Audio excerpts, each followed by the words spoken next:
In the realm of mortals, the Holy Land dynasty contends for supremacy. Beyond the boundaries of realms, celestial beings, deities, and demons return. Amidst the grandeur of this era, Gu Yuan traverses through time, becoming the 13th prince imprisoned within the Xuan Zhen monastery of the Great Zhou. Fortunately, he possesses an external aid, enabling him to cultivate all things and achieve enlightenment through the convergence of fate. By sowing the sacred writings of Xuan Zhen, he attains the pinnacle of great mastery. By planting the treatises of martial arts, he comprehends legendary combat techniques. Sowing the 10 Directions White Lotus, he nurtures a divine entity. Henceforth, Gu Yuan embarks on an invincible path. In the battle of the divine capital, he vanquishes demons and transcends the Tao, ascending to the imperial throne. With unparalleled prowess, he commands the annihilation of countless armies, unifying the divine land. Within the Sea of Realms, he slaughters gods and saints, earning the title of Supreme Heavenly Emperor. Chapter 1. The journey begins as the pinnacle of great mastery. The Great Zhou, the divine capital. Within a secluded hall of the Xuan Zhen monastery, the sound of chanting resonates in waves. After a brief moment, the voices gradually fade. Gu Yuan sets aside the scripture in his hands, gazing out at the gentle drizzle, his expression filled with boundless sentiment. Gu Yuan, the 13th prince of the Great Zhou, a soul from another world traversing through time. When this 13th prince was merely 7 years old, his uncle, the pacifying envoy of Xuzhou, raised the banner of rebellion, only to be defeated and slain. His mother, the favored consort, was also implicated, meeting her demise with a gift of 3 feet of white silk. Although the original body did not perish, it was confined within the Xuan Zhen monastery, accompanied solely by scriptures. In less than a year, a bout of melancholia claimed the spiritless 13th prince of the Great Zhou, ushering in a new soul. Gu Yuan has already resided in this world for a decade. Day after day, he recites scriptures, never straying from the Xuan Zhen monastery. His only connection to the outside world consists of books and the disciples of the monastery who bring him meals. At last, there seems to be a glimmer of hope. Gu Yuan feels a surge of exhilaration. As a time traveler, he undoubtedly possesses his own external aid. Otherwise, he fears he would not be able to endure for long. With a thought, he finds himself enveloped in a chaotic void. In this place, beneath the radiance of divine light, a small tree shimmering with brilliance can be faintly discerned, taking root in the chaos, emanating boundless light. Simultaneously, a stream of information flows gently by. Tier, Level 3. Tao Fruit, Xuan Zhen Will. Progress, 99. This is something Gu Yuan has been able to perceive since his arrival, or rather his external aid. The principle is simple. One reaps what one sows. Sow the seeds of Tao, and one will reap the fruits of Tao. After Gu Yuan plants the handwritten works of the first master of the Xuan Zhen monastery, the Xuan Zhen Taoist, 10 cycles of time manifest, each representing a year. The so-called Xuan Zhen will is the fruit that must be born. Now, after a decade, the time has finally arrived. The passage of time, measured in every fleeting moment, draws to a close as the final vestiges of time dissipate. Gu Yuan seems to sense the awakening of something, drawing from the nebulous and unknowable realms of the void, as if absorbing or siphoning something profound. There exists no golden lotus emerging from the earth, nor any extravagant celestial phenomena. It is all so remarkably simple and utterly ordinary. In an instant, the myriad realms of information possessed by the innate Grandmaster become vividly clear to him. A formidable and ethereal martial will, akin to the heavens and the abyss, suddenly erupts from Gu Yuan's very being. The visible waves of energy churn and disrupt the surroundings as if they were tumultuous seas. Yet it remains firmly confined within the hall, not leaking a single trace. Gu Yuan gradually rises, extending his right hand. He feels as though the entirety of this realm is poised to submit to his grasp. Is this what it means to be an innate Grandmaster? Gu Yuan takes a deep breath, suppressing the joy swelling within him. He had anticipated the potency of his newfound abilities, yet he never imagined they would be this overwhelming. Although he is confined to a single locale, he is acutely aware of the vastness of this world. The 3 kingdoms of Shenzhou, the lineage of the 6 saints, aristocratic sects, and immortal islands beyond the seas. This is an unimaginably vast world of celestial martial prowess. Martial cultivators possess the ability to soar through the skies and traverse the earth with ease, capable of turning rivers and seas upside down. From the act of breathing arises the essence, enabling the cultivation of a solid foundation. True Qi, refining the vigor, transcending forms. Spiritual wandering, unlocking mysteries, the innate realm. This constitutes the 9 tiers of martial arts. The first 3 tiers represent the foundational realms of martial arts, collectively known as the blood Qi barrier. Subsequently, as the blood Qi ascends, one cultivates true Qi, transforming it into formidable might, exhibiting countless variations, This is termed the Qi cultivation barrier. Upon reaching this stage within the martial world, one is deemed a master. The last 3 tiers represent the divine intent barrier. The transformation of Qi into spirit allows one to traverse the void and ride the winds with grace. Advancing further into the realm of unlocking mysteries, the purity of mind and spirit forges the will of martial arts. To cleave mountains and sever rivers is but a trifling matter. A single individual can suppress the fortunes of entire sects. The current master of the Xuan Zhen Temple is a martial arts grandmaster of the unlocking mysteries realm, a figure of considerable renown across the land. By defying the yin and yang and stepping into the innate realm, he refines the profound manifestations of martial arts. Across the expanse of Shenzhou, he stands as a titan. It can be said that Gu Yuan has already set one foot into the ranks of the most elite individuals in the world. After all, the founding master of the Xuan Zhen Temple was a person who reached the apex of the innate realm, known as the absolute pinnacle. How formidable must be the martial truth he possessed. An unprecedented sense of elation fills his heart. A decade of solitude and a decade of descent have finally drawn to a close today. The grandeur of the universe and the beauty of the rivers are now within his reach to behold and traverse. With the assistance of this mysterious ancient tree, what in this world could possibly confine me? Gu Yuan's eyes gleam brightly, the radiance within them even illuminating the dim hall. The rising will emanates such force that it causes the flowers and grasses planted outside the hall to bloom in reverse. Gu Yuan does not ponder the origins of the ancient tree nor the reasons behind this phenomenon. To live a life is merely for oneself. If understanding eludes him, he would rather revel in the present. His heart burns like a spark, and his spirit soars like the heavens. Gu Yuan's will transcends all obstacles, piercing through the void and striking the vast earth. In an instant, it envelopes a significant portion of the divine capital, startling countless martial practitioners. Such a pure and serene aura. Within the Celestial Monitoring Bureau, an elder suddenly opens his eyes, sensing the disturbance and exclaiming in astonishment. It is a person never before seen. He calculates with his fingers, his astonishment deepening. At such a time, how could such an unknown grandmaster appear within the divine city? Interesting. Within the Huajin Tower of the West City, a woman in red cradles a pipa, speaking softly. The dragon-slaying game is about to commence. What unforeseen variables have arisen? What audacity! In the Marquis of Wuan's residence, a robust man bellows, shattering his teacup to pieces. This man is Fang Tianxing, the Marquis of Wuan, a figure of innate grandmaster caliber. Daring to act recklessly beneath the emperor's feet, Fang Tianxing rises to his full height. An aura of martial prowess, fierce and unrestrained, surges forth from him. Suddenly, it collides with the overwhelming will that dominates the divine city. Boom! Like smoke and mist, like lightning and light. In a mere instant, Fang Tianxing's expression shifts. It seems as though a vague figure of a Taoist materializes before him.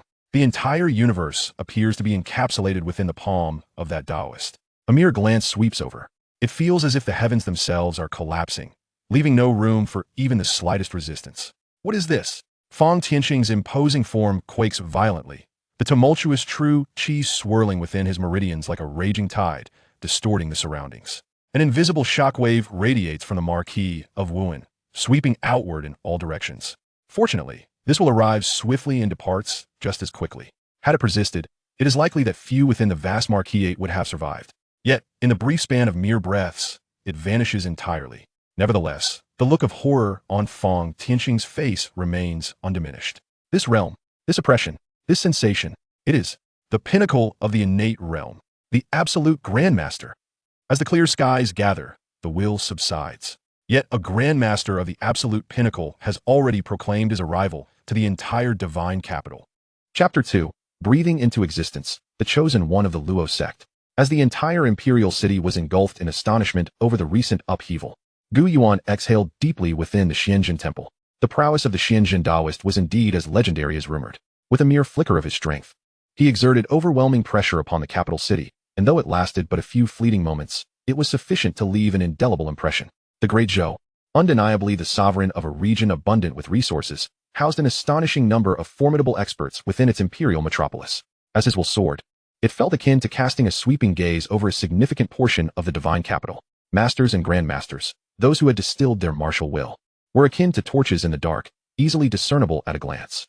Of course, certain techniques could obscure their presence, yet within the divine capital, beneath the emperor's very feet, it was unlikely that individuals, aside from a few cunning entities, could effectively conceal themselves. Prominently, there were 4 innate grandmasters openly residing in the city. A contemplative expression adorned Gu Yuan's visage. The Great Zhou was the very heart of the world, and the divine capital stood as its epicenter. Thus, the presence of such a multitude of strong figures was hardly surprising. The emergence of innate grandmasters was a natural consequence. Considering this, the previous methods he had contemplated might no longer suffice. Shifting his thoughts, Gu Yuan retrieved a small wooden box, within which lay a weed uprooted from the garden outside the palace. Rank, 2nd tier. Dao fruit, heavenly dragon grass, 200 years old. Progress, 1 initially. Gu Yuan intended to sow a martial technique. However, the items he had previously collected could only yield a maximum of a 2nd tier Dao fruit. Presently, a 2nd tier Dao fruit was equivalent to a practitioner of the true Qi realm, which held no value for an innate grandmaster. Only the heavenly dragon grass was of significant utility to Gu Yuan at this juncture, capable of invigorating his vital energy and reinforcing his foundation. A robust physique would, in fact, amplify his strength even further. Yet, as Gu Yuan himself remarked, the previously contemplated methods had become obsolete. The cultivation level of an innate grandmaster renders them capable of summoning whatever they desire. Taking a gentle breath, as his vital energy surged, every sinew and bone in his body resonated, and the currents within him roared like thunder. Amidst this tumult, a strand of true Qi was born and subsequently multiplied. In a matter of moments, it rivaled the true Qi cultivated by a practitioner over a lifetime. Should this scene be witnessed by outsiders, their eyes would likely bulge in disbelief. Yet for Gu Yuan, it was merely a superficial facade. With the supreme capabilities of an innate grandmaster, even in the absence of true Qi, a mere will could obliterate a wandering martial artist. Even the adept of the transcendent realm would amount to little more than a large ant in comparison. Thus, while there was some assistance to be had, it was ultimately of no practical value. After all, an existence such as his was likely unparalleled throughout history on the vast expanse of the divine continent. He needed to devise a meticulous plan, yet lacking the insight of a grandmaster made the self-realization of a martial art no easy task. Gu Yuan tightened his garments, suddenly struck by a revelation. He noticed that a new branch had appeared on the mysterious little tree, seemingly indicating an additional spot for planting. Moreover, as Gu Yuan surveyed his surroundings, he realized that only by approaching could he trigger certain information. Now, within a defined range, everything was crystal clear. Within a radius of 10 zhang, if this object could still mutate, might there be a means to accelerate the progress of the Dao fruit? A thought ignited in Gu Yuan's mind. He suppressed his emotions and patiently awaited the passage of time. Evening. In the Yangxin Hall, Marquis Wen, Fang Tianqing, sat at the lower seat, his demeanor serene, showing no trace of the earlier setback. At the upper seat, presiding was the true sovereign of the 49 provinces of Great Zhou, Emperor Gu Chongzhou. Have you discerned any roots of the matter? After a brief pause, the emperor inquired. I am incompetent and have failed to uncover the truth, Fang Tianqing respectfully replied. Among the grandmasters of the divine capital, only he had engaged in a brief clash of wills with the enigmatic grandmaster, yet he gleaned no insights into their origins. Though the Dharma aspect appeared as that of a Taoist, the Taoist factions were labyrinthine. Since the Taoist patriarch imparted teachings, the 3 major Taoist sects have governed the Taoist world, under which loomed colossal entities such as the Xintian Dao sect, the Puryang Dao sect, and the Kunlun Dao sect, all ranked among the top 10 sections. There were also rising stars like the Xuan Zhen Temple and the Immortal Teaching, which had produced grandmasters in the past. In the wilderness, numerous unaligned Taoist grandmasters had also emerged. The emperor paused, set down the memorial he had been reading, and turned his gaze upon Fang Tianqing. The Astral Monitor and the Black Dragon Terrace have yet to deliver any concrete intelligence. It is not your fault. The emperor sighed. An unparalleled grandmaster, yet their identity remains elusive. The divine capital is the nucleus of Great Zhou. How many spies lie hidden within? Such a commotion will surely echo across the realm in no time, becoming common knowledge. Countless conjectures will inevitably arise. It cannot be the work of the demonic sect. Their forces have remained inactive, Fang Tianqing mused. Yet the timing is far too coincidental. Upon hearing this, a glint of cold light flickered in the emperor's eyes as he scoffed. A fragmented demonic sect could never nurture such a formidable presence. They are deserving only of being the vanguard of the holy sites. Fang Tianqing's expression turned solemn. Your Majesty, rest assured, those treasonous ministers shall be dealt with by us. They are not the crux of the matter. It is the holy sites that pose the true threat. The emperor's demeanor turned frigid. Even as the lord presiding over 49 provinces with 1 million troops, the mere mention of the 6 great holy lineages weighed heavily on his heart. The Great Zhou had been founded for merely 400 years, while each holy site could trace its roots back thousands of years, their depth unfathomable. The establishment of the Great Zhou was indelibly tied to the support of these holy sites. Thanks to the great foresight and strategies of the founding emperor of Great Zhou, the influence of the holy sites had been mitigated, unlike the states of Chu and Yu, which were mere puppets of the holy sites. Now, after 4 centuries, the conflict between Great Zhou and the holy sites seemed poised to reignite. This time, it would undoubtedly be a fierce contest. The outcome could determine who truly commands the divine continent. In this struggle, everything may be sacrificed in pursuit of victory.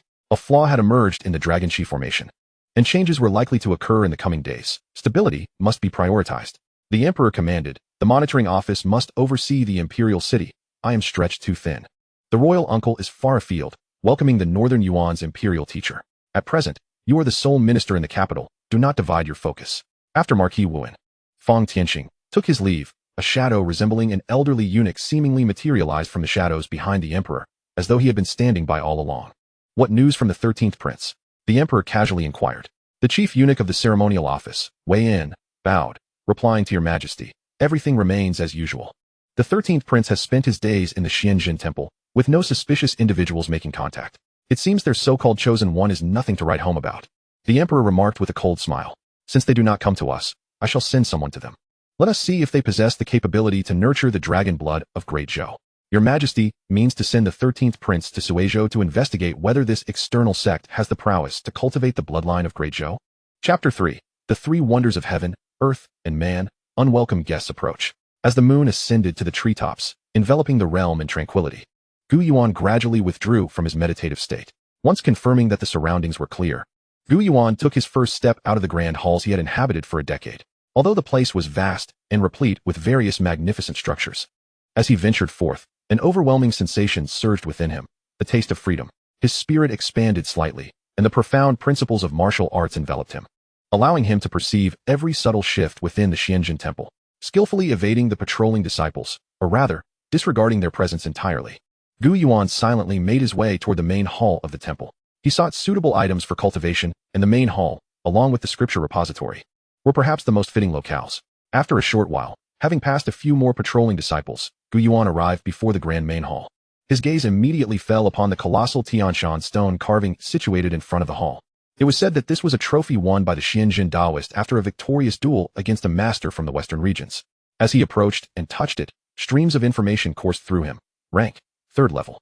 Dao fruit, the three extraordinary swords of heaven, earth, and man. Although the name of this Dao fruit had never been mentioned in the mystical arts of Xianzhen, the 3rd level Dao fruit undoubtedly indicated a mastery level of innate great master, equivalent to a decade of cultivation. As he continued on his path, Gu Yuan felt as if he had entered a realm devoid of others. Ultimately, he discovered a total of 4 3rd level Dao fruits. However, Gu Yuan opted to plant the 3 extraordinary swords of heaven, earth, and man, for only this item bore the essence of 10 cycles of time, equating to 10 years. According to the theory that the longer one cultivates, the more formidable the result, this particular item ought to be the most powerful. However, just as he was returning, Gu Yuan's expression shifted. He suddenly noticed 2 shadowy figures lurking outside his hall. Initially, he had assumed they were disciples of Xianzhen, but upon closer inspection, he realized it was not so simple. After all, what patrolling disciple could be 2 martial artists at the divine wandering realm? Such individuals in the Xuan Temple would typically be elders or stewards. Before I stepped out, I was certain I had not seen these 2, indicating they must have arrived only after my departure. But now, at this late hour, who would come at such an unseemly time? Who could they be? In the past decade, Gu Yuan had not strayed from the Xianzhen Temple, hardly encountering any outsiders. The Dezhou Empire seemed oblivious to his existence, as if he were but a phantom. So who could be seeking him at this hour? And why not come earlier or later, but precisely now? Am I truly the child of destiny? Does the unfolding of events correlate with the enhancement of my strength? Gu Yuan mused humorously. Yet, he quickly dismissed this thought and moved gracefully toward the location of the 2 figures. In the darkness, the 2 silhouettes stood in a corner of the hall. One was tall and slender, cloaked in black with a masked face. The other, similarly garbed, had a gaze as cold as a viper. Strangely, there was no trace of life in the hall. The tall figure whispered, a flicker of confusion dancing in his eyes. It appears our prince has his own secrets. The cold man smirked, his tone laced with mockery and disdain. Clearly, they were here for Gu Yuan. If he does not return, shall we simply wait here?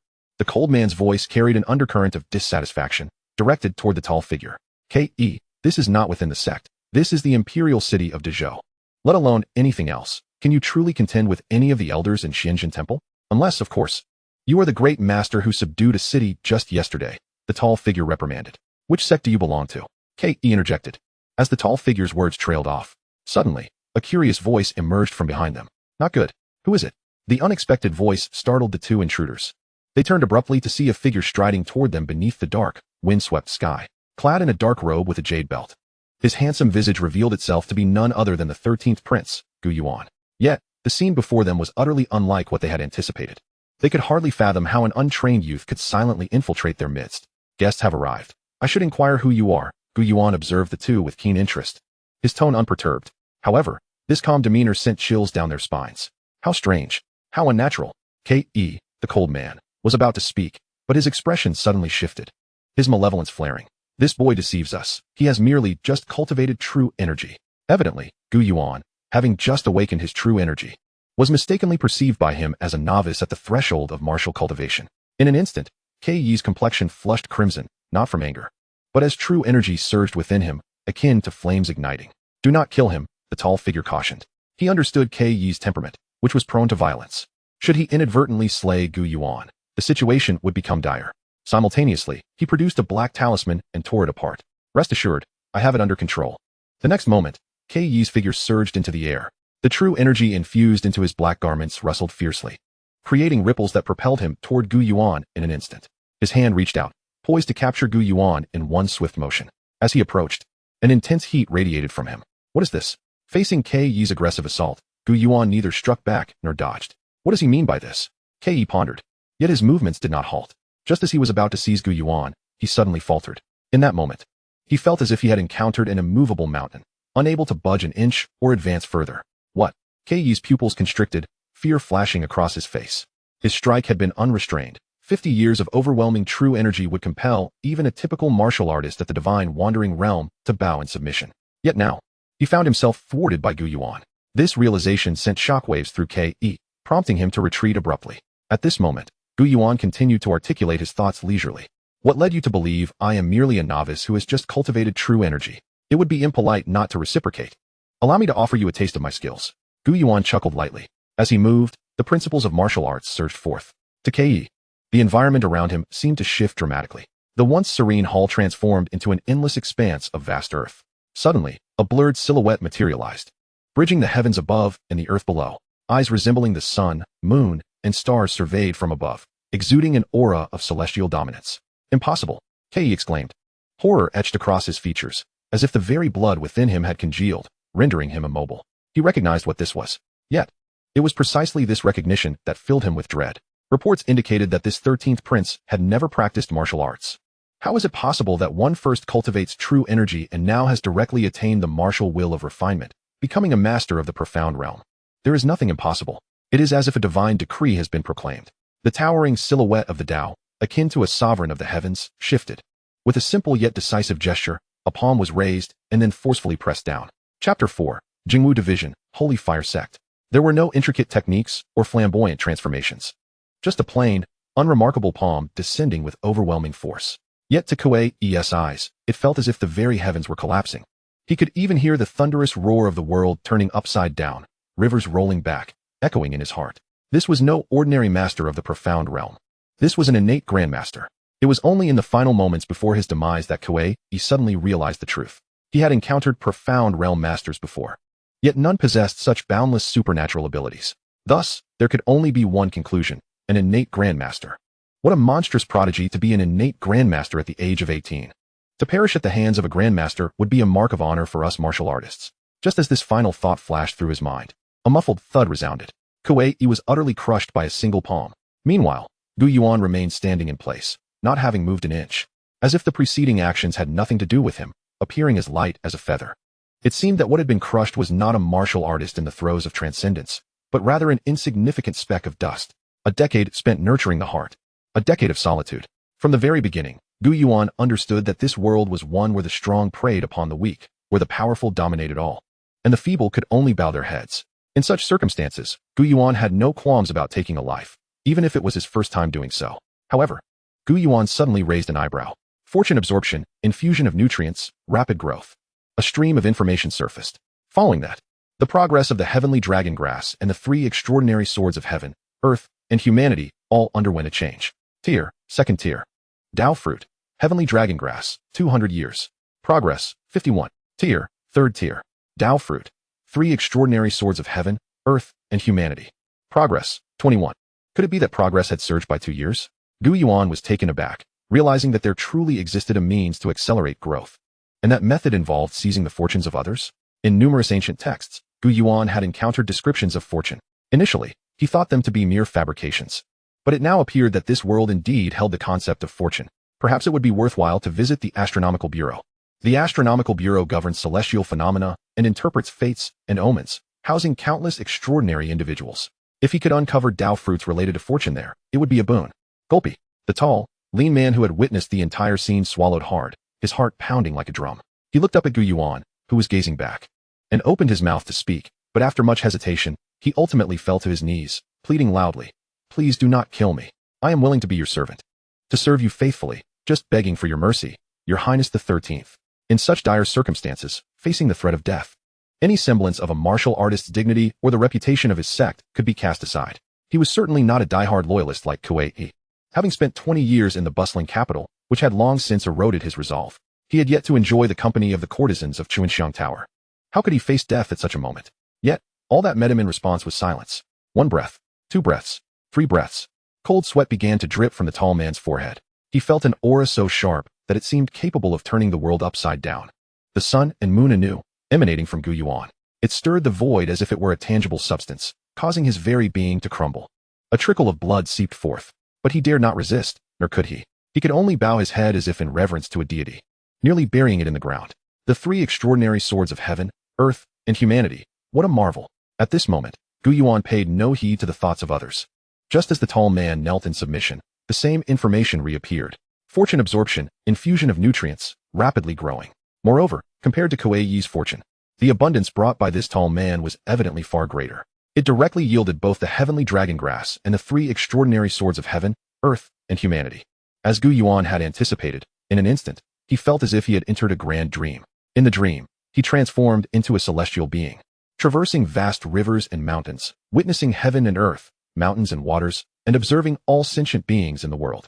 When the day of reckoning arrived, he wielded the sword of the sky, which emerged from the sun and moon, encompassing the boundless universe, known as the celestial wonder. He wielded the sword of the earth, which arose from the mountains and rivers, nurturing all living things in the vast expanse, known as the terrestrial wonder. He wielded the sword of sentient beings, which emerged from freedom, establishing the world and settling the chaos, known as the human wonder. Upon awakening from the dream and returning to his senses, the so-called 3 extraordinary swords of heaven, earth, and humanity had already become clear in Gu Yuan's heart. He could now confidently say that he had evolved from a half-Grandmaster to a genuine innate Grandmaster. Aside from a lack of endurance and limited means, he bore no other shortcomings. This heavenly sword must surely be a legacy of the Xianjin Taoist, while the earthly sword should originate from a master of the western regions. However, they were lacking this final sword, which left behind only stone carvings, nameless and passed down through time. Gu Yuan pondered silently. Furthermore, with a mere thought, Gu Yuan's gaze seemed to penetrate into the void, where a heavenly dragon grass was quietly suspended. This could be said to be Gu Yuan's backpack. The tangible Tao fruits would appear here, allowing Gu Yuan to retrieve and store them at will, but he could not deposit anything that did not belong to the mysterious little tree. Simultaneously, after these 2 items formed Tao fruits, Gu Yuan's understanding of them had significantly deepened. As long as he could cultivate a 4th-tier Tao fruit, he would be able to unlock another slot. However, where should he seek a 4th-tier Tao fruit? Gu Yuan's knowledge stemmed solely from miscellaneous texts. While he had a general direction, he was utterly ignorant of the finer details. His understanding of many matters remained superficial. Forget it. When the cart reaches the mountain, there will surely be a way, and when the boat reaches the bridge, it will naturally straighten out. If the time is right, it will come, and besides, the person before him is indeed an excellent teacher. Most importantly, this person's fortune is far superior to that of the one named Kuei. According to the information from the mysterious little tree, the nutrients of the Tao fruit are not extracted all at once, but rather in moderation. Unless one's fortune is insufficient even for that. This implies that this fellow may still possess considerable fortune, as long as Gu Yuan plants the Tao fruit. It will immediately transform into resources. With this thought in mind, Gu Yuan inquired, "What is your name, and who sent you?" Upon hearing Gu Yuan finally speak, Ji Yunfan let out a long breath and hurriedly replied, "Your Highness, I am an elder of the Holy Fire sect from the western regions, just like Kuei. 20 years ago, I was sent to the capital, taking up the role of Deputy Pacification Envoy in the Jingwu Division, becoming a proud undercover agent. Just yesterday, a decree was issued by a law king in the sect, commanding me to ensure that Gu Yuan is brought out of the capital." Thus unfolded this scene. The Jingwu Division's Deputy Pacification Envoy, Holy Fire Sect. Gu Yuan naturally recognized the name of the Jingwu Division, one of the 4 major violent organizations of the Grand Zhou. It is primarily responsible for maintaining order within the martial world of the Great Zhou, tasked with ensuring the safety of the martial community. The Deputy Town Protector has already ascended to a mid-level position within the Jingwu Division. A further promotion would enable him to govern a province, bestowing upon him significant influence and authority. As for the Holy Fire sect, Gu Yuan possesses only a superficial understanding, lacking familiarity with its intricate machinations. He cannot fathom the rationale behind such a cult kidnapping a prince under confinement. Chapter 5. The Great Sun Law King and the Secrets of the Past. Strange, indeed strange. Gu Yuan sensed an aura of profound oddity permeating the entire affair. It defied logic, yet it was undeniably peculiar. The coincidences were simply too striking. Ultimately, Gu Yuan relinquished his contemplation. As a supreme master at the pinnacle of innate realms, was there any need for him to engage in deliberation? No. Why ponder so much? He would simply strike directly at the heart of the matter. After all, in this world, power reigns supreme. Half an hour later, in and outside the capital, in a dimly lit room, an elderly man clad in a crimson robe, his hair streaked with silver, sat at a table with his eyes gently closed, seemingly in a meditative state. Suddenly, he opened his eyes and exclaimed, "Gee, what is this? No, wait. Which compatriot seeks to amuse me?" The old man bellowed, leaping to his feet like an arrow released from its bow, drawing upon his battle-hardened experience to deliver a lethal blow. Boom. The sound reverberated through the void, akin to the sun descending upon the earth. A wave of searing heat surged outward at a visibly rapid pace. "Are you the Great Sun Law King?" The voice, both questioning and affirming, resonated. Gu Yuan stepped into the room, extending his long fingers as if to obscure the heavens and the sun, embodying boundless might. He then clenched his fist and struck downwards. "What is this?" The Great Sun Law King felt a jolt of shock, his pupils constricting. Everything in the world faded away, leaving only that earth-shattering punch, descending like a mountain in reverse. "Am I to perish?" The Great Sun Law King, in a daze, realized that if that punch landed, his demise was inevitable. Where had this innate Grandmaster emerged from? Fortunately, the target of that punch was not the Great Sun Law King himself, but rather the radiant wheel that resembled the sun. Crack! In the span of a breath, the wheel, which had appeared to plummet from the heavens, was pulverized into dust by a single blow. Uft! The Great Sun Law King spat a mouthful of blood, his body reeling as if struck by lightning, his entire aura diminished. "I hear you sought me out, am I correct?" Gu Yuan, having restrained his energy, leisurely entered the room, seemingly indifferent to the chaos wrought by their clash, the room in disarray, and the mess strewn about. He took a seat on the only intact wooden stool. Behind him, the complex-faced Gu Yuan followed respectfully. The Great Sun Law King, the foremost among the 5 protectors of the sect, subordinate only to the sect leader and the 2 deputy leaders, found himself akin to mere chaff before the 13th prince. Struggling to rise, the Great Sun Law King gazed at Gu Yuan, astonishment written across his features. "13th prince, Gu Yuan. You." "Enough." Gu Yuan waved his hand, interrupting the Great Sun Law King's words, and spoke coolly. "Speak. What do you wish to use me for?" With the 3 extraordinary swords of heaven, earth, and man in harmonious perfection, Gu Yuan's thoughts were as clear as a mirror, reflecting every word and deed. He emanated an aura of overwhelming might, transcending the ordinary. For ordinary individuals, this would suffice, but for a master like the Great Sun Law King, whose perception was sharp and keen, he immediately sensed an undercurrent of terrifying danger. A single misstep in his words or actions could spell catastrophe for him. The Great Sun Law King was gripped by extreme trepidation. He had encountered innate grandmasters before, yet never had he felt like a lamb before a tiger, with his life resting on another's whim. With this thought in mind, the Great Sun Law King composed himself and said calmly, "Your Highness, we, the Holy Sect, have come for a singular agreement." "An agreement?" Gu Yuan raised an eyebrow. "What agreement, and how does it concern me?" "A century ago, the sects of the Western regions, led by our Holy Sect, allied with the Luo sect, the Taiping sect, and the Heavenly Outer Tower to establish an external holy ground under the auspices of the new dynasty. Your Highness," the Great Sun Law King scrutinized Gu Yuan closely. "You are the destined successor of the Luo sect's future divine child, the ordained heir of the 5 directions." This was meant to be a secret. Had it been another innate grandmaster, the Great Sun Law King would never have divulged a word. Yet Gu Yuan was already a pivotal element in their grand scheme. Now, however, it seemed a minor deviation had occurred. If he could rectify this slight misalignment, perhaps in his lifetime, he too could ascend to the position of sect leader. The Great Sun Law King mused, revealing more secrets in his discourse, subtly implying that should their grand plan succeed, the ruler of this world would be none other than Gu Yuan himself. The suffering of the original body was merely a fleeting dream. The lady consort was, in fact, the holy maiden of the Luo sect, the bearer of the 5 Directions White Lotus. Her sole purpose in entering the imperial city was to merge with the Zhou bloodline, nurturing the next generation of the Luo sect's divine child with dragon chi. Gu Yuan listened quietly, his expression unchanged. After the great Sun Law King finished speaking, he inquired, "Your aims cannot be so simple, can they? I know not the various circumstances, only that your highness is the crux of the matter." Gu Yuan pressed further. "Are there any innate grandmasters within the Holy Fire sect?" "There are none." "What about the Luo sect, the Taiping sect, and the Heavenly Outer Tower? How many innate grandmasters reside within their alliance?" Gu Yuan continued to question. At this, the great Sun Law King found himself at a loss for words. He truly did not know, but he had discerned the underlying message in Gu Yuan's inquiries. Seeing this, Gu Yuan shook his head inwardly. Within the divine capital of the Great Zhou, there were 4 innate grandmasters stationed. The hidden powers remained unknown. The likes of the Kanglan Sword sect, the Great Bright Temple, and the Xuantiando sect, among the 10 orthodox sects located within the borders of the Great Zhou, could also be viewed as allies of the empire. In such circumstances, unless the great Sun Law King possessed some hidden means, it would be pure folly.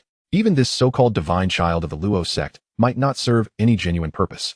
What, then, was the objective of the Great Zhou, and where was he to go from here? Gu Yuan pondered this question with growing unease. Once, he had simply wished to step out of the Xuan Zhen Temple, to explore the unknown world, traversing rivers by day and climbing mountains by night. Yet now, he found himself ensnared in the swirling tempest of the world's fate, the divine child of the Luo sect. The ordained heir of the 5 directions, he was the harbinger of this grand spectacle. A sudden laugh threatened to escape Gu Yuan's lips. Were it not for his exceptional talents and abilities, he might have truly become this so-called divine child of the Luo sect, the heir of the 5 directions. But alas, he was not the original body. With a subtle movement of his sleeve, Gu Yuan summoned the 3 extraordinary swords of heaven, earth, and man. A surge of true energy coalesced, deep and enigmatic as chaos. With a swift sound, he propelled it into the great Sun Law King's body, leaving him in utter disbelief. "Your Highness, what is the meaning of this?" The great Sun Dharma King was initially taken aback, but soon regained his composure. If he had intended to kill him, he could have done so long ago without all this circumlocution. That is a mark. Gu Yuan gazed at the great Sun Dharma King, feeling a sense of satisfaction as he acknowledged his own masterpiece with a nod. "This is derived from my true energy, refined in reverse. If there is no external interference, it can persist for over a month. Once the time elapses, without my true energy to reinforce it, this mass of energy will explode instantly. And you are undoubtedly aware of the consequences." This technique was conceived by Gu Yuan through the transformation of the 3 wonders, Sword of Heaven, Earth, and Man. Its essence lies in his profound cultivation and an intent as vast as the ocean. The true energy, having departed from his body, lingers for an extended duration.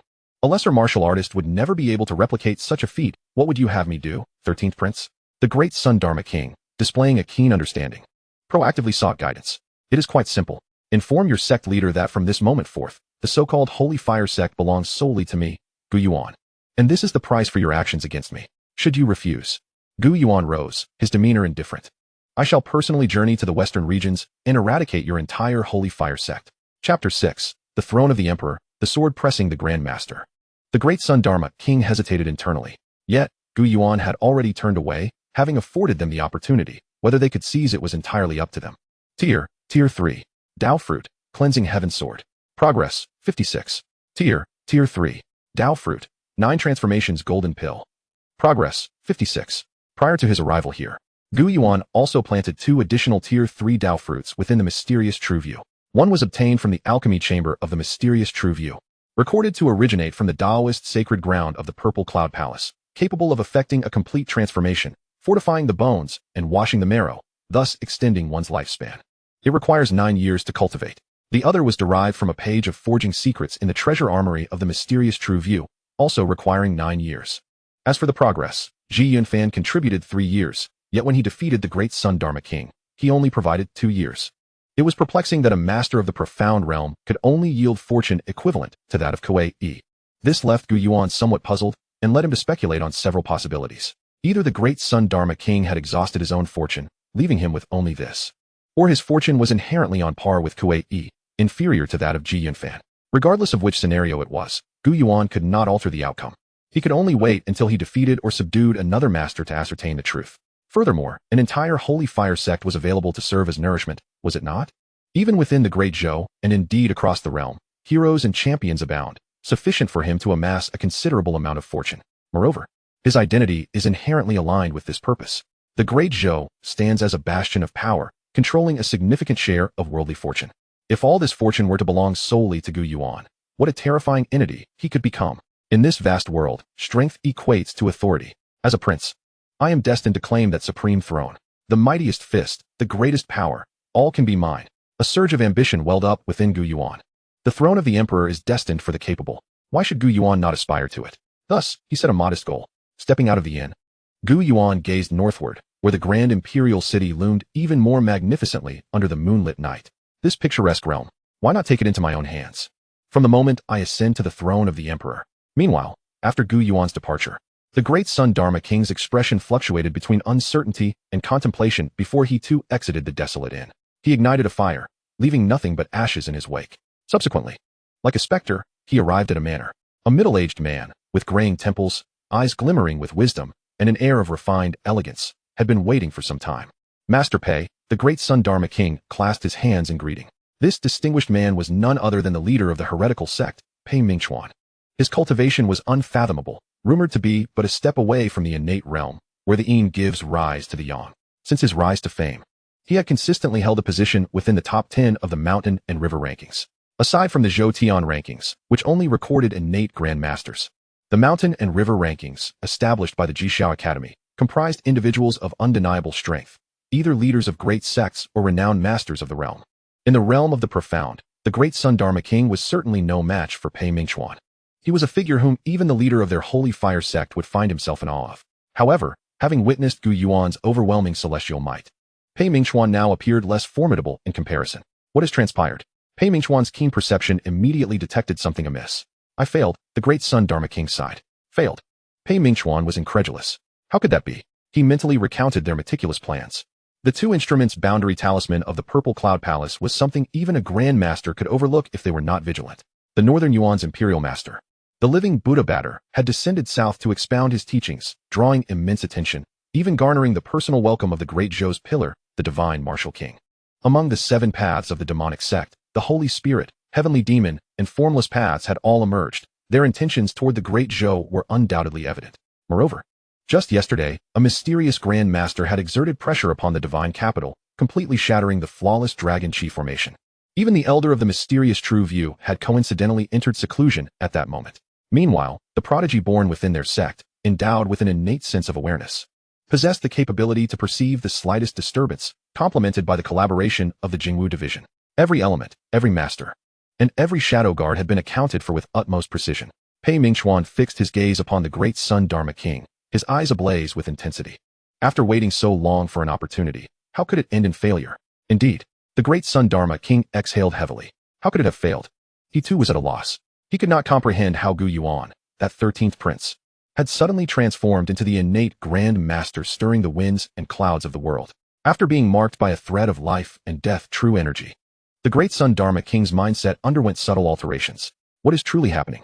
Pei Mingxuan frowned, revealing a hint of murderous intent. His demeanor may have appeared scholarly, but it did not imply he was simply a refined individual. Beneath the illustrious title of the leader of the heretical sect lay a mountain of white bones. Pei Mingxuan would discern the truth through the essence of martial intent. The great Sun Dharma King was unfazed and spoke candidly, an 18-year-old innate Grandmaster. No one would believe such a claim, not even if it came from my own lips. Only when confronted with the indescribable pressure can one truly understand why this endeavor has met with such failure. Do you wish to engage me in battle? Pei Mingxuan chuckled. How fortuitous, for that aligns perfectly with my intentions. Boom. Waves of visible black ripples surged forth from within him, rippling outward like the surface of water. The supreme and profound subtle laws, encountered only amidst countless tribulations, today I have perceived and shall uphold them, aspiring to comprehend the true essence of the Tathagata. As the words fell, Pei Mingxuan formed a series of hand seals. Before him, a pair of golden eyes emerged from the void, shimmering with boundless wisdom. Pei Mingxuan stepped forward, and everywhere he passed seemed to revert to a state of utter emptiness, lifeless and boundless. Yet, in the stillness, as he was about to envelop the great Sun Dharma King, a sudden upheaval transpired. A sharp, piercing sword intent abruptly manifested from the great Sun Dharma King's form. Heavenly sword commands the universe. Earthly sword carves mountains and rivers. Human sword sweeps across the wastelands. The will of the ancient abyss would not allow for opposition, even in the absence of its master. This intent seemed to solidify, exuding a chilling aura like an unparalleled treasured sword. With a horizontal slash, the renowned true essence of the Luo sect, the void law, was effortlessly severed into nothingness. What is this? Pei Mingxuan's pupils constricted sharply. His energy surged outward, stirring the winds and clouds around him, a single spark of innate true yang dazzlingly brilliant. An innate Grandmaster? The great Sun Dharma King murmured. This Pei Mingxuan, ranked among the top 10 of the river and mountain list, had finally defied the innate realm and achieved the status of Grandmaster. This was not unexpected. Yet, even this Grandmaster, who bore the legacy of a great sect, was still far from being a match for the ancient abyss. No, even the techniques left behind by the ancient abyss could not be breached. He could only be rendered helpless. Perhaps it was time to have a thorough discussion with the sect leader. The great Sun Dharma King lowered his gaze, entirely transparent in his demeanor. Chapter 7. The Prodigy of the Era, a Glorious World. So, you mean to say that this martial intent is a method left by the ancient abyss? Pei Mingxuan's expression returned to normal as he asked in a deep voice, though a hint of shock remained in his eyes. Indeed. Sect leader Pei must now understand why this endeavor has failed. Sending two 7th-tier divine wanderers to abduct the innate Grandmaster himself. What a failure. Who truly failed? This was the most amusing story Pei Mingxuan had ever heard. Yet, ironically, one of the protagonists in this tale was none other than himself. Are you certain that the one who attacked you was the ancient abyss himself, and not an unparalleled master hiding in the shadows? Even so, Pei Mingxuan still found it hard to believe that it was the ancient abyss in person. Perhaps there was another innate Grandmaster behind him. This was far more acceptable than the notion of the ancient abyss being an entity capable of overwhelming an entire city with mere thought. Pei Mingxuan had trained since childhood. He established his foundation at 10, achieved mastery of Qi at 13, perfected his form at 18, and broke through to divine wandering at 28. He then traveled the world for 30 years, experiencing life and death several times, before finally comprehending the true essence of martial arts and ascending to the rank of Grandmaster. Subsequently inheriting the position of sect leader of the Luo sect. With the foundation of his sect, he cultivated for another 60 years before barely breaking into the realm of innate Grandmaster. Among his contemporaries, Pei Mingxuan could be considered a forerunner, a true prodigy of martial arts. And what of the ancient abyss? An innate Grandmaster at merely 18, perhaps even a Grandmaster of the utmost innate realm. Was this a human or a ghost? It was no wonder Pei Mingxuan still found it hard to believe. The figures on the Qingyun list. The legendary prodigies traversing the Zhixiao Palace, and those hailed as the innate Dao body, who were said to be destined to become innate martial arts geniuses. At the age of 10, 9 out of 10 were merely 7th-tier divine wanderers. On the true martial mountain, the one known for his Xian de physique, who comprehended the heavenly cut, Chen Shuyi, was now not even a divine wanderer. Within the confines of the Sword Palace, the extraordinary woman acclaimed for her sword bone talent.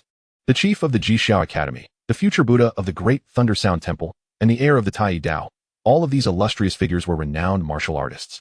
Each a seed of Grandmaster potential. Yet even the top of the Qingyun list had only just begun to grasp the true essence of martial arts. The gap between them and the ancient abyss was beyond measure. Most crucially, the significance of the ancient abyss to the Luo sect was paramount. Without this figure acting as the anchor of the void and the protector of the great Zhou's dragon energy, the so-called alliance of heretics would be no match for the great Zhou. No more was needed. With just 2 Grandmasters, they could effortlessly shatter all their ambitions with an army of 200,000. Sect leader Pei, once you meet the ancient abyss in person, you will understand the vastness of this world, the boundless expanse of the sun and moon. After the great Sun Dharma King spoke, he took his leave. Now that all matters had concluded, or rather, been forcefully brought to an end, the path for the alliance of heretics could no longer be traversed. He needed to return to the sect to report this situation to the sect leader. Matters concerning life and death, as well as the future of the holy sect, could not afford even a moment's delay. An innate Grandmaster at 18. This was the magnificent era that had unfolded over millennia. A saying from the Tianji Pavilion flashed through Pei Mingxuan's mind, prompting a deep sigh. The heavens and earth are vast, with numerous martial powerhouses. Yet he had always felt that within this vastness, the control lay firmly within the grasp of Grandmasters, whether in the martial world or throughout the entirety of the divine Zhou. Thus, he was ambitious to establish a holy ground for the heretics. However, if that saying were true, perhaps the days of Grandmasters reigning supreme and invincible across the world were drawing to a close, destined to become history. What then should he, or the Luo sect, do? Ancient Abyss. Pei Mingxuan softly murmured this name, his eyes flickering as he continuously calculated something. Qingyin, you have a fine son. He mused after a long pause, which ultimately transformed into a sigh. As dawn approached, the bright sun rose in the east. A thin veil of mist enveloped the world. An array of morning light pierced through the thick clouds, cascading down and bathing the land in golden hues. From the trees outside the palace, a chorus of bird songs rang out, clear, melodious, and delightful. The ancient Abyss slowly awakened from his meditative state, opening his eyes, which gleamed like 2 unsheathed swords, their brilliance flashing forth. His vital energy surged like a mighty river, continuously transforming into the purest true qi. However, he soon reigned in his imposing presence. Having returned in the early hours, he had refined the heavenly dragon grass and gathered information about the great Zhou from Ji Yunfan. Although Gu Yuan was merely of mid-tier status, he possessed far more knowledge than the Ancient Abyss. Through their mutual confirmations, the Ancient Abyss gained a much deeper understanding of the Great Zhou, no longer merely relying on theoretical knowledge. For instance, there existed a kingdom not mentioned in ancient texts, the Northern Yuan Khanate, located beyond the northern borders of the Great Zhou. It was an alien empire established 30 years ago by an extraordinary warlord who unified the various tribes of the grasslands. Known for their horsemanship and valor in battle, they frequently harried the borders of the Great Zhou. However, a year ago, that warlord passed away, and the Northern Yuan Khanate began to show signs of fragmentation. Consequently, the new king turned inward and, with great might, marched southward, leading to a great battle at the Tianbei Pass against the Great Zhou. In this conflict, an innate Grandmaster of the Northern Yuan Khanate perished on the battlefield, and over 100,000 of their iron cavalry were lost, nearly annihilating their forces. As for the subsequent tales of living Buddhas emerging and being revered as imperial teachers, the Ancient Abyss had little interest. What concerned him was that in this war, not a single Grandmaster from the Great Zhou's core had been mobilized. With merely the strength of the 9 frontier towns, he utterly vanquished a once mighty dynasty at the height of its power. This revelation enlightened Gu Yuan to the understanding that even innate Grandmasters are not omnipotent, and can indeed face perilous upheaval. Thus, he resolved to search within the capital for.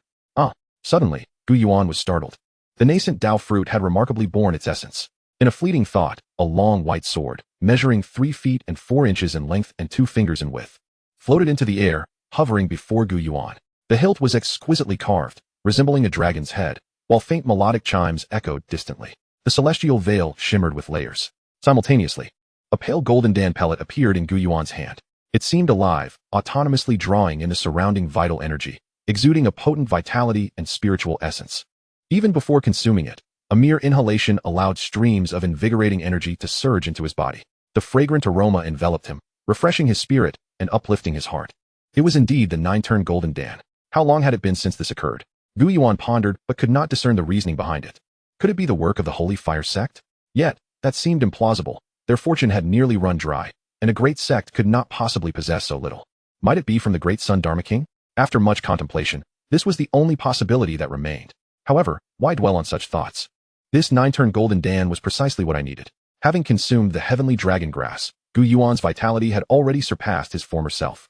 If he were to take the 9-turn golden dan, his physical prowess would surely ascend to new heights. Chapter 8. 9-turn golden dan, the curtain rises. Gu Yuan directly swallowed the 9-turn golden dan, perfectly dissolving it within the transcendent realm of an innate Grandmaster. Waves of supremely pure medicinal efficacy surged within him like a tidal wave. Should someone well-versed in this path have witnessed it, they would likely have berated Gu Yuan for his lack of discernment. The 9-turn golden dan, renowned as a divine elixir, was intended for external refinement. The term 9-turn denotes its potential for 9 cycles of refinement, gradually and progressively, hence the name. Indeed, if an ordinary martial artist like Gu Yuan were to consume it whole, their internal organs might be overwhelmed, reduced to a mere mass of blood. Such knowledge was not lost on Gu Yuan. Every creation, even tangible objects, carried with them an inherent message. Yet, an innate Grandmaster possesses the ability to turn the impossible into the possible. His blood surged and roiled like mighty rivers, continuously cleansing and refining. Gu Yuan's bones crackled, resembling the roars of dragons and tigers. Impurities within his body were relentlessly expelled. His muscles grew stronger, writhing and evolving. His tendons coiled like immense serpents, pulsating with energy. His skin underwent a rapid transformation, becoming crystalline and exuding a soft glow. Such purity of medicinal properties. Gu Yuan marveled at the state of his body, allowing the effects of the elixir to ravage him. He turned his gaze toward the Shitian sword. Its blade was impeccably clear, flawless from hilt to tip, resembling jade or stone, warm and smooth like precious gems. One could only wonder where the Shitian sword would rank on the divine weapon roster. Countless weapons exist in this world, vying for renown.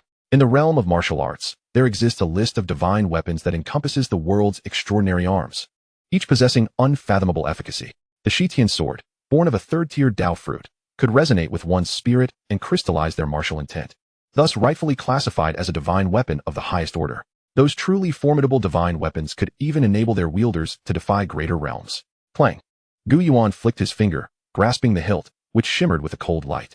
A sharp aura emanated from the Shitian sword, as if resonating with Gu Yuan's essence.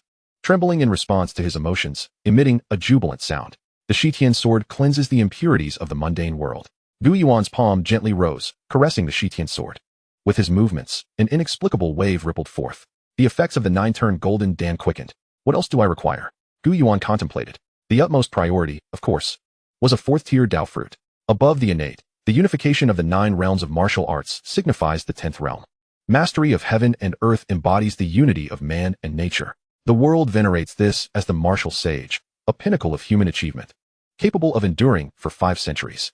The associated elements must be the 4th-tier Dao fruit. Unfortunately, in the past millennium, no martial sage has revealed their presence in this world. Naturally, the factions and sects within the Dazhou that claim to inherit the legacy of the celestial beings are not to be underestimated.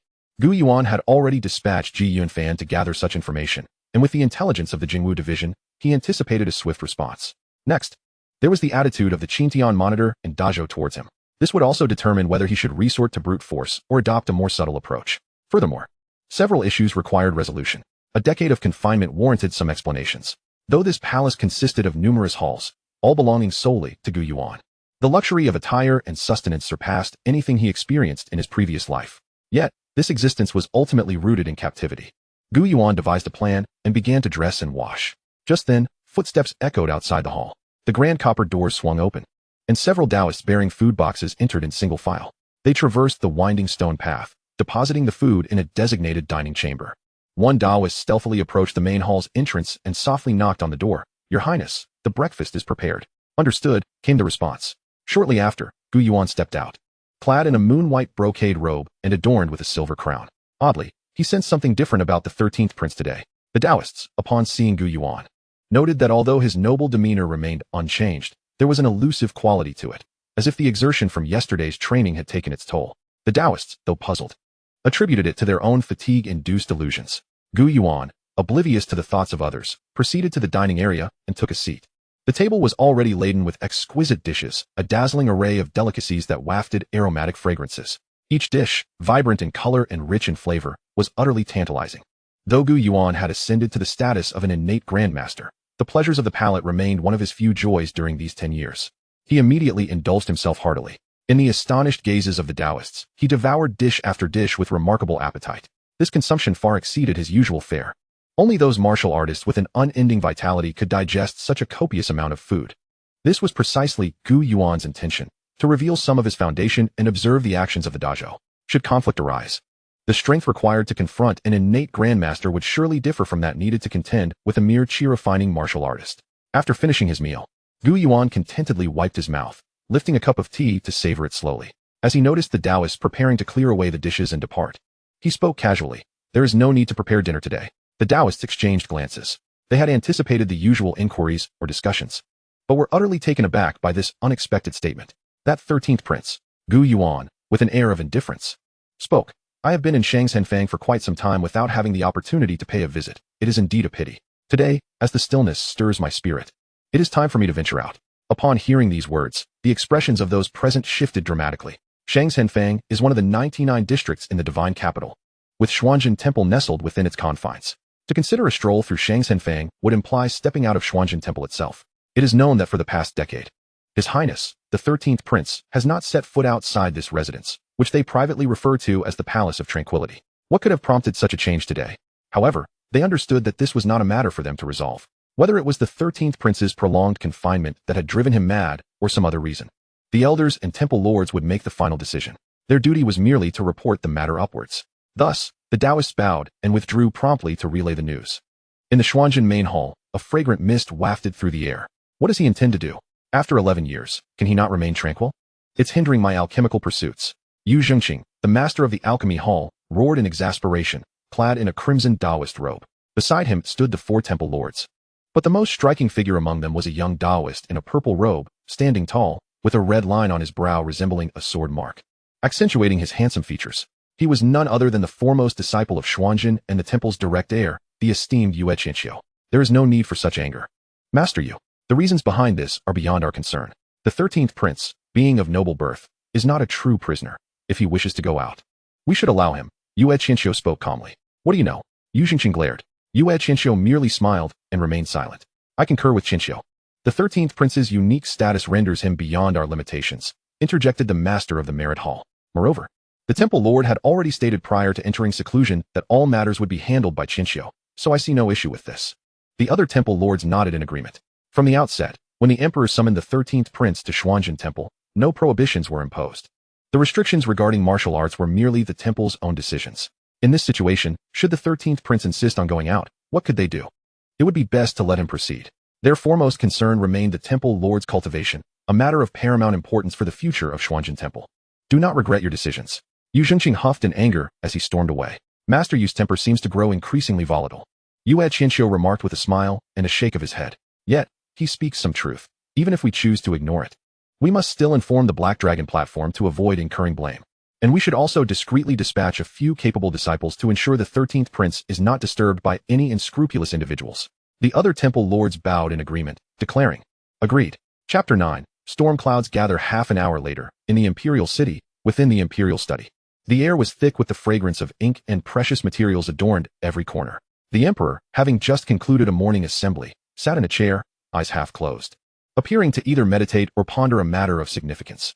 At this moment, the chief eunuch Wei In approached with a cup of tea, speaking softly, "Your Majesty, the Black Dragon Guard has reported that the 13th prince has left Xuan Zhen Temple, and what?" The emperor stirred slightly, opening his eyes to inquire. Wei In set down the tea with caution, saying, "In the 13th prince's residence, there was a faint scent of blood, as reported by the Black Dragon platform, indicating it was less than a day old." "Oh," the emperor smiled, "so it was just yesterday. It appears the fish has finally taken the bait. Tell me, is it due to that mysterious Grandmaster, or could they themselves be that Grandmaster? Moreover, how could a third party possibly emerge?" "I do not know, Your Majesty." Wei In replied respectfully. According to Xuan Zhen Temple, the Black Dragon platform speculates that the 13th prince may have already become a Qi refinement martial artist, though the specifics of his realm remain unclear. Several protectors dispatched by Xuan Zhen Temple have also lost track of the 13th prince in Shangxinfeng. Huh. Upon hearing this, the emperor's lips curled into a smile, clearly intrigued. Fascinating. However, this works to my advantage. There is no need for excessive intervention. If it succeeds, then splendid. If not, then so be it. It is merely a casual game. Were it not for the pressures from the sacred lands, I would have already dispatched troops to cleanse the entirety of the Great Zhou of any dissenters. Now observe this. The emperor rose and tossed aside a memorial before strolling to the window, gazing at the distant sky. The northern Yuan's imperial master is heading south, and the states of Chu and Yu are also eager to join the fray. That talented young swordsman from the Yu Sword Palace, what is his name again? Yun Qingyi. Yes, the third daughter of Yun Tian'e. Both nations have formed a delegation, and among them is this individual, though she participates under the title of a princess of Yu. The Yu Sword Palace. The emperor turned to Wei In. What could their intentions be? The Yu Sword Palace, truly named merely the Sword Palace, is one of the 6 great sacred sites of martial arts, renowned as the foundation of swordsmanship in Shenzhou, even the true martial mountain. Boasting the unparalleled sword technique known as Severing Heaven's Last Hope, must acknowledge this fact. Furthermore, having long resided within the borders of Yu, all political and military power, including that of the Yu Emperor, lies under the Sword Palace's control. Over time, it has come to be known as the Yu Sword Palace. And now, while the demons have yet to act, the Yu Sword Palace has dispatched its most outstanding disciple, which signifies nothing less than preparing for conflict. After pondering for a moment, Wei In replied, "Your Majesty, in your prime, with the 5 guards and 4 armies strong and valiant, what is there to fear?" Haha. The emperor laughed heartily. "Indeed. My empire possesses its own grandeur. It is they who should fear me. The matter of the delegation merely reflects their might, and the essence of strength is martial prowess. Since they wish to test the waters, let them do so. Why should the younger generation of the Great Zhou fear anyone else? Your Majesty is wise." Wei In bowed in agreement. Soon after, a message swiftly spread throughout the divine capital. 2 hours later, in the divine capital, at the residence of Duke Liu, Yang Qingyan, the third son of Duke Liu, stepped down the stone steps and directly entered the waiting carriage. The steed pulling the carriage was a magnificent horse, worth a fortune. To Huajian Tower. Understood. The coachman immediately drove the carriage towards Huajian Tower. The divine capital is divided into various districts, first by inner and outer, then by national, civilian, and commercial districts. Huajian Tower is situated in a commercial district, where one finds an abundance of elegantly dressed young gentlemen. The entire building boasts red walls and green tiles, bustling with activity. This tower is the largest den of indulgence in the outer 88 districts, rivaling even Duke Liu's residence in size. Third young master. We have arrived at Huajian Tower. Upon hearing this, Yang Cheng'an lifted the curtain and gazed at the grand signboard hanging high above, inscribed with the gilded characters Huajian Tower. A wave of opulence and extravagance washing over him. Though it was midday, the lively atmosphere remained undiminished, and even before alighting, the fragrant scents of rouge and floral perfumes heightened one's desires. Third young master. Third master. As Yang Cheng'an descended from the carriage, numerous onlookers immediately recognized the illustrious third son of the Duke of Liu. As one of the founding dukes of a nation, the Yang family was intertwined with the very fabric of the state, wielding immense power. Yang Cheng'an was accustomed to such recognition and strode confidently towards the Huajin Tower. Oh, why has the third master arrived so early today? Miss and has yet to rise. A beautiful woman in her 30s greeted him sweetly upon his entrance. Her figure was graceful, her features exquisite, and her attire was remarkably sheer, adding an alluring charm to her presence. No need to call for me. I shall await her. Yang Cheng'an waved dismissively, ascending the stairs on his own. As a frequent visitor, he had a private chamber within. Soon, he reached the second floor and entered a modestly sized room, adorned with intricate furnishings. Each piece was meticulously crafted, scattered throughout the room as priceless treasures, many of which were rare and exorbitantly valued. Taking a seat at the table, Yang Cheng'an raised a wine cup to his lips and remarked into the empty room. Pray tell, what urgent matter compels you to seek me out so early? Are you aware of the tidings regarding the divine capital's preliminary trials? A soft, enchanting voice emerged from behind a screen. Shortly thereafter, a woman clad in a flowing white silk gown gracefully stepped forward. She was stunningly beautiful, her delicate features captivating. Yet her icy demeanor evoked an unsettling contradiction. Bai Yulian, what brings you here, Shadow Envoy? Yang Cheng'an raised an eyebrow, momentarily taken aback. I am indeed aware of the news regarding the divine capital's trials. The delegations from the states of Chu and Yu have entered the capital, accompanied by numerous young prodigies. This preliminary trial is intended to select suitable candidates to match them. The Shadow Envoy has her own affairs to attend to, Bai Yulian replied. Settling into the seat opposite him, her fingers playfully twirling a strand of hair as she smiled. It is the envoy's wish for you to participate in this upcoming trial. Why now? Yang Cheng'an raised an eyebrow. For years, I have been instructed not to reveal my capabilities. Why the change? Times have shifted. Bai Yulian leaned forward, exhaling softly. You are a true seed of the Sacred Gate. Do you lack confidence? Yang Cheng'an remained silent, instead inquiring. I have heard that the heavenly demon Saintess has also arrived in the divine capital. From where did you hear this? Bai Yulian's expression hardened, her captivating eyes flashing with a fierce glint. Seemingly unfazed, Yang Cheng'an continued. The Holy Spirit sect's Holy Spirit child, the lust prince of the Wuxiang sect, and many martial arts masters, even grandmasters, have gathered here. Aside from innate grandmasters, no one can truly conceal their whereabouts beneath the emperor's gaze in this capital. The Black Dragon platform and the Jingwu division can find anyone they wish. This is something you must already know. Bai Yulian laughed, her smile radiant as if 1,000 blossoms had bloomed. Since the Great Zhou is aware, why do they allow us to proceed? Indeed, Yang Cheng'an found this perplexing. Well, the reasoning is beyond your understanding, let alone mine. Only the Shadow Envoy may possess some insights.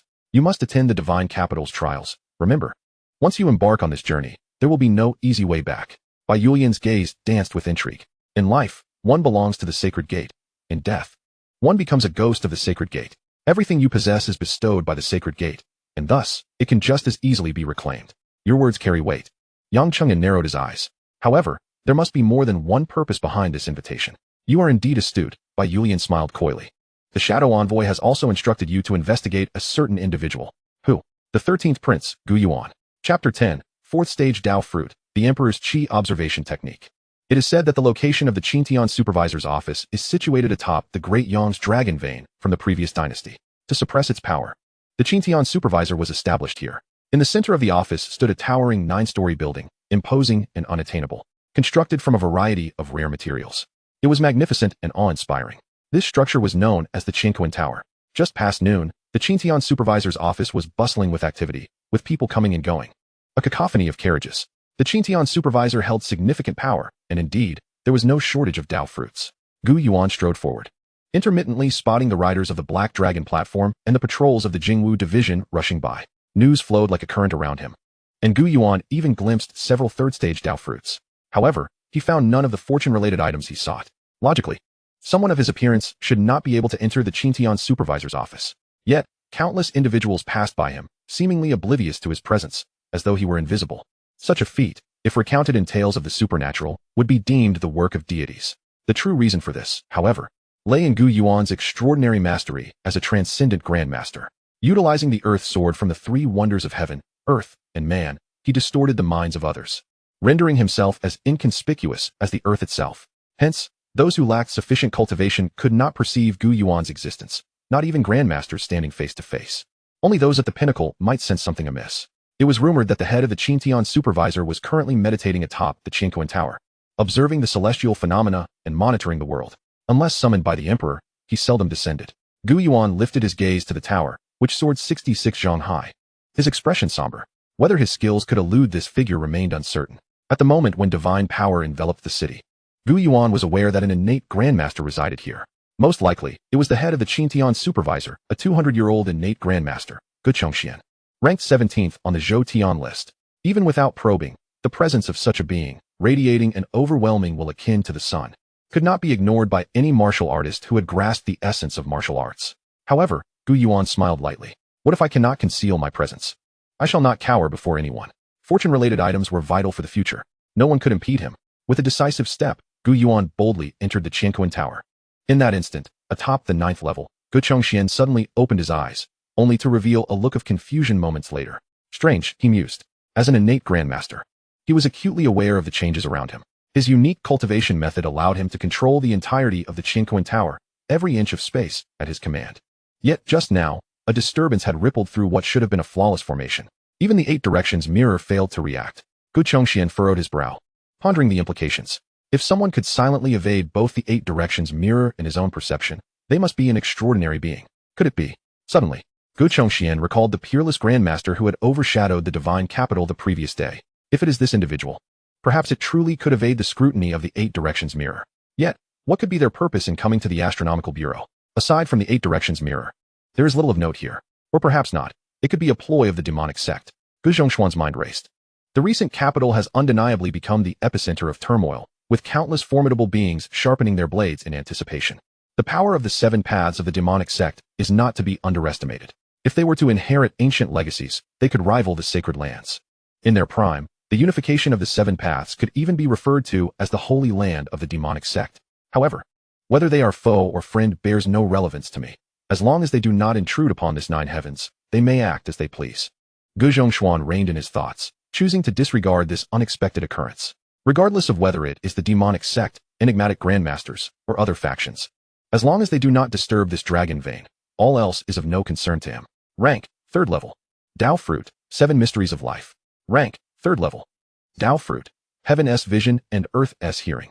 Indeed, there are quite a few treasures within this astronomical bureau, yet none contain the fortune I seek. Gu Yuan ascended to the 7th level of the Qianquan Tower. The staff of the astronomical bureau here were sparse, with various rooms filled with numerous tools. In a chamber brimming with books, Gu Yuan discovered these 2 Dao Fruits. However, the 7 Mysteries of Life pertains to fate, capable of discerning one's destiny rather than fortune, and it is not a cultivation method but merely a technique based on experience. Yet, even as a technique of experience, to attain a 3rd level is no small feat. As for the Heaven-S Vision and Earth-S Hearing, it is a method of investigation, with a mere thought. It can envelop an entire area. Although Gu Yuan could suppress most of the capital with the essence of martial arts, that would merely be a rough sweep, revealing only the largest entities. The Heaven-S Vision and Earth-S Hearing, however, requires a far more meticulous approach. Both require 9 years to master. On par with the Cleansing Heaven Sword and the 9 Transformations Golden Elixir, worthy of note. Gu Yuan was not in a rush, and chose not to plant these 2 Dao Fruits just yet.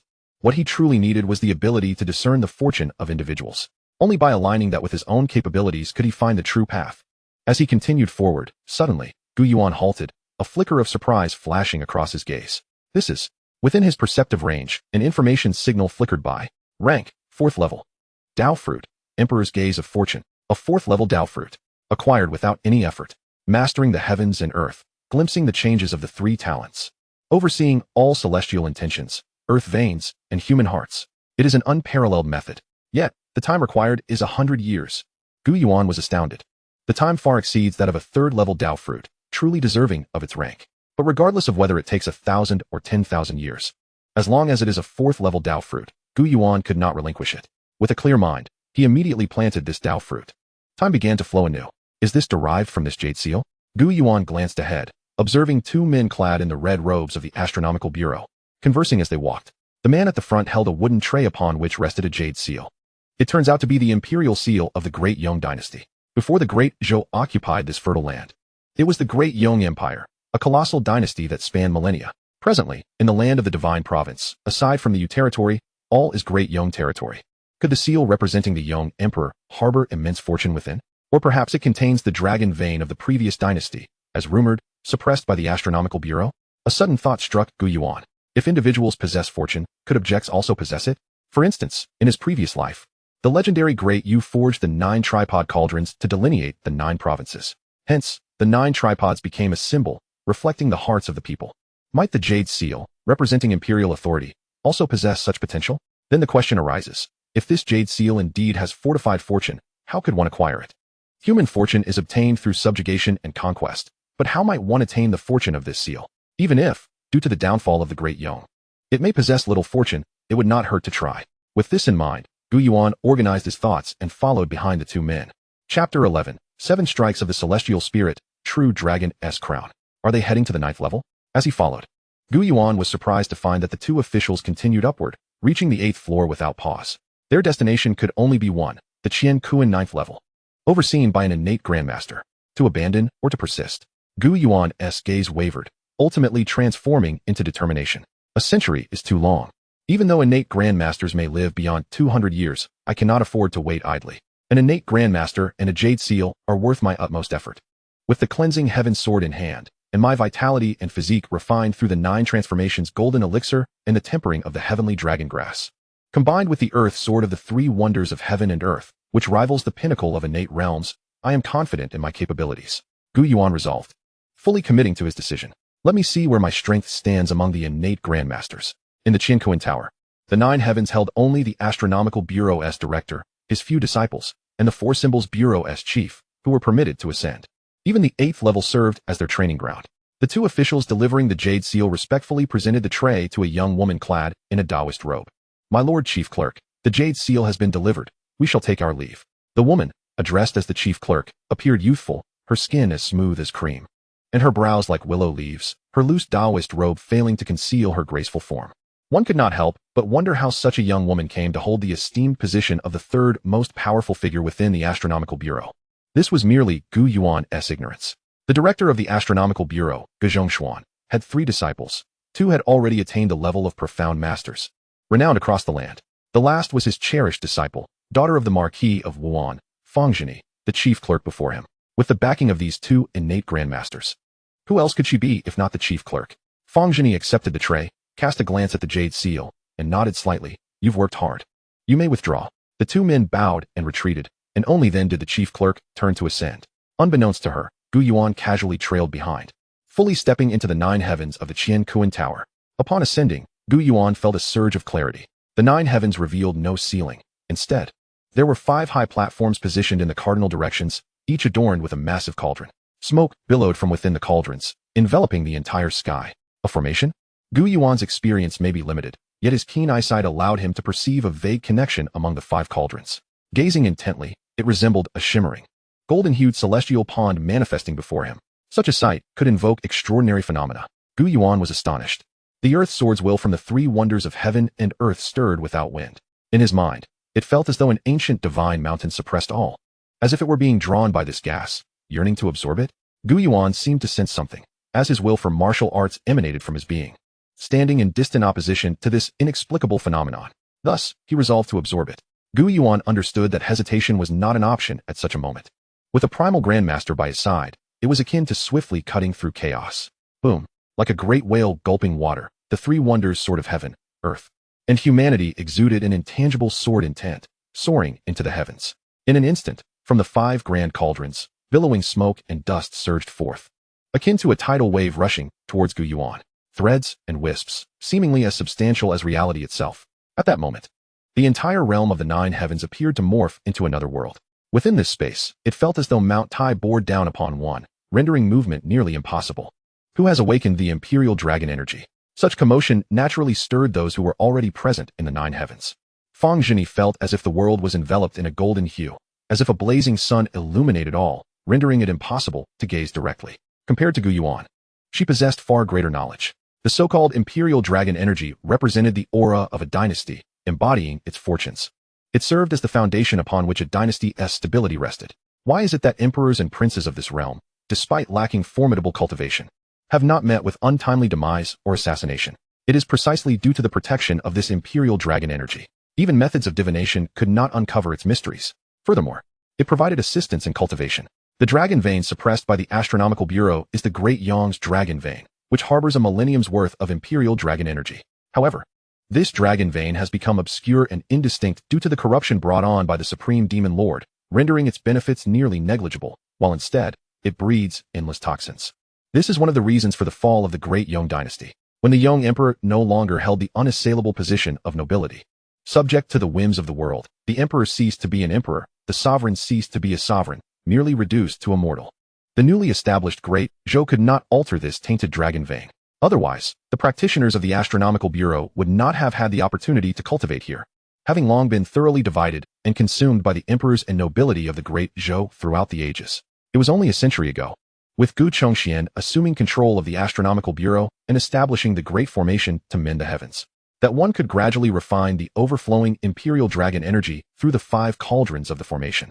Even a martial artist like Fang Zheni, who had yet to solidify her martial intent, needed to utilize the Yong dynasty's imperial seal to draw upon the imperial dragon energy for her cultivation.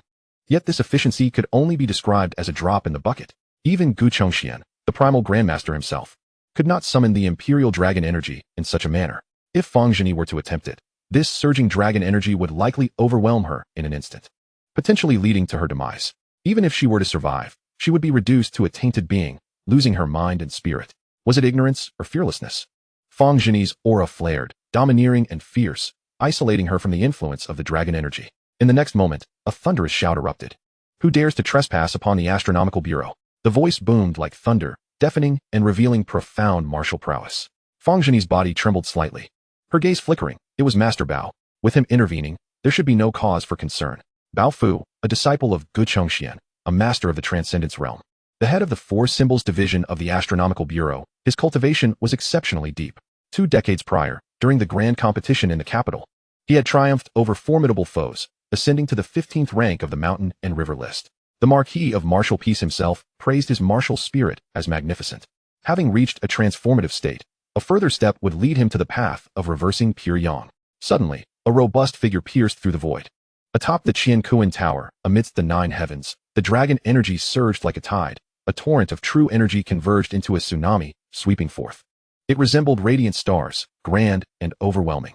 Transforming into a white silk ribbon descending from the sky, it enveloped Gu Yuan.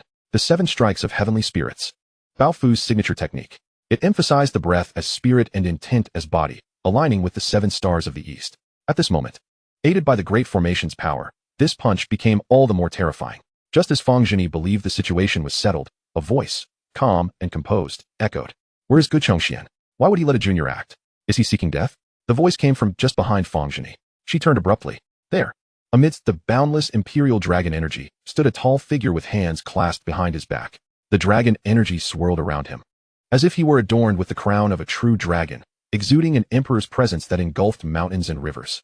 The 17th on the Zhoutian list is merely so. His visage remained indistinct, shrouded in obscurity. Yet those eyes, deep and boundless like the ocean, carried an innate dignity. Who was this master, so unperturbed? Fang Zheni's eyes widened. She felt an irresistible pull, her gaze drawn to the figure's hand. With a flick of his fingers, like the slash of a sword, a surge of indescribable might descended. It was as if the earth lamented, mountains shattered. Witnessing all this, Fang Zheni felt her head spin. Even the protective measures laid by the Marquis of Martial Peace appeared to be non-existent. The impact shook her spirit to the point of near collapse, and the world before her blurred in an instant. The emperor commands the realm, and the people return to their hearts. The dragon roams the heavens, and the 4 seas submit. The 3 wonders sword of heaven, earth, and humanity. The emperor governs the world. Gu Yuan's 3 wonders sword, already in a state of perfection, now under the influence of the imperial dragon energy, exhibited the tendency of the earth sword and the human sword to merge. The so-called dragon vein embodies the human heart and the advantages of the land, perfectly aligning with the might of the earth and human swords. Thus, it naturally evolved into this astonishing sword strike. Such swordplay, truly terrifying. Could it be a master from the Yu Sword Palace? Fang Zheni trembled, her legs turning weak. Were it not for the faint glimmer of her spirit, she would have surely succumbed before this sword. That boundless true energy, the formidable martial arts. The vast imperial dragon energy, under this seemingly mundane flick of a finger, shattered like bubbles upon contact. Boom. The true energy dispersed, the dragon energy receded, revealing Bao Fu. His face still etched with disbelief, standing there, rooted to the spot. Yet the aura did not cease, continuing to surge forth. The rare stone-crafted floor beneath them suddenly cracked and splintered under this overwhelming presence, as if it sought to sweep everything away. Isn't this a bit too tyrannical? A sigh echoed, an invisible wave binding this aura. This is the Great Zhou, the Astronomical Bureau, not a place for you to run rampant. As the words fell, on the central platform of the Qiankuan Tower amidst the 9 heavens, a brilliant light burst forth. A blend of yellow and white illuminated the space. The Big Dipper and the 28 constellations seemed to descend upon the realm. The 4 spirits of the constellations materialized: the Azure Dragon, Vermilion Bird, White Tiger, and Black Tortoise. The 7 strikes of heavenly spirits. No, it was the 28 strikes of heavenly spirits. Rumble. The air pressure exploded, collapsing, creating the illusion of the void shattering. It produced a thunderous sound. Were it not for the protection of the Qian Kuan Tower's great formation, who knows how far this impact would reach. This is the power of a primal Grandmaster. Not mere self-manifestation, but utilizing the laws of nature. The same martial arts, when compared to Bao Fu, were magnitude stronger. 400 years ago, this was the capital of the Great Yong. 1500 years prior, it was the celestial capital of the Great Shang. Gu Yuan strode forward, his voice resonating as if it descended from the highest heavens. How could you know that this place bears no relation to me? Boom. A formidable martial will, as radiant as the clear sky, tore through the heavens, causing the celestial light, which once descended like a starry night, to shatter under the force of this sword intent. In an instant, the stars dimmed, as if ensnared in the cycle of silence and oblivion. Between heaven and earth, only the azure sky stood tall, with a single utterance. A punch was shattered. Indeed, it is you. Gu Zhongshuan's gaze sharpened. Though he had suspected, it was only now that he truly confirmed it. The one who breached this Qian Kuan building was none other than that supreme Grandmaster, who overshadowed an entire city. Such prowess was unmatched by any Grandmaster etched in his memory. Who are you truly? A wandering recluse, an unknown entity. Gu Yuan laughed heartily, realizing now that the innate Grandmaster was merely this formidable. I possess a sword. I implore you, Master Gu, to offer your guidance. With the Shitian sword in hand. A brilliant light erupted as the sword was swung. It resembled the Milky Way cascading down, transforming the earth beneath it, where dragons and serpents rose from the ground. And the blade swept across the 8 directions and the 6 realms. The air was thick with sword energy, seemingly omnipresent. Its sharp, lethal intent and the might of the clear sky were utterly overwhelming. Fang Zhini trembled under this aura, feeling as though her blood was congealing, unable to breathe. Suffocating to the utmost degree. Even Bao Fu, this master of the Tongxian sect, appeared no different from an ordinary person under such pressure. A mere hair's breadth separated them from the abyss. Had it not been for Gu Yuan's deliberate restraint, wielding the terrifying control of the innate extreme realm, solely targeting Gu Zhongshuan, this Qian Kuan building would surely have been reduced to ruins. After all, this could be considered an asset for his future. This sword could slay a Grandmaster. Gu Zhongshuan's blood boiled, waves of heat radiating from his surface. The deadly intent surged against every inch of his skin. His spirit racing in alarm. How many years had it been since he entered the innate realm? He had not felt the threat of life and death since then. Yet now, facing this unfathomably mysterious supreme Grandmaster, he truly sensed the peril of existence. This sword, he could not withstand it, or he would perish. Is this what it means to be in the innate extreme realm? Gu Zhongshuan's eyes suddenly transformed into a fiery blend of yellow and white, akin to burning stars. Within him, true energy roared and surged, every drop of blood ablaze, erupting forth like a volcano. The 4 spirits of the cosmos, the 8 gates of the heavenly stronghold. The stars returned to their rightful places. One by one, the stars forcefully tore through the sword energy, their brilliance shining forth. Their hues transformed from pure white to searing heat, from black and white to fiery red, akin to stars reaching their zenith, welcoming their final bloom. The supreme technique of the heavenly gate, the art of annihilation of 10,000 stars. This was the most powerful secret art passed down in Gu Zhongshuan's lineage. The ultimate killing move conceived by a celestial martial sage observing the fall of the stars. Even with Gu Zhongshuan's current cultivation, employing it was exceedingly strenuous. Yet, in this moment, he held nothing back. All his true energy converged here. A wondrous scene unfolded. Countless stars perished, the boiling energy released, transforming into violent waves that swept through the surroundings. It resembled a torrential flood, washing over the earth, obliterating all life. This terrifying might, unfathomable in its number of starlight, seemed to eclipse the entire universe. The Qian Kuan building trembled. The ground cracked, vast chasms extending from the bluish stone surface. This clash had finally reached the limits of the grand formation, unable to conceal itself any longer. Yet at this moment, Gu Zhongshuan had no time to concern himself with such trivialities. Boom. First came a thunderous roar, followed by an eerie silence. 2 terrifying true energies, wills, collided and extinguished, ultimately returning to nothingness. Yet amidst this, a sword light appeared, seemingly eternal and indestructible.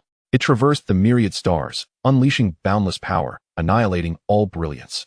Wherever it passed, all was rendered void. That vast might seemed to cleave the very heavens.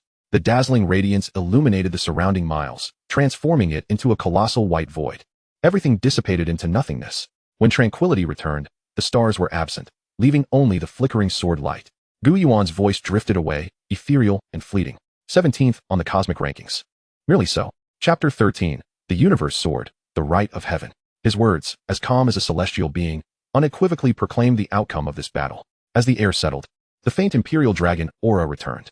This ninth heaven lay in ruins, with only the fierce wind howling. Fang Zhini stared blankly, her cultivation being the lowest. Still lost in the impact of that godlike strike, unable to extricate herself. Bao Fu, on the other hand, wore a face of disbelief. Unable to fathom that his senior brother, a figure of such caliber, had been defeated, and in a single strike at that. It was utterly preposterous. Yet the scene before them testified to the undeniable truth.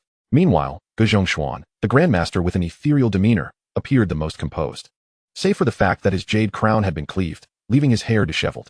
The innate extreme realm, the name of the pinnacle, was indeed no exaggeration.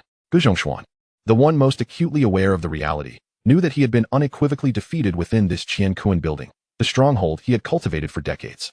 Even with the Grand Formation's support and the aid of divine weapons, he had still succumbed. Had it not been for the mercy of that supreme Grandmaster, that sword would not merely have severed his crown, claiming his head would have been as effortless as a flick of the wrist. To view the world from a well. I had underestimated the heroes of the realm. After traversing the brink of life and death, even someone as formidable as Gu Yuan felt his spirit wearied. Yet, this also confirmed that this individual might not truly be an enemy. However, the way this supreme Grandmaster absorbed the tainted dragon aura, could it be that he was impervious to demonic thoughts? Subconsciously, Gu Yuan shook his head. Though this supreme Grandmaster was powerful, he still paled in comparison to the supreme demon lord from 500 years ago. The gulf between them was as vast as the abyss. Ever since the world lost its harmony a millennium and a half ago, the innate realm had gradually become an ultimate state. Yet, there was one who shattered this limit. The first of the past millennium, the supreme demon lord, Ning Wuji, the only celestial martial sage of the past 1,000 years. Has he departed? At this moment, Fang Zhini abruptly regained her senses and instinctively inquired. The true essence has departed. He must have left. Seeing that Gu Yuan did not respond, Bao Fu hesitated.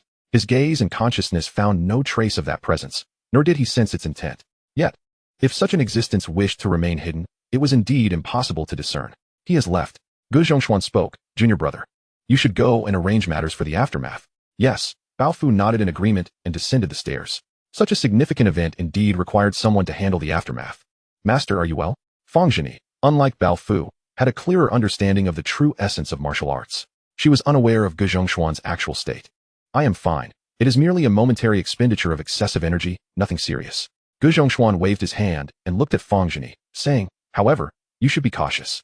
Having not yet attained the true essence of martial arts, being subjected to such a mental impact could make the path to true essence far more arduous than usual. Your father. At this moment, Gu Yuan suddenly paused. Just in time, he arrived. As the words fell, two figures suddenly tore through the air. One of them unabashedly unleashed an overwhelming aura, a fierce and explosive essence gushing forth like mountains and seas, like fire and wind. The two had certainly arrived with great haste.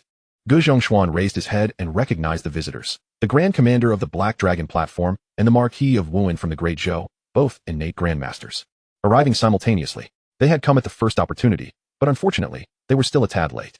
The Grand Commander of the Black Dragon platform, a formidable figure who had presided over the platform for over a century, spoke, and an uncontainable killing intent permeated the air. Clad in dark red garments, his gaze swept across the surroundings, grave and solemn. Only upon arriving here could one comprehend the terrifying battle that had transpired. The clash between two innate Grandmasters was indeed a rarity in the world, enough to astonish all. Old Gu still had the composure to jest. Upon seeing Fang Zhini unharmed, Fang Tianqing finally restrained his aura. The Marquis of Wuan's residence was not far from here. The battle, from inception to conclusion, lasted merely a few dozen breaths. The speed at which they arrived underscored the Marquis's deep concern for his daughter. What else could one do but jest? Gu Yuan chuckled, remarking that surviving was indeed a testament to their opponent's mercy. His words were casual, devoid of the gravitas typically associated with an innate Grandmaster. And he did not hide the outcome of the battle. Time and again, this fellow clearly underestimated the Great Zhou. Once I report to His Majesty, that scoundrel will be dealt with decisively. Fang Tianqing coldly retorted. Does he truly believe that being at the pinnacle of innate Grandmasters grants him the right to act with impunity? To this, Gu Yuan could only smile wryly. How could he be unaware of the current emperor's disposition? Still, the crux of the matter lay with the demonic sect's holy ground. All else was mere trifles. The most pressing concern was that individual, powerful enough to elude Great Zhou's detection. In such circumstances, what could they possibly use to confront him? Brother Yang, have you discerned anything? Gu Yuan did not respond to Fang Tianqing, but rather turned to Yang Shuo, the Grand Commander of the Black Dragon platform, the sole swordsmanship master among the Grandmasters of the capital. Feeling inadequate, Yang Shuo pondered the divine nature of his sword intent, sharp enough to cleave through all. Yet, standing here, he realized the vastness of the heavens and the earth. This flawless sword intent revealed no flaws whatsoever, embodying a perfection akin to natural law. However, with the universe sword in hand, he was not his opponent. "Oh, you even brought out the universe sword?" Gu Yuan exclaimed in surprise.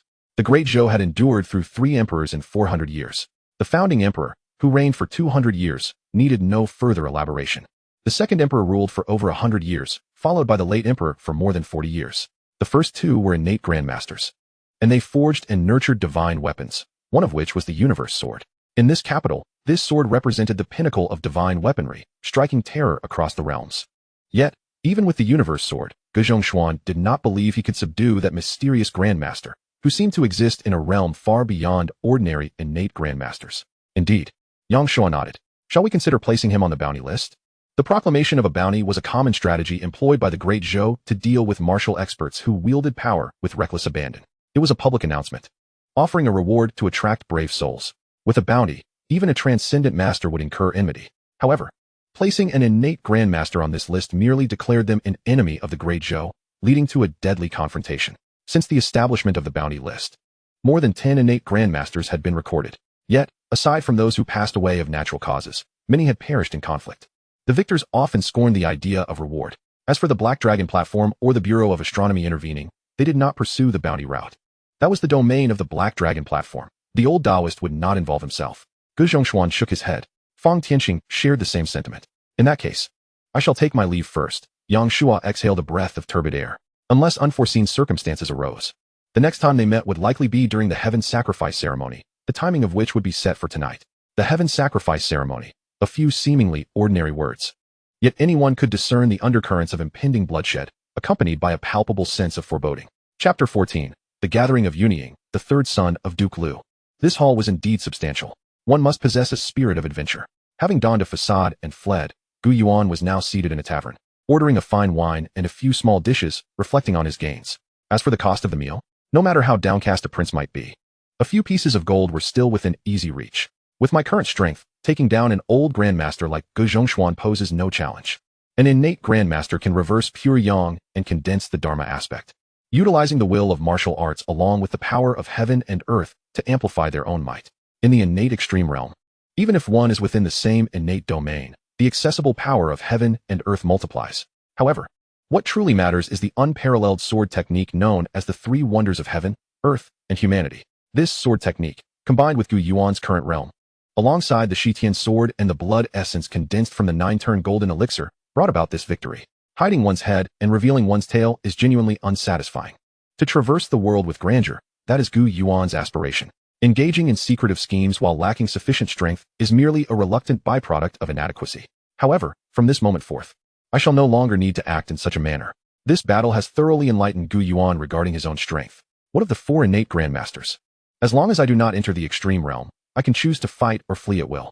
As long as I do not fall into encirclement. From the perspective of the current capital, I am already invincible. Gu Yuan sighed inwardly, picking up a slice of beef while surveying his surroundings. Rank, 4th rank. Dao Fruit, Imperial Observation Technique. Progress, 96. Indeed, this undertaking had directly brought the Imperial Observation Technique to a mere 4 years shy of completion. Grandmaster Gu Yuan alone had contributed 30 years worth of time. Remarkably, that maiden known as Fang Zhini provided a full 20 years. A mere individual, not even a master. Yet she offered far more fortune than many grandmasters. The first to strike, a master named Bao Fu, contributed 10 years. As for the remaining 36 years, they were all drawn from the Imperial Dragon Qi absorbed by Gu Yuan. This was the true bulk of the gains. The disparity in fortune was almost absurd. The Dharma King of the Sun could only provide 2 years' worth of fortune. Meanwhile, the chief scribe of the Bureau of Astronomy provided a full 20 years. She was still far from reaching the realm of a master, and the gap was strikingly vast. Moreover, the master of the perfected realm of the Grandmaster, Bao Fu, is but a single step away from the innate pure yang realm. He merely provided a decade's worth of fortune, far surpassing that of the great Sun Dharma King, yet still falling short in comparison to that esteemed chief scribe. If even a consummate Grand Master pales in comparison, does that not imply that Fang Zhini may yet ascend to the status of an innate Grand Master? Nevertheless, this matter does not concern me. Fortune is, after all, tangible. The Imperial Dragon Qi, however, is indeed a remarkable treasure, though I remain uncertain of the potential effects of the so-called demonic corruption upon me. Gu Yuan's gaze was profound and contemplative. The imperial dragon Qi, which bestowed 36 years of fortune, far eclipses that of Gu Chongxian, an innate Grandmaster. Furthermore, the imperial dragon Qi within has surely not been entirely depleted. Gu Yuan's assimilation of this imperial dragon Qi relies on the earth and man swords from the three wonders of heaven, earth, and man, rather than his own power. Once these two swords achieve full absorption, only then will the fortune of 36 years be realized. They can cultivate with the aid of the imperial dragon Qi, and I should be able to do likewise. I shall seek an opportunity to comprehend this in due course. This time, not only did Gu Yuan gain such a wealth of fortune, but he also uncovered numerous secrets. As for how this came to pass, it is naturally due to the perceptive abilities of the innate Grandmasters, far exceeding the imaginations of others. While engaged in battle, he could still hear the voices emanating from within the Qian Kuan Tower, discussions of imperial dragon Qi, Bao Fu, Fengzhini, and the demonic corruption, all crystal clear to his ears. As a mouthful of turbid wine slid down his throat, the sound of footsteps approached. 4 individuals entered the tavern, 3 men and 1 woman, all clad in martial attire, bearing swords and knives, unmistakably wandering souls of the martial world. They found a corner to settle in, ordered food and drink, and began conversing as if oblivious to their surroundings. At that moment, the tavern was sparsely populated, and even if Gu Yuan wished to ignore their voices, he could hear them distinctly. This capital city is exceedingly prosperous. The lone woman appeared youthful and lacking in worldly experience. The oldest among the 4 men chuckled and remarked, "Is it not the case that the cities of Chu and Yu pale in comparison to the grandeur of the 1,000-mile divine capital?" The subsequent exchanges were mere trivialities. Gu Yuan found their conversation tedious and was about to take his leave when a particular statement captured his attention. They had initially come for the 9 Princes' Union Assembly, yet unexpectedly stumbled upon this once-in-a-lifetime grand event. The 9th Prince, Gu Ming. This was indeed Gu Yuan's elder brother, and it was the first time he had heard someone mention him. Listening intently, Gu Yuan quickly grasped the context. The so-called Union Assembly traces its origins to the establishment of the Great Zhou Princes. At a certain age, each Great Zhou Prince possesses the ability to open a court and gather talents, nurturing individuals in a bid for the title of Crown Prince. Unlike the succession of the firstborn sons in Chu and Yu or the previous dynasty of Daong, the Union Assembly serves as the 9th Prince's means of attracting talent, enticing young prodigies with martial arts manuals and divine elixirs. The 4 individuals gathered here were drawn by this Union Assembly. As for the once-in-a-lifetime grand event, it was a proclamation issued from the imperial city. Any martial artist under the age of 30 could participate in a contest organized by the imperial city's office, with no inquiries made into their origins or backgrounds. The victor could directly enter the Great Zhou to serve in an official capacity or have the opportunity to witness the inscriptions of the great ancestor. This event is destined to be renowned across the 49 states, igniting the aspirations of countless talented individuals, even if not for the sake of gain or position. The allure of such tangible renown is difficult for many to resist. The Union Assembly, the Divine Capital Contest. Gu Yuan chuckled lightly. His ambition to ascend to the throne positions the 9th Prince as a rival from a certain perspective.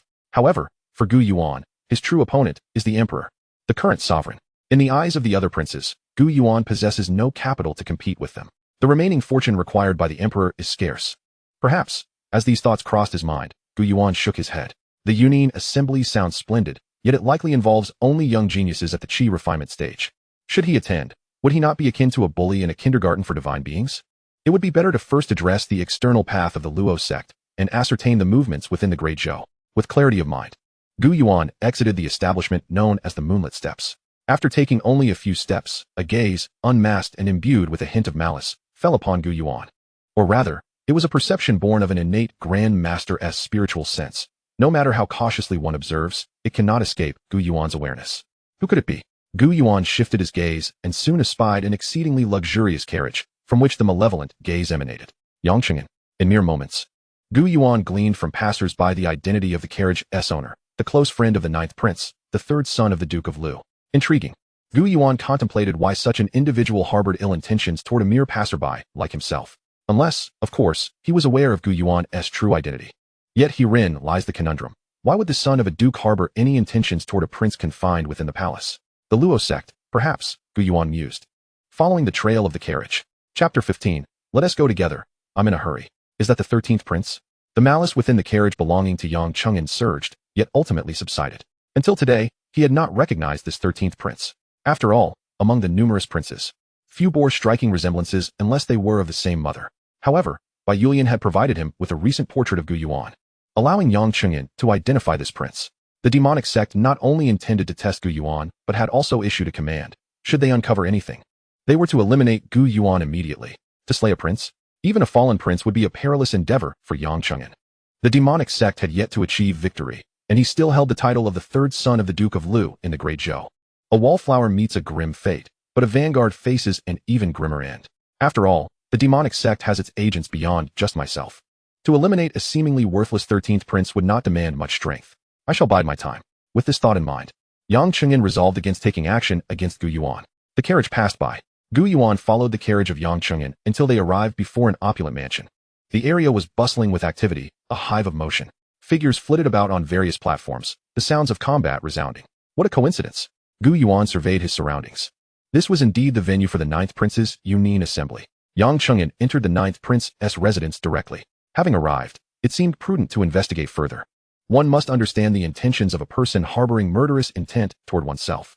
Thus, Gu Yuan wasted no time and strode purposefully toward the mansion's grand entrance. At the entrance, 2 stone lions stood sentinel, flanked by rows of guards wielding blades, their expressions as impassive as iron walls, scrutinizing every passerby. Gu Yuan could sense the chilling aura emanating from them, a breath born of countless life and death trials, the mark of seasoned warriors. As Gu Yuan approached, the leading guard was about to inquire when, in an instant, his demeanor shifted to one of utmost respect. Esteemed guest, please enter. With a surge of true energy, Gu Yuan successfully gained entry. Since he was here, why not also unleash this royal fortune-seeking technique? This scene undoubtedly incited a commotion. Who is this? Such a young cultivator in the chi refinement stage, yet seemingly never encountered before. The world is filled with heroes. It is perfectly normal not to have seen him. However, the attire he dons must surely be of considerable value. Could he be a scion of some noble lineage? Countless young warriors bore expressions of envy, wishing they could take his place. To secure 10 victories in the arena is to gain entry into the esteemed residence. Except for a rare few, most are merely transient visitors. As expected, this scene stirred a ruckus. Please, this way, young master. It was only then that Gu Yuan stepped into the mansion, greeted by a graceful maid. Thank you. He nodded, though a stream of information coursed through his mind. Fortune absorption in progress. Where does this fortune originate? Gu Yuan was puzzled, but seeing it would not last even a month, he chose not to dwell on it. He followed the guiding maid through the layered stone forest, where exotic flowers and rare herbs vied for attention, their fragrance intoxicating. After passing through numerous archways, he finally arrived at a spacious area. Before him lay a vast plaza, its ground paved with exquisite stone. In the very center, 2 individuals were engaged in a martial contest. Their fists and feet moved like the wind, swift as lightning. Each clash accompanied by a surge of true energy, as if threatening to rend the very air. Astonishingly, both were cultivators in the chi refinement stage. Surrounding them were rows of tables laden with fine wine, sumptuous food, and beautiful maidens, everything one could desire. Yet, the true focus remained on the proud and composed young warriors. A trifecta of beauty, renown, and profit, explaining the grandiosity of this union conference. Gu Yuan surveyed his surroundings. Meanwhile, the crowd in the arena scrutinized him with varied expressions. Some glimmered with curiosity, others bore a hint of wariness, while some chose to ignore him entirely. At that moment, a man seated at the front rose, bursting into laughter. Another newcomer has arrived. May I inquire your esteemed name? Clad in a brocade robe, with handsome features and an extraordinary demeanor, he evidently held a position of great importance in the arena. My name is Gu Yuan. Ever since the battle at the Qintian Observatory, I have come to recognize my own strength. Gu Yuan, disinterested in pleasantries, continued, as a martial artist. I will dispense with formalities. I come here with but one request, to defeat all of you. He strode forward, his aim set directly at the 2 combatants. What audacity! Many who understood the implications murmured to themselves. Such bravado could either signify a foolhardy youth or a truly formidable opponent. Gu Yuan. The name of the 13th prince was well known throughout the land, and the brocade-clad man, being the son of the Duke of Su, surely recognized what this name represented. Could it be a coincidence? Yet, the Gu surname is hardly a prominent one. Even if they shared a surname, how could they share a name? But was not this individual meant to be at the Xuan Zhen Temple? How had he come to this union conference?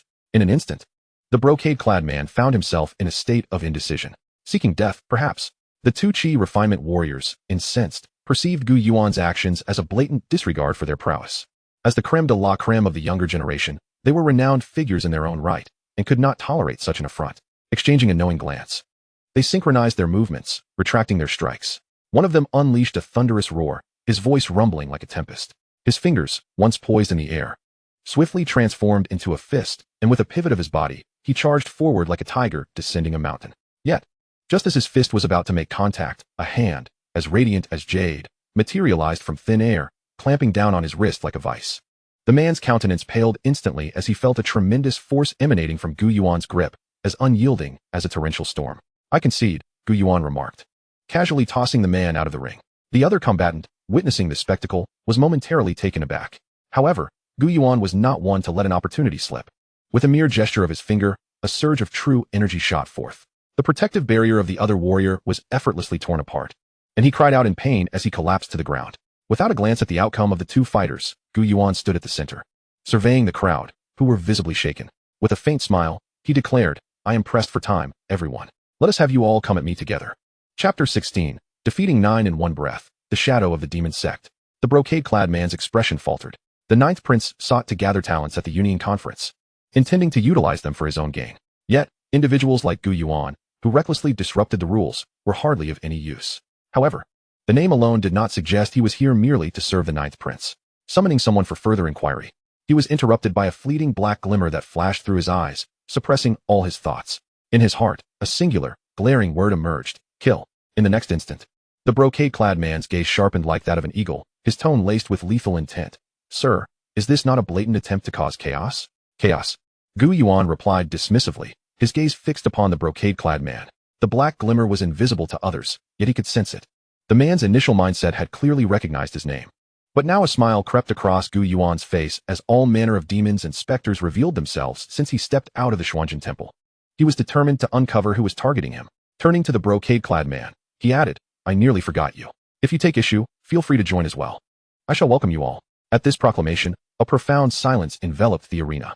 If his previous actions could be considered youthful bravado, this was a blatant affront to the ninth prince. This was no longer mere audacity. It was as if he was inviting danger into his life. Within this vast mansion, aside from the gardens personally attended to by the ninth prince, the remainder consisted of arenas like this one, each overseen by the prince's trusted subordinates, representing his authority. To provoke them was to challenge the ninth prince himself. This fellow was far too brazen. Whispers of disbelief circulated among the onlookers. Simultaneously, many felt emboldened, eager to seize this opportunity to impress the ninth prince by taking down this challenger. Even if the ninth prince dismissed their efforts, the son of the Duke of Zhou would surely recognize their prowess. As various thoughts swirled in their minds, several individuals began to take action. One rose abruptly from his seat, declaring, what an arrogant fool. Young Master Li Qian is not someone you, a nameless nobody, can challenge. Allow me to face you first. A black-clad swordsman unsheathed his blade, a cold smile playing on his feminine features as he strode confidently toward Gu Yuan. Haha, Ming brother. This sort of trivial character should be left for me. A voice, brimming with confidence and arrogance, rang out. Following the sound, a bald young man stepped forth, his towering and robust frame exuding an air of ferocity, like a wolf poised to pounce. Swoosh, swoosh, swoosh. Not just these two, accompanied by the fierce gusts of wind. 7 figures leaped high in succession, descending upon the tranquil and composed Gu Yuan in the arena. 9 individuals, each a formidable presence at the second stage of chi refinement, capable of condensing their auras into formidable forces. In this contest, they formed a group, excluding Li Qian, united in their efforts, aside from the true prodigy. Few in the realm of chi refinement could stand against them. Everyone present, including Li Qian, believed that Gu Yuan was destined to lose. It would be best if he were to perish. Li Qian snorted, raising his wine cup to take a sip. Suddenly, the air was filled with piercing shrieks of energy currents and muffled groans. He lifted his gaze and beheld the 9 individuals launching their attacks on Gu Yuan from various directions, some near, others far. Yet, amidst a light chuckle, 9 dazzling beams of light erupted from Gu Yuan, akin to unsheathed swords, effortlessly piercing through the assaults of the 9 and shattering everything in their path. The 9 were struck as if by a colossal hammer, simultaneously thrown back, crashing heavily to the ground, their fates uncertain. In that instant, the entire arena fell into a profound silence. Gu Yuan stood there, resembling an unyielding mountain, steadfast and unwavering, while the 9 lay scattered on the ground like grains of sand blown away by a tempest, powerless and defeated. In a heartbeat, numerous gazes, filled with astonishment and bewilderment, turned towards the figure in the arena. Had these 9 masters of chi refinement truly been vanquished so effortlessly? Who was this individual? Such power could not possibly belong to an ordinary person, nor could it be cultivated by any minor sect or faction. Superior techniques, advanced martial arts, ample resources, and innate talent. This is the path that a genius must traverse. From nothing to greatness. That is not merely genius, but rather a prodigious anomaly. Is anyone else willing to challenge?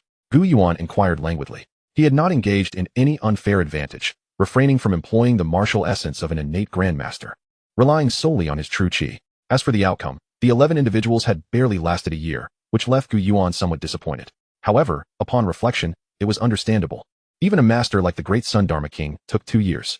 These 11, even after several bouts, were still far from the distance that separated them from someone like the great Sun Dharma King. There was no comparison. Damn it! Li Qian exclaimed as he rose to his feet. Why waste words? Let us battle. Very well, Gu Yuan replied succinctly. Good, good. As you wish. Yang Cheng'an, walking within the residence of the 9th prince, had just met with him and was heading outside. Passing by a training ground, he heard the commotion within. Curiosity piqued. He commanded, that must be where Li Qian is. Go and see what is happening. The Duke of Lu and the Marquis of Su were not only allies in the court, they were also part of the 9th princess faction, and the two families shared a long-standing friendship. The attendant departed and returned shortly with a report. A madman has arrived, defeating 9 opponents in succession, and is now challenging young Master Li Qian. Oh, Yang Cheng'an's interest was piqued. Let us go and take a look. What he beheld was astonishing. Is that not the 13th prince, Gu Yuan? He mused. How did he come to be here? As he approached the entrance, he was taken aback to see the figure standing in the arena. He had just seen him outside, and now, here in the Cloud Blossom Gathering, within the realm of the 9th prince, he found Gu Yuan yet again. Such coincidences were uncanny. A confined prince possessed such strength.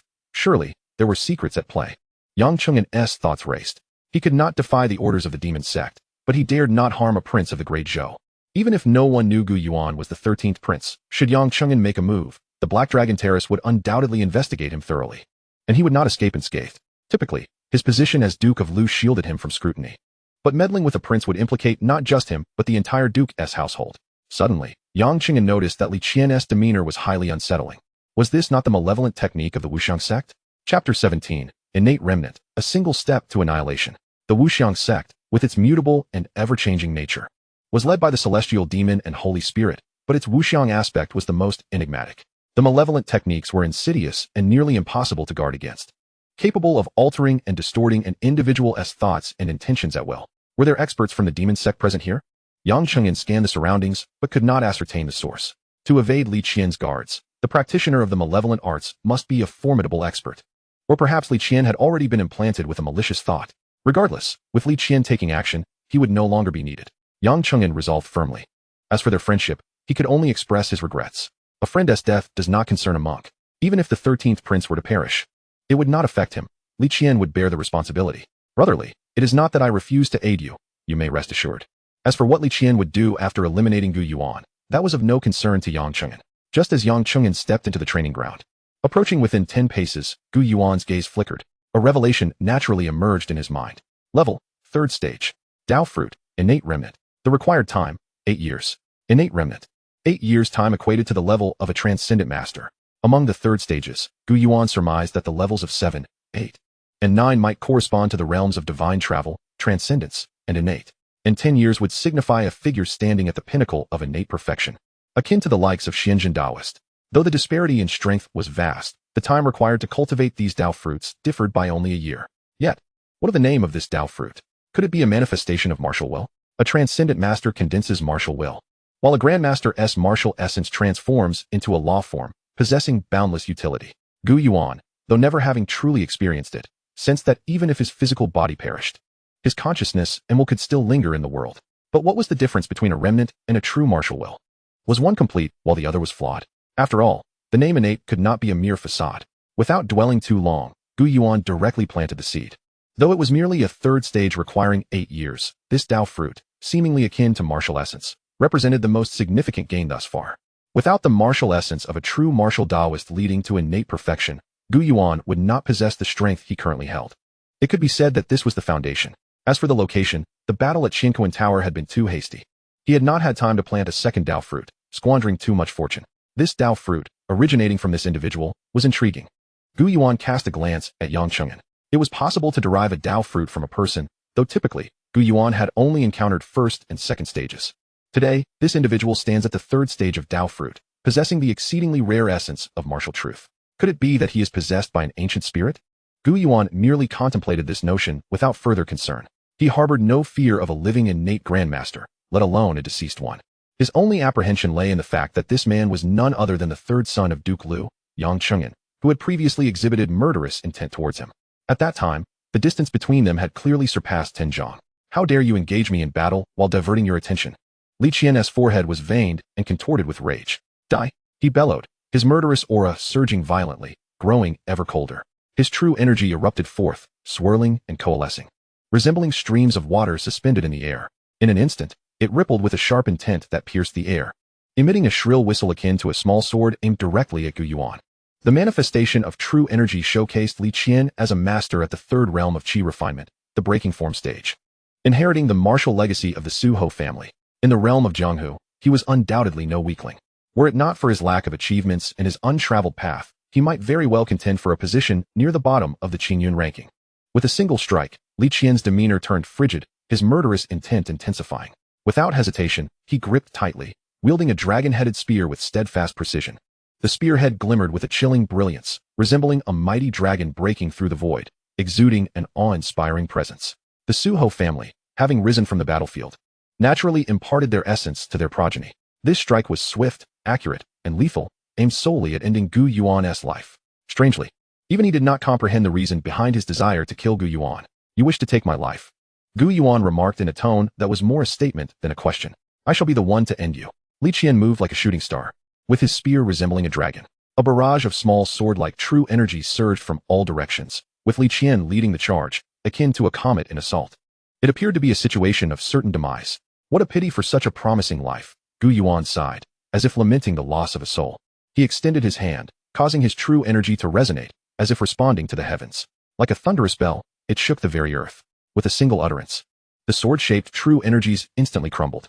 Seizing the moment, Gu Yuan rose, effortlessly grasping the dragon-headed spear. The ferocious gusts whipped against Li Qian's garments, causing them to flutter. How is this possible? Li Qian's complexion paled, astonished at the man's formidable strength. This aura was clearly that of an initial stage qi cultivator. Judging by the appearance of his true energy, he was not even at the breaking form stage. How could he possess such power? Little did he know.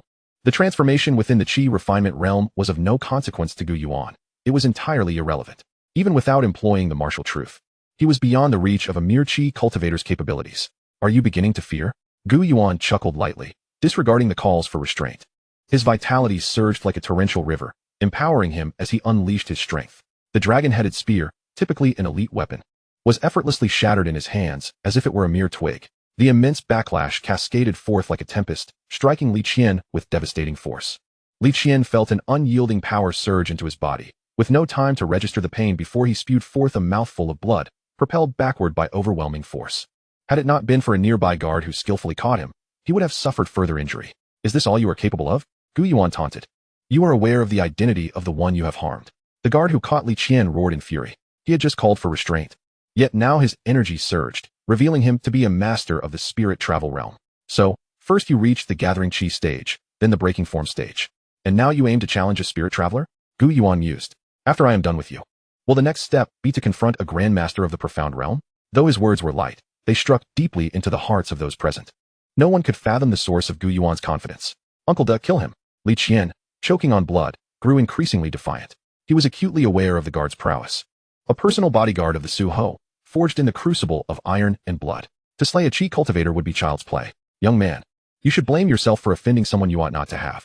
The spirit traveler guard sprang into action. In the blink of an eye, he appeared where Gu Yuan had stood. However, a look of horror spread across his face. The Gu Yuan who should have been there had inexplicably materialized beside Li Qian, who was backed against the wall. This message I shall return to you unaltered. Remember my face. Do not forget it in your next life. For you see, he lifted his foot. I am someone you can never afford to offend. With a resounding crack, the head of Li Qian, the son of the Su Ho and a friend of the ninth prince, was instantly shattered, blood splattering in all directions. Chapter 18. The True Seeds of the Demon Sect. Enigmatic and difficult to guard against. At the same moment, an overwhelmingly powerful consciousness, guided by Gu Yuan's perception, surged through the void, connecting with Li Qian. It thundered down upon a valiant man who was drinking.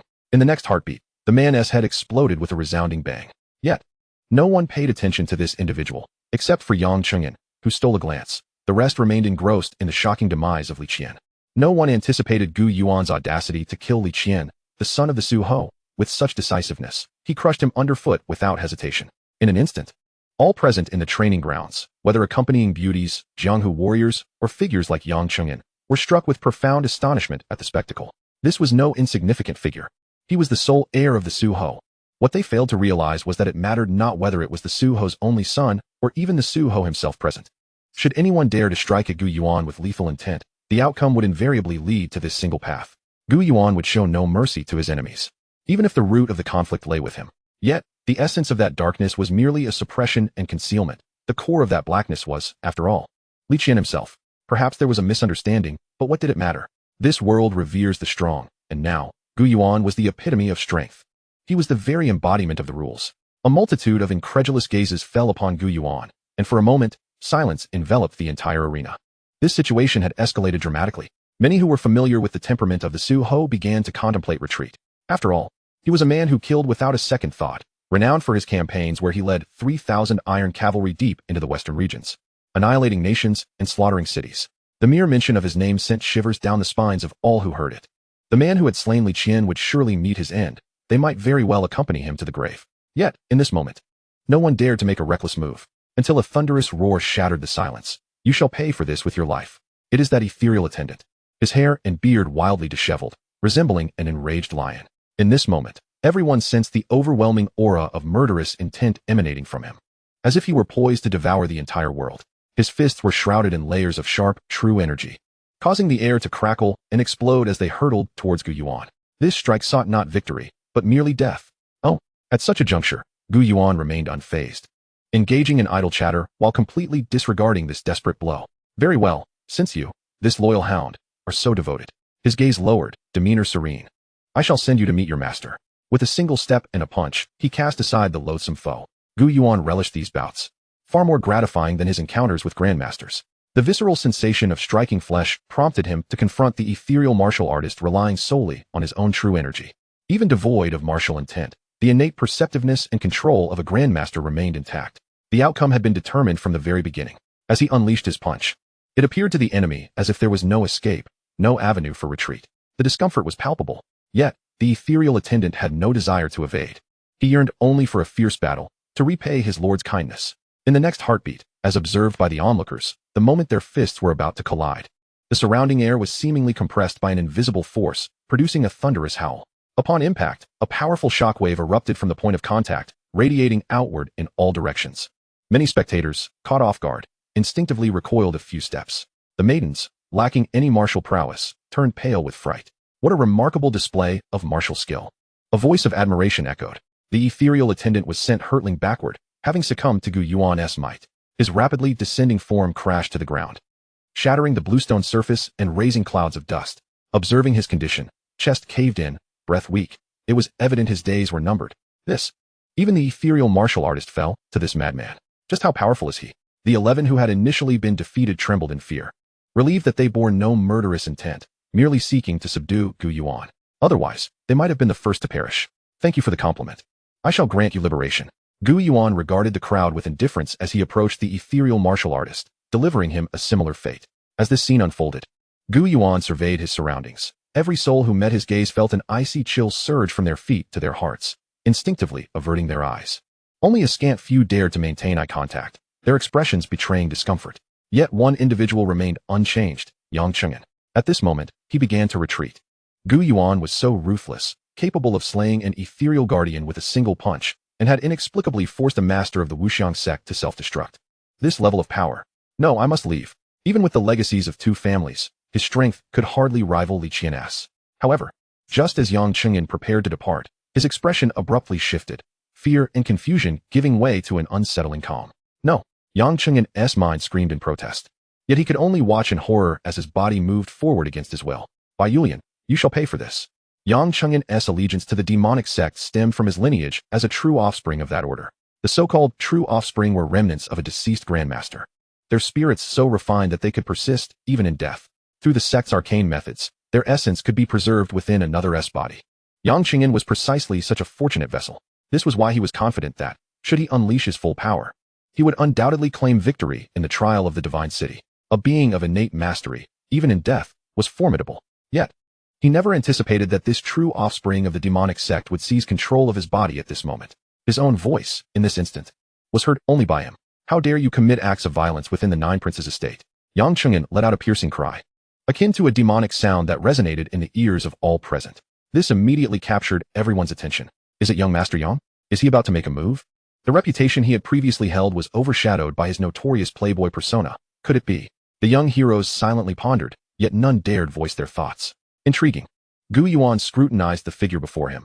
Remarkably, this individual seemed devoid of conscious will, operating solely on instinct. Yang Cheng'an was indifferent. He was neither the true Yang Cheng'an nor the deceased Grandmaster of the demonic sect. Instead, he was a manifestation of the heavenly demonic sect's machinations, utilizing ancient methods to control the true offspring of the demonic lineage. In that instant, his blood surged like a roaring flame. The 36 Paths of Blood Flame Fist. A legendary technique of the first Duke of Lu, this martial art harnessed and elevated one's vitality to its peak. Yang Cheng'an stepped forward. Chapter 19, The Vast Rivers. The so-called Imperial City. Is this method, stemming from a singular source, the work of a singular power? Gu Yuan found this situation intriguing. Yet it was not Yang Cheng'an who captivated his interest, but rather his current state, reminiscent of Li Qian. One had been twisted and obscured, while Yang Cheng'an was a complete substitute, acting purely on instinct. Gu Yuan could even sense, through his own mental faculties, the faint cries for help emanating from Yang Cheng'an's consciousness. Could it be that he was indeed one of the fabled practitioners of the demonic sect? In the first moment, Gu Yuan could only conceive of this notoriously infamous power. Yet, if it were the demonic sect, why would they seek to kill him? Gu Yuan was perplexed. He had only just emerged. How could anyone have taken such measures against him? The Celestial Observation Bureau? Unlikely. Even if they believed Gu Yuan to be that enigmatic Grandmaster, they would not dispatch such a minor player to eliminate him. The Luo sect would act similarly. They understood their own capabilities. To confront him, they would not send someone merely at the ethereal realm. Furthermore, this individual was evidently a scion of the powerful elite. Indeed, a third-party force? Gu Yuan sighed. How fortuitously coincidental these events seemed. Or perhaps it was due to his own deviation from previous conduct that had drawn such trouble upon him.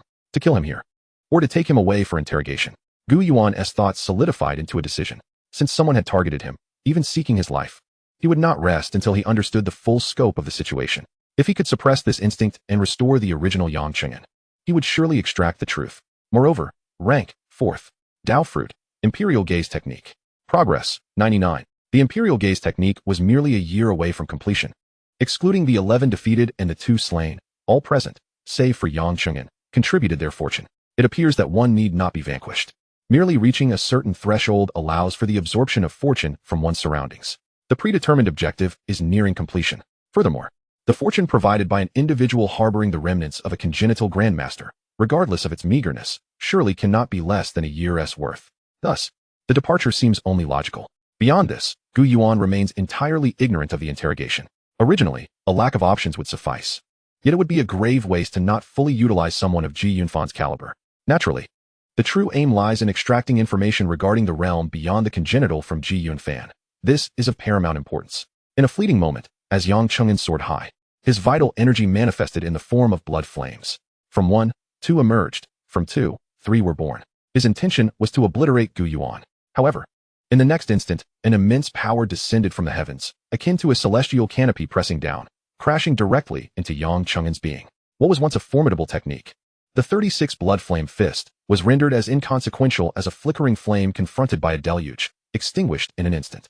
What is this? A thunderous sound reverberated, shattering all. Within Yang Cheng'an's sea of consciousness, a once expansive dark pool suddenly boiled, yet could not hinder the emergence of a sword light that radiated like heavenly illumination. As if birthed at the dawn of creation, eternally existing, suppressing the heavens and earth. Yang Cheng'an was struck with terror, realizing he could not move an inch. The once vibrant essence of his true seed fell utterly silent beneath the weight of this sword light. Where did this congenital Grandmaster come from? Yang Cheng'an howled, attempting to sever the connection. In the present divine city, there exists not a single Grandmaster of the demonic sect. Provoking a congenital Grandmaster is indeed unwise. Moreover, should this Grandmaster seek him out, the arrangements of the demonic sect within the divine city would be thrown into disarray. Thus, the mastermind behind these events, a member of the demonic sect, realizing escape was impossible, decisively severed the connection. Yet before this hidden expert could fully cut off perception, a colossal hand descended, seizing Yang Cheng'an as effortlessly as one might grasp a chick. It was, indeed, Gu Yuan, temporarily relinquishing the endeavor. The hidden expert felt a sense of reluctance, but had no recourse. Were it not for the power of the true seed, she would have been discovered at the very first opportunity. Subsequently, as Yang Cheng'an returned, and under the astonished gazes of those around him, Gu Yuan vanished with him in an instant. Gulp. It was only after Gu Yuan had departed for several breaths that a young prodigy could no longer suppress a swallow, triggering an uproar among the crowd. Voices rose in a cacophony, akin to a bustling marketplace. Who is this individual that has slain the son of the Marquis of Zhou and kidnapped the third young master of the Duke of Lu? Is he seeking to upend the heavens? Indeed, this is within the divine city, right beneath the emperor's feet. Such audacity is intolerable. Even a Grandmaster of the ethereal realm could not withstand a single blow from him. One wonders where he might rank on the Azure Cloud rankings. Despite such circumstances, some still instinctively drew comparisons. The Azure Cloud rankings began at 50. Those listed are either the true heirs of Grandmasters or members of esteemed families, all possessing extraordinary legacies and prodigious talents. Take, for instance, Fang Xingping, ranked 50, who has slain 9 formidable bandits and quelled the 3 mountains, even once cutting down a master from the western regions to attain this rank. Additionally, there is no need to ponder too deeply. Having stirred such significant trouble in the divine city, I cannot believe he will escape unscathed. Upon uttering these words, many present began to awaken to the reality. Indeed, this is the capital city. Moreover, it lies within the estate of the 9th prince. Consider this: the Marquis of Zhou, the Duke of Lu, and the 9th prince. These 3 powers are already formidable enough, although the Marquis has gained the emperor's favor and attained his title through military merit. The Duke of Lu's estate is one of the 8 pillars of the founding of the country, with influence spanning the entire Great Zhou. Generations of renown have established the Yang family's older brothers as the Yang clan's twin prodigies. As for the 9th prince, his reputation needs no embellishment. Furthermore, such a monumental event will surely alert the Jingwu division and even the Black Dragon Terrace, with 5 major forces converging against one individual. Whether even a congenital Grandmaster can survive remains uncertain. This is no twilight of a dynasty. The Great Zhou stands in a prosperous spring and autumn, its national strength far surpassing that of Europe. Alas, such a youthful genius, having just begun to reveal his prowess, with a future of immeasurable potential, chooses instead to court disaster. Some lamented, while many reveled in schadenfreude. Few can bear to see others excel, especially when of similar age. Yet, one thing they all shared in common was the belief that no one would think Gu Yuan could walk out of the divine city alive, unless he were the ancient remnant of the Great Zhou. Furthermore, he would have to be someone of high standing. Otherwise, the outcome is either death or utter obliteration. Chapter 20. Echoes throughout the imperial city, 9th Prince Gu Ming. A mere incense stick later, outside the training grounds, a group of individuals gathered. Leading them was a man adorned in a jade crown, draped in a robe of pearlescent white, its sleeves threaded with golden patterns. His waist was cinched with a dragon belt, and he wore boots embossed with cloud motifs. His features, radiant and smooth as jade, commanded attention. Simply standing there, he was the very center of the world, the focal point of all eyes. It was none other than Gu Ming, the 9th prince of the Great Zhou. What is the meaning of this? Upon entering the training grounds and seeing the lifeless body of Li Qian, Gu Ming's gaze sharpened, revealing a glint of murderous intent. This Cloud Hero Conference, since its inception under his leadership, has been held 5 times without incident, until now. Moreover, the deceased is the sole son of the Marquis of Zhou. Thoughts of his half-brothers, the 4th and 5th princes, flickered through his mind, only to be dismissed. Despite their rivalry, they would never stoop to such madness. To slay the Marquis's only son would certainly incite chaos of unimaginable proportions. Such an act would serve no benefit to them. Your Highness. At that moment, someone tremulously replied, not only mentioning the murder of Fang Qian, but also the abduction of Yang Cheng'an. Though the voice was faint, it was as if a colossal stone had been cast into a tranquil lake, sending ripples throughout. Gu Ming's countenance instantly turned ashen. He repeated the word good thrice, each utterance seeming to be forced through clenched teeth. His gaze swept over the gathered heroic figures, his voice imbued with a compelling firmness. Esteemed guests, this is my oversight. I, Gu Ming, have invited you all but failed to ensure your safety, for which I am deeply ashamed. Please accept these humble offerings. Furthermore, I implore you all to remain at ease. This matter, I shall certainly provide an explanation. I kindly ask all of you to exercise patience. This statement is not merely directed at those present at the gathering, but also serves as a declaration to the formidable forces behind Gu Ming. Simultaneously, it subtly cautions these talented individuals from the martial world to refrain from disclosing what transpires here. The consequences of such indiscretion are best pondered by themselves. Well spoken. I, Zhao, am willing to lend His Highness a helping hand. A young man, scarcely in his 20s, immediately echoed this sentiment as he accompanied Gu Ming. He, too, is a distinguished figure attending the Cloud Heroes Assembly, and to be received by the 9th Prince indicates his exceptional status and strength. Not only he, but waves of agreement resounded in succession. With the support of these individuals, capturing the rogue would surely be within reach. However, it must be noted that Gu Ming seeks assistance from those he truly trusts. Old Gao, have you discerned anything? Behind the 9th Prince stood a slender, elderly man with drooping eyelids. His appearance was unremarkable, reminiscent of a humble farmer, with dark skin and a face etched with deep wrinkles. Yet, when the 9th Prince inquired, his opened eyes were mesmerizing, gleaming with an astonishing brilliance. Gao Wanxiang, a rogue by origin, had traversed the 10 rivers for over 50 years, establishing a grand reputation. However, after the ninth prince departed from the capital, he was subdued and became a valued retainer, lacking the remnants of martial intent. Those who acted were not mere practitioners of profound mastery. Gu Yuan spoke, his voice hoarse like wind passing through stone walls. How dare a mere practitioner of the divine wanderer realm be so audacious here? The ninth prince, Gu Ming, wore a stern expression. Old Gao, can you uncover any traces? Gu Yuan, maintaining an impassive demeanor, replied, this individual has concealed their skills profoundly. I cannot discern their whereabouts or background. However, such formidable techniques likely belong solely to those of the demonic path. It is widely known that those of the demonic path excel in such matters. Your Highness, we have the portrait. The individual claims to be. At this moment, a servant approached, holding a freshly drawn portrait.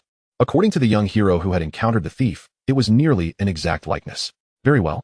Circulate this widely and notify the Martial and the Lu Duke's residence. The servant was about to comply when, in the next instant, Gu Ming gazed at the portrait, his expression shifting abruptly. Wait, what did you say that person's name is? Gu Yuan, the servant replied, somewhat perplexed. Yet Gu Ming was too preoccupied to acknowledge him. Swiftly commanding, seal off the entire residence. Without my decree, no one is to enter or exit. Additionally, send someone to summon the Martial and the Lu Duke. He then signaled to the numerous young talents behind him to retreat, taking only Gu Yuan with him. Your Highness, what is this about? Once they exited the training grounds, Gu Yuan inquired with curiosity. This behavior was uncharacteristic of the ninth prince. If the portrait is accurate, the person depicted is my 13th brother, who has long been sequestered in the Xuan Zhen Temple. Gu Yuan and Gu Ming did share some resemblance, yet their auras were entirely distinct, leading others to perceive them as unrelated. Every ambitious prince would not overlook a single detail. Thus, Gu Ming recognized precisely how Gu Yuan appeared, while the portrait was imperfect. The general likeness remained. The 13th prince, Gu Yuan raised his eyelids in surprise. Isn't he the one who has been confined in the Xuan Zhen Temple? How could this be? No wonder Gu Ming reacted so strongly. Indeed, Gu Ming replied, caressing the exquisite red jade at his waist, his tone cold.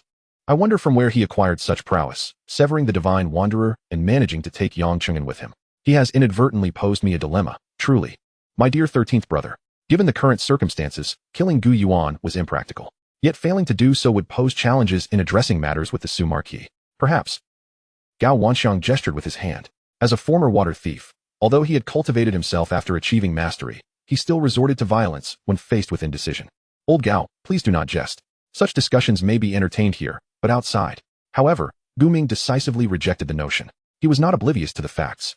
His father, the current emperor, despite committing fratricide, had never witnessed their mutual slaughter.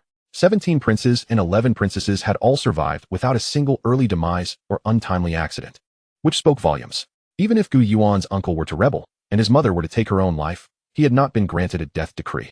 Now, to have killed even a son of the Martial, Gu Ming could not bring himself to slay his own brother. What would this signify to the emperor? Hence, Gu Ming could neither afford to nor dare to act.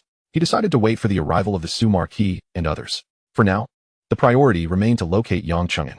Half an hour later, the Martial and the Lu Duke arrived at the ninth prince's residence together. No one knew what transpired in their discussions. However, just a short incense stick later, the Martial stormed out of the ninth prince's estate, his fury palpable. Instantly, a wave of information swept through the upper echelons of the capital like the wind, while an old, forgotten name echoed once more. Chapter 21. The Thoughts of All Parties. The Calamity of the Dao Sect. How intriguing. The ninth brother has truly made a significant blunder this time. The first prince, Gu Hong, listened to his subordinates' reports and smiled faintly. As for the 13th brother, he is indeed an unexpected figure, is he not, from the Luo sect? Compared to the ninth prince. This eldest prince, being the eldest, seemed to possess much more knowledge. Finally, he instructed, this matter must not be involved in any way. Heed this warning. Aside from the second, third, fifth, and 11th princes who were not in the capital, as well as the younger princes who had yet to establish their own residences, every remaining prince received this information almost simultaneously. However, their choices mirrored that of the first prince. Even if they were curious about the 13th prince, a prisoner by the name of Gu Yuan, they all chose to remain distant. Curse it. In contrast to the rest of the Great Zhou, by Yulian, who knew the intricacies, was even more astounded, her shock bordering on disbelief. The one covertly controlling Yangchungen was none other than her. Originally, those arrangements were aimed at the ninth prince, Gu Ming, but upon encountering Gu Yuan, her plans shifted. Bai Yulian rose to her feet. As one of the 12 servants of the celestial demon, she understood the significance of the Holy Gate's true seed far too well. Particularly, the Holy Gate's true seed residing within Yangchungen, which had once been a pivotal figure within the Holy Gate, proficient in both the celestial demon and Holy Spirit paths, known as the Holy Demon of Duality. Had it not been for the emergence of the Supreme Demon Lord, which fractured the Holy Gate into 7, this figure would have even had a chance to leave a mark on the Holy List and glimpse the throne of the Holy Gate's master. Now, however, she had lost contact with that power. This was originally the Holy Gate's arrangement. This cannot stand. I must urgently inform Lord Ian. Suddenly, the tent's delicate gauze fluttered without wind as a woman clad in black entered the room, possessing a gentle yet resolute countenance, harboring a latent ferocity. Lord Ian, upon seeing the visitor, Bai Yulian, though surprised by Lord Yin's direct arrival, maintained her respectful demeanor and was about to pay her respects. Behind the woman clad in black, there stood another figure, draped in crimson reminiscent of blood. Her long hair flowed like dark ink. The skin exposed to the light was pristine and flawless, emanating a faint, ethereal luster akin to jade. Regrettably, her visage was shrouded beneath a veil, rendering it impossible to discern her true beauty. Yet, her pair of eyes was enough to captivate anyone, exuding both a smile and allure, embodying an array of enchanting charms. Your Holiness. Bai Yulian paused momentarily in her act of reverence, then gracefully knelt upon the ground, akin to one in worship of a divine being. Her voice was imbued with awe and veneration. The 12 servants of the heavenly demon existed solely for the purpose of serving the heavenly demon Saintess, who had only recently arrived in the divine capital. Rise, the heavenly demon Saintess commanded, her voice akin to a crystal-clear spring, melodious and enchanting. Speak. What has transpired with Yang Cheng'an? His true essence has suddenly become unresponsive. Reporting to your Holiness, Bai Yulian succinctly explained the matter. This is my fault. I humbly request your punishment. There is no need for such concern, the heavenly demon Saintess replied with a charming smile. This is, in fact, your merit, as you have uncovered the roots of Gu Yuan. Your Holiness. Enough, the heavenly demon Saintess waved her hand dismissively. I shall personally address the matter with Gu Yuan and also ascertain what schemes lie within the heart of the great Zhou. Your Holiness, this might be. A nearby shadowy envoy hesitated. Fear not, the heavenly demon Saintess assured confidently, with the true artifact in hand, and at such a moment, there shall be no issues. As for you, depart from here. Such significant matters require the great Zhou to set an example. The skies were soon to unleash rain. Within the imperial palace, the Emperor of Zhou stood with arms crossed, gazing pensively over the railing. Your Majesty, Lord Su, behind him, Wei Yan, the chief eunuch of the imperial ceremonial office, bowed respectfully. Let him continue to wait. He should be aware of what constitutes the greater scheme. Understood. Wei Yan silently withdrew, vanishing like a specter within the vast expanse of the viewing platform. The expansive platform was now left with only the Emperor of Zhou. He gazed into the distance, his profound eyes seemingly capable of piercing through layers of clouds, reaching the very depths of the cosmos. There, a resplendent golden dragon soared through the heavens. Has the fortune begun to rise? He murmured, seemingly speaking to no one in particular. The ascendancy of the great Zhou's dragon fortune. Can you truly remain oblivious to it? Oh, Emperor Zhou. A raspy laughter echoed across the empty platform, reminiscent of a ghostly voice emerging from the depths, sending chills down one's spine.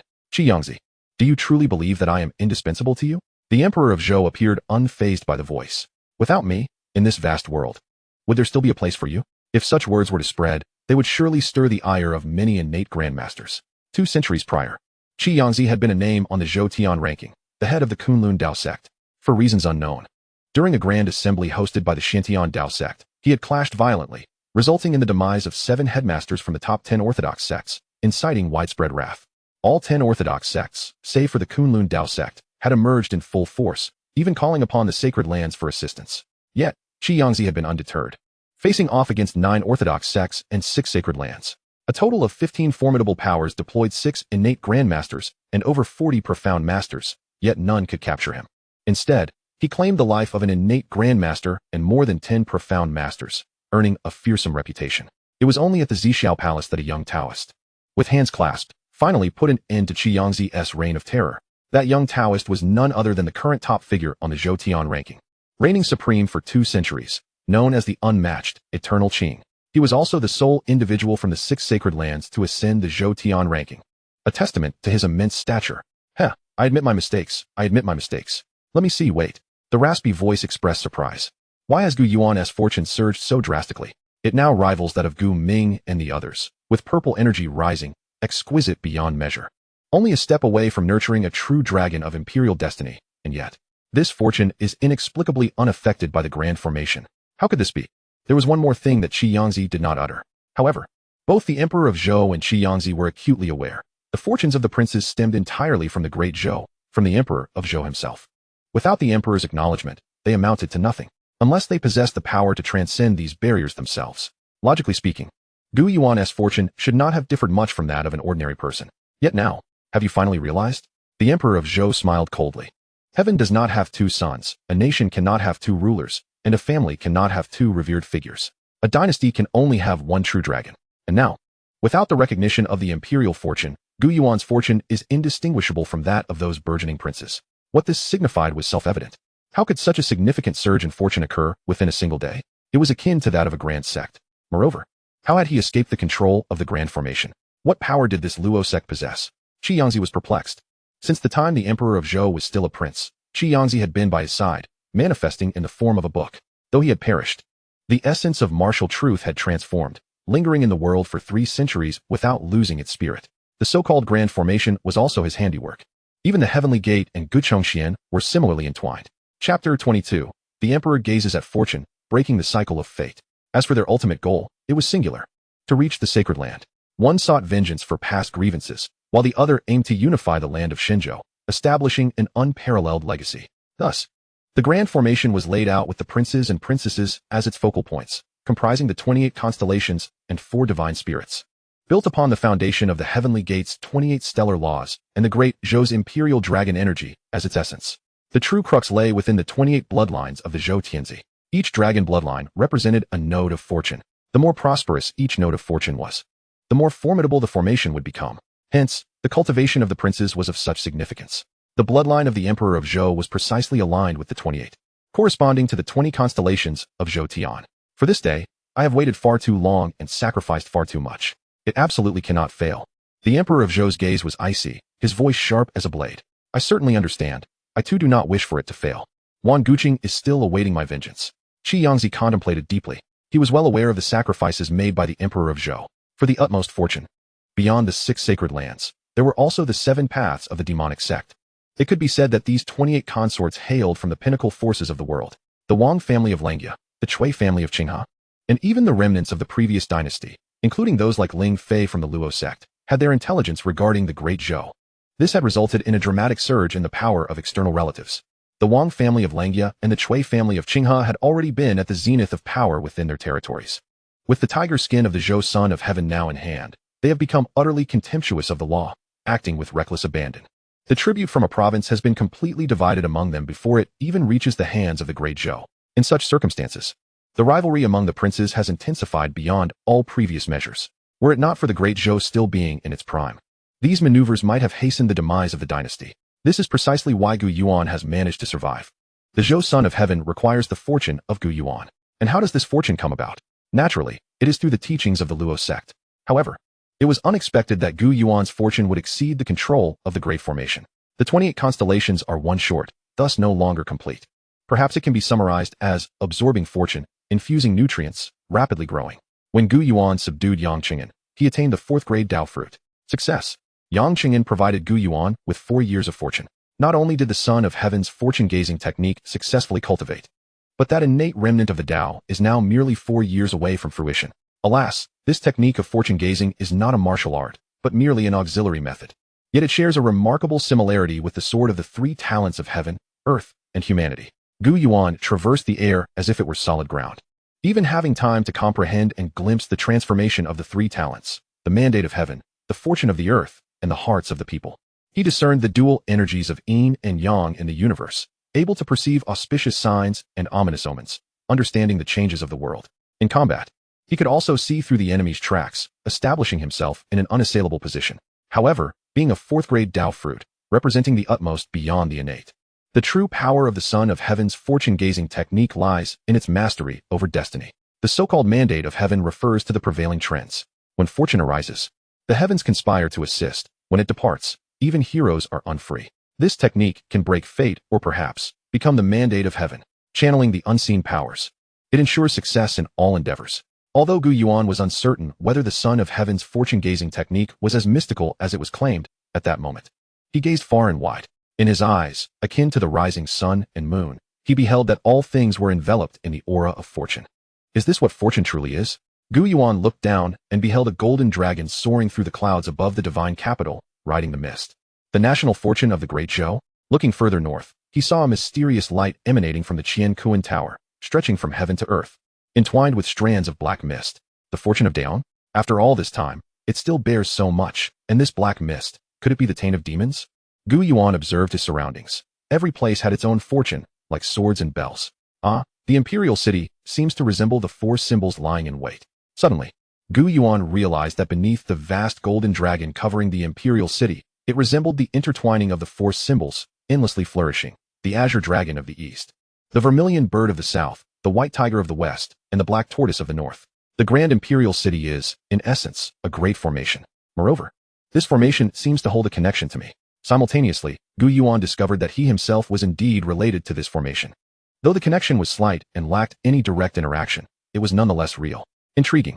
Several conjectures flashed through Gu Yuan's mind, ultimately crystallizing into a singular conviction to disregard it all. As long as he became sufficiently powerful, what demons and monsters could do but submit or perish. The sun had yet to set when a figure appeared, dragging a man through numerous barriers, materializing within the halls of the Jingwu division. Along the way, the patrolling guards ignored him completely. He traversed through layers of buildings until he arrived at a chamber. This was the very place where Ji Yunfan resided. With a flick of his wrist, Gu Yuan casually tossed Yang Cheng'an aside. This sudden action startled Ji Yunfan, who had been working in the room. He turned around and was taken aback. "Your Highness." Ji Yunfan instinctively wanted to inquire whether anyone had been disturbed, but upon reflection, he realized that someone of the Highness's caliber, with unfathomable abilities, would not be hindered by the Jingwu division, let alone the Black Dragon platform. Thus, he altered his approach. "Your Highness, the information you requested has been gathered in its entirety. It encompasses all knowledge pertaining to the realm beyond the innate across the 49 provinces of the Great Zhou." As he spoke, Ji Yunfan produced a tome, respectfully extending it. Indeed, Gu Yuan accepted it, noting that the handwriting was freshly inscribed. He nodded in satisfaction. "You are diligent. It is only right to serve the Highness." Seeing Gu Yuan pleased, Ji Yunfan felt a wave of relief wash over him. It was at this moment that he noticed, besides Gu Yuan, there was yet another individual present. Suppressing his astonishment, after all, he was not a high-ranking official and was unaware of Gu Yuan's actions within the 9th Prince's estate. He maintained a facade of calmness, addressing Yang Cheng'an, the third son of the Duke of Lu, with utmost composure. "Your Highness, this person." "Do not mind him," Gu Yuan interjected with a smile. "Let us interrogate him. We must discern who sent him to kill me." Chapter 23, Effortlessly Acquired. Assassination. Interrogation. The tumult within Ji Yunfan's heart escalated. What is happening? Nevertheless, he understood all too well that for the sake of his own life, he must comply. Even if Gu Yuan's next command were to incite rebellion, he would have no choice but to comply. After all, under the eaves, one must bow their head. Witnessing Gu Yuan engrossed in his reading, Ji Yunfan gathered his thoughts and approached Yang Cheng'an. He scrutinized him from head to toe. The current state of Yang Cheng'an could only be described as exceedingly wretched. This wretchedness was not physical, but rather psychological. Although Gu Yuan had released the restraints, Yang Cheng'an remained motionless, consumed by two words: regret, immense regret. Just hours ago, he had been brimming with confidence, proclaiming that seizing the divine capital would be as easy as reaching into a bag. He had harbored grand ambitions to establish a foundation through the Duke of Lu's estate and the 7 sects of demons. Yet now, merely hours later, everything had turned upside down, and he had become a prisoner at the mercy of others. His life and death were no longer his own. Alas, there is no such thing as a remedy for regret in this world. While cursing Bai Yulian in his heart, he also scolded himself, questioning why he had felt compelled to witness the commotion. Yet, could that master who suppressed the true seed possibly be an innate Grandmaster of the Luo sect? As for the possibility of it being Gu Yuan, he dared not entertain such thoughts. While grappling with his internal turmoil, he feigned calmness and spoke. "G-Town Protector. I never imagined you to be one of the 13th Prince's people. I serve as the Deputy Town Protector." Having resolved himself, Ji Yunfan immediately shifted into work mode. Smiling as he said, "Young Master Yang, you have heard the Highness's instructions. If you speak the truth, it will benefit us both. It will also spare you, Young Master Yang, the undeserved hardships that come with your noble status. Although the methods of the Jingwu division may not rival those of the Black Dragon platform, this process should be all too familiar to Young Master Yang." Yang Cheng'an certainly understood this. The Black Dragon platform could only be mobilized by the Son of Heaven and the Grand Commander. However, the Jingwu division is a frequent haunt for many affluent second-generation heirs. Their visits are certainly not for any noble purpose. Rather, they delight in tormenting those who have offended them within the confines of this prison. Yang Cheng'an has made numerous visits, thus he recognizes Ji Yunfan. "Your Highness, is there perhaps some misunderstanding in this matter?" Realizing that debating with Ji Yunfan would yield no results, Yang Cheng'an turned to inquire of Gu Yuan. He still yearned to struggle against his fate. The demonic seed remained within him, implying that the demonic sect could once again exert its control over him, or even eliminate him outright. He found himself powerless in the face of this reality. Merely voicing his predicament would not guarantee his survival, unless both Gu Yuan and Gu Yuan perished alongside him. How could the great Zhou tolerate a traitor within the demonic sect? Surely, his father would not hesitate to enact justice upon this unfilial son, striking him down without a second thought. Initially, I was unaware of your highness's identity. Silence ensued. Gu Yuan did not even lift his head. Young Master Yang, I apologize for the offense. Gu Yuan raised a finger, poised to press it against a vital point on Yang Chengyan's chest. In an instant, Yang Chengyan collapsed to his knees, leaving Gu Yuan utterly bewildered. I will speak. I will reveal everything. Yet, in the blink of an eye, Yang Chengyan cast aside his previous thoughts. For if Gu Yuan could slay Li Qian, he would undoubtedly be capable of silencing him as well. Furthermore, he had previously lacked the means to perceive the situation. Reflecting now, could Gu Yuan be the formidable master adept at suppressing the demonic seed?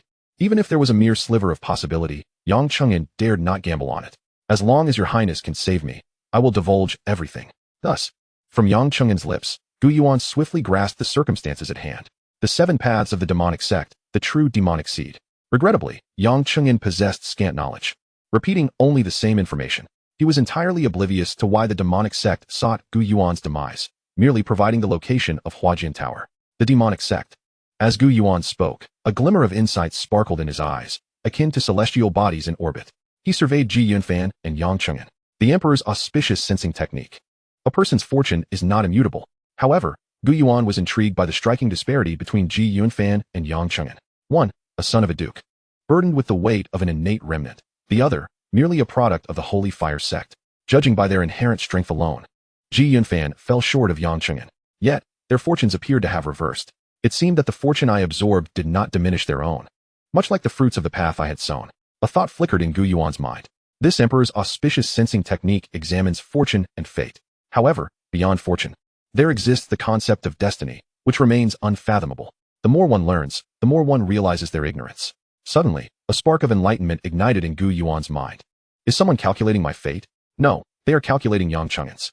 The emperor's auspicious sensing technique suppressed his own essence, allowing Gu Yuan to perceive something startling. Or rather, it was that innate remnant within him. Was it linked to those behind him, or to forces associated with this innate remnant? Truly, to tread upon iron shoes without finding a trace, yet to uncover all without effort. In the depths of fate, Gu Yuan seemed to possess foresight, discerning a location in an instant. Dongsho Mountain. Chapter 24. The Saintess of the Demonic Sect, the Golden Tome of the Heavenly Demon. Dongsho Mountain lies in the eastern part of the divine capital, dividing the southeastern territories. The Saintess of the Heavenly Demon, clad in crimson and barefoot, traverses the mountain path. In her hand, a black jade slip radiates light, pulsating with a breath-like rhythm. The timing is not right. The Saintess of the Heavenly Demon suddenly turned. Her voice sharp. You, lurking in the shadows, reveal your name. On the deserted mountain path, Gu Yuan approached with measured steps, still holding Yang Chengyan. This person is the one Gu Yuan had sensed. You seek me, yet you do not know who I am? Gu Yuan halted, casting Yang Chengyan aside with nonchalance. Yang Chengyan, you are Gu Yuan. The voices of both the Saintess of the Heavenly Demon and Yang Chengyan echoed almost in tandem. The Saintess was perplexed. How did Gu Yuan know of her presence here? Yang Chengyan, on the other hand, wore a face of astonishment. The Saintess held the second highest position within the demonic sect, subordinate only to the sect master. Saintess? Gu Yuan appraised her. The energy radiating from this woman was formidable, far surpassing that of Gu Yuan and others. Why does the Saintess wish to kill me? Where is Pei Mingchuan? The Saintess of the Heavenly Demon scanned her surroundings. Let him show himself. I have heard he defied the innate and achieved the realm of Grandmaster. I wish to see if Luo Jiao dares to act against my holy sect. Pei Mingchuan? Gu Yuan inquired, perplexed. Feigning ignorance will lead to your own demise. The Saintess, a person of notable stature, would not deign to concern herself with Gu Yuan. Since Pei Mingchuan did not reveal himself, she saw no issue in eliminating Gu Yuan first. As her blood-red garments fluttered, she vanished like a wraith. Surrounding them, true energy surged, causing the temperature to plummet abruptly, as if a wave of frigid air swept through. In but a breath, the early spring grass had frozen solid. Before Gu Yuan, the realm transformed entirely. Here lay a paradise of mortal delight, with ethereal beauties dancing like a dream, and soft jade cradled in arms, ensnaring one in a trance. The Heavenly Demon's blissful dance. This exemplified the prowess of the Heavenly Demon sect, or rather, the demonic sect itself. The Saintess of the Heavenly Demon, merely wandering within the spirit realm, could unleash an assault of mental force comparable to that of a master of profound understanding. Relying on the myriad techniques of the demonic sect and the golden tome of the Heavenly Demon in her grasp, the spirits of chaos could not disrupt me. This was Gu Yuan's first experience being drawn into another's spiritual domain, igniting a surge of murderous intent within him. Now that he recognized the source, what was there to wait for? Only the word kill. His thoughts flashed. Pure and potent true energy erupted, illuminating all, dispelling the chill. It transformed into a blade of light, cleaving directly toward its target. Within the realm of the mind, a mere utterance shattered the so-called heavenly demon's blissful world. The terrifying intent of the sword suppressed all directions, as if the entire universe lay firmly within the hands of the wielder. True energy pierced through the air, shattering the flow. This surge of true energy, as clear and high as the heavens, bore the ferocity of divine retribution, crashing directly into the saintess of the heavenly demon. You are a grandmaster of the innate. The saintess's incredulous scream echoed. As she recalled everything, the threads of causality fell into place. This so-called mysterious expert was none other than Gu Yuan himself, an 18-year-old grandmaster of the innate. From whence does such a prodigy arise? The realization filled the saintess with an unending sense of dread. Fortunately, I brought the golden tome of the heavenly demon, otherwise. A beam of light, as dark as an abyss, erupted from the tome, intercepting this lethal strike. Yet before the saintess of the heavenly demon could react, the next assault was already upon her. Heavenly sword, control the universe. Earthly sword, part the rivers and mountains. Human sword, sweep the 8 wastelands. With the celestial cleansing sword in hand, Gu Yuan unleashed a torrent of sword energy, descending with overwhelming force. Breath like a dragon, sword like the heavens. As this sword descended, an ethereal radiance reminiscent of a celestial blade seemed to ascend into the skies above Dongshou Mountain. Boundless might erupted forth. The phrase "a single force can subdue 10" could not encapsulate this phenomenon. Have you lost your mind? The heavenly demon saintess shrieked. The ancient abyss had concealed its power for so long, yet it was willing to expose itself to eliminate her. What other madness could this be? Little did she know, her own fortune and fate had already captured the attention of the ancient abyss. Furthermore, the emperor's ability to perceive fate had allowed the ancient abyss to realize that overcoming, even eliminating, this saintess of the demonic sect would require all of its strength. And fortune was an indispensable element for the ancient abyss. Everything could be sacrificed for it, except fortune itself. Currently, there were already 3 slots taken. Although only one had been planted, the absorbed fortune would not dissipate. Instead, it would be preserved. Under these circumstances, how could the ancient abyss relinquish a body infused with such fortune? It had to go all out. The heavenly demon saintess bit down on her silver teeth, her jade-like visage exuding a chilling aura. With a delicate lift of her wrist, she summoned the true seed. A surge of mental energy instantly awakened the heavenly demon golden book, unleashing an overwhelming torrent of true chi. The heavenly demon golden book was a treasure of the heavenly demon sect, arguably the supreme artifact of the entire holy sect. It was said to have been crafted by the first heavenly demon lord. Generations of heavenly demon lords, even without this artifact, would leave their names inscribed upon it. For a millennium, this remained unspoken. Looking back thousands of years, the heavenly demon lords of that era were beings at the pinnacle of martial prowess. Their names alone embodied terrifying power. By harnessing the effects of the heavenly demon golden book, one could preserve such strength for an extended period. If unleashed in full, it could rival the might of a living heavenly martial saint. Unfortunately, the heavenly demon saintess lacked such capability. She could only draw upon the powers of the various heavenly demon lords from the past millennium. A cloud of black mist ascended from the book, coalescing into a vague figure. With each breath, the surrounding essence of the world surged forth like a torrent, overwhelming and grand. As that figure waved its colossal hand, a cataclysmic force erupted, transforming into a terrifying imprint that crushed all in its path, annihilating everything. The heavenly demon Great Hand Seal. It blotted out the sky as it met the unparalleled sword energy unleashed by the ancient abyss. In that moment, the very heavens trembled, and boundless essence churned in the void, creating rippling waves of energy. Crack!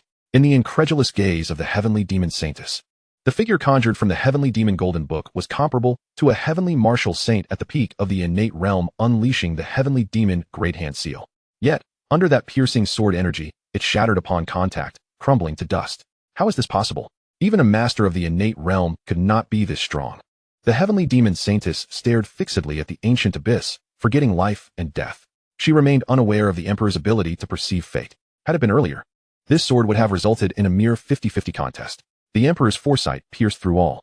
In simple terms, it struck directly at the most vulnerable point. The so-called flawlessness was merely a matter of perspective. This disparity in contact resulted in the devastating effect witnessed. The emperor's fate perception was truly worthy of being a 4th-tier Dao fruit. The ancient abyss marveled, yet its hand did not falter. A torrent of sword energy surged forth, completely engulfing the enchanting heavenly demon saintess. Chapter 25. The Saintess Falls, the dragon's lair of the Great Shang. Instantly, Dongshou Mountain trembled with a thunderous roar. as if a dragon were turning in its sleep. In a single breath, that alluring form was reduced to mere dust, not even a drop of blood left. Vanishing into nothingness, only the black jade tablet remained, glowing with a faint luminescence. Simultaneously, a vast reservoir of fortune surged from the unknown void, continuously flowing into the ancient abyss. The fortune accumulated over 20 years was not dissimilar to the true instrument found within the Qingtian Observatory's Qiankuan Tower. It infused the mysterious little tree, causing it to bloom and bear fruit. The remnants of innate consciousness were nurtured forth. An immense mental force surged into the ancient abyss's mind like a flood breaking through a dam. Yet, for a master of the mystical realm, this was merely a vast quantity of spirit. For the ancient abyss at this moment, it felt like a gentle breeze. After all, even at the peak of its mental prowess, it could not compare to the current state of the ancient abyss. The disparity between thought and will became clear to the ancient abyss. Thought encompassed memory and true essence, while will contained only pure true essence. Cui Yinxian. A series of memories flashed before him like a film reel. Cui Yinxian. Born of the Cui clan of Qinghe, he served in the Daiyong court. Later, under the guidance of the Heavenly Demon Lord, he joined the Seven Heavens Holy Sect, becoming the 77th Heavenly Demon Lord. Ultimately, he perished at the hands of the Supreme Heavenly Lord, struck down by a singular will. In life, he was a master of the innate realm, merely a step away from the perfection of his Dharma form. His teachings spanned two paths, the Heavenly Demon Wujing and the Heavenly Hand Seal of overturning heaven, as well as the 1,000 methods of the Holy Spirit. No wonder he was so eager to seek out the ancient abyss. The ancient abyss mused, yet regrettably, this memory was somewhat incomplete, lacking imagery of the Supreme Heavenly Lord. To gaze upon Cui Yinxian with a single glance, the ancient abyss could not simply take his place. Even a master of the mystical realm could not easily foresee death through martial intent alone. Yet this Supreme Heavenly Lord could accomplish it. The first person in a millennium, a heavenly martial saint? It was precisely this Supreme Heavenly Lord's intervention that caused the Seven Heavens Holy Sect to fracture, leading to the so-called Seven Paths of the demonic sect, Heavenly Demon, Holy Spirit, Formless, Shura, Nine Hells, White Bones, and Reincarnation. These represented the 7 lineages of the Holy Sect. The name Seven Heavens Holy Sect derives from this. Among them, the paths of Heavenly Demon and Holy Spirit often produce the leaders of the Seven Heavens Holy Sect. As for the martial arts mastered by Cui Yinxian, the ancient abyss held no interest. Perhaps these martial arts were formidable. However, every realm presented its own challenges, and most martial arts were gradual in their progression. Even within the so-called demonic sect, some rapidly advancing techniques bore tremendous aftereffects. Furthermore, the ancient abyss now possessed remnants of innate consciousness. There was no need for rigorous training. Merely switching perspectives would allow him to embody a living, albeit incomplete, version of Cui Yinxian. Though these memories were centuries old, they served as a timely boon. Moreover, they did not impact the ancient abyss's essence. They existed like books within the realm of his mind. Whenever he wished to recall them or input specific keywords, he could receive corresponding feedback. While he reveled in this newfound knowledge, another stood in shock. Yang Cheng'en's eyes nearly bulged from their sockets. He could hardly believe that a figure such as the Heavenly Demon Saintess had fallen, and at the hands of the ancient abyss, the 13th Prince. It was well known that the Heavenly Demon Saintess held a status within the Heavenly Demon sect akin to that of a crown prince within a dynasty. In fact, her position might even exceed it. A crown prince might not ascend to the throne, but the Heavenly Demon Saintess was destined to become the next Heavenly Demon Lord. For the position of Saintess was not guaranteed to be passed down through generations. It symbolized a legacy. Every Heavenly Demon Saintess is destined to make a name for herself across the world, serving as the pinnacle of the demon sect. Yet now, has this generation's Heavenly Demon Saintess truly met her demise, dying on the ordinary Dongshou mountain, slain by the 13th Prince of Dezhou? Am I truly caught in a dream? The Heavenly Demon Saintess has perished, and the 13th Prince, whom the demon sect sought to eliminate, is indeed an unparalleled innate Grandmaster. Can there be a more surreal occurrence than this? Yang Cheng'en remains oblivious to the formidable prowess of the Heavenly Demon Saintess. Had he been aware, he would not merely feel as if he were dreaming, but would instead believe himself on the brink of madness. As the ancient abyss lifted the Heavenly Demon Golden Book and cast its gaze upon him, Yang Cheng'en promptly offered the finest treasure of which he was aware. Your Highness, in your dragon and phoenix elegance, I know of a great merchant's dragon lair, perfectly suited for your Highness. A great merchant's dragon lair? Gu Yuan's voice was indifferent. Yet the energy surrounding him surged violently, akin to tumultuous waves. He exerted immense effort to suppress the Heavenly Demon Golden Book in his grasp. In Cui Yinxian's memories, Gu Yuan comprehended the nature of this artifact. It was indeed the legendary Heavenly Demon Golden Book, renowned for its unparalleled might. At this moment, in the hands of Gu Yuan, an outsider, boundless power erupted from the Heavenly Demon Golden Book. His mind buzzed, and the world around him grew hazy, difficult to discern. Countless essences of martial truth surged forth, the powers of past heavenly demon lords awakening one by one. The heavenly demon golden book simply would not permit outsiders to wield its might. Should its power continue to erupt unchecked, he would scarcely endure. The strength of a singular Grandmaster pales in comparison. Yet the combined might of numerous Grandmasters could indeed ravage the heavens and earth. Not to mention, atop this heavenly demon golden book lingered the wills of dozens of celestial martial sages. Fortunately, the heavenly demon saintess lacked the strength to awaken the book's power, otherwise, it would have been my demise. The depths of this world are profound, far more thrilling than what is inscribed in books. Gu Yuan smiled faintly. His inability to maintain control did not imply that Cui Yin could not. In an instant, Gu Yuan's lofty spirit subsided. What followed was a formidable aura that seemed capable of overturning heaven and earth, rendering the sun and moon dim. It was as if the heavenly demon had been reborn, treading upon the divine land. At once, the radiant light of the heavenly demon golden book was extinguished, completely calming down. Cui Yin had previously wielded the heavenly demon golden book, and now with Gu Yuan, a part of Cui Yin's essence controlling it, there was no significant issue. However, this sudden shift in energy startled Yang Cheng'an. He had hesitated to speak, fearing that uttering a word might lead to his immediate demise. Yet, propelled by this energy, he found it impossible to ponder the reason for the shift. He could only hastily proclaim, "That dragon lair is located in Donghezhou, right in Donghezhou. I have seen it from afar. There can be no mistake." Chapter 26, True Seed Elixir, bestowed as a prince. Donghezhou, one of the 49 prefectures of Dezhou, named for its proximity to the Eastern Sea. However, a single great merchant's dragon lair is insufficient. Gu Yuan stepped forward. At this moment, he appeared remarkably handsome. Holding the book in his right hand, resembling a scholar out for a spring outing, Yang Cheng'an racked his brain, unable to conceive of anything else that might pique Gu Yuan's interest. The so-called miraculous encounters of divine skills are but a jest before an innate Grandmaster. "I shall grant you 3 days." Gu Yuan turned, his voice ethereal. "If you cannot think of anything by then, 3 days will suffice." Yang Cheng'an gritted his teeth. The Lu Duke's lineage had spanned 4 centuries. The first Duke Lu had traversed the rivers and lakes, annihilating countless factions and amassing treasures. As the saying goes, children do not grieve over the loss of their parents' fields. For the sake of his life, Yang Cheng'an vowed to diligently seek out something that would meet Gu Yuan's approval. "Very well, I shall assist you. I hope you do not disappoint me." His voice lingered, yet Gu Yuan's figure had already vanished from the mountaintop. Yang Cheng'an was taken aback. Before he could process it, he felt as if a heavy object had struck him on the head, buzzing painfully. Despite the discomfort, a flicker of joy surged within him, for the true seed of the demon sect had inexplicably vanished amid the commotion. Undoubtedly, this was Gu Yuan's doing. Had the true seed been lost earlier, Yang Cheng'an would have found himself filled with regret. Yet now, with the heavenly demon saintess slain before him, and he himself miraculously alive, the true seed of the demon sect had indeed become a hot potato. Though he had lost a trump card, at least his life was temporarily secured. The 13th prince had departed in haste for a reason. He too must leave quickly. With this thought, Yang Cheng'an sought a path down the mountain that diverged from Gu Yuan's. Could this be considered a great elixir? The mountain breeze was gentle as Gu Yuan descended, cradling a self-spiraling elixir in his hand, the very true seed of the demon sect extracted from Yang Cheng'an's body. With Gu Yuan's current understanding, he could discern precisely what this substance was. A conventional true seed of inheritance is indeed a miraculous elixir, akin to the empowerment rituals of the esoteric Buddhist sects, sharing similarities with Taoist initiation. However, Yang Cheng'an's true seed was decidedly different. Ultimately, it would transform into a heartless, unwise heavenly demon general, easily manipulated. Yet for me, it serves as an excellent restorative elixir. Gu Yuan chuckled, swallowing the true seed that belonged to him. Dongshou Mountain differs from Qinkuan Tower, without grand formations to obstruct him. When the soaring sword Qi cleaved through the heavens, it was already detected by the Black Dragon platform. Nevertheless, this was merely an ordinary hill in East City, not the Celestial Observatory. After a brief pause, a contingent from the Black Dragon platform arrived in haste.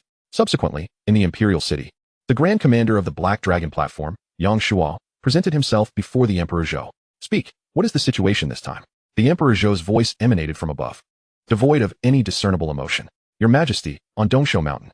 Yang Shuo hesitated upon noticing that the eunuch, who had been consistently by the Emperor's side, was absent today. After a moment's pause, he continued, "It is suspected that 2 innate Grandmasters engaged in battle atop Dongshou Mountain. In just a single day? First at the Celestial Observatory's Qinkuan Tower, and now on the sacred Dongshou Mountain, 2 innate Grandmasters had clashed, disregarding the authority of Dezhou. Such a blatant humiliation. Yang Shuo had expected the Emperor to erupt in rage, yet all he received in return was the question, what are the specifics? One of them, it is presumed, was the individual who acted at noon at the Celestial Observatory. Yang Shuo could not discern whether the Emperor Zhou was genuinely calm or merely feigning tranquility. He answered cautiously. The other, based on deductions, should be an innate Grandmaster of the demon sect. The demon sect? At this revelation, the Emperor Zhou's voice finally exhibited a tremor. Is it not said that no innate Grandmaster has stepped into the sacred capital? Yet now, a master of the demonic sect has emerged within its confines? This inquiry, imbued with the imperious aura of the Emperor, weighs heavily upon even the likes of Yang Shuo, an innate Grandmaster, who feels the burden upon his shoulders. It is a testament to the inadequacy of his subordinates. Yang Shuo refrains from rebuttal. The sacred capital was once as secure as a fortress, with no foreign innate Grandmaster daring to act with impunity. However, following the events of yesterday, as the Dragon Chi formation exhibited a slight fluctuation, he cannot attribute the issue to the Astronomical Bureau. He can only continue, yet according to the energy readings from Dongsho Mountain, it seems that the master of the demonic sect has likely perished at the hands of that mysterious Grandmaster. This conclusion was drawn from Yang Shuo's own investigation. He equated the death of the celestial demon Saintus with that of the demonic Grandmaster, mistaking the formidable aura of Gu Yuan, who had switched energies and mastered the celestial demon Golden Book, for that of a living demonic Grandmaster. It cannot be said that it is utterly erroneous, but it is certainly not entirely correct. After all, there indeed have been individuals of the demonic path who perished on Dongsho Mountain. Which demonic Grandmaster met their end? At this revelation, the Emperor of Zhou finally exhibited some agitation. The death of a demonic Grandmaster is, without a doubt, a significant boon for the current Zhou dynasty. It must be from the celestial demon sect, as the resonance left by that colossal celestial handprint cannot be mistaken. First the Astronomical Bureau, then the celestial demon sect. My curiosity regarding this individual grows ever more profound.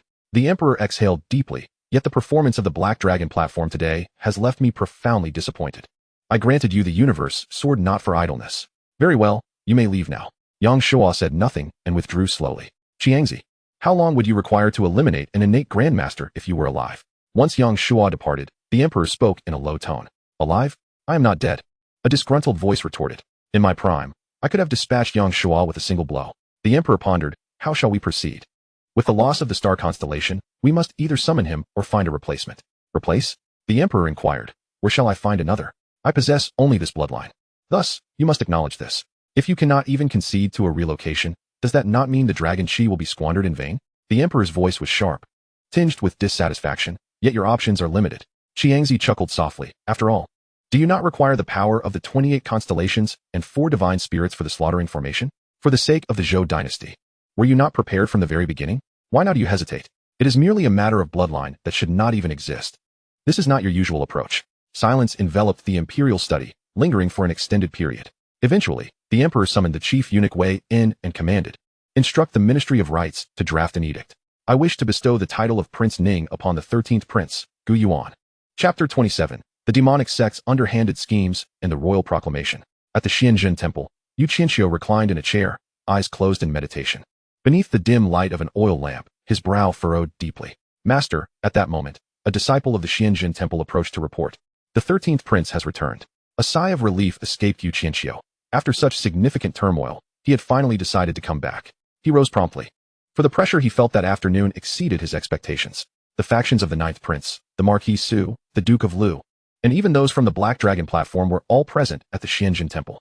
Aside from the Marquis Su, none of these factions could be trifled with by the current Xuan Zhen Temple. The only faction that could be contended with, the Marquis Su, had lost his only son. Therefore, Yu Qianxiu felt utterly constrained in the presence of these individuals. Did you not have any conflicts with the Duke of Lu or the Marquis Su's people? If Gu Yuan were to perish outside, there would be room for blame. At least the entire Xuan Zhen Temple could not be held accountable. However, if anything were to happen to Gu Yuan within the temple, the repercussions for the Xuan Zhen Temple would be dire. Returning to the master. The Duke of Lu's people left earlier, and upon seeing the 13th Prince's return, the Marquis Su's entourage departed as well. The disciple continued. Even Su Xiaowei from the Black Dragon platform left in their company. Thus, the external forces surrounding the Xuan Zhen Temple had retreated completely. They have left? Indeed. It is as I suspected. A prince killing the son of a minister is an unprecedented event in the history of the Zhou dynasty. There exists no precedent to guide us. Typically, when a prince or princess or any member of the royal family commits an offense, it falls under the jurisdiction of the imperial clan court. However, the imperial clan court is still beholden to the emperor. As long as the emperor does not wish for Gu Yuan to perish, he shall remain unharmed. Of course, beyond Gu Yuan, no one would dare commit such reckless killings of the minister's offspring. Even if the rationale were sound, it would be so, unless they sought to sever their ties with the imperial throne. After all, the imperial family is devoid of sentiment. Throughout history, countless battles have been fought for that position. If you do not strive, your kin will contend for you. and your brethren will believe you must strive. Once you enter the game, you truly have little control. Perhaps only an anomaly like Gu Yuan remains unconcerned. Where is he now? At this moment, Yu Qianxiu could hardly muster the words. He has already returned to the Chang'e Palace. Huh. He is indeed at ease. Yu Qianxiu scoffed coldly. Come, let me see this 13th prince. Is his highness well? Alone. Yu Qianxiu arrived at the Chang'e Palace, observing proper decorum. What brings Taoist you here at such a late hour? Gu Yuan, standing in the corridor, appraised Yu Qianxiu and suddenly chuckled. It cannot possibly be about this afternoon's matter, can it? The affairs of the imperial family are of no concern to the Xuan Zhen Temple. However, your esteemed self. Should anything happen to you, Yu Qianxiu found himself at a loss for words. A person capable of slaying a master of the ethereal realm hardly requires concern from others. Rest assured, this matter does not pertain to the Xianzhen. Gu Yuan produced a tome. I must express my gratitude to Taoist you. For this scripture was sent to me by none other than you. Your highness's yearning for the Tao is commendable. Yu Qianxiu wished to speak further. But Gu Yuan had already turned back toward the inner palace. Yu Qianxiu could only bow respectfully and leave empty-handed. Once Yu Qianxiu departed the palace, Gu Yuan settled onto his bed, closing his eyes to contemplate.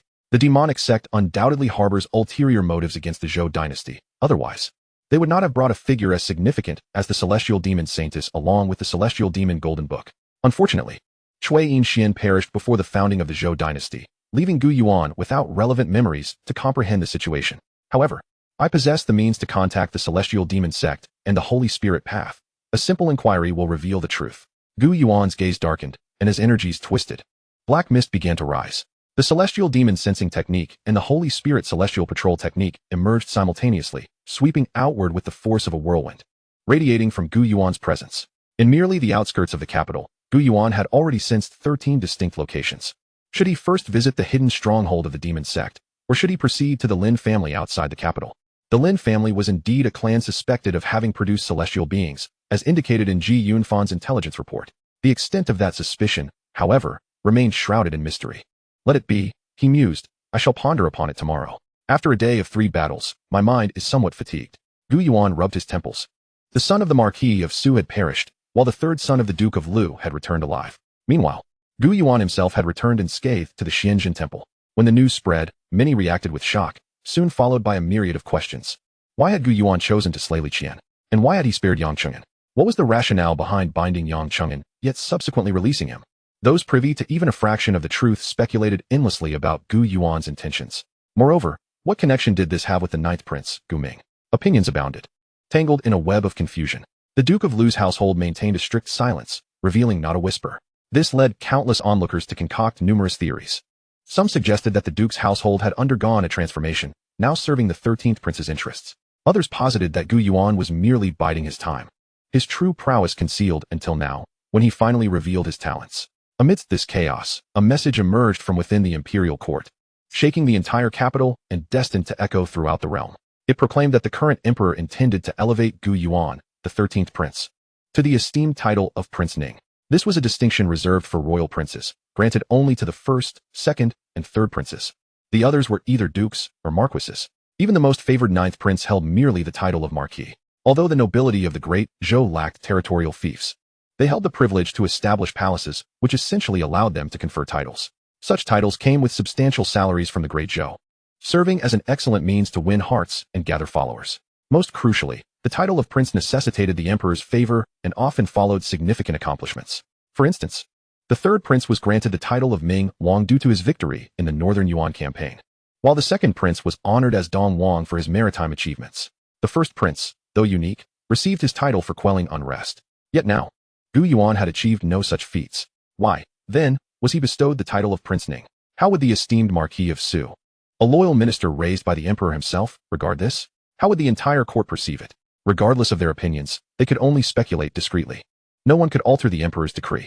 The Ministry of Rites drafted the edict, which was then reviewed by the Central Secretariat and subsequently passed to the Imperial Clan Court. This process consumed an entire night, and by dawn, it was irrevocably established. However, as the heavenly sacrifices approached, the ceremony to confer the title of prince would be postponed until after the rites. Nonetheless, this did not hinder Gu Yuan, who now held the esteemed title of Prince Ning, enjoying the corresponding royal privileges. Even the princess residence had been prepared, awaiting Gu Yuan's arrival. Simultaneously, a high-ranking eunuch had set out with the imperial edict to the Xuan Zhen Temple to announce the decree. Chapter 28, The Aspiration of a Dragon. The Grace of a Phoenix. The aspiration of a dragon. How has my own fortune burgeoned so significantly? On the following day, upon awakening, Gu Yuan immediately sensed an anomaly. In the depths of his consciousness, it felt as though a dragon, poised for transformation, was stirring above his head, eager to ascend. Such an overwhelming concentration of fortune was not necessarily a fortuitous sign. For an ordinary person, an increase in fortune would indeed be a blessing. Yet for someone of Gu Yuan's immense caliber, fluctuations in fortune signified impending upheaval. My fist is my fortune. He pressed his fingers together slightly, unleashing a surge of true energy that sliced through the air like a blade. Gu Yuan's eyes gleamed with understanding. It was the grand array from the previous day. The connection between him and the array had deepened, a consequence of this newfound fortune. He gazed skyward, perceiving an invisible thread entwined around him, linking him to the great array of the imperial city. This connection was vastly more potent than the mere whisper he had sensed the day before. A gathering of fortune array, perhaps? Yet it did not entirely resemble that. Within Shui Yinxian's memories, there were fragments of related information, but none that correlated with this particular array. Furthermore, if it weren't for the connection, Gu Yuan would have been entirely unaware of the array's existence, though he remained oblivious. The Emperor's mystical fortune-seeing technique subtly alerted Gu Yuan to the dual nature of this array. It bore both great benefits and great dangers. The benefits lay in the dragon's energy, which could enhance the Emperor's fortune-seeing technique. As for the dangers, Gu Yuan's expression turned cold. It was evident that he was to become the eye of this array, sacrificing all he possessed. 10 years. Was it merely for fattening the pig? No wonder they refrained from killing. They intended to wait until he was sufficiently plump before the slaughter. Let me see, indeed, who slays whom. Gu Yuan's demeanor remained calm. In an instant, he connected the threads: the demon sect, the Great Zhou, the Grand Array. Clearly, the demon sect aimed to target the Great Zhou, while the Great Zhou intended to utilize this array against the demon sect. Yet that seemed implausible. Although the 7 paths of the demon sect were formidable, they still paled in comparison to the Great Zhou. After all, apart from the innate Grandmasters, the world still possessed the art of military formations. The Great Zhou's million-strong army was not to be underestimated. This was merely the visible strength of the Great Zhou. Who could fathom how many hidden forces lay in the shadows? As Gu Yuan pondered, he suddenly heard distant footsteps approaching. Moments later, a booming voice echoed, proclaiming, "An imperial edict has arrived." The messenger was none other than Yu Qianxiu. An imperial edict? Gu Yuan mused. Why would it arrive at this juncture? Was it in connection with Li Qian, or perhaps related to the shift in fortune? It was merely a matter of confronting challenges as they arose. With such thoughts, Gu Yuan collected his thoughts and calmly exited his chamber. The Xuan Zhen Temple, recognized as a significant force, was certainly aware of the particulars of this imperial edict, unlike Gu Yuan, who had no sources of intelligence. Meanwhile, Yu Qianxiu, glancing around, couldn't he help but feel puzzled. What was the emperor thinking? He had imprisoned a person within the Xuan Zhen Temple for 10 years, ignoring him completely. Now that this 13th prince had acted, killing a son of the Marquis of Su, why was he to be elevated to the rank of prince? Was there any rationale in this? Fortunately, the Xuan Zhen Temple had not wronged the 13th prince. All his needs had been met, far exceeding even Yu Qianxiu's own provisions. Surely, he wouldn't harbor resentment against the Xuan Zhen Temple? After ensuring that the temple had treated Gu Yuan fairly, Yu Qianxiu stepped forward to congratulate him. Congratulations, Your Highness the 13th. This momentarily left Gu Yuan at a loss. What is there to celebrate? You shall know upon your visit to the Chengzhen Hall. Yu Qianxiu teased. Gu Yuan remained unaware of Yu Qianxiu's thoughts, yet judging by his expression, this might indeed be a positive development on the surface. Nonetheless, no matter how favorable it seemed, his resolve remains unshaken. The grand formation is undeniably real, and the emperor's divination is equally genuine. While it may be deemed a fortunate event, it is not entirely without its complexities. Your Highness, please heed the emperor's decree. Gu Yuan arrived at the main hall of Xuan Zhen Temple. At first glance, he observed a eunuch clad in a majestic robe adorned with purple cloud patterns, holding a whisk, standing at the center. Beside him stood the various lords of Xuan Zhen Temple. This was Zhao Xian, eunuch Zhao. Yu Qianxiu discreetly reminded him. Within the inner court, Zhao Xian ranks among the 10 eunuchs, wielding considerable power, second only to the chief eunuch Wei Yin. Greetings, eunuch Zhao. Gu Yuan clasped his hands in salute, awaiting the proclamation. He neither knelt nor bowed but stood tall, his gaze sweeping across the room, as if he were the one receiving the decree, with eunuch Zhao merely the messenger. However, upon witnessing this demeanor, Zhao Xian, a prominent eunuch, merely smiled, seemingly unfazed, and returned the gesture of respect.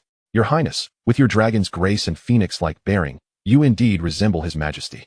He did not exhibit any sign of disdain due to Gu Yuan's actions, for he had already received prior instruction about the matter.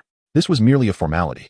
Moreover, the Great Zhou has always been benevolent. Some extraordinary individuals need not even bow before the emperor, let alone for a decree. Your Highness, do you comprehend? The emperor's proclamation, though elegantly penned, comprised merely a few hundred characters. Its essence was to confer the title of Ning Wang upon Gu Yuan, granting him a royal residence, 300 attendants, and a full set of ceremonial regalia. It could be said that he had received all that a prince ought to possess. Understood. Gu Yuan accepted the decree. Observing the surrounding elders with an expression that confirmed his suspicions, it appeared to be a finalized arrangement. The elevation to prince must have elevated my fortune. Gu Yuan's gaze turned icy. Furthermore, the emperor mentioned that the coronation ceremony would take place after the heavenly sacrifice, and he urged Ning Wang to remember this. In 2 months, the day of the heavenly sacrifice would arrive. There is no fixed schedule for such matters. Affairs of state, whether martial or sacrificial, are entirely normal. Yet, in Gu Yuan's ears, it resonated like thunder. The emperor's foresight is at play once more. In 2 months, then, Gu Yuan mused, a slight smile curving his lips. Almost as if he were laughing. How could he not smile? 2 months is ample time for him to grow even stronger. By then, it will be evident who is the hunter and who is the prey, depending on whose skills prove superior.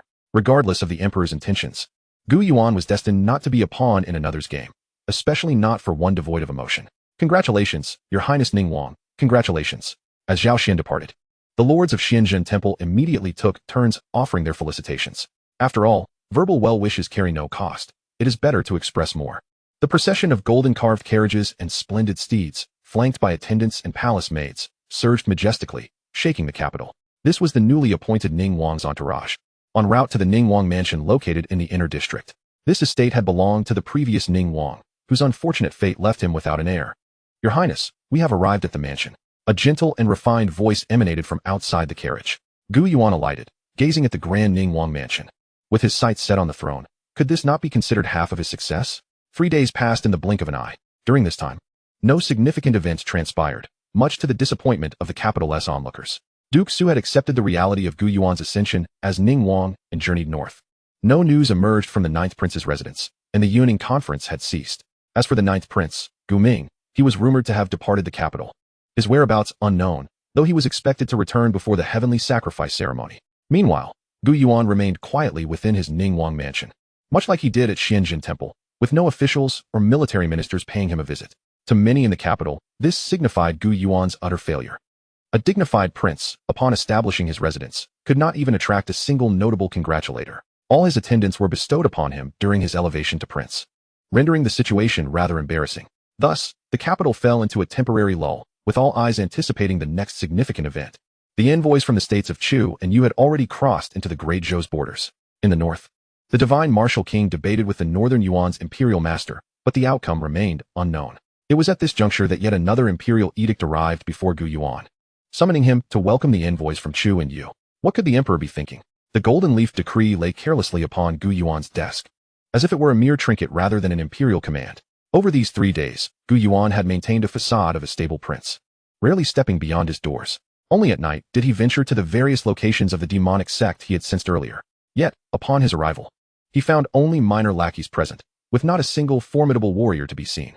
All inquiries led to blank stares. He also visited the Lin family outside the city, but regrettably, he could not unearth even a single third-tier Dao fruit. As for other information from books, nothing was found within the Central Plains. The closest leads lay a whole state away, far from immediate reach. Within the capital, potential locations were heavily guarded by innate grandmasters, particularly the royal treasury in the imperial palace, which housed centuries of the Great Zhou's wealth. Had Gu Yuan attempted to infiltrate it earlier, it might have been feasible. However, under the emperor's watchful eye, it had become a veritable den of dragons and tigers. Given Gu Yuan's current capabilities, whether he could escape unscathed was uncertain. Even without the emperor's foresight, just the insights of Cui Yin informed Gu Yuan that the imperial city, being the heart of a nation, harnessing the national dragon's aura, would be impossible to withstand should it desire to eliminate someone. The celestial demon golden book could be a viable option. Yet even if Cui Yin were to invoke its power, it would not match the Great Zhou's dragon aura. Otherwise, the demonic sect would not need to engage in any other endeavors. They could simply dispatch a divine weapon and obliterate the Great Zhou. Nevertheless, while certain locations were inaccessible, there remained some that he could explore, such as the Qintian Bureau's Qiankuan building and the Wuan Marquis residence. Level, 3rd tier. Dao Fruit, 7 Mysteries Life Book. Level, 3rd tier. Dao Fruit, Heaven S Vision, Earth S Hearing Righteous Law. Level, 3rd tier. Dao Fruit, Dragon and Tiger Overbearing Fist. These 3 Dao fruits, cultivated over 9 years, were born from the immense fortune of the celestial demon Saintus. However, these items would only enhance Gu Yuan's methods without tangibly increasing his strength. In addition, he cultivated many types of medicinal pills, such as the Great Power Pill heavenly wind fruit, and blood chi pill, among others, aimed at nurturing vitality and strengthening his physique, amounting to approximately a dozen varieties. Most of these were first-tier Dao fruits, requiring minimal fortune to cultivate, perfectly exhausting the generous gifts bestowed by the heavenly demon saintess. It can be said that these elixirs are of greater assistance to Gu Yuan than those trifling third-tier Dao fruits. In addition to this, Gu Yuan has been diligently honing Chui Yinxian skills. However, this training is merely about practice and familiarity. To this day, Gu Yuan has yet to cultivate a single technique. Chui Yinxian's martial prowess relies solely on her innate true qi for propulsion, which itself is derived from the transformation of her vital essence, relying on the extraordinary capabilities of an innate grandmaster rather than on any formal techniques. It is akin to the games of a past life. Regardless of whether one is a primary or secondary character, all operate on the same computer. Gu Yuan indeed desires to cultivate a technique, but alas, he has yet to find one that suits him. Before Gu Yuan, Yang Chengyan sat resolutely like a mountain, hesitant to overstep even slightly. On this day, as the 3-day deadline arrived, he had come to the Ningguang Fu to offer his life's ransom. With no past experiences to draw upon, he could only rely on conjecture and speculation. Over the past few days, Yang Chengyan had been deeply contemplating what it was that Gu Yuan sought. Finally, he devised an appropriate life ransom. Beauty and wealth need not be mentioned. As a king, there is little left that he cannot acquire, even for someone like Gu Yuan, a prince. Thus, after much deliberation, Yang Chengyan ultimately focused on Gu Yuan's formidable strength and innate grandmaster. The aspirations of such beings are inherently different from those of ordinary individuals. The so-called riches and power are unlikely to sway them. Rather, they themselves embody a conglomerate of power. The Great Zhou's numerous innate grandmasters serve not due to wealth or influence, but because of their own cultivation and certain celestial matters that attract innate grandmasters. Although much was taken by the imperial treasury during the reign of the founding Duke of Lu, a portion remained within the Duke's residence. Among these was an enigmatic divine image, impervious to blade or fire, originating from the indigenous tribes of the southern regions. The Duke of Lu had possessed it for centuries without comprehending its mysteries, which is why Yang Chengyan could present it as his life ransom. Despite its peculiar nature, Yang Chengyan was unsure if it would truly satisfy Gu Yuan. Trembling with anxiety, he listened to Gu Yuan's words and could only smile nervously, saying, "Your Majesty, perhaps you value Prince Ning highly, and thus Chui has also sent royal members to accompany him. Only with the prince's presence can we maintain the grandeur of our great Zhou. Yet, the Grand Prince is also in the divine capital. Why can it not be him?" Gu Yuan, intrigued, inquired further. Yang Chengyan fell silent, unsure of how to respond. Changing the subject, Gu Yuan pressed, "Have you had any further contact with the demonic sect? Or is there anyone who wishes to harm you?" He tapped the edge of his seat pensively. In response to the prince, "There has been nothing unusual these past few days. The individuals from Huajian Tower who contacted me have all vanished," Yang Chengyan replied. Without the true seed, the demonic sect becomes the greatest adversary. Naturally, Yang Chengyan would not overlook figures like Bai Yulian and Yinshi, especially since the demonic sect already viewed him as a pawn. "Is that so?" Gu Yuan merely asked casually. "Very well. Are you prepared with your life ransom?" "Young Master Yang, this is the divine image from the southern regions. I implore you to appraise it, Your Highness." Yang Chengyan's heart tightened as he produced the divine image wrapped in oil paper. Once the paper was removed, an image of a giant roaring towards the heavens sprang to life upon the canvas. Upon seeing this artwork, Gu Yuan's gaze sharpened. Not because it contained any Dao fruits. If it did, he would have sensed and planted them long ago, but because he vaguely perceived an unsettling power emanating from the image. What kind of terrifying strength could instill such trepidation in the current Gu Yuan? Where does this painting originate? Gu Yuan pondered, his gaze transfixed on the seemingly animated giant, his eyes radiating the brilliance of the sun and moon, like a flash of lightning. Yet, he could not discern the origins of this image. It belonged to a legacy of the Tianxin sect from the southern regions. Observing Gu Yuan's reaction, Yang Chengyan realized he had guessed correctly and that his life was likely spared. He then divulged all he knew. "You mentioned that there should be 7 paintings?" A sudden insight struck Gu Yuan, and he felt a prophetic sense. The unification of these 7 images would be of immense benefit to him. Indeed, however, during the destruction of the Tianxin sect, the remaining 6 were lost, their whereabouts unknown. Yang Chengyan, understanding the implication, hastily pledged that should the prince desire, he would certainly assist in retrieving the remaining pieces. "Then I shall await your good news." Gu Yuan agreed without hesitation to Yang Chengyan's request. Time flew by, and in the blink of an eye, 7 days had passed. During this period, aside from the minor stir caused by Yang Chengyan's arrival at the Ningguang Fu, the most significant event was the small trial held in the divine capital. This trial gathered the talents of the divine capital, and aside from the great Zhou royal family, it can be said that all capable individuals attended. However, the final outcome surprised everyone. It was neither the descendants of the 8 pillars of state nor the inheritors of innate grandmasters like Gu Chongxian, nor the rising stars from the Hailang Tai or Xianjin Guan. Instead, It was an individual who surpassed all expectations, a mere attendant of Princess Xiaoyang. An unremarkable figure until that moment. Xiao Yitsong, reportedly hailing from a tiny border town, belonged to a family so small it was almost inconsequential. For reasons unknown, he had caught the attention of Princess Xiaoyang and entered the capital with her to partake in the divine capital's small trial, ultimately emerging as the victor and gaining widespread renown. Rumors even circulated that this troublemaker possessed formidable skills, having offended several prominent figures soon after arriving in the divine capital, sons of marquises and scions of high officials. Fortunately, with Princess Xiaoyang's support and Xiao Yitsong's own robust capabilities, he managed to navigate the situation with increasing success.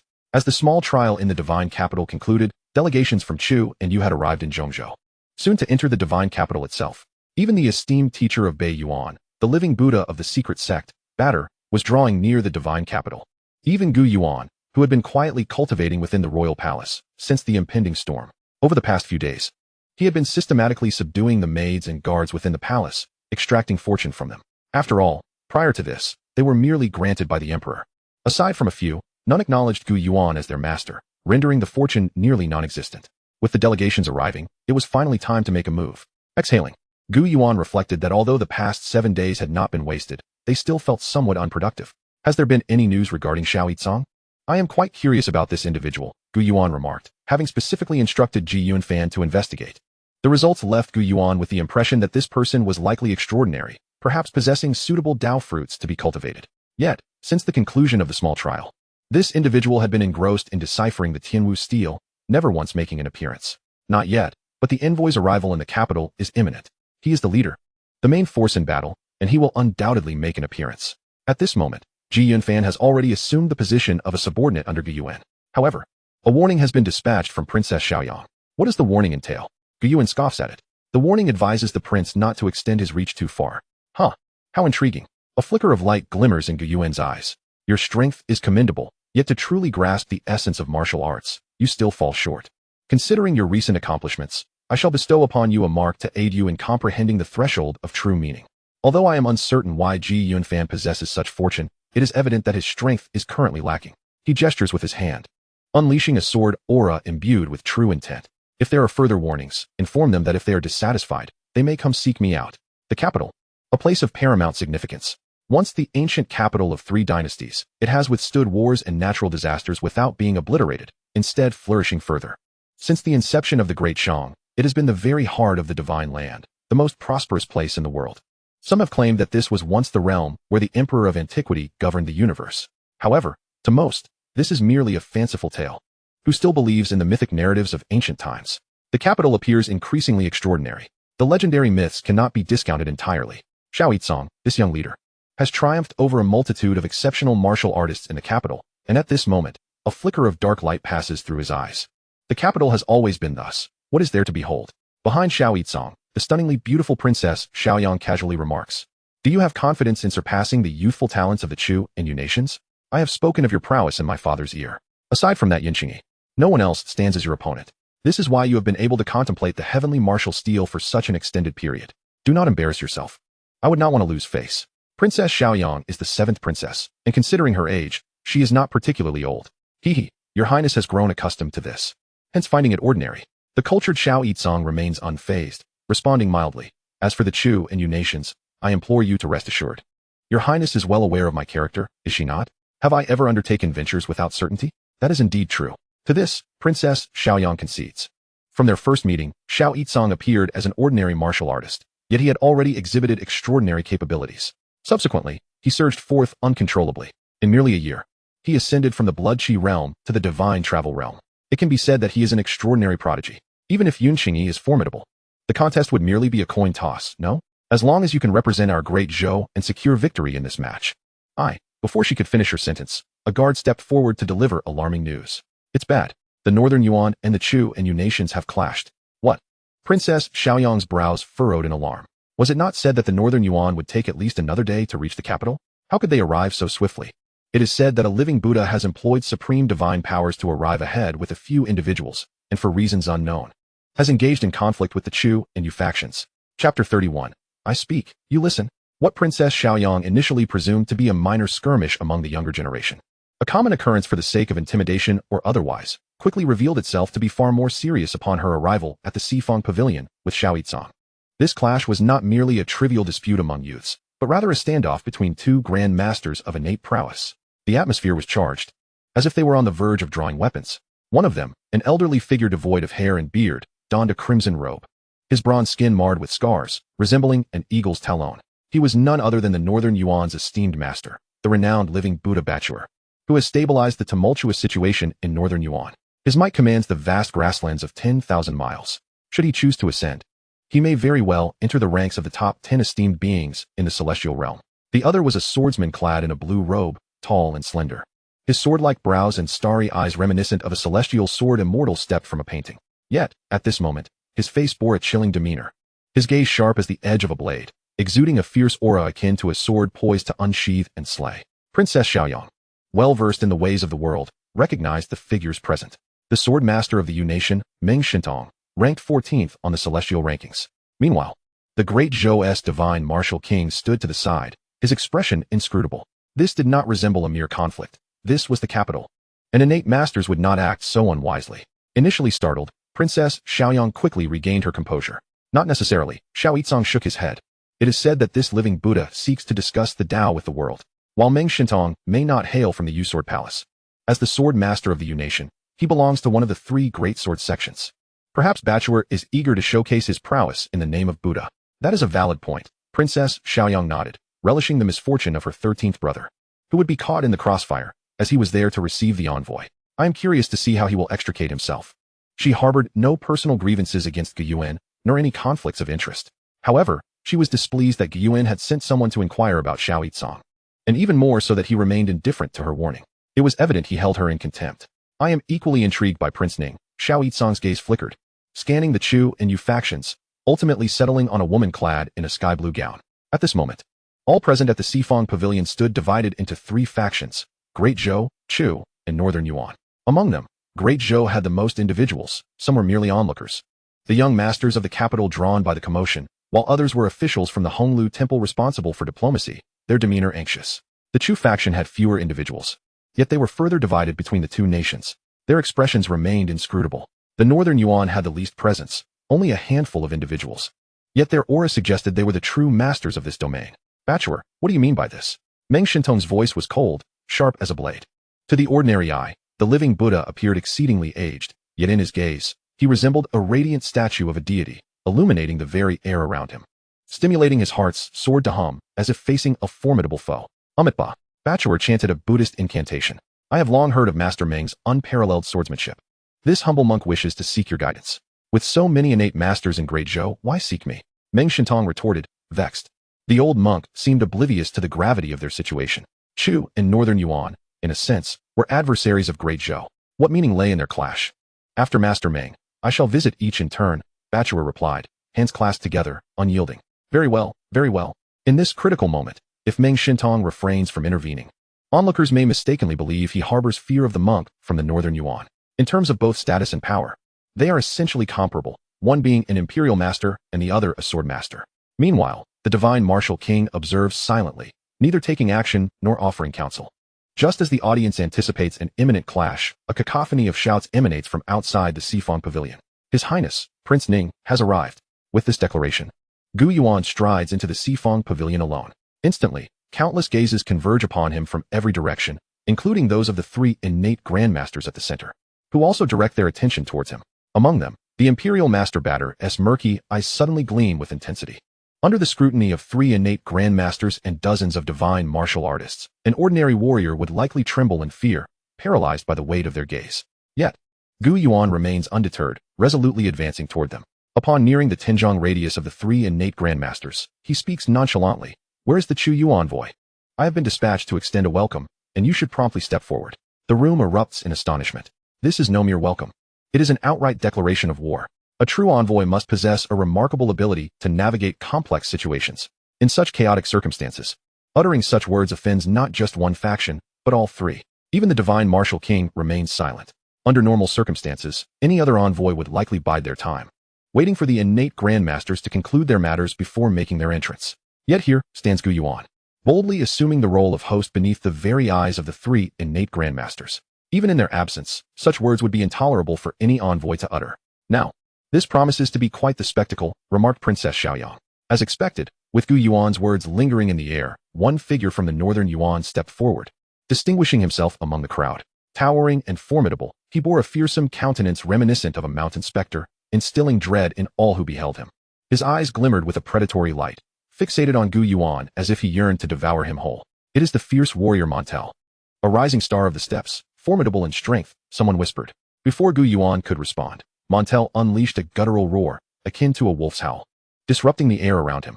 Several officials of lesser prowess instinctively covered their ears, grimacing in pain. Yet, before Montel could finish his declaration, Gu Yuan's figure appeared beside him like a specter. However, considering your long journey as a guest, I shall spare your life, he stated, raising a finger.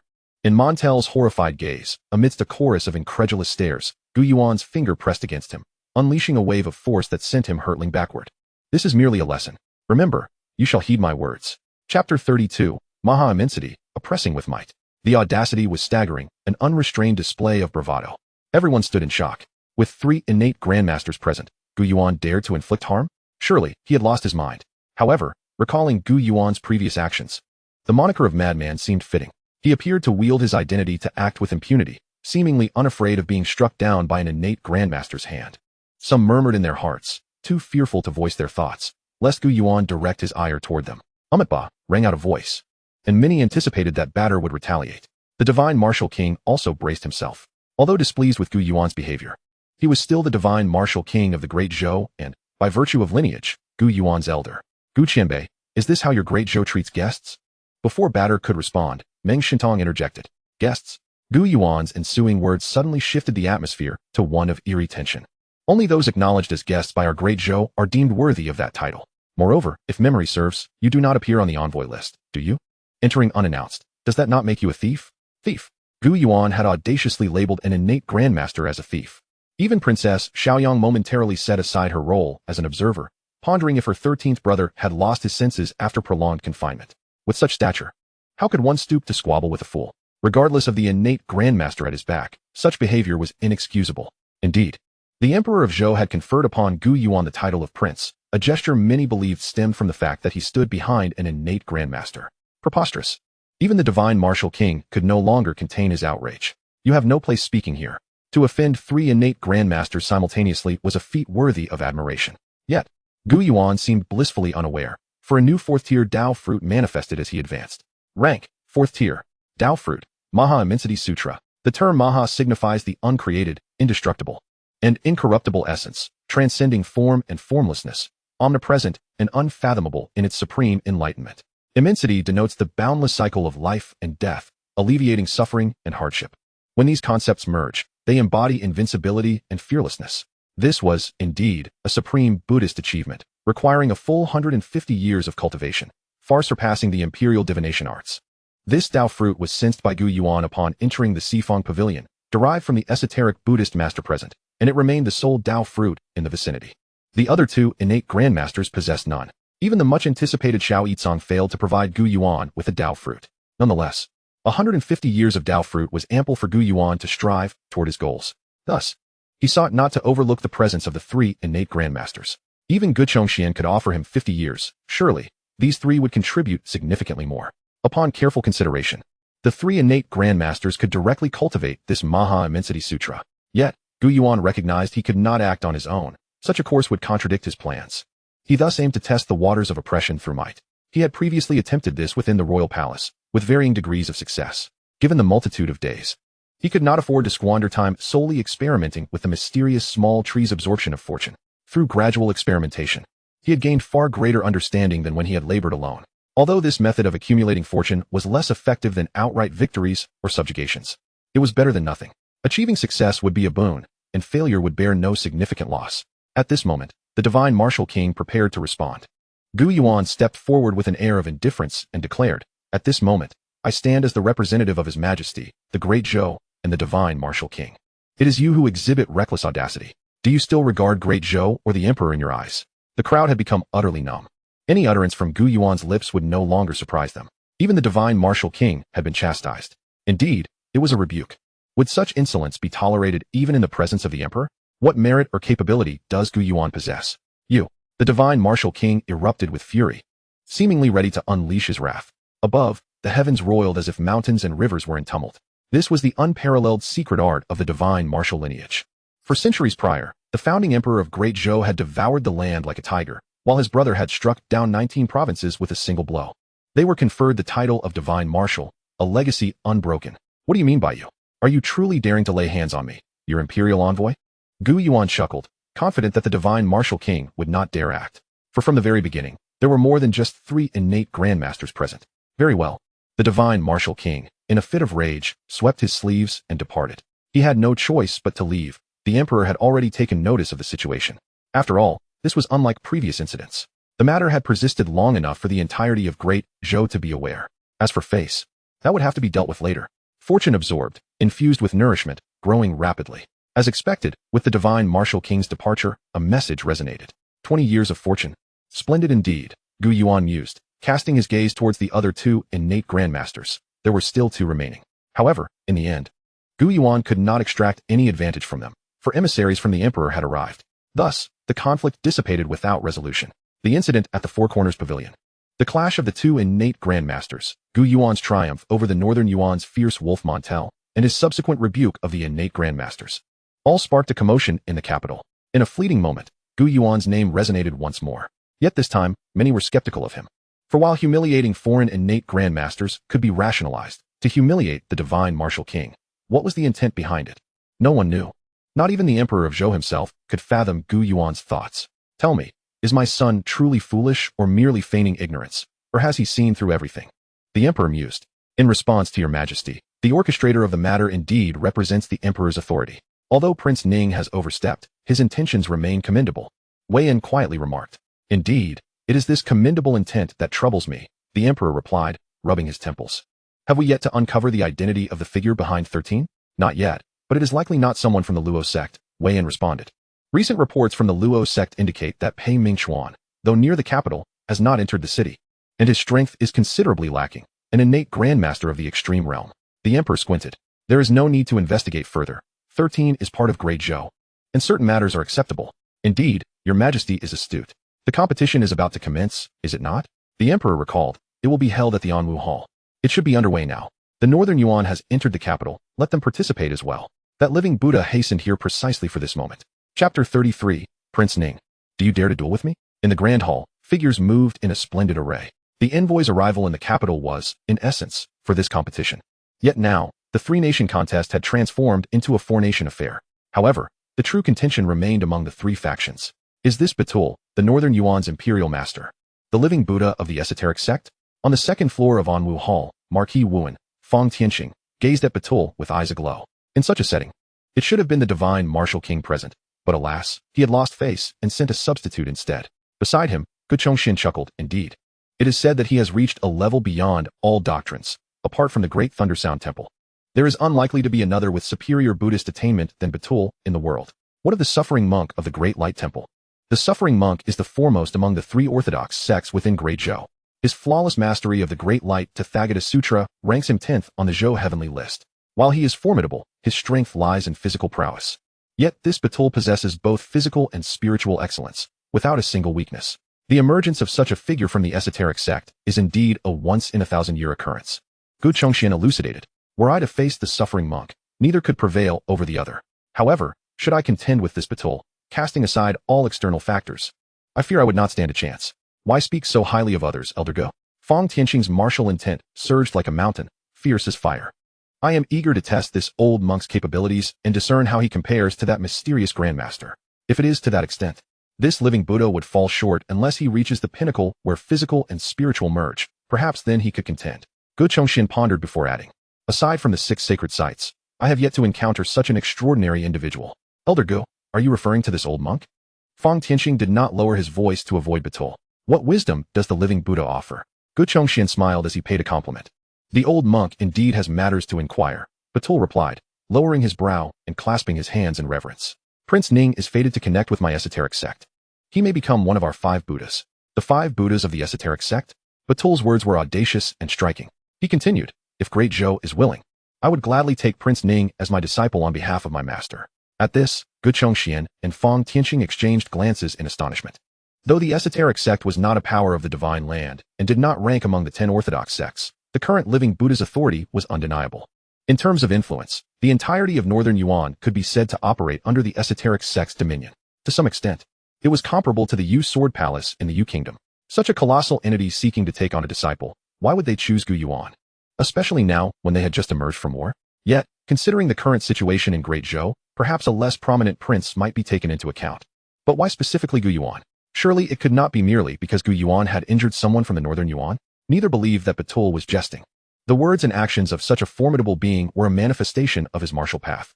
However, regardless of their beliefs, the living Buddha spoke with utmost seriousness. The old monk has never spoken a word of folly, Batul stated earnestly, his robe swaying without wind, dismissing Fang Tianxing's imposing aura as inconsequential. He possessed the esoteric sect's secret vision, perceiving what ordinary individuals could not. His remarkable insight led him to recognize Gu Yuan as a natural-born sovereign with profound wisdom and a great meditative heart from the very moment they met. In his youth, when he was taken in by his master into the esoteric sect, he merely held the title of a Buddhist disciple. Yet, there lingered an inexplicable premonition within him. Should this young man enter the esoteric sect, centuries hence, the sanctum of Buddhism would not be the great Thundersound Temple, but rather the Vajra esoteric sect. The living Buddha may have erred in his choice. Fang Tianxing tempered his aura and remarked nonchalantly, "This is the lineage of the great Zhou dragon. The decision rests with His Majesty, and I fear the living Buddha may have arrived too late." It was nearly a foregone conclusion that there existed a great master behind Gu Yuan. No force other than a congenital Grandmaster could propel someone devoid of any cultivation to suddenly attain such prowess. Moreover, it would be impossible to conceal this from the entirety of Xianjin Guan. Therefore, it could only be a congenital Grandmaster. Whether this Grandmaster was the one who overshadowed the capital remains uncertain. Amitabha. Upon hearing this, Batter recited the Buddha's name and fell silent. Meanwhile, on the first floor, a banquet was underway. After all, the Great Zhou prided itself as the foremost nation in the realm. Even in competition, one must first host a grand welcoming feast to showcase the dignity of a great nation. Gu Yuan took his place at the secondary seat on the left, with the Grand Prince occupying the primary seat. Below Gu Yuan sat the 8th Prince, Princess Xiaoyang, and others. Though young, Gu Yuan had already been conferred the title of Prince Ning. In terms of status, he ranked just below the Grand Prince and the other princes who had been granted the title of Prince. The 2nd and 3rd princes were absent. Thus the seat naturally fell to Gu Yuan. Opposite him sat a lady from the states of Chu and Yu, known as Yun Qingyi, the heir to the martial arts sanctuary of the Yu Sword Palace. Following her were representatives from Chu and Yu, as well as Bei Yuan, all lined up. A collective aura of fortune enveloped the assembly. This was Gu Yuan's assessment of those present. Yet, according to protocol, princes seldom took the stage in such gatherings. At that moment, Gu Yuan felt a subtle sensation, as if someone were watching him. The one capable of attracting his attention could not possibly be weak. Was it the living Buddha of the esoteric sect who possessed a divine aura intertwined with Zen? Gu Yuan raised his cup and drank it in one go. The performance of this living Buddha at the Sifang Pavilion had indeed been peculiar, garnering more attention towards himself than the other two. After departing the capital, he thought to himself, "Let me see how much fortune you truly possess." Gu Yuan resolved firmly. As the wine flowed and the dancers withdrew, the sound of the bronze bell resonated softly, and the clear, melodic tones echoed throughout the Anwu Hall. The atmosphere suddenly shifted to one of solemnity. I have long heard of the countless heroes of the Great Zhou. I, unworthy, wish to represent Chu and engage in a martial exchange. A young hero from the Chu and Yu side proclaimed loudly, his breath steady as he scanned the Great Zhou faction. "Is there anyone willing to duel with me? I shall face you." A son of a Black Dragon platform officer boldly accepted the challenge. Weapons against weapons, generals against generals. Though not explicitly stated, the challengers and the responders were of precisely the same realm. Thus began the formal contest among the 4 nations. In a brief span, the contest had already seen the exchange of numerous blows. Ultimately, the emergence of one individual stirred commotion.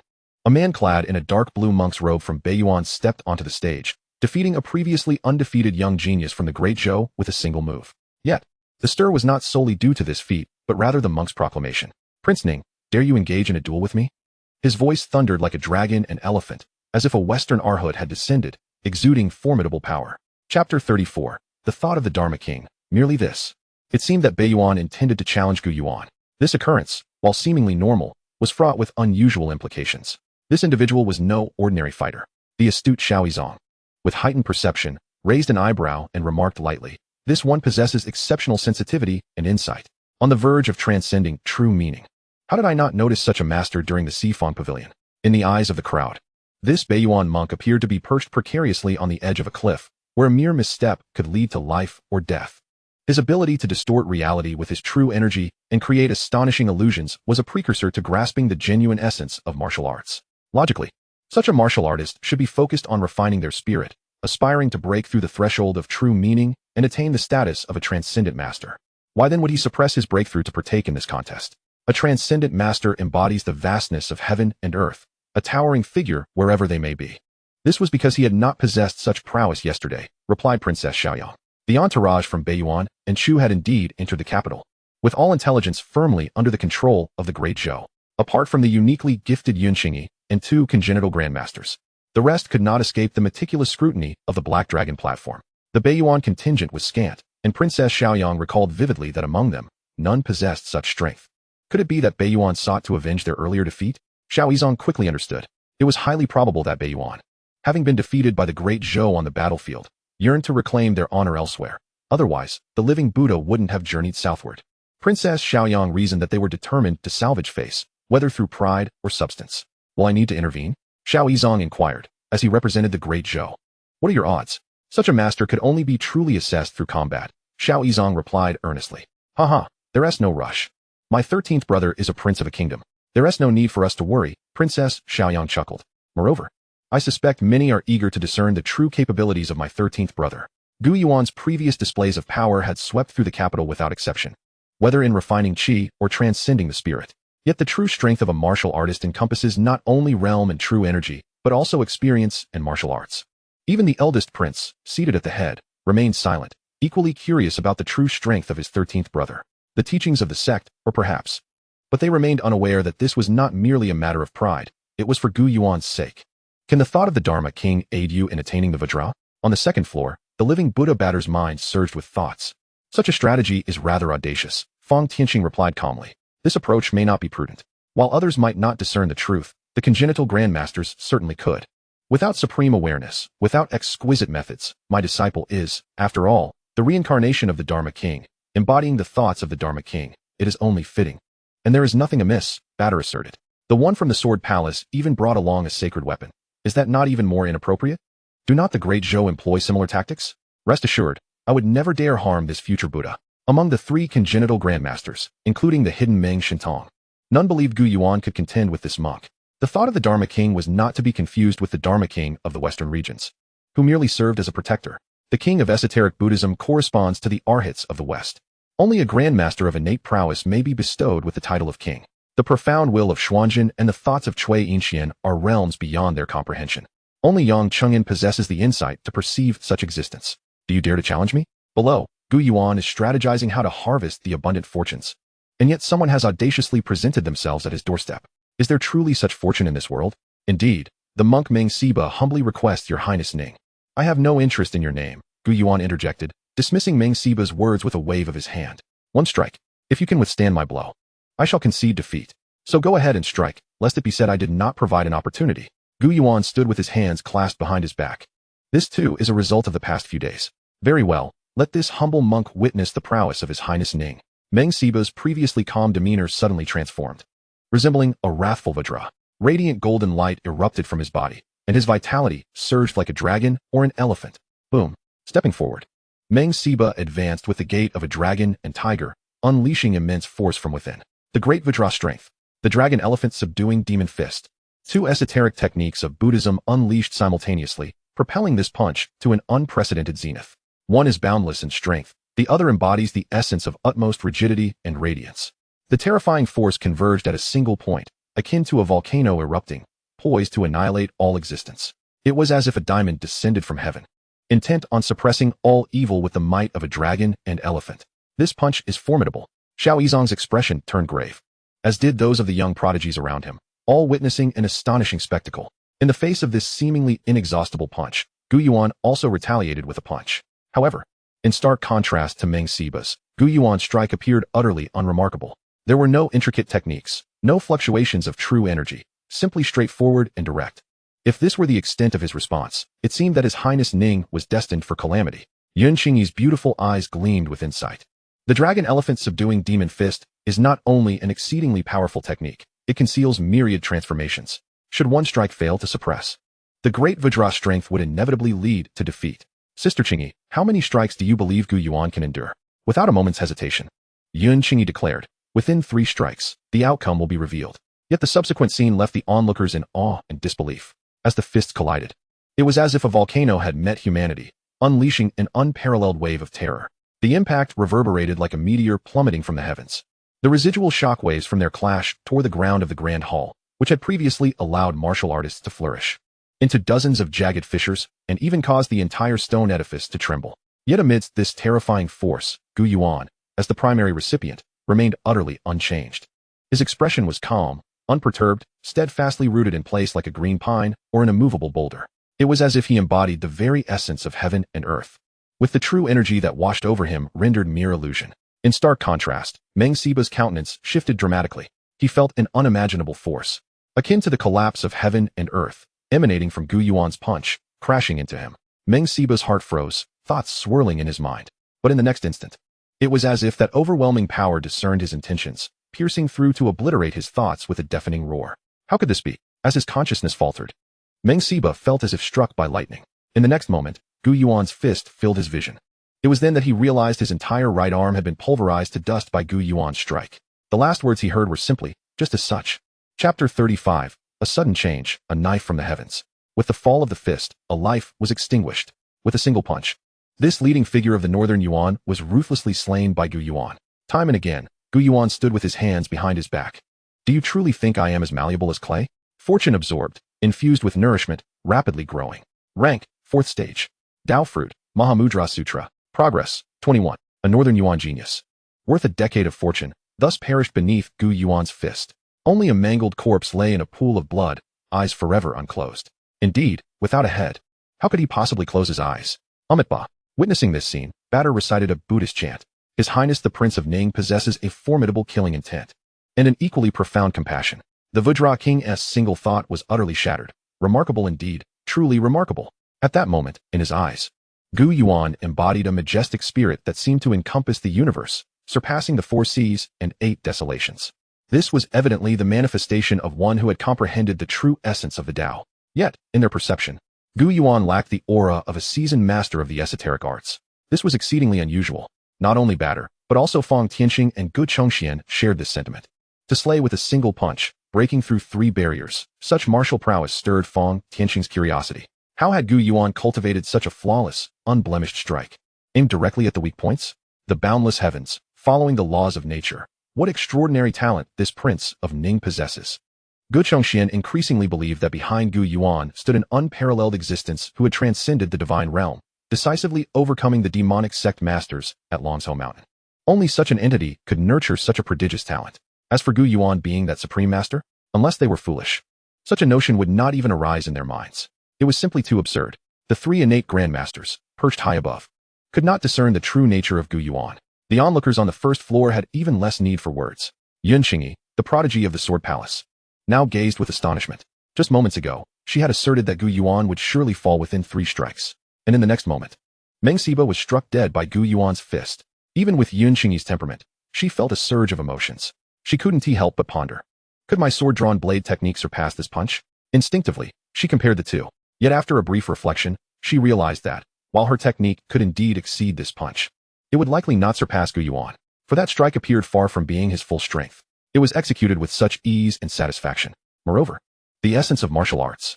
The crown prince Gu Heng's gaze flickered, a shadow of darkness passing through. Was it not said that Meng Siba was merely a step away from true essence? How could this be? Princess Xiaoyang was bewildered. Her lower realm prevented her from grasping the full extent of the situation, for beneath the punch of the Prince of Ning, all forms of the Vajra technique were reduced to dust. Xiaoyang's eyes sparkled. At that moment, countless individuals were astonished by the might of Gu Yuan's punch. The essence of martial arts. Could this Prince of Ning have already breached the barriers of true essence? This was the foremost challenge faced by countless geniuses. Or could it be some other means? Is there anyone else who wishes to step forward? Gu Yuan remained indifferent to the opinions of others, his gaze sweeping the surroundings as he spoke in a measured tone. In that moment of silence, the sound of falling leaves could be heard. With a single punch, he had slain Meng Siba, who among those present dared to respond. In Yun Qingyi's aquamarine eyes, ripples began to surface, and an overwhelming aura surged forth as if ready to erupt. Do not act impulsively. It is not yet your moment to strike. The voice, ethereal and elusive, came from an unknown source. It was none other than Meng Shintong, conveying his message through incredible means. Soon, there would be an opportunity for you to engage with this one. It felt like a warning, a counsel, until it faded into inaudibility. Yun Qingyi's gaze flickered between brightness and shadow, ultimately refraining from drawing her sword. She understood the significance of this journey to the Great Zhou. In the silence of Beiyuan, no one dared to disturb the tranquility. It seemed as though this contest was destined to conclude here. Suddenly, an unexpected voice resounded, akin to a thunderclap. Xiao Yizong darted behind Gu Yuan like a swimming dragon, his crescent-shaped blade poised to strike at an astonishing angle. It was as if a knife had descended from the heavens, too swift for any reaction. No one anticipated that a member of the Great Zhou would dare to challenge Gu Yuan. No, it could hardly be called a challenge. It was an ambush. Stop. Princess Xiaoyang rose abruptly, her magnificent gown swirling. The command barely left her lips when the crescent blade was already descending towards Gu Yuan. Many present had yet to comprehend the situation. Even the captain of the Imperial Guards, a commander of the elite forces, a master of profound mysteries, reacted instantly. The essence of martial intent roared like a tiger in the mountains, striking at Xiao Yizong. Yet, that thunderous blade seemed unaffected. Only the three innate Grandmasters on the second floor understood that this strike posed no threat to Gu Yuan whatsoever. Die! As the blade was about to cleave into Gu Yuan's head, a surge of exhilaration flooded Xiao Yizong's heart. His eyes glimmered with a bloodthirsty intent. Though he could not discern its origin, Xiao Yizong felt that slaying Gu Yuan was his innate destiny. The methods of the formless six desires? Facing this blade, Gu Yuan neither glanced nor moved, already perceiving the true nature of Xiao Yizong's situation. Another ploy of the demonic sect, truly, one cannot guard against it. Gu Yuan sighed inwardly. I had thought you to be the destined protagonist, capable of bestowing upon me immense fortune, yet it appears you are merely a puppet. Xiao Yizong's hesitance was inconsequential. Once he acted before Gu Yuan, even without switching to Cui Yinxian's state, he could sense the six desires' demonic thoughts emanating from him. Among the 7 paths of the demonic sect, the formless sect creates demons from the 6 desires, disrupting the minds of others with a mere turn of the palm. Their most common tactic is to implant the seeds of 6 desires within others' hearts. Once the 6 desires manifest, they become excellent puppets for safeguarding the path. In this scenario, it seems Xiao Yizong had been a pawn of the formless sect from the very beginning. Perhaps not for the present, but undoubtedly linked to the Great Zhou. Boom. The earth-shattering blade descended amidst a surge of true energy, resonating with the sound of thunder. The vast Anwu Hall, with its meticulously crafted foundation, trembled thrice. Amidst the swirling dust, a figure was sent hurtling backward at incredible speed, crashing into the wall and creating a massive crater. Yet Gu Yuan remained steadfast. His left arm folded, while his right hand raised, grasping the crescent blade between 2 fingers. Phew! The captain of the Imperial Guards exhaled deeply. A death in the contest was inconsequential, but if it were a prince or princess, the ramifications would be dire. Fortunately, Prince Ning was exceptionally powerful, otherwise, that fellow would have to be captured and interrogated thoroughly. In such circumstances, even if Xiao Yizong was associated with Princess Xiaoyang, one could not turn a blind eye to the intention of murdering Prince Ning. Such an accusation could not even be borne by the divine martial king. Chapter 36. The 7 paths of the demonic sect gather in the capital. As a subordinate of Princess Xiaoyang, it was difficult not to draw other conclusions. Princess Xiaoyang was aware of this, hence her silence. Only by allowing the Imperial Guards to investigate could they ascertain whether Xiao Yizong had truly lost his mind, or if there was a hidden master behind him. Do not approach. At that moment, Gu Yuan's voice rang out as a crisp sound shattered the air, causing the crescent blade to splinter. In this strike, he had held nothing back, including the several innate Grandmasters. All believed that Gu Yuan had defeated Meng Si Ba solely through martial intent. In truth, it was not so simple. He relied entirely on the Emperor's auspicious gazing technique to discern weaknesses and deliver a fatal blow. The punch that killed Meng Si Ba had not harmed Xiao Yizong at all. It was not merely the 6 desires' demonic thoughts. Gu Yuan sensed something amiss. It seemed that the capital would soon become a battlefield. Through the Emperor's auspicious gazing technique, combined with the principles of watching heaven and listening to earth, Gu Yuan discerned the presence of 11 innate Grand Masters within the confines of the Anwu Hall. Moreover, this was likely far from the end. The Great Zhou had gone to great lengths to await the grand sacrificial ceremony, only to find that the demonic sect had no intention of offering them the opportunity. From Yang Cheng'an, Gu Yuan had gleaned some information regarding the demonic sect. Although not entirely accurate, their target was undoubtedly the Great Zhou, and it was clear that the Great Zhou had long been prepared. Yet now, it seemed the demonic sect was not willing to wait for the grand sacrificial ceremony to act. This situation was indeed opportune for me to stir the waters. Gu Yuan was confident. Even though he himself was indeed a target of the demonic sect, he first needed to deal with this individual. His gaze shifted to Xiao Yizong, who had been smashed into the wall, seemingly possessed by madness, showing no signs of injury. He shouted loudly, like a fervent devotee of the divine, formless and without self. The 6 desires become demonic. Kill!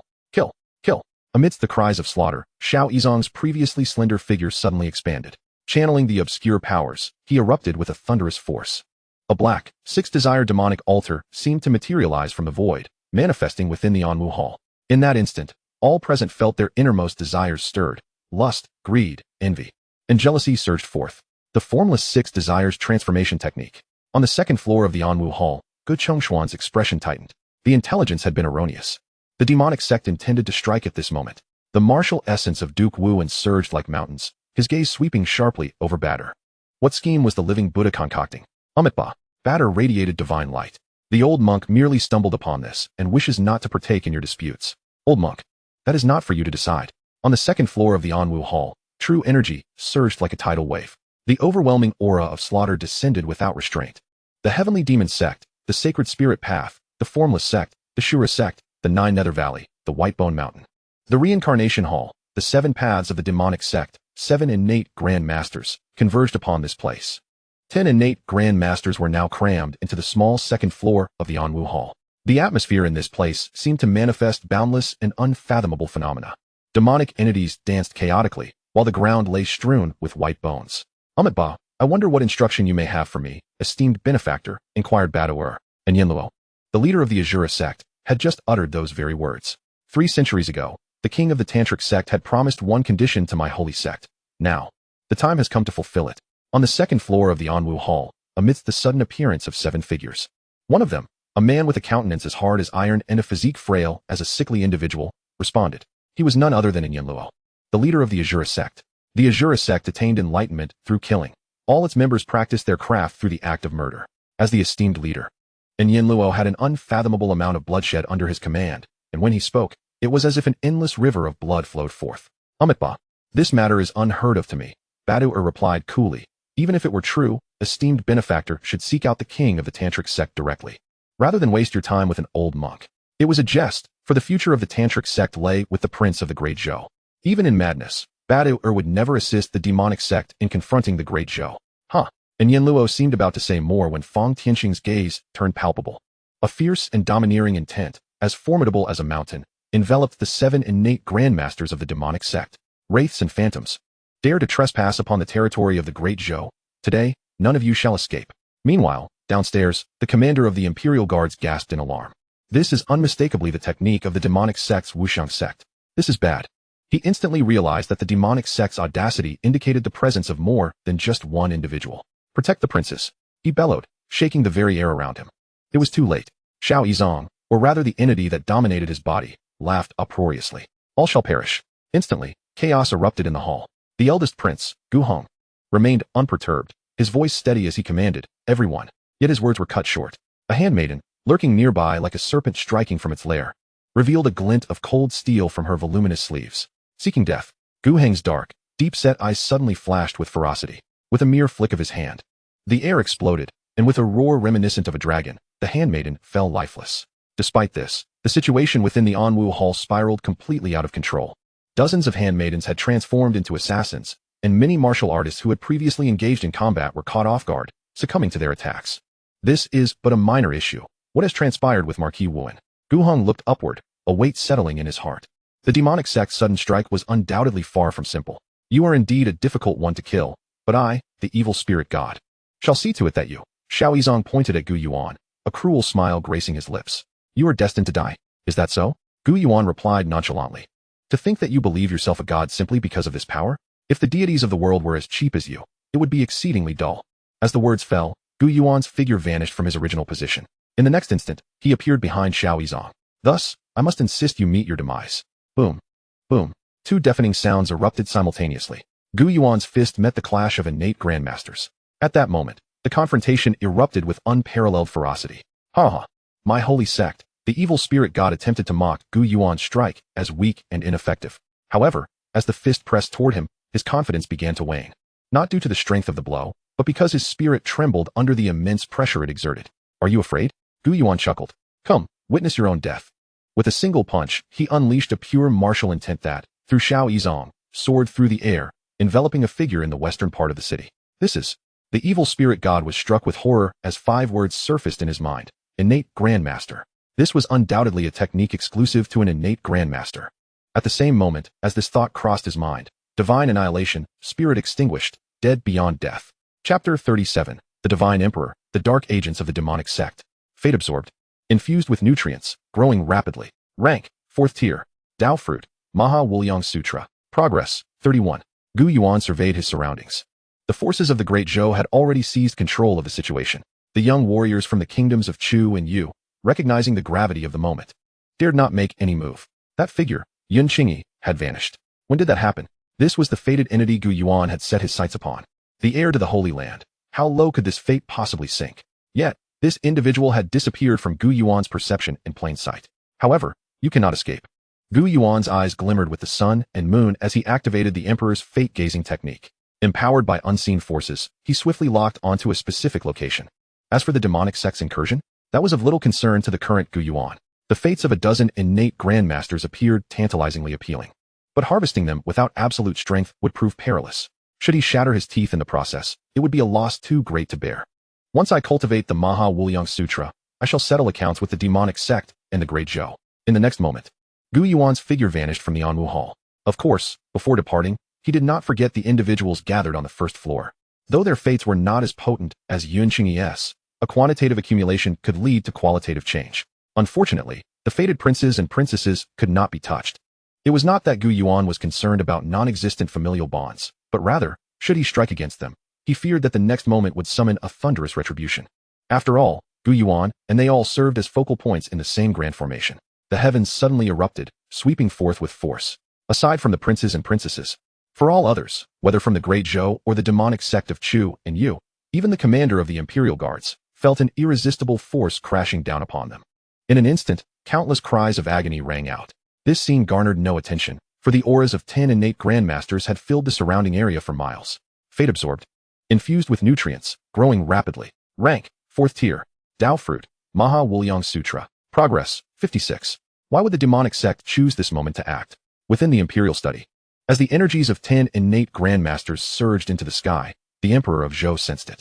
Yet, he was perplexed as to why the demonic sect would strike now. The predictions from the Holy Land and the Tianshu Pavilion all indicated the same day, the day of the Great Zhou's celestial sacrifice.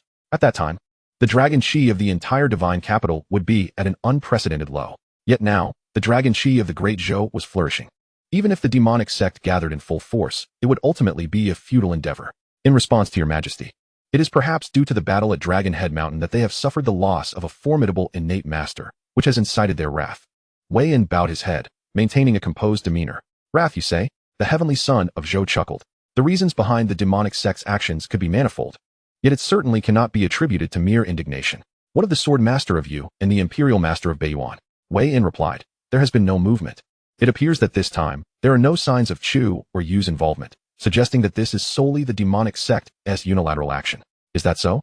The heavenly son of Zhou remarked. The audacity of the demonic sect to disregard the sacred grounds is indeed intriguing.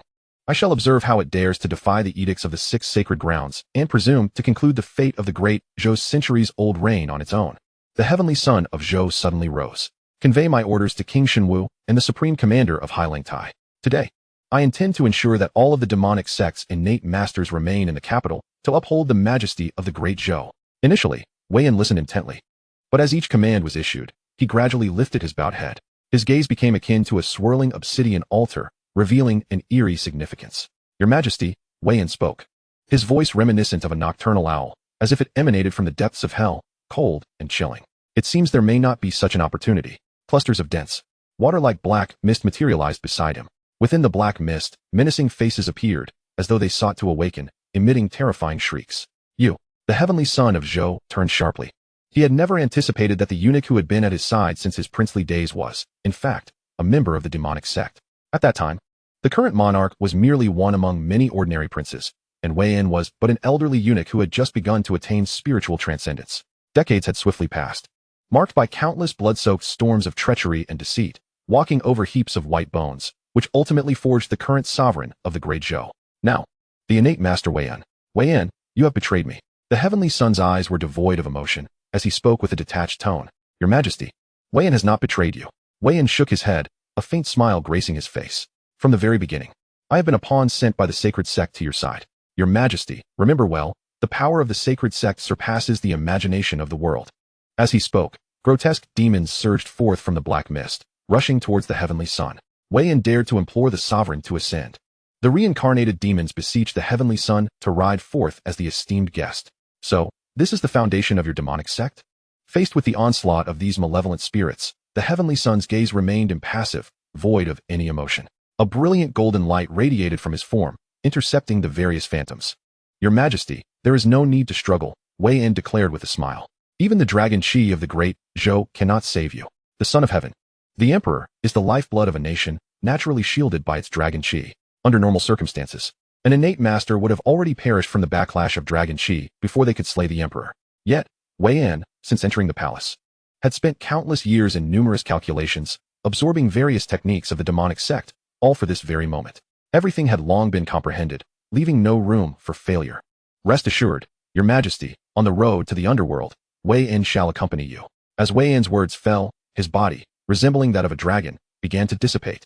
The majestic true energy he had cultivated for over a decade slowly dissolving into wisps of black mist, transforming into various phantoms, rendering the imperial study increasingly akin to a realm of spirits. Under the encroaching black mist and malevolent entities, the brilliant golden dragon Qi surrounding the heavenly sun gradually dimmed, until it ultimately vanished as if it had never existed. To repay great kindness with death, as for the sovereign's grace, Wei Yan could only return it from the Yellow Springs. At this moment, Wei Yan's arms had already vanished without a trace. His chest now revealed stark white bones. Yet his face brimmed with a smile. Is that so? The heavenly sun stepped forward slowly. I fear this will disappoint you. The road to the Yellow Springs shall be traversed by you alone. In a moment of realization, he seemed to embody an ancient saintly emperor, governing the fates of all living beings. A terrifying aura, akin to a magnificent celestial might, surged with unyielding force, as if it sought to obliterate the heavens and the earth. What spirits, what ghostly realms? Beneath this overwhelming presence reminiscent of a saintly emperor, they were as fragile as mere paper, collapsing and shattering in an instant. Chapter 38, Slaying 2, the Sword Master of You. How is this possible? Wei Yan's pupils constricted, the smile vanishing abruptly. Gu Chongjiu, how could he possibly be an innate master? How could he silently and effortlessly break through to the realm of innate mastery before my very eyes? This is not something you ought to know. The heavenly sun pressed his palm against Wei Yan's crown, channeling his true energy. In that moment, all of Wei Yan's innate master energy was entirely absorbed by the heavenly sun. Regrettably, only a minuscule amount of true energy remained. The heavenly sun responded indifferently. Should anyone witness such a method of energy absorption, it would surely astonish the world. No one would have expected that the esteemed Son of Heaven would practice such a heretical martial art. The lurking agents of the demonic sect are insidious. Even among the 10 orthodox sects, many bear traces of the demonic sect. The voice of Qiangzi surfaced at an opportune moment. This technique of absorbing true energy was precisely imparted to the heavenly sun by him. It was through this skill that the heavenly sun was enabled to step into the realm of innate mastery against all odds. Are you suggesting that, aside from Wei Yan, there may be others? The heavenly sun's gaze flickered. We must remain vigilant. Qiangzi's tone was calm, yet resolute. He now shared a common fate with the heavenly sun. Their fortunes were intertwined. Indeed, it is a pity that this should have been a surprise for the sacred grounds. The heavenly sun lamented, as if in sorrow. There is nothing to lament. The 6 sacred grounds have overlooked the world for countless eras, and throughout history, countless emperors have aspired to overturn the immense boulder above them. Yet for millennia, none have succeeded. Regardless of what you possess, they will never regard it with esteem, Qiangzi asserted firmly. Then let us await the outcome. The heavenly sun remained noncommittal. For now, let us first deal with these chaotic demonic sects. Above the imperial city, the winds and clouds roiled. The clash of 10 innate masters generated waves of energy that left one breathless. And below, in the northwestern corner of the royal city, Yunqingyi stood with sword in hand. Beside her stood 2 young men, one pale as if on the verge of death, and the other with an alluring, effeminate countenance. How is it that only the 2 of you are here, holy maiden of the demons? Yunqingyi inquired coldly. These 2 were none other than the Holy Spirit and the Lustful Prince, both figures from the 7 paths of the demonic sect. She is dead. The Holy Spirit's complexion was ashen. She fell while on her way to slay Gu Yuan. Gu Yuan. Yunqingyi furrowed her brows. Without the heavenly demon golden book, do you believe that with your 2 divine weapons, you can shatter the dragon vein of the Great Zhou? The Great Yong possesses a dragon vein. Naturally, the Great Zhou does as well. According to the calculations of the Heavenly Mechanism Pavilion, this dragon vein is likely situated directly beneath their feet. With the heavenly demon golden book, the sacred spirit origin seal, and the 6th thoughts demon blade, these 3 formidable demonic artifacts, combined with the 9 Xian purple crystal sword wielded by Yunqingyi. They possess the power to breach the Great Zhou dragon vein. Once a breach occurs, the myriad means of the Great Zhou would be instantly halved. However, with one of the 4 divine weapons absent, even the sharpest 9 Xian purple crystal sword may find itself inadequate.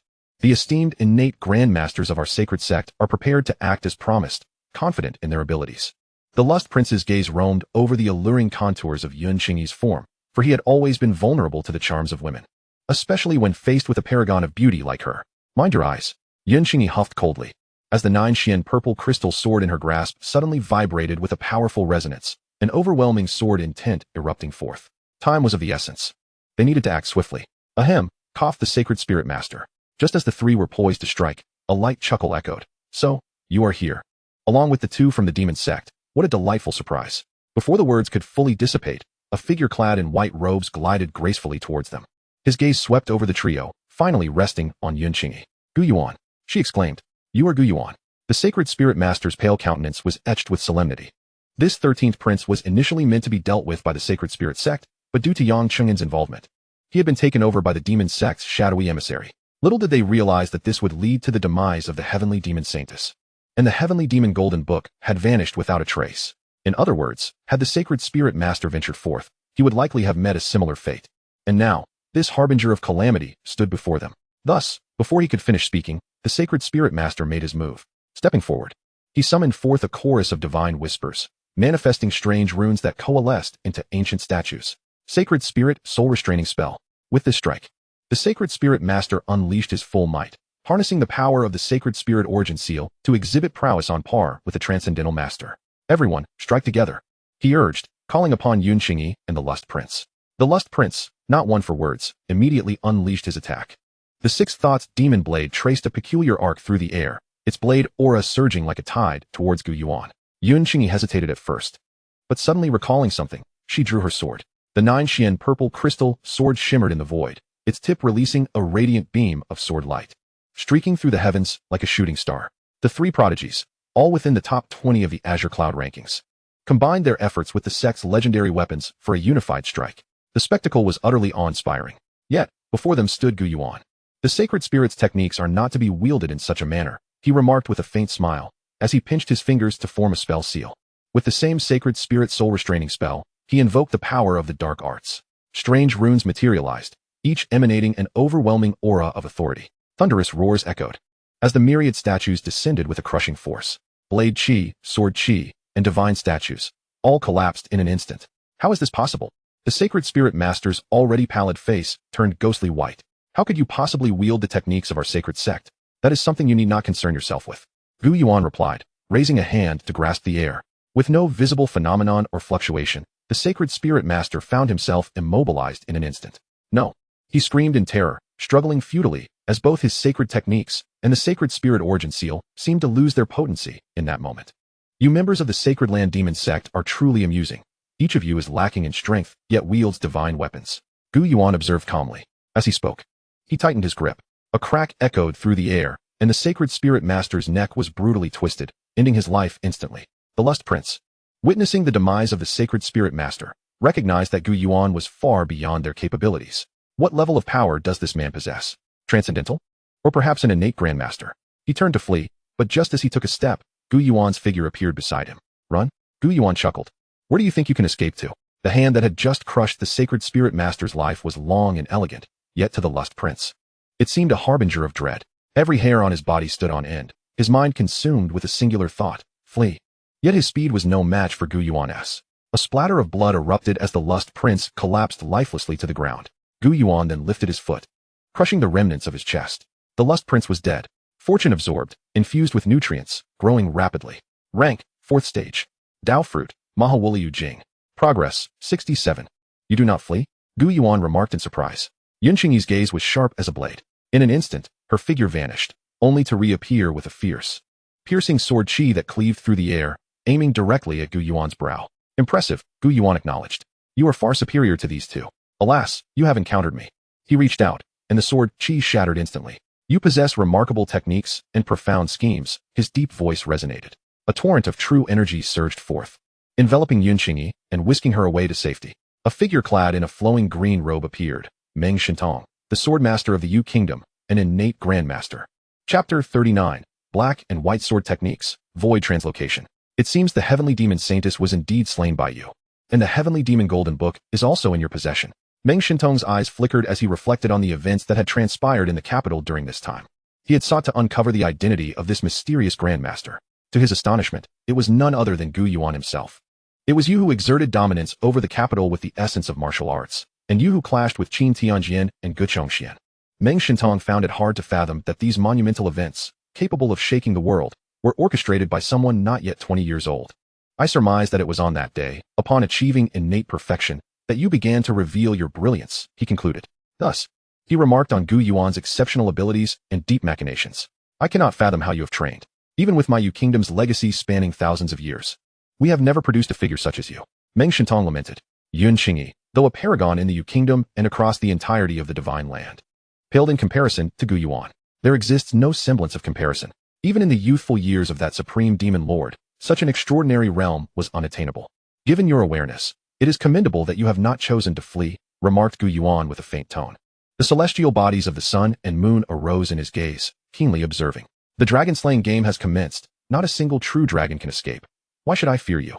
Meng Shintong chuckled lightly, unperturbed. Is that so? Gu Yuan replied calmly. With individuals like you, can you truly surpass the Great Zhou? Young man, this world is far more expansive than you comprehend. Meng Shintong retorted. The sacred lands dominate the realm. Even the demon sect is not something your Great Zhou can contend with.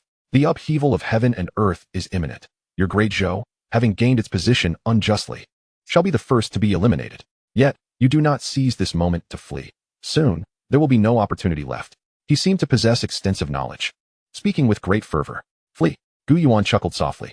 The Emperor's divination technique was operating at its zenith, revealing the veracity of Meng Shintong's claims. Indeed, the demon sect harbored the means to slay dragons and annihilate Zhou. Simultaneously, Cui Yinxian, within his memories, grasped that the demon sect possessed profound depths far beyond a mere handful of divine weapons. However, what did that have to do with Gu Yuan? Allow me to witness the source of your confidence. A murderous intent surged within Gu Yuan. He had already seen through Meng Shintong, as if a lofty spirit descending from the heavens. The three wonders sword of heaven, governing all life and realms. The cleansing heaven sword was unsheathed in an instant. The golden sword energy surged forth, crisscrossing in a dazzling display, sharp and boundless, slicing toward Meng Shintong from all directions. I dare to come precisely because I possess confidence. As for you, if you do not depart, then you shall accompany the Great Zhou to its demise.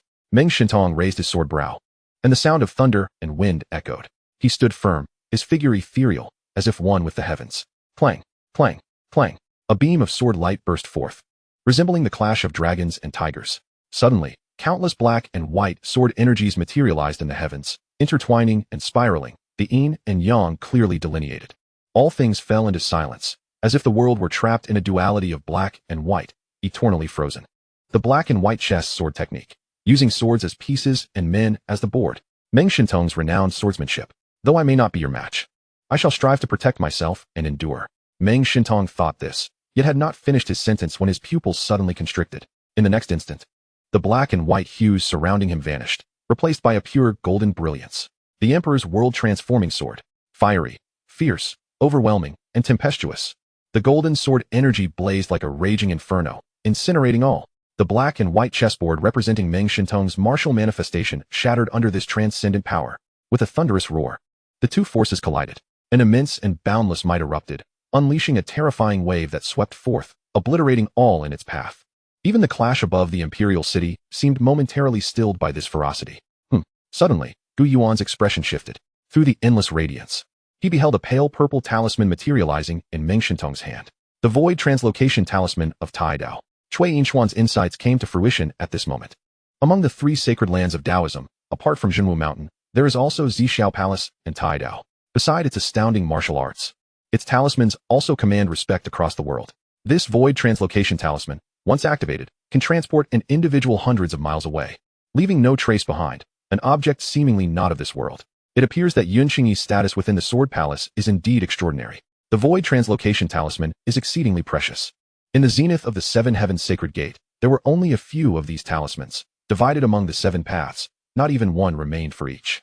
The Sword Master of the Yu Kingdom, despite his noble standing, was yet unworthy of possessing such an artifact. However, while you may leave, Do ensure that fortune remains with me. Gu Yuan firmly stood in the void, the cleansing heaven sword slashing downward.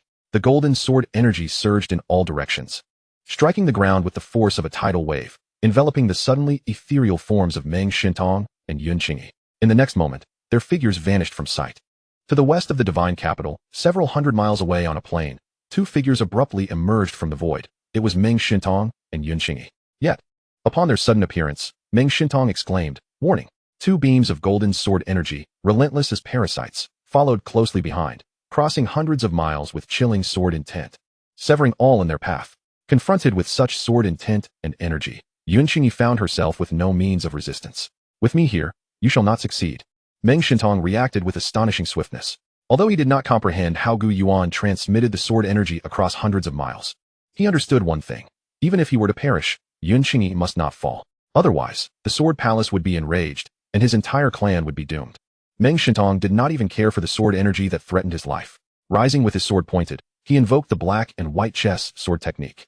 His true energy surged and converged, transforming into the yin-yang grinding wheel, aiming to grind away the golden sword energy. With a resounding boom, the two sword energies clashed, their intense and fierce confrontation. Yun Qingyi, who stood closest, felt the intensity most acutely.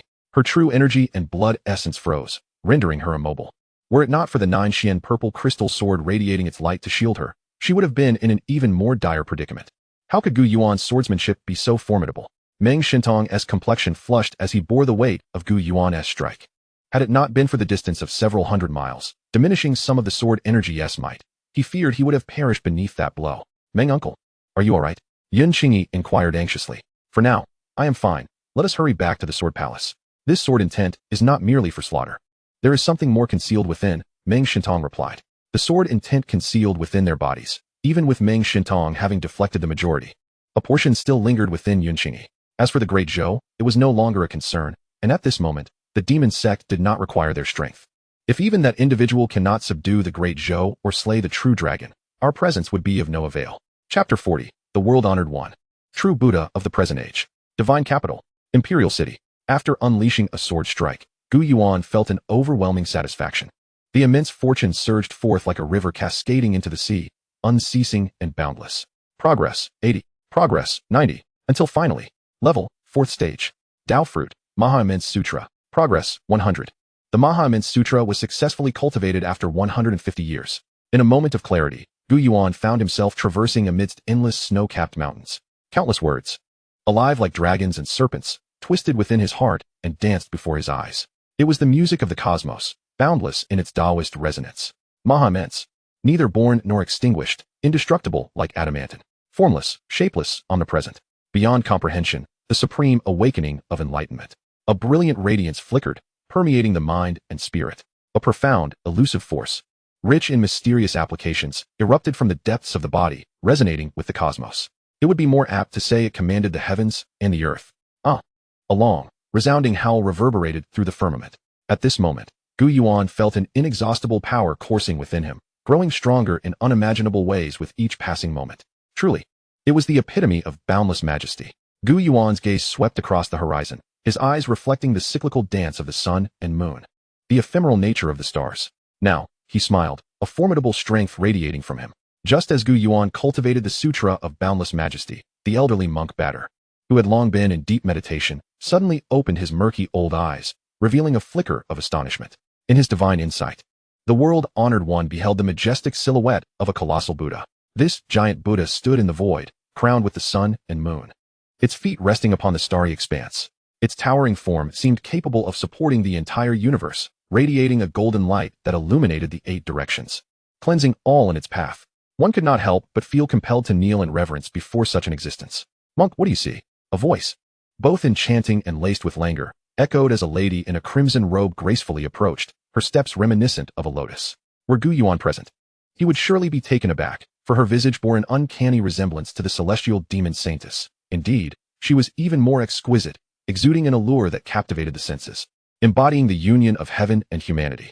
Batter's tone was filled with astonishment. From this lady in red, he sensed a trace of celestial essence.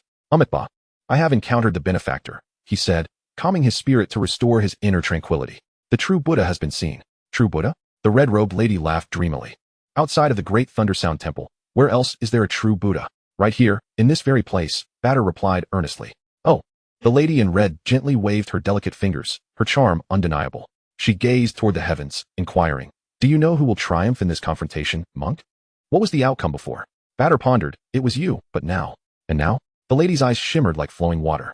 The victors can only be the Great Zhou. Batter asserted with unwavering certainty. Is that so? She chuckled lightly. She soared into the air, her laughter lingering in the air. Monk, you might as well watch closely and see who will emerge victorious in the end. Batter bowed his head in silence. Before the world-honored one, the true Buddha. How could a mere fallen celestial warrior pose any threat? With that existence present, as long as he willed it, how could the Great Zhou possibly face defeat? In the celestial expanse above the imperial city, the clash continued. Yet, from the unfolding spectacle, it was evident that the Great Zhou had firmly restrained the 7 innate grandmasters of the demonic sect, under the aegis of the Great Zhou's dragon energy. Even the Marquis of Wuhan, Fang Tianxing, was able to overpower the 2 innate grandmasters from the reincarnation hall and the bone path. With a pair of fists, heavy and powerful, simple yet extraordinarily effective, they demonstrated their prowess. Is this truly your strategy? I cannot fathom from whence you draw such courage, the Emperor of Zhou observed, resembling an ancient sage gazing down upon the masses. The Sacred Spirit King and the Demon Lord, the 2 mightiest innate grandmasters of the demonic sect, were being suppressed by the Emperor of Zhou alone. Gu Chongjiu, you have hidden well. The Demon Lord glared at Gu Chongjiu. Who would have thought you could deceive us all and attain the status of innate grandmaster? Alas, your fate is sealed in this battle. The outcome for the Great Zhou had long been predetermined. The Sacred Spirit King also shouted fiercely. Although they were at a disadvantage, as innate grandmasters, they had not sustained significant injuries. What other means do you possess? Reveal them, and I shall accept them all, Gu Chongjiu declared, his pride radiating as he spoke. He unleashed a terrifying strike that sent the Sacred Spirit King reeling. Be cautious, someone approaches. The warning came abruptly from Qi Yangzi. Before Gu Chongjiu could respond, true intent surged forth. The chaos of the celestial demons danced, unleashing a torrent of illusions that enveloped the heavens, transforming the surroundings into a realm of celestial demon ecstasy. Beneath this illusion, a hand, as white as jade, emerged from the void. Its 5 slender, translucent fingers sparkled like fine jade, descending upon Gu Chongjiu with inexorable force. This hand seemed to embody the mysteries of the celestial demons, rendering escape impossible. Not good. This scene unfolded in an instant. Even Gu Chongjiu, despite his composure, could not help but pale at the overwhelming terror of that hand. A magnificent aura, reminiscent of divine might, erupted from Gu Chongjiu, yet beneath that hand, it felt as if it were non-existent, effortlessly passing through. His energies, devoid of any resistance, were shattered. With a muffled grunt, Gu Chongjiu was sent staggering back dozens of paces, blood gushing from his mouth, his face drained of color, appearing utterly disheveled. He lifted his gaze toward the crimson-robed woman emerging in the void, shock etched upon his face. A celestial warrior, unbeknownst to him. The other innate grandmasters of the Great Zhou echoed his astonishment almost in unison. For in this millennium, aside from Ning Wujiao, there had been no other celestial warrior. From whence had this demonic sect's figure emerged? The atmosphere fell into a heavy silence. It seems we must activate the Great Formation, Gu Chongjiu contemplated, hesitating. Why do you hesitate to activate it? A soft, alluring voice suddenly came from behind him. The red-robed lady had appeared at his back, her hands as white as jade pressing against his heart. How did she know? Panic surged within Gu Chongjiu. There was no need for Qi Yangzi to warn him. In a moment of urgent clarity, the 28 constellations and 4 symbols formation swiftly unfolded, drawing power from its 28 focal points. Gu Chongjiu's aura surged dramatically. It is futile. The lady in red exhaled softly. Innate beings dwell in the mortal realm, while celestial beings are nearly half immortal. The means of the mundane cannot harm the deities above. Like this, she added, exerting a gentle pressure. With a soft sound, blood erupted forth. Gu Chongjiu, in disbelief, lowered his head to see a delicate hand piercing through his chest. Chapter 41. Celestial Warrior, the Crucible of the Great Zhou. Gu Chongxian, the Marquis of Wuhan, and the other innate grandmasters of the Great Zhou changed expressions. Yet at that moment, they found no opportunity to assist. The Sacred Spirit King and the Demon Lord, freed from their previous constraints, rejoined the fray. Vivid crimson stains marred the dragon robe, as the esteemed innate grandmaster, Gu Chongjiu, bolstered by the 28 constellations and 4 symbols formation, was effortlessly torn apart by the suddenly appearing lady in red. He could not even discern how his opponent accomplished such a feat. Who on earth are you? Gu Chongjiu asked incredulously, his voice hoarse and frail. It was the countdown to death. Beneath the immense dragon energy of the Great Zhou, under the auspices of the 4 symbols, for deities, and 4 spirits slaughtering saint formation, Gu Chongjiu once believed he could effortlessly suppress the arrival of the sacred land. Although the formation had not unleashed its full might, it was already formidable. Yet now, He found himself in such a dire predicament. A dying man need not know my name. The woman in red chuckled lightly as she withdrew her hand. There is no point in futile struggles. Death is your inevitable fate, and in the future realm of the divine land, there is no place for you and your great Zhou. Dream on. Gu Chongzhou stifled his emotions, disregarding the frenzied roar of Qiangzi within his mind. The 400 years of great Zhou's reign shall not perish at my hands. At that moment, Gu Chongzhou no longer referred to himself as I. This celestial martial saint, seemingly of the demonic sect, was terrifyingly powerful. Yet, he refused to resign himself to fate. He still had one final resort. Rise! Gu Chongzhou shouted fiercely, summoning a small bronze cauldron. As the heavenly dragon energy poured down upon the cauldron, it swelled in the wind, growing to a height of 2 zhang, suspended in the heavens. This cauldron was ancient and heavy, inscribed with sun, moon, stars, mountains, and rivers. Below were etched the lives of the common folk, spanning the ages of Great Zhou. The Zhou Cauldron, the national treasure of Great Zhou. Do you think you can remain unscathed with merely a failed Taoist soldier? The woman in red laughed. How naive. Everything is within our control. Established facts will never change. Why can you not accept it? Is that so? Gu Chongzhou scoffed, shattering her beguiling spell. Then, did you anticipate this? Upon uttering those words, the entire capital city trembled with a thunderous roar, as if a dragon were turning in its lair, creating a colossal uproar. The azure dragon coiled in the celestial palace. The white tiger roared through the starry river. The vermilion bird flapped its wings, igniting the heavens. The black tortoise surged through the waves, swallowing the sea. 28 great stars shimmered, swaying incessantly. Golden chains emerged from the depths of the void, following the guidance of the stellar bloodline, soaring toward the distance. Some of these chains aimed directly at the imperial city. You have lost your mind. In the realm of the mind, Qiangzi howled. If this formation operates for even a moment longer, you will be unable to withstand it and will explode. Therefore, Gu Chongzhou replied coldly, as long as I kill her in this instant, all problems will be resolved. You are indeed ruthless. The woman in red scoffed. You have turned your very being and bloodline into a grand formation. Without skin, how can fur attach? Gu Chongzhou remarked indifferently. Layer upon layer of dragon energy enveloped him, resembling a resplendent golden canopy unfurled above. The founding emperor refined the cauldron with his own body. The high emperor forged swords with steadfast resolve. The legacy of great Zhou's 4 sovereigns has led to this present situation. Today, why should I not do the same? Before he could finish his words, a clear voice resonated throughout the imperial city. Alas, father, your plans may no longer be realized. A figure clad in a white robe with golden threads billowed fiercely, akin to an immortal descending from the heavens. Treading upon the void, he moved as if traversing solid ground, suppressing the entire scene. A golden chain pierced through the void, yet the moment it made contact, it was severed by brilliant sword light. To seek my life, this grand formation alone is far from sufficient. Gu Yuan chuckled. Terrifying sword intent emanated from him, sweeping outwards as if he were the center of an infinite expanse, instantly shattering the remaining 27 golden chains in the void. These were all gifts of fortune. Gu Yuan could not allow them to perish. If death were to come, it ought to be at his hands. Even the 11 innate grandmasters engaged in battle were awed by this aura, compelled to cease their movements and redirect their gazes toward the suddenly emerging Gu Yuan. Shock, confusion, and various emotions filled the air. Gu Yuan. 13. Exclamations echoed. Among them, Gu Chongzhou was the most astonished. He had thought this 13th son merely stumbled upon some extraordinary fortune. Now, it seemed he had received guidance from a legendary immortal. How else could he have suddenly become an innate grandmaster? It was known that Gu Yuan had always been surrounded by hidden guards, and reports had consistently claimed he was idle, spending his days reciting scriptures. Now this aura, was heaven playing a jest upon him?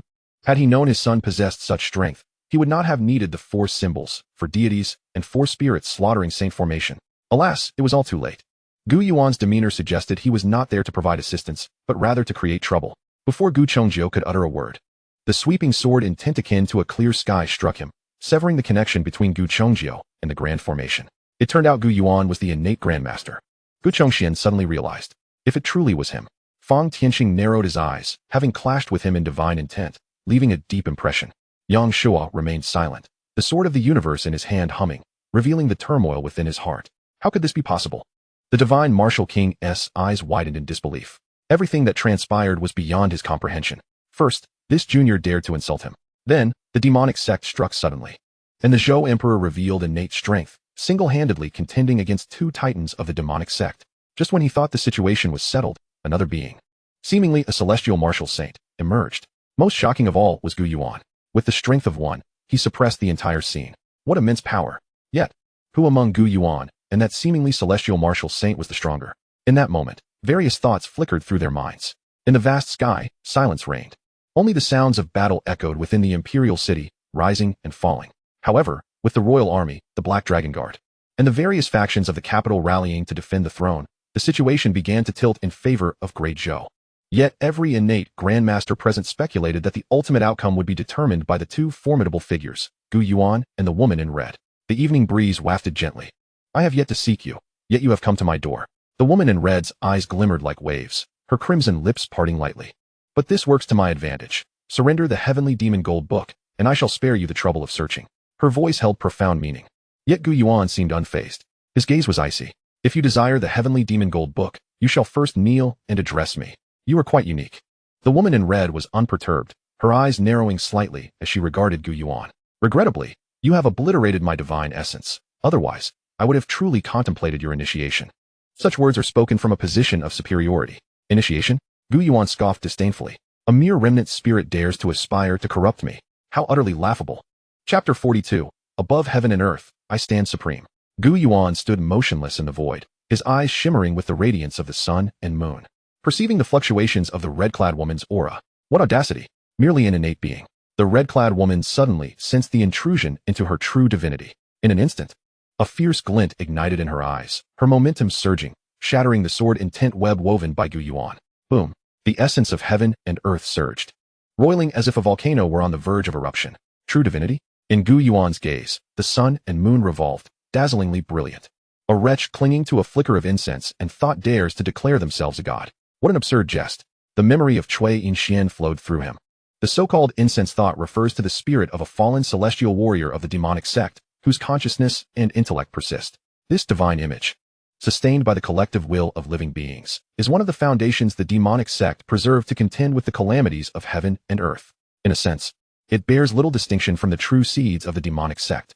Yet, no matter how formidable, such an existence cannot compare to a genuine celestial warrior. One might say it is a half-saint, extremely flawed, were it not for the cataclysm of heaven and earth that rendered transcending the celestial realm nearly impossible. The demonic sect would have deemed it a waste of resources to forge such a being. The mundane folk, utterly oblivious to their own insignificance. The red-clad woman's countenance turned icy. As her aura surged, a colossal, ethereal shadow materialized behind her, embodying the essence of the heavenly demon, akin to an unfathomable abyss, terror incarnate.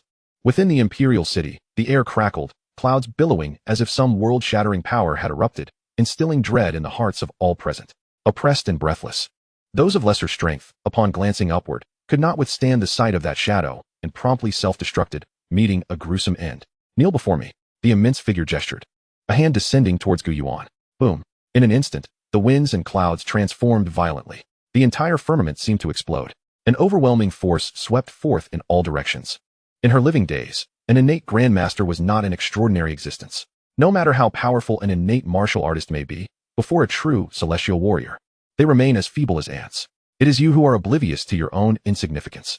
Gu Yuan's voice was flat, unaffected in the slightest. He took a step forward. An inexhaustible torrent of power erupting, akin to a tempestuous ocean upending the 9 heavens. One hand raised to the sky, the other pointing to the ground. He formed the Mako Great Seal. Boundless phenomena intertwined, manifesting the true imprint of his Dharma body. Buzz! The heavens trembled. The Great Seal spanned the skies, subduing all things. Bang! The giant palm of the heavenly demon clashed with the Great Seal, unleashing a thunderous roar that shook the very fabric of reality. Silence enveloped heaven and earth. An endless wave of energy radiated outward, transforming into a torrent that swept across all directions. Even the watching innate Grandmasters paled, their forms retreating in a frenzy. Yet those beneath the imperial city were far less fortunate.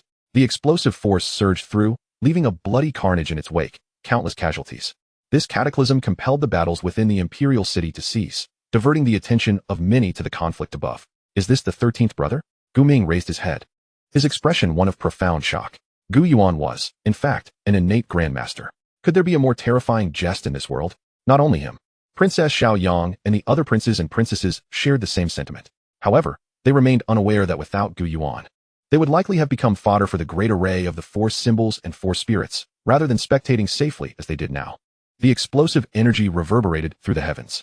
The battle in the skies intensified, having exchanged blows dozens of times in a brief span. The momentum was immense. So much so that the entire divine capital could witness 2 figures, akin to deities, clashing violently in the firmament. Each strike bore the might to cleave mountains and sever rivers. a truly harrowing spectacle. Were it not for the aerial battleground, the entire imperial city would surely have been reduced to rubble in this clash. Nonetheless, even so, some turbulent energy cascaded downward, causing numerous structures within the palace to collapse. A scene reminiscent of a natural disaster. This battle appeared evenly matched, yet after 10 exchanges, the red-clad woman had already begun to falter. What is happening to the Lord of Divinity? The Holy Spirit King and the Heavenly Demon Lord were incredulous. The omnipotent Lord of Divinity, the foundation of the 7 heavenly sacred gates, when had he ever faced defeat, aside from the conflict with the Supreme Demon Lord? Yet now, he found himself at a disadvantage. What course of action should they take? They knew the Lord of Divinity was immortal, yet they were mere mortals.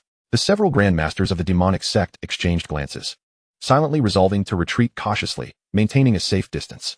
Meanwhile, the red-clad woman, engaged in combat, was utterly astounded. What manner of being is this? To elicit such an evaluation from a former celestial warrior speaks volumes of Gu Yuan's prowess, or perhaps the might of the Mako Wuliang Sutra. This martial art is, in essence, remarkably simple, infinite, and boundless. In combat, it manifests as the essence of infinity. With each strike, Gu Yuan's will, energy, and blood surged without end, an unceasing escalation. How could this possibly be an innate Grandmaster?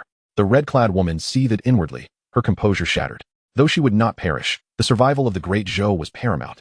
Aligning with the grand ambitions of the holy sect, after millennia of planning, they had finally garnered a chance for ascendance. Should they falter, it would surely fall to the 6 great sacred lands. At that juncture, to fulfill the ambitions of the holy sect would be an arduous endeavor. When the ancestors of the holy sect returned, where would she stand? Alas, the golden scripture was no longer present. The red-clad woman was filled with regret. For a millennium, she could only walk the mortal realm through her divine essence, rendering her thoughts akin to those of a capricious child. In a moment of whimsy, she conceived of the notion to have a few juniors wield divine weapons. I refuse to believe your power is genuinely limitless. Boom. With a snap of her fingers, the red-clad woman unleashed 10 techniques of heavenly demon martial arts: transformation, ultimate bliss, upheaval, and inversion of yin and yang.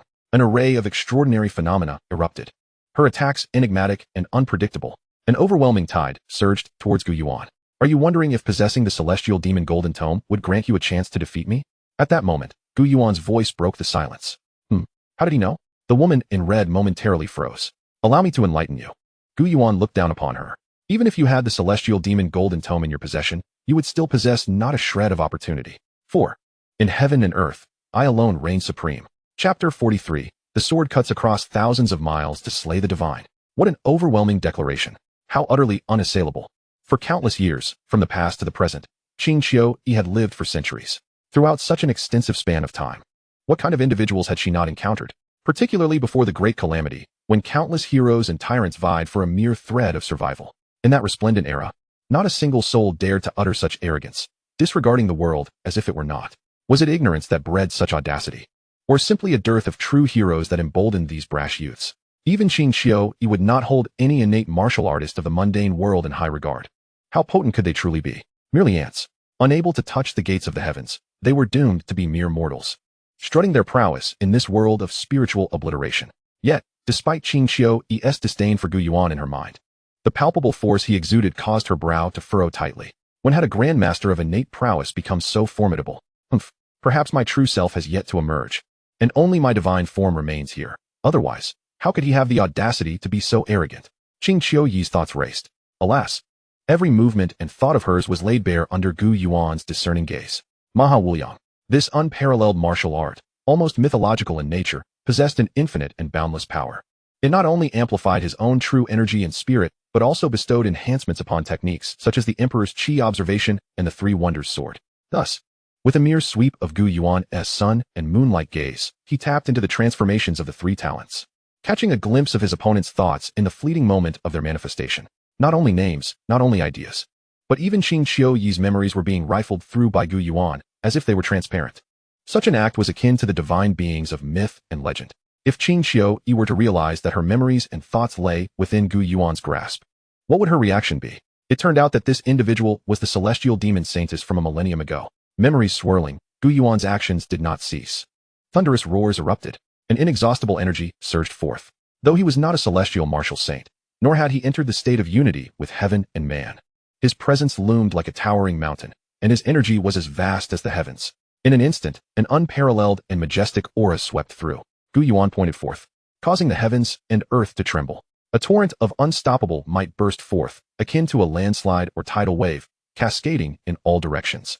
At that moment, Gu Yuan seemed to transform into the sole sovereign of the cosmos. All things under heaven and earth lay within the span of his finger, as if a celestial sword hung inverted, ready to cleave the firmament. Such a display of power was utterly terrifying. Beneath them, the earth of the imperial city felt as though it were being bombarded by countless meteors. The already crumbling stone path collapsed once more, palatial structures crumbled in response. Within 100 miles, the entirety of the divine capital was enveloped by an invisible pressure that weighed heavily upon the hearts of the populace, causing them to tremble in fear, kneeling in supplication as if a divine wrath had descended. The knowledgeable nobles and aristocrats felt a genuine fear rising from within. Such heights in martial prowess transcended the realm of the divine. Boom. The celestial sword cleaved directly through Qin Qiu Yi's 10 methods of the celestial demon. One sword, 10,000 methods extinguished. A deafening crash resounded, akin to the wrath of the heavens, shaking the very land. A surging energy, explosive as a tidal wave, crashed downward. The 7 hidden techniques of the demon sect, the celestial martial saint who had ascended through incense offerings, were reduced to mere driftwood beneath this overwhelming force. Qin Qiu Yi violently spat out a mouthful of blood, her complexion ashen. Her entire body trembled slightly, revealing the severe injuries she had sustained. Blood trickled from the corner of her lips, her meticulously arranged black hair now stained with mottled blood, rendering her a picture of disarray. She raised her gaze to the man across from her, shock and disbelief flooding her heart. This defeat had been far too effortless. As if Gu Yuan were the celestial martial saint while she were but an innate martial practitioner. The deceased ought to remain in their rightful place. Gu Yuan's massive hand suddenly spread open, 5 fingers like towering pillars descending directly. Come, allow me to escort you on your journey. I refuse to accept this. Yet, regardless of how unwilling Qin Qiu Yi was, she was already powerless to turn the tide. That previous strike had shattered the very source of her divine power. Now, not only was she utterly drained of strength, her essence was depleted, and her spirit was on the verge of dissipating. In such dire circumstances, how could she withstand this next strike? In but a single breath, her form shattered. From head to toe, she was crushed into nothingness by Gu Yuan's palm. Gu Yuan, this matter is not yet concluded. Wait. With her last vestige of strength, Qin Qiu Yi let out a long, resonating cry that echoed through the imperial city. Clamor. Gu Yuan's gaze flashed like lightning, his palm shifting. Since I have stated that I shall deliver you to your destined place, I shall not renege on my word. This battle is far from over. Thus, the power of Manhwaedit continues to ascend. The 3 wonders, sword of heaven and earth, the emperor's Qi observation, and the world. In that fleeting moment, aided by Cui Yin-Xian's celestial demon seal, he anchored his focus towards a direction, one that lay tens of thousands of miles from the divine capital. No one knew what Gu Yuan was planning. Even the numerous grandmasters of innate prowess were left in the dark. They could only sense Gu Yuan's energy escalating, like a divine being, connecting heaven and earth. The entire divine capital trembled under the weight of his boundless might, which surpassed even the weight of the city itself. In that instant, even the majestic dragon energy of the Great Zhou fell under Gu Yuan's control. Roar. Thunder rumbled through the heavens as a violet gold celestial dragon manifested from thin air, roaring through the universe. This Gu Zhongjiu gasped in astonishment. Even he, as the emperor of the Great Zhou, found himself unable to wield dragon energy to such an extent. This was something even the founding emperor would have found difficult to achieve. Yet, at this moment, Gu Yuan manipulated it with ease. Gu Yuan, of course, paid no heed to Gu Zhongjiu's thoughts. His power surged, his energy shifted, and his spirit meticulously calculated each detail. At long last, when everything reached its zenith with a swift flourish of his great sleeves, Gu Yuan unleashed a resonating hum. It seemed as though the very heavens and earth were pierced, unleashing an endless wave of energy that cascaded outward. A surge of sword intent, guided by an innate connection, abruptly descended from tens of thousands of miles away. The Tianma sect. This was a realm untouched by any outsider. Even the supreme demon, Lord Ning Wujiao, had never set foot here, despite obliterating the 7 heavenly sacred gates. Deep within the Tianma sect lay a quadrilateral expanse, where towering statues stood sentinel in each direction. Just as Gu Yuan's palm extinguished the divine essence of Qin Qiu Yi, the statue to the northwest came to life with a furious roar. Gu Yuan, our feud is far from over. Wait for me. Yet, before the statue could finish its declaration, a thunderous sword intent descended in an unimaginable manner, cleaving through the likeness that bore an uncanny resemblance to Qin Qiu Yi. Chapter 44, Slaying the Divine and Returning, with Fortune like the Ocean. How is this possible? Qin Qiu Yi could hardly believe her senses. This place was separated from the divine capital by tens of thousands of miles. Even she could not project her power so far without the aid of divine essence. Only through the memories etched upon the statue could one transcend distance and return. Yet now, Gu Yuan was evidently within the divine capital, yet in an instant, He had severed through tens of thousands of miles with a single stroke. He had not even triggered the defensive array of the Tianma sect. In this comparison, Gu Yuan seemed far more divine than herself. Little did she know, Gu Yuan relied upon her very memories, channeling all power through the void, thus enabling his descent. If Qing Qiu Yi could not reclaim her memories, Gu Yuan would remain unable to draw forth that power. This sword strike was further infused with the martial essence of Cui Yin, the esteemed demon lord, returning to his own domain, required the disturbance of others? Although she could not fathom how he achieved this, she scoffed, "You think to kill me with just this sword?" Such naivety. In the moment the blade fell, she focused her mind, suppressing her disdain. The statue trembled, the faith that had settled upon it surged violently, transforming into a torrential river, akin to a raging tide. Rushing forth, "Begone!" she bellowed, her entire being radiating with blinding light, akin to a great sun rising. Boom! A tremendous sound erupted, as if the heavens themselves were collapsing. The aftermath of their clash rippled outward, scattering clouds and smoke across the sky. In the next instant, have I been defeated again? With that thought, the lifelike statue exploded, sending dust billowing forth. The overwhelming resentment it harbored was completely obliterated, leaving only silence in its wake. A once great martial saint, a deity of incense, now consigned to the void. Who dares to act so recklessly here? The commotion startled the other statues, causing them to tremble. One statue suddenly opened its eyes, stepping forth as if alive. It was the first to witness the shattered Northwest statue. The incense deity forged by the Tianma sect relied entirely upon its statue. Without it, it signified utter annihilation. Qing Qiu Yi, the statue roared in anger. Tianma above, heed this call. The statue sought to discern who had dared to slay Qing Qiu Yi in this sacred ground of the Tianma sect. However, as its focus fell upon the fragmented statue, a thunderous surge of incomprehensible martial intent erupted, rising like an immense canopy. In heaven and on earth, I alone reigned supreme. In its eyes, the scene before it abruptly shifted. The chaos of Tianma transformed into a tumultuous spectacle, a celestial being wielding a sword to part the heavens, an emperor governing the myriad of people, and finally, a true Buddha sitting astride the galactic river. Boom! Vivid images cascaded through its mind like a torrent, each flash of vision amplifying the oppressive force it bore, making it increasingly unbearable. At last, accompanied by a final, cataclysmic roar, the imagery froze and vanished. The statue suddenly regained its senses. Wasn't this supposed to be the demise of Zhou? How had Qing Qiu Yi provoked such a terrifying entity? The statue was struck with horror. This was but a remnant of true intent, yet it could already feel the distinct marks of swords upon its form. Fortune. An unfathomable reservoir of fortune. As Gu Yuan withdrew his hand, the vast tides of fortune had already cascaded downwards. I have now reached a point where my fortune is inexhaustible. A faint smile graced Gu Yuan's lips, his energy settling. At this moment, he could be said to lack only the fruits of the Tao necessary for planting. After all, the third-tier Tao fruit, following the attainment of Manhwaedit, had transitioned from being somewhat useful to entirely devoid of utility. Nevertheless, his current strength was already sufficient to address most challenges. Gu Yuan's gaze was pure. Within Qing Qiu Yi's memories, he glimpsed myriad unknowns. The great calamity of heaven and earth had reached its final stage. Following this, a period of immense fortune would ensue. This was also the key to Qing Qiu Yi's revival. Next, he must rely upon the power of the great Zhou to gather all potential Tao fruits. He wondered if he could gather the fifth-tier Tao fruits. At this moment, Gu Yuan had already regarded himself as the master of the great Zhou. As for Gu Chongjiu, who was that? The clear breeze and bright moon. All returned to tranquility. In the realm between heaven and earth, a solitary figure stood. The esteemed innate grandmasters, numerous princes and princesses, as well as noble ministers, focused their gazes upon Gu Yuan. Do you have any final words to convey? Gu Yuan's gaze swept over the 7 grandmasters of the demon sect. As the Holy Spirit King and the 7 grandmasters of the demon sect felt the intensity of Gu Yuan's scrutiny, an ominous sensation enveloped them. They had contemplated fleeing, yet found themselves utterly immobilized. After all, they were unaware that the fortune of the 7 grandmasters was assured for at least a century. Being adversaries of life and death, how could Gu Yuan let such an opportunity slip away? Enough. Gu Yuan raised his hand. I have nothing to say to you, demonical scoundrels. He shook his head then, with a swift motion, brought his palm down. Bang, bang, bang. The sound resonated continuously as the 7 grandmasters of the demon sect, the innate titans of their domains, along with their protective auras, were all obliterated.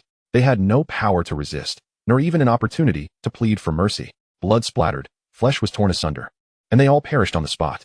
This scene was utterly terrifying. In the earlier battle with Qing Qiu Yi, there had been no comparison, nor understanding. However, these 7 grandmasters of the demon sect, each a renowned figure for many years, ranked among the celestial rankings, fierce and formidable. Yet they were effortlessly crushed by Gu Yuan as if they were mere chicks. Even Gu Chongxian and the other grandmasters felt a peculiar sensation. akin to the sorrow of a rabbit mourning a fox, not to mention those who are far from being grandmasters.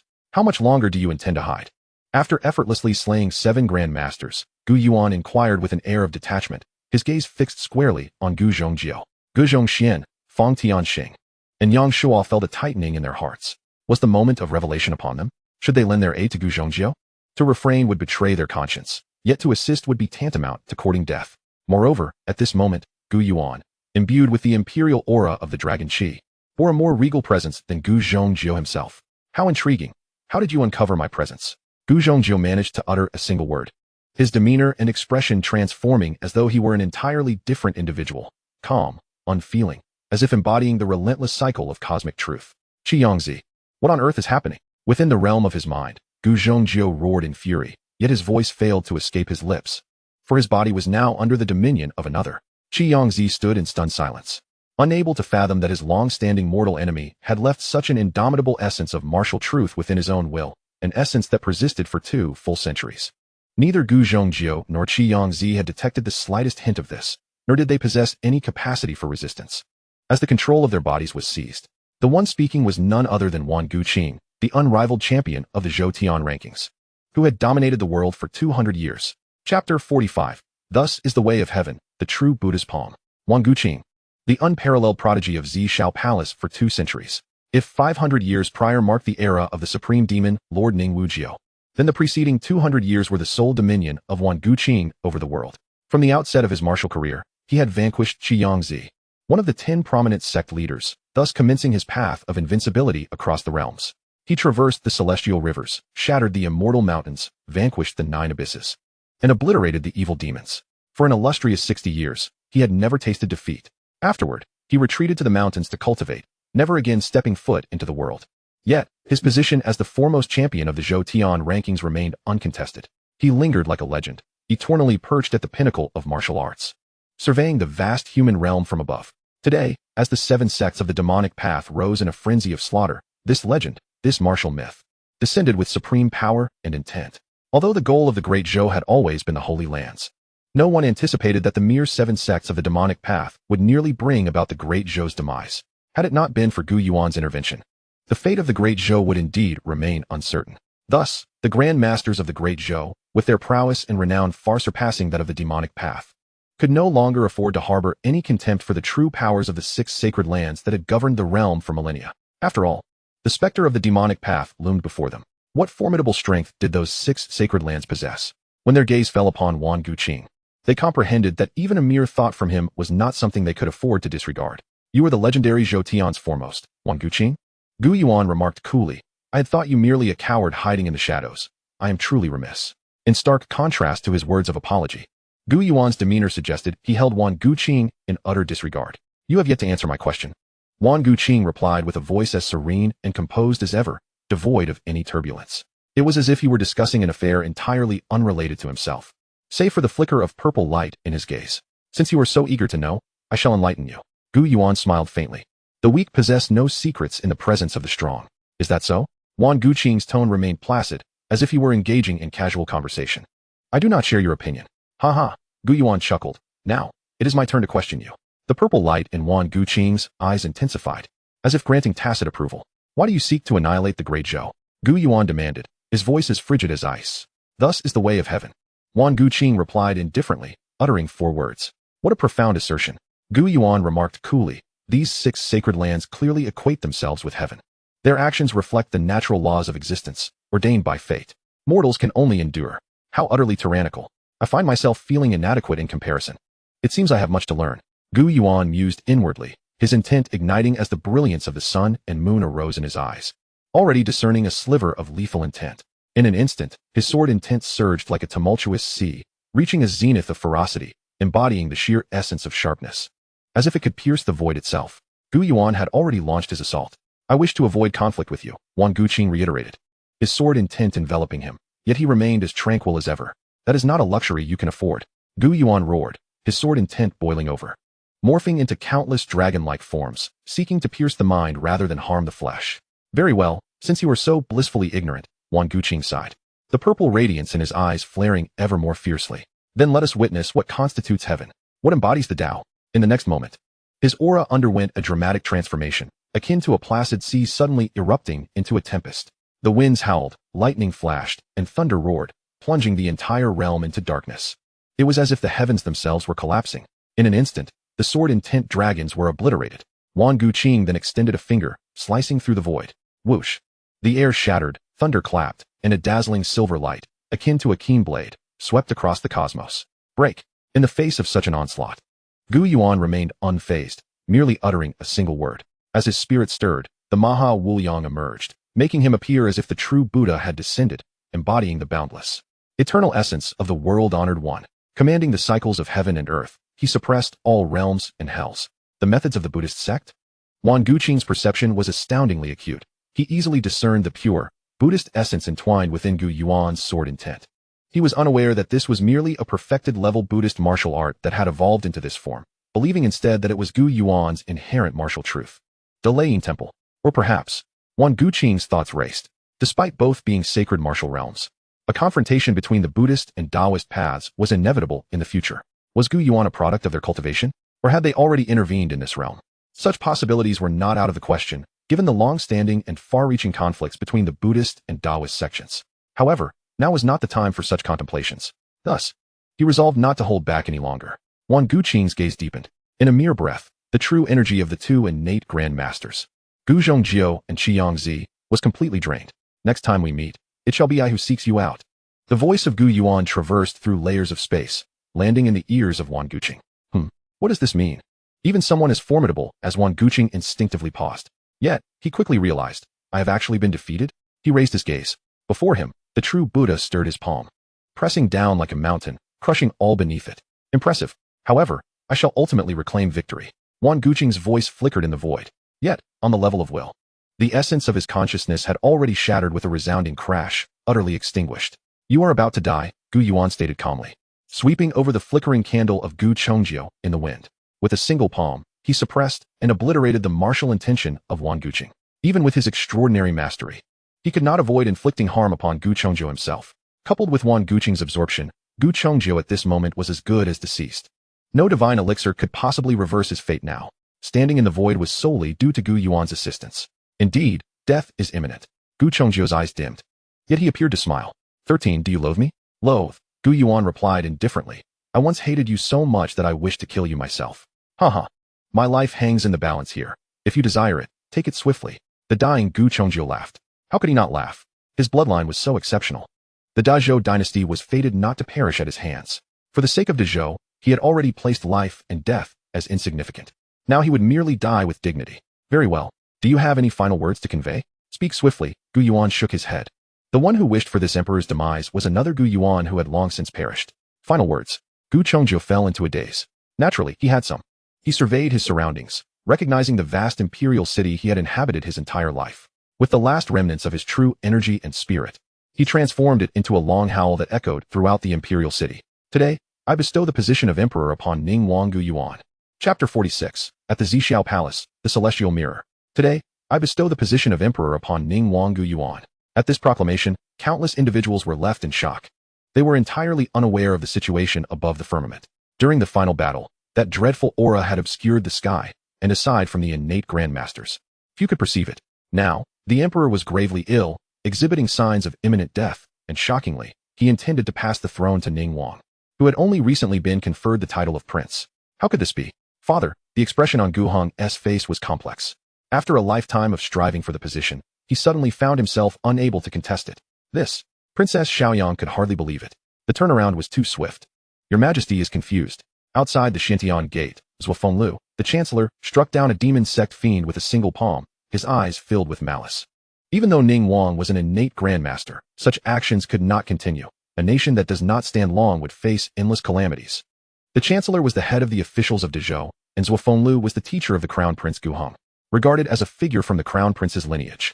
Let us go. With a single utterance, he proceeded in the direction of Gu Yuan. Simultaneously, countless civil and military officials, who had been engaged in combat with the demon sect fiends, swiftly dispatched their adversaries and headed toward the same direction. The throne of the emperor. Gu Yuan mused. My progress is indeed swift. From the moment I bore my first Dao fruit until now, it has been but a short time, and I have successfully ascended to the throne. Do any of you have objections? His gaze swept over several grandmasters of Zhou. Your Majesty's decree is absolute. How could we dare object? Regardless of Gu Chongxian or the divine martial king, they all understood Gu Yuan's strength. Who would dare voice any dissent? Yet they were curious. Why would someone of Gu Yuan's martial prowess show interest in the throne? Shouldn't such a position be a burden? The matters that follow will be entrusted to you. Gu Yuan stated indifferently. 3 days. I hope that within this time frame, all affairs in the capital can be resolved smoothly. Is that acceptable? Naturally, there is no issue. The divine martial king, Marquis Wuan, the chief of the Qintian Monitor, and the grand commander of the Black Dragon platform were not merely innate grandmasters. They understood the implications of Gu Yuan's words. It was simply to ensure that the previous emperor's commands could be fully executed. Excellent, Gu Yuan nodded. I await your news. I hope you do not disappoint me. He paid no mind to the civil and military officials arriving one after another. Manhwaedit, the emperor's prognostications had, in the unseen realm, led him to discover a thread of Dao fruit opportunity. The throne was inherently meant to nurture Dao fruit. It must not be neglected. Ultimately, in this world, strength reigns supreme, and the one with the strongest fist is king. Were it not for Gu Yuan's formidable strength and iron fist, Zhou would have long ceased to exist. Hence, all Gu Yuan required was submission, simply to obey orders. The emperor's machinations? Intrigues? Gu Yuan scoffed. What are those? Who wishes to engage in their power games? As for allowing Gu Chongxian and the others to proceed first, they could oversee the restoration of the imperial palace. If they failed to resolve the issues, it would merely come down to one word: kill. In a realm devoid of land and support, for millennia, countless talented individuals and ambitious souls sought to find the mountain gate of the Zixiao Palace. There were also those who sought immortality and the Dao, wishing to join this ancestral path of the Dao. Yet, none have succeeded. The true location of the 6 great sacred sites is not on the land of Shenzhou, but rather in a realm of celestial caves. Majestic mountains towered, and at the summit, one could faintly see clusters of palaces appearing and disappearing.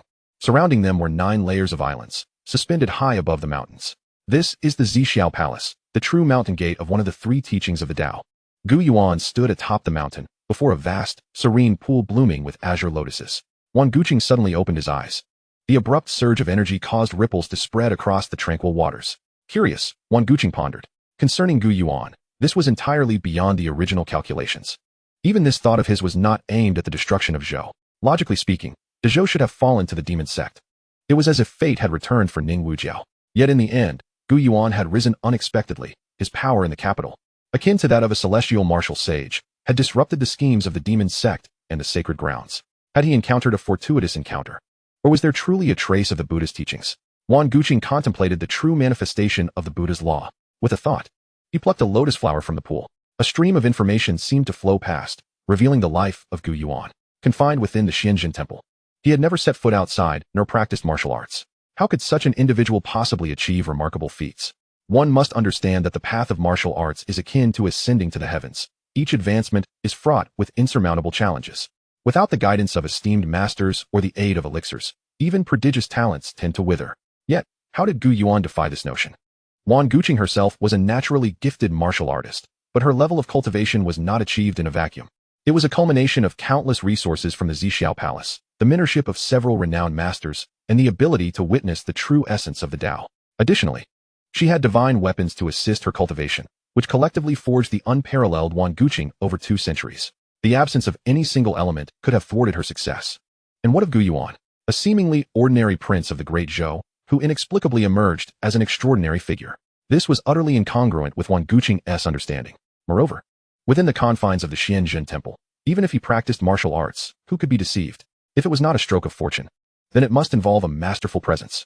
Wan Guqing abruptly stood, her footsteps carrying her into a grand palace. Master.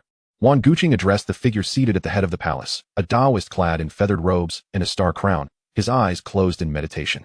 Yu Huaxian, the head of the Zixiao Palace, ranked second on the Zhou Tian list 5 centuries ago, second only to Ning Wujiao. With Ning Wujiao now vanished, the position of the foremost authority had returned to Yu Huaxian. 500 years had passed, and with the cosmic cycle of the Zhou altered, the world believed this esteemed master had long since passed into the void. Yet, who could have foreseen that he was still very much alive? Qing, what brings you to seek your master? After a lengthy silence, the meditative Yu Huaxian slowly opened his eyes, his tone calm, yet ethereal, as if engaging in conversation while simultaneously transcending it. Disciple wishes to borrow the Zhangtian mirror for a glimpse, Wan Guqing respectfully replied. The Zhangtian mirror was reputed to unveil the secrets of the world, and she sought to uncover the origins of Gu Yuan. Oh, whom do you wish to observe? Yu Huaxian inquired, his gaze shifting in surprise toward his disciple, the 13th prince of the Great Zhou, Gu Yuan. The name Gu Yuan had never graced Yu Huashuan's ears before. However, he was well aware of the Great Zhou and the recent events involving the 7 sects of the Demon Gate. Despite their methods being less than formidable, extinguishing a mundane dynasty should not pose a significant challenge. Could it be? A flicker of realization crossed Yu Huashuan's mind as he sensed something unusual. Has a fragment of your thought been extinguished? Master's insight is sharp, Wan Guqing replied calmly. Alas, the Tao Transformation Fragmentation chapter, a martial art birthed from the Grandmaster's eradication of malevolent thoughts, has not been practiced by anyone for ages, save for you. Yu Huaxian sighed. To lose one of the 9 thoughts, your flawless Tao body may never emerge. I understand, Wan Guqing replied with composure. Yet, a millennium is an eternity. I only wish to seize a fleeting moment. Enough, Yu Huaxian shook his head. His disciple, possessing extraordinary talent, was not inferior to the legendary Ning Wujiao in any regard. However, having chosen the Tao Transformation Fragmentation chapter, even if she broke through the celestial barriers and ascended as a transcendent being, she would remain confined within the Zixiao Palace when the world returned to its natural order. Fortunately, there was that innate Tao body. Otherwise, during the tribulations of the next 3 centuries, she would merely watch her peers flourish. How disheartening. Thus, your thought was extinguished by Gu Yuan. Indeed, Wan Guqing nodded slowly, her tone remaining unperturbed, as if the extinguishment of her thought were a trivial matter. To be capable of extinguishing your thought, Gu Yuan must be no ordinary individual. Yu Huaxian remarked. The Zhangtian mirror can project future trajectories and reflect the present and past. However, it exacts a toll on one's life force. The mightier the individual, the more exorbitant the cost.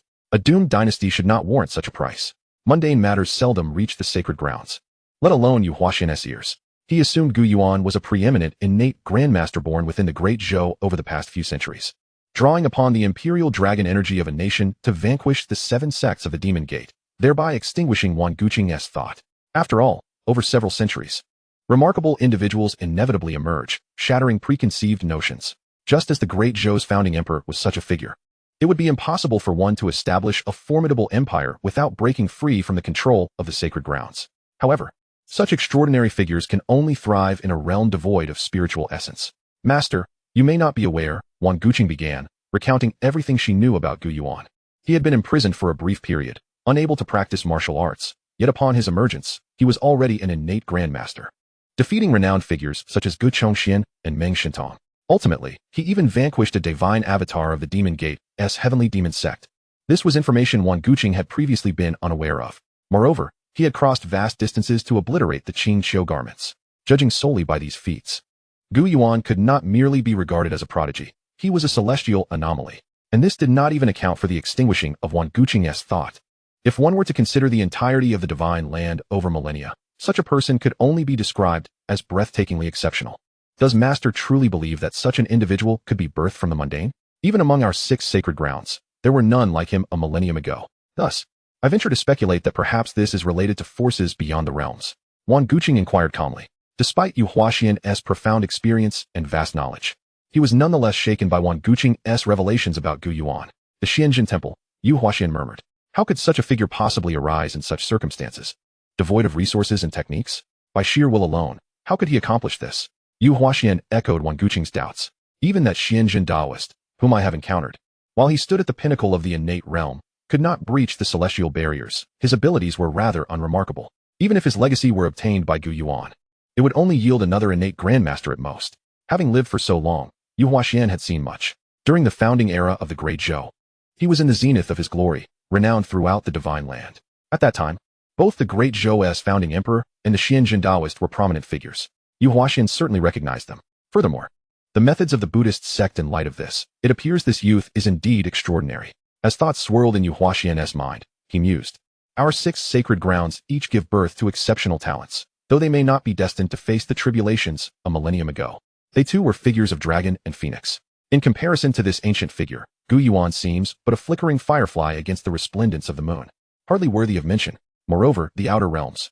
A millennium ago, a battle indeed transpired, during which formidable masters of the Buddhist sect from beyond descended, intent on transforming the divine land into a pure sanctuary of Buddhism. Were it not for the treachery of the great Xuan Temple, we would have been unable to endure until the return of our ancestral master. Now, as they return once more, such a possibility looms. You have now extinguished a vital thought, wounding its essence. This matter shall be aided by me. Yu Huaxian extended his right hand, speaking softly. In an instant, the void before him twisted abruptly, revealing a small, crystalline round mirror. This mirror, resembling neither jade nor gold nor copper, bore countless intricate engravings upon its surface. As it flickered continuously, wisps of ethereal mist coiled around it, giving rise to endless phenomena, where the cycles of day and night, the seasons of spring, summer, autumn, and winter subtly unfolded alongside mountains, rivers, flora, and stones, as if encompassing all that exists in heaven and earth. This was none other than the celestial mirror, one of the treasures of the purple cloud. It contained boundless mysteries, encapsulating the principles of change within the divine land, allowing glimpses into past events. The path of the Tao is infinite. Only I remain. Yu Huaxian closed his eyes slightly, silently reciting incantations. Then, with a gentle touch, he tapped the celestial mirror. The surface rippled like water, creating a slight disturbance. However, in the next moment, this typically unflappable and transcendent master of the Purple Cloud Palace lost his composure for the first time before his disciple. His countenance changed dramatically. Master. Wang Guqing felt a heaviness in his heart, exclaiming. This was the first time he had witnessed his enigmatic master in such a state of disarray. Since he had taken up apprenticeship, his master had always maintained a singular demeanor, calm and unperturbed, even when facing the supreme demon, Lord Ning Wujiao. Yet today, such a reaction manifested. What could he have seen? Could it be because of Gu Yuan? Nothing is visible. Yu Huaxian's tone grew somber. On the celestial mirror, there was nothing to behold. This was the first time he had encountered such an absence of information from the celestial mirror. Hence, he became so disconcerted. How could this be? Wang Guqing also lost his tranquil demeanor. The celestial mirror is profoundly mysterious. Even with limited mastery, one can glimpse various secrets. Even a cultivator at the second or third step of the celestial realm could discern some truths. As long as one remained within the divine land, one could at least trace the origins of causality. But now, in the next moment, Yu Huaxian inhaled sharply, his eyes shining with brilliance. Instantly, the true energy within him surged and roared, churning like a vast ocean. Boom. He then activated the celestial mirror once more. This time, he finally beheld something. Yet what he saw was not within the celestial mirror, but within Yu Huaxian's own eyes. Before him lay a realm of chaos, illuminated above by golden light and connected below to the stars. A majestic figure sat cross-legged upon a throne forged of stars, surrounded by 9 divine halos, each radiating myriad hues of brilliance. This is.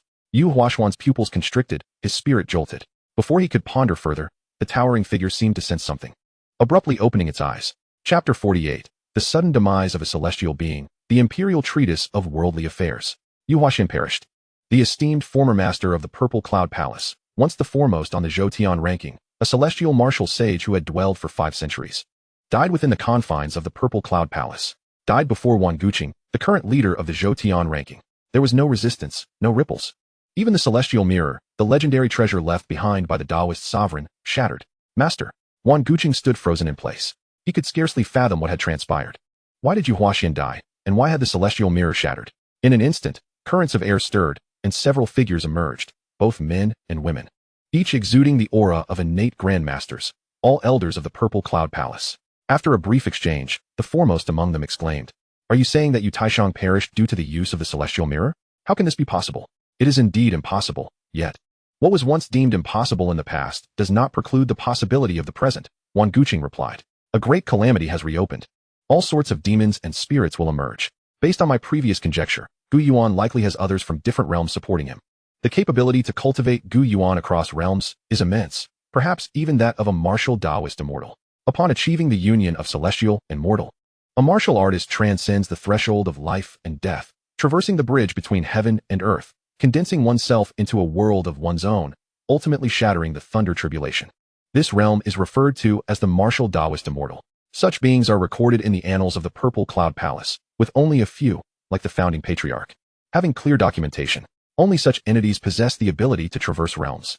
You must understand that this return of spiritual mechanisms may very well see the divine land revert to its appearance from 10 millennia ago, with spiritual energies potent enough to summon a martial Taoist immortal. The more Wang Guqing contemplated, the more distorted his thoughts became. Yet now, the calamity remains. They could only scheme for the future through the cultivation of pawns. Gu Yuan is that pawn. If not, there are places within the divine land that the celestial mirror cannot perceive. The elders nodded in agreement, recognizing the truth in this reasoning. Then what shall we do now? One elder inquired.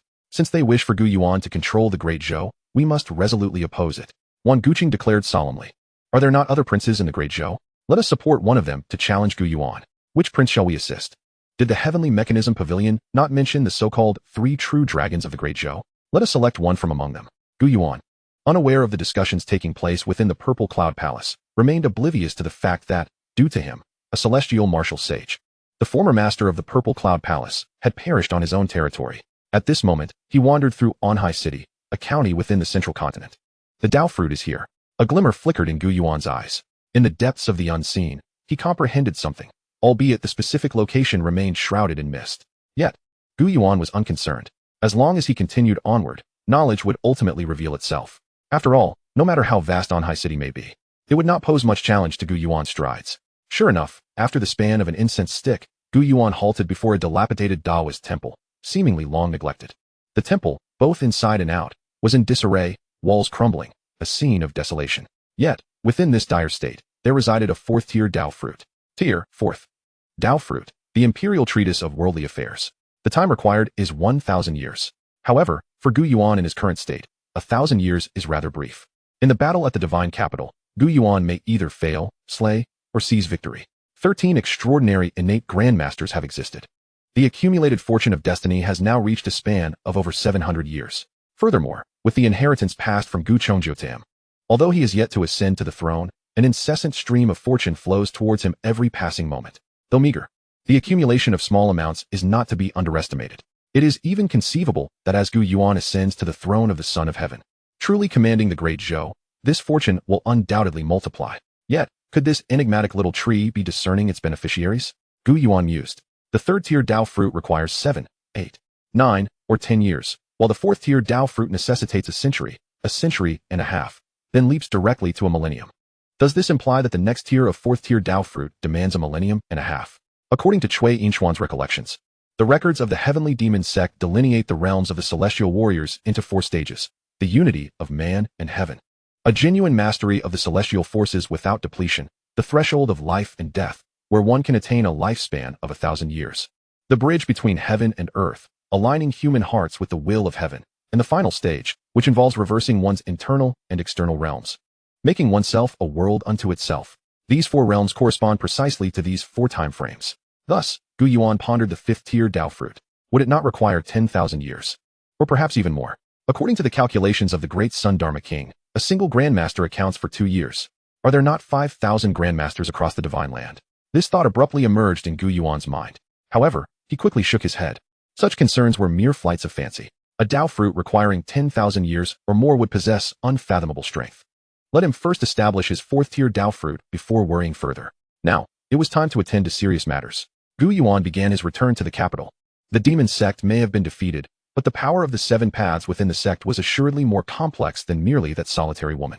Coupled with the looming threat of the 6 major sacred lands, it was imperative to first stabilize the fortune being absorbed at every moment before seeking the Dao fruit. Gu Yuan set forth a plan. With a single step, he was already several miles away. As the sun rose in the east, its radiance was magnificent. No one expected that a prince, who could not even contend for power, would not only be elevated to a princely title, but also, just yesterday, become the heir apparent of the Great Zhou, poised to attain the esteemed 9-5 position. This was certainly not what some wished to witness. Yet, the 4 innate grandmasters suppressed all dissent. The personnel of the Astral Observatory and the Black Dragon platform were deployed throughout the city, and no one dared to voice a single objection during such a time. At least, this was the facade presented. Behind the scenes, countless individuals were stirring with ambition. The State Council, the 6 ministers, and others were not lacking. Some supported the Great Prince, others the Third Prince, yet few wished to see Gu Yuan ascend to power, for they held no vested interests in his rise. Chapter 49. The State of Chu attacks Zhou, Ming Wang's rebellion. Should Gu Yuan ascend? It remained uncertain whether they could preserve their lives and fortunes. Moreover, what was merely an innate grandmaster? The maternal family of the Great Prince was the foremost of the aristocratic clans, the illustrious Jiang clan of Dingyang, which had produced a sage. Their influence spanned the Divine Land, with offspring serving as officials in both the Great Zhou and the state of Chu. The maternal family of the Third Prince was the Wang clan of Langia, though inferior to the sage families, still dominated a province. In prosperous times, they could be regional overlords. In tumultuous times, they could become kings of the province. Their influence within the military across various regions was substantial. The maternal family of the Ninth Prince was the Chui clan of Qinghe, though they had not achieved as much as the Jiang or Wang clans in the court. They boasted a martial legacy, and their warriors were not inferior to any of the top 10 orthodox sections. In bygone days, this would have sufficed. The succession of the Great Zhou's throne was of little concern to them. They could continue their indulgences as before. But now, their bloodlines held hope. Perhaps even the prospect of becoming true dragon emperors. How many could remain composed in such circumstances? This collective, driven not by individual interests but by the interests of a group, could not relinquish such immense wealth and power. Had the Son of Heaven still been alive, perhaps they could have divided the spoils, employing various means to ensure a smooth succession. After all, with the Son of Heaven present, the Great Zhou was a cohesive entity. No matter how significant the influence of the aristocracy on the Great Zhou, it paled in comparison to the 4 centuries of dominance exerted by the Great Zhou. Yet, at this moment, the Son of Heaven was no longer in command, and the heir was a 13th prince, devoid of any influence in the court. This ignited the flames of ambition within countless hearts. Perhaps no single faction was as formidable as the combined forces of the Black Dragon platform, the Astral Observatory, the Marquis of Wuan's estate, and the imperial family of the Great Zhou. But if they united, what could Gu Yuan possibly do? Moreover, with the states of Chu, Yu, and Beiyuan eyeing them hungrily, many astute individuals had already concluded that the throne of the Great Zhou was perilously unstable. It seemed as though the world was on the brink of descending once more into the chaotic turmoil of 4 centuries past. Thus, when the news of the Son of Heaven's demise and Prince Ning's ascension spread throughout the divine land, chaos erupted. Haha, Great Zhou, today is your day of reckoning. In a secluded mountainous region, an elderly man laughed heartily. His voice reverberated through the void, startling the nearby birds and beasts into a panicked flight. This was an exceedingly aged man, his face a map of wrinkles, skin parched and waxy, gazing into the distance. His eyes brimmed with hatred. The slaughter of cities and the annihilation of eternity. After 4 centuries of grievances, the time has finally come for me. The old man's name was Zhao Rong, the former crown prince of the Great Yong dynasty. When Great Yong fell, he was but an infant in swaddling clothes, saved from the Great Zhou army by loyalists of Great Yong at the cost of their lives. In this remote mountain forest, he was raised, nurtured, and indoctrinated with hatred. Zhao Rong did not disappoint expectations and became an innate Grandmaster, a rarity among the emperors of Great Yong. With an indomitable will, he defied the heavens and survived for 4 centuries. Yet, even so, Zhao Rong had never stepped out of the mountains.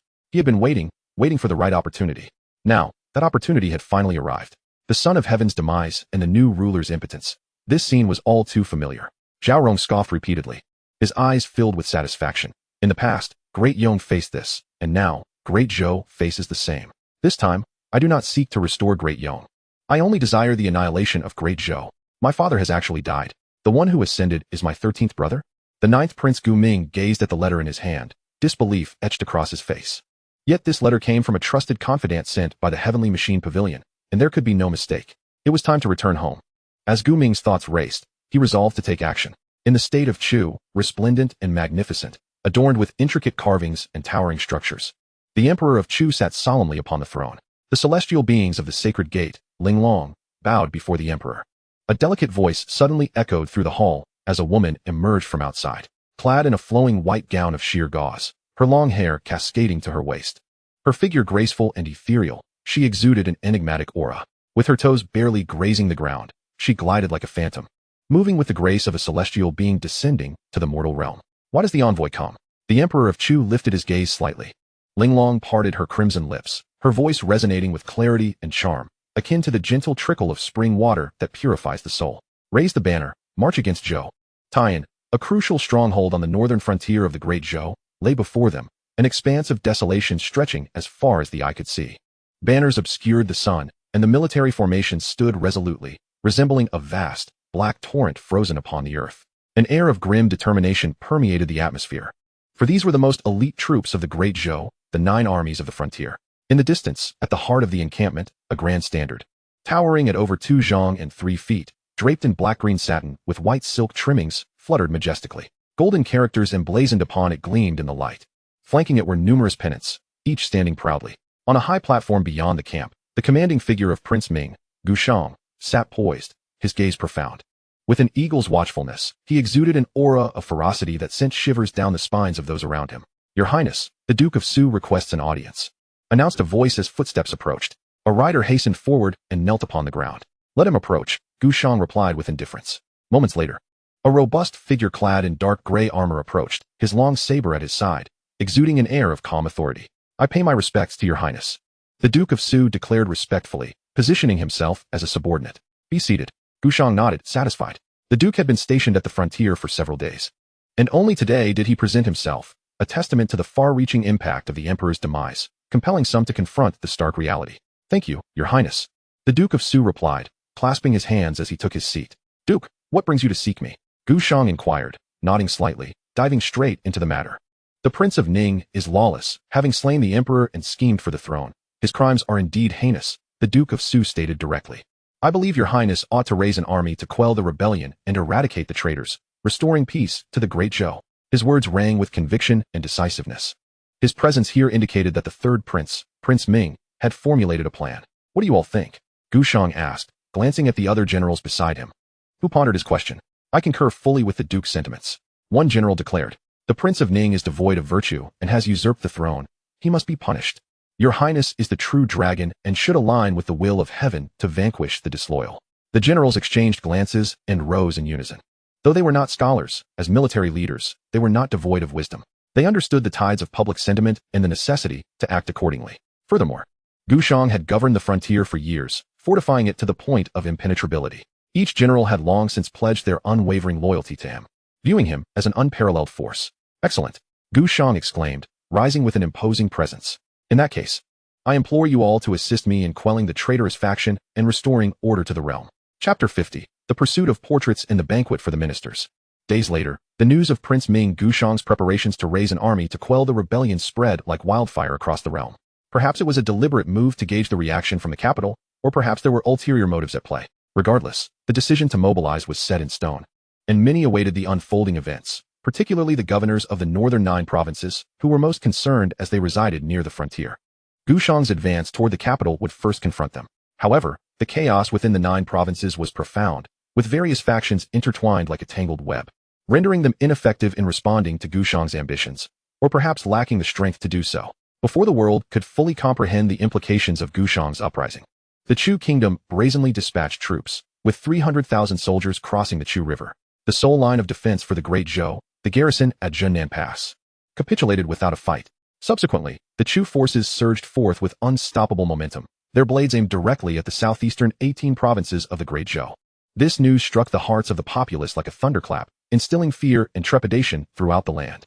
Meanwhile, in the western territories, the former crown prince of Daong allied with the 36 formidable bandits of Xishan, inciting rebellion.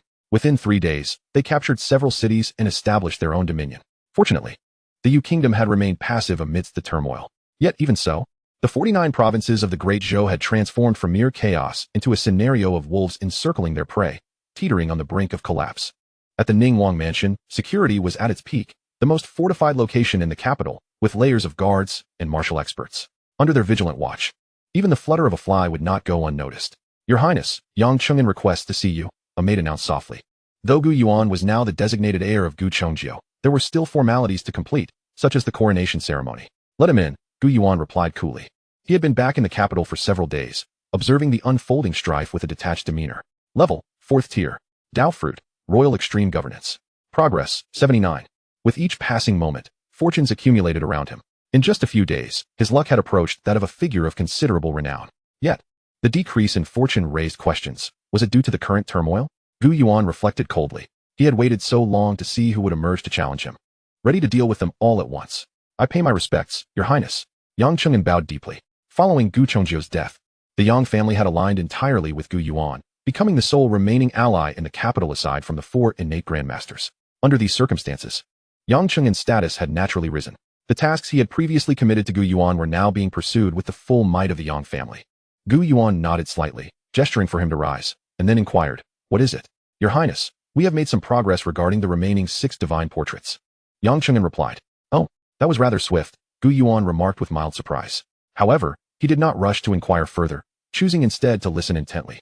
"Your Highness is favored by destiny," Yang Cheng'an continued respectfully, recounting the details of the remaining divine portraits. These portraits were so enigmatic that even the Duke of Lu's household could not decipher them. They were merely resistant to blades and swords, possessing a peculiar nature. Once united into 7, they had not exhibited any extraordinary powers. Thus, once the Yang family dedicated themselves to the task, it became rather straightforward. They had even enlisted a master from the Tianshu Pavilion to prophesy their whereabouts. Through mutual verification, one was found in the western regions, for in the Great Zhou, and one in the possession of a merchant from the Yu kingdom. Of the 5, individuals had already been dispatched to retrieve them. However, No news had yet come from the western regions or the Yu Kingdom. Of the three within the Great Zhou, two had been successfully recovered, leaving just one with some complications. What complications? Gu Yuan inquired. That divine portrait is reportedly in the hands of a general among the rebels, Yang Chengyan replied cautiously. This rebel, of course, was Prince Ming Gushang.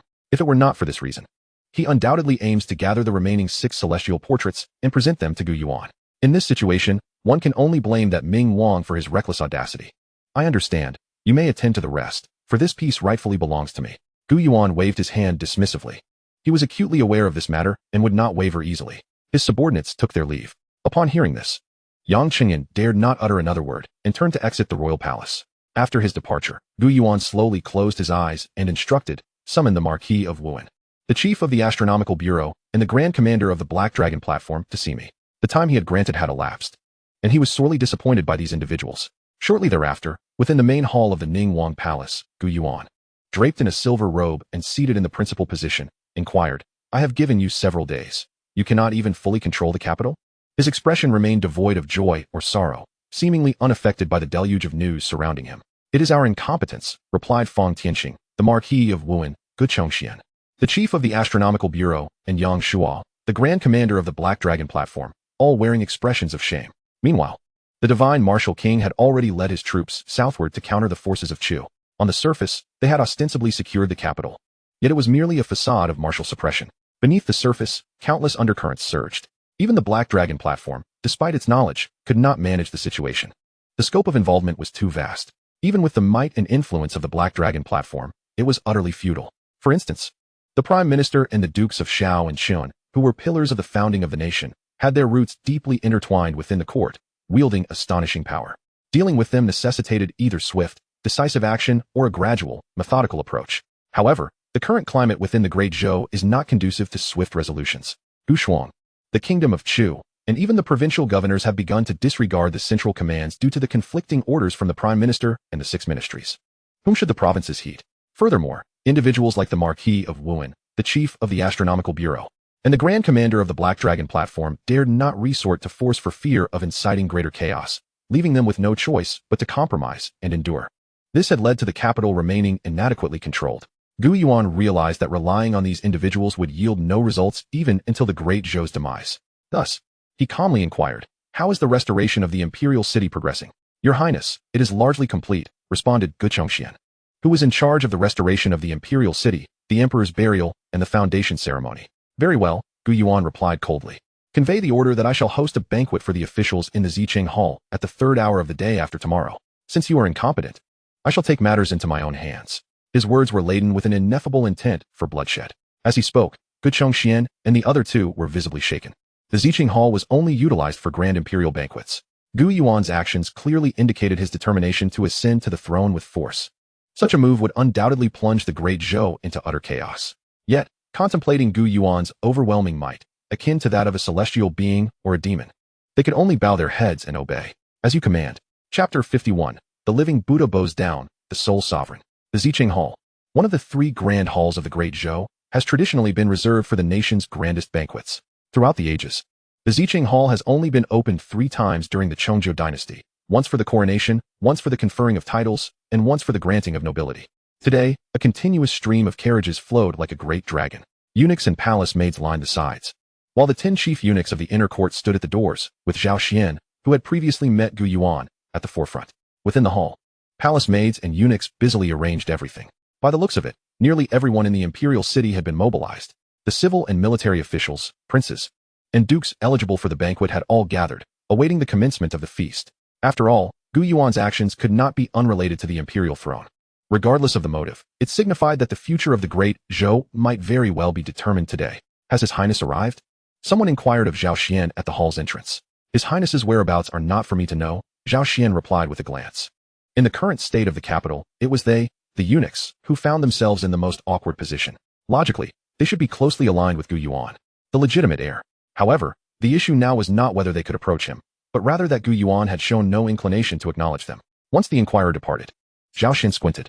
He certainly knew where Gu Yuan was at present. However, with the Northern Yuan Khan sharpening his blades, why would His Highness keep this Northern Yuan master around?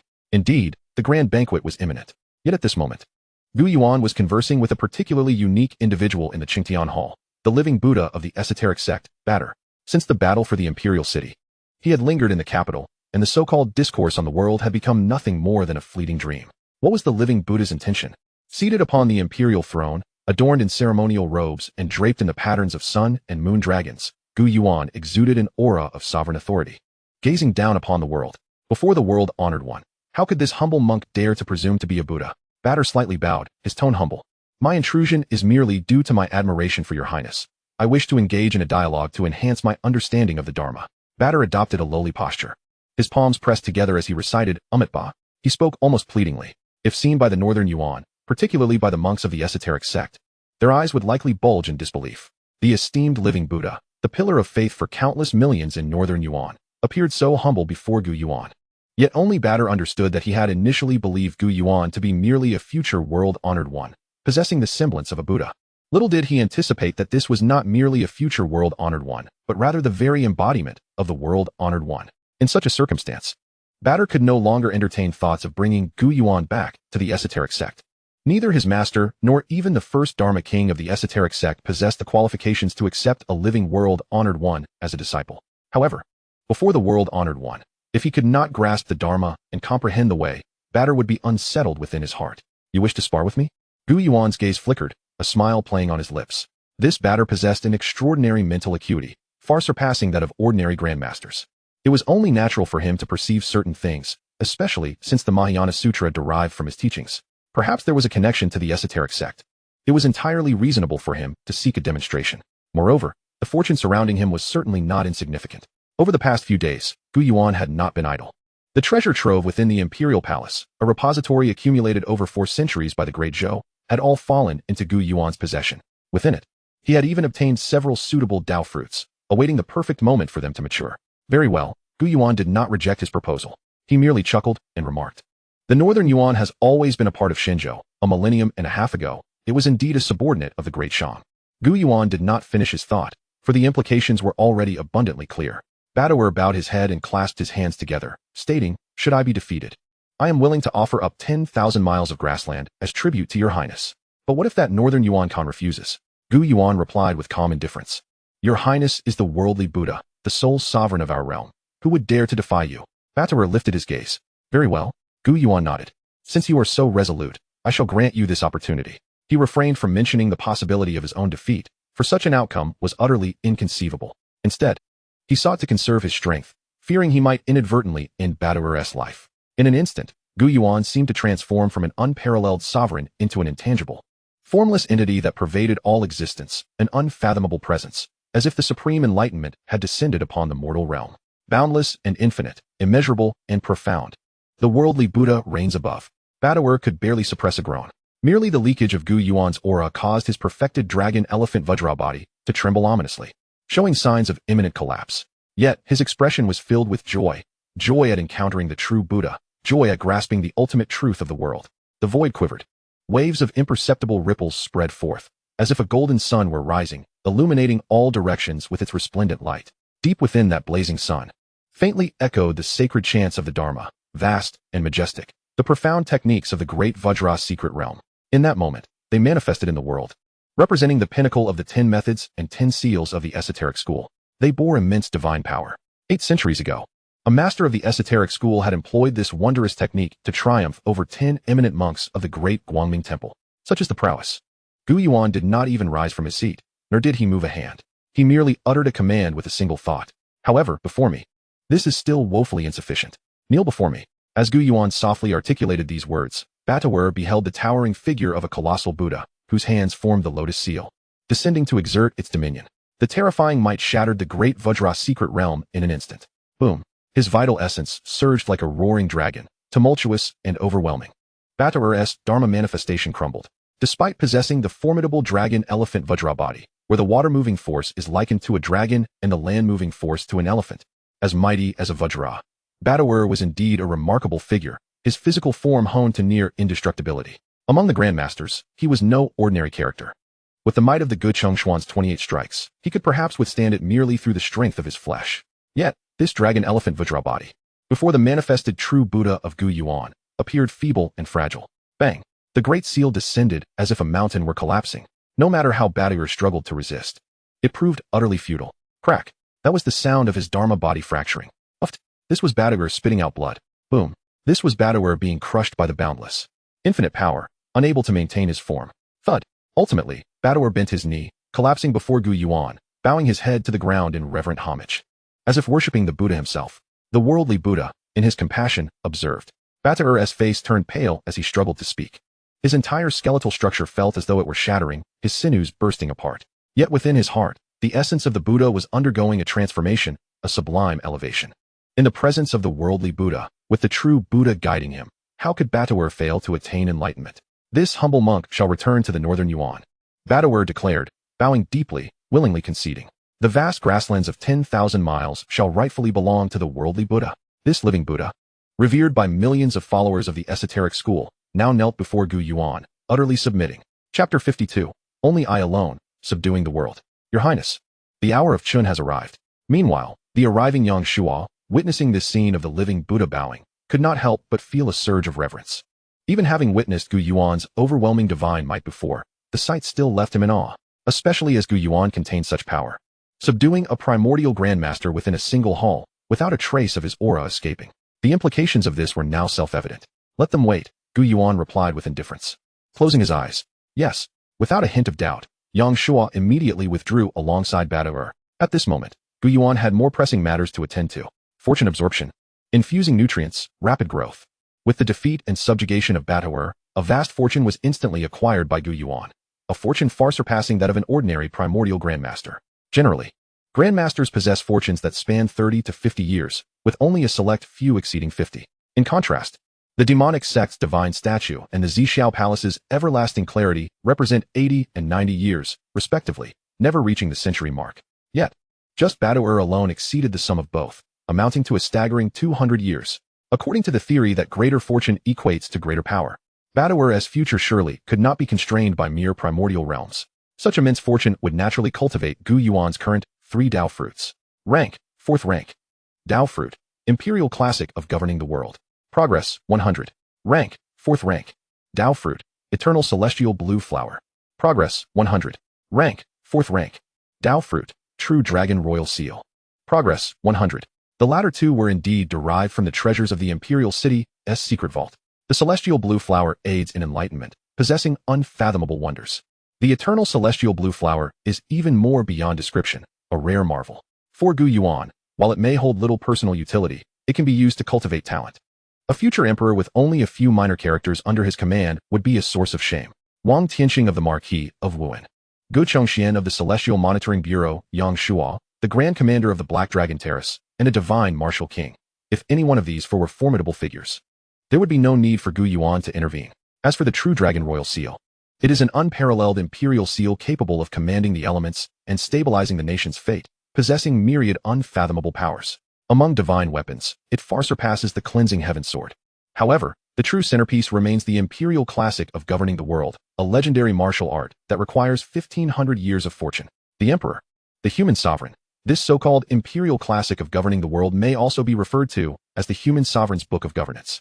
Legend has it that millennia ago, during the untamed era before the sacred lands were established, the populace collectively revered the human sovereign. Could it be that this imperial classic of governing the world was birthed during that time? Gu Yuan, now, is no longer an ignorant fool, entirely unaware of the world. Within the 1 Yuan Hall of the Great Zhou, there lies a collection of millions of volumes, the richness of its texts beyond imagination, with streams of information flowing abundantly. Refining the dragon's body, melding myriad laws and intentions, substituting the heart of the heavens with the hearts of the people to govern them all. Ancient Yuan pondered within, indeed. This is apt for my current state. If I aspire to advance further, to transcend this threshold between heaven and humanity, I must possess my own true martial essence. Alternatively, I could seek another celestial intention seed to sow. Under the current tribulation of heaven and earth, it may seem simple to pursue a celestial intention. Yet, within intentions, there exists a hierarchy. Ancient Yuan's prowess in slaying foes stems from the profound essence of the Xuan Zhen intention. While the merit of the Xuan Zhen intention is undeniable, it still cannot escape reliance on various martial arts techniques. If I were to break through the heavenly barrier solely with the Xuan Zhen intention, the extent of my power's enhancement remains uncertain. Now, with the imperial classic of governance in hand, I can convert the Xianzhen intention and the intention of Cui Yin Xian into nourishing essence, forging a true human emperor's intention. Furthermore, should such an intention seed arise again, the process may be replicated. It is nothing short of perfection. Thus, let us commence. Ancient Yuan resolved to act. As for the grand banquet, it was never a truly splendid affair. Just moments ago, he had sensed several strands of malice directed towards him. Those whom Ancient Yuan could perceive must at least be masters of profound martial intention. I have waited for so many days. Do not let me down. Ancient Yuan whispered. Only from this vantage point can he truly grasp the dilapidated state of the Great Zhou. Its sustenance relies entirely on the dragon spirit of the imperial capital. And now, in the eyes of outsiders, this dragon spirit is shared by 27 masters. Beyond this, the power of the Great Zhou consists solely of the 5 guards and 4 armies. These elite forces could even extinguish great sects and encircle innate grandmasters. Yet, during the battle of the imperial city, there was no opportunity for the grand army to mobilize. This solely reflects the incompetence of Gu Chongjiu, who brought the demonic sect to his doorstep. Although Ancient Yuan bears a modicum of responsibility, without his pressure on the imperial capital, the Grandmaster of the demonic sect would have struggled to enter the imperial city unnoticed. Now, how much of the true command of the 5 guards and 4 armies lies within the Great Zhou, or rather, in Ancient Yuan's hands? Not to mention that the King of Divine Martial has taken the dragon cavalry stationed in the imperial capital southward to confront the Chu army. How much fighting capability does the current imperial capital possess? On the Zhou Tian ranking, there are several innate grandmasters. This does not imply that the realm of Shenzhou is limited to such numbers. The 6 sacred lands, for instance, have only ever had one representative on the list in each generation. Those who enter are crowned as the foremost, overshadowing all. And what of the esteemed families like the Dingyang Jiang clan, Langyuan clan, and Qinghe Chui clan, which have endured through several dynasties? Do they truly lack the strength of grandmasters? Ancient Yuan could not accept this. Just as the 7-day sacred gate, with its 400 years of history, boasts a dozen innate grandmasters. Thus, the celestial heritage is not surprising. However, be it innate or celestial, in today's world, I alone shall dominate the realm. This is not arrogance, but a plain declaration. The hour of Chun has arrived. Within the Purple Chuan Hall, civil and military ministers took their seats. The 3 dukes, Sima, Situ, and Sikong, gathered. The left chancellor and the 6 ministers, along with other civil officials, assembled. The Duke of Lu, the Duke of Shao, and the Duke of Chun, among the founding pillars, were present. The Marquis of Wuan and various regional lords were also in attendance. The Crown Prince and Princess Xiaoyang, alongside other royal offspring, were also present. In essence, all who could attend had gathered. Is His Highness not yet here? The aged Situ Wang Hung inquired, his brow furrowing. This is not your concern, Yang Shuo coldly retorted. Humph. Wang Heng's expression darkened instantly. As Situ, he held a high position but limited power. Yet, Yang Shuo, irrespective of age or authority, surpassed him greatly. However, with these words, a stifling tension began to rise. Many had already discerned that the Situ had someone backing him. This indicated that at least one faction was poised to challenge Prince Ning. Chapter 53. The Ancestors' Law. The curtain rises. Many keen observers cast their gazes upon the Crown Prince. Among the royal offspring remaining in the imperial capital, the Crown Prince possessed the most formidable influence and was the most likely to challenge Prince Ning. Nonetheless, other princes, such as the 4th, 6th, and 8th princes, were not without potential. The Crown Prince Gu Heng occupied the first seat on the left, remaining silent. His demeanor calm and collected. Yet beneath that tranquil surface, tumultuous waves were brewing. As time slowly passed, the atmosphere within the hall grew increasingly heavy. Many ministers with lesser resolve began to sweat profusely. What scheme is this Prince Ning devising? Thoughts flitted through many minds. Some speculated that Ancient Yuan intended to demonstrate his authority. After all, it was universally acknowledged that this banquet was far from splendid. They were merely waiting for the right moment to play such subtle machinations. Do they truly regard us as mere country bumpkins? It seems this Prince Ning is indeed oblivious to his surroundings. How could his strategies and schemes possibly compare to those seasoned in the depths of the palace? Some had already condemned Ancient Yuan in their hearts. A true emperor commands the allegiance of 49 provinces. Relying solely on martial prowess will not lead far. If he cannot navigate the intricacies of the imperial capital, how will he confront the Chu kingdom or the Ming king? Moreover, in recent days, the forces of the Yu kingdom have also been stirring, seemingly poised to join the Chu in an assault on the Great Zhou. The eastern king Gu Chan, who played a crucial role in maritime conquests, has reportedly withheld taxes meant for the central authority. The implications of this are abundantly clear. No matter how formidable one might be, even an innate grandmaster cannot contend against an army of 100,000. Few would believe it. The Great Zhou has stood for 400 years, relying on hundreds of thousands of elite troops. Does my 13th brother truly grasp the situation? Gu Heng speculated. Nevertheless, even if he does, it is of no consequence. Contemplating the news brought by his maternal clan ignited a fervor within Gu Heng. He could almost envision himself clad in a dragon robe, ascending to the throne, quelling rebellions, and unifying Xinzhou, a grand vision unfurling before him like a painted scroll. This was also to thank his 13th brother. Without him, his maternal clan would hardly provide such robust support. Gu Heng's eyes sparkled. Without ancient Yuan, the Dingyangjiang clan would never have mobilized such a grand display of support. An 18-year-old innate Grandmaster, even capable of slaying 7 Grandmasters of the demonic sect. What a prodigy! Yet it is precisely due to such extraordinary talent that the Dingyangjiang clan took notice, eager to uncover the source of ancient Yuan's strength. Furthermore, should Gu Heng take the throne, it would undoubtedly benefit the Dingyangjiang clan. The only concern lies with them. Gu Heng's gaze swept across the 4th prince and others. The forces behind these individuals were also making moves. However, all parties tacitly understood that the primary objective now was to eliminate ancient Yuan. Only by resolving this matter could they then determine the victor among themselves. They need not even resort to a life-and-death struggle.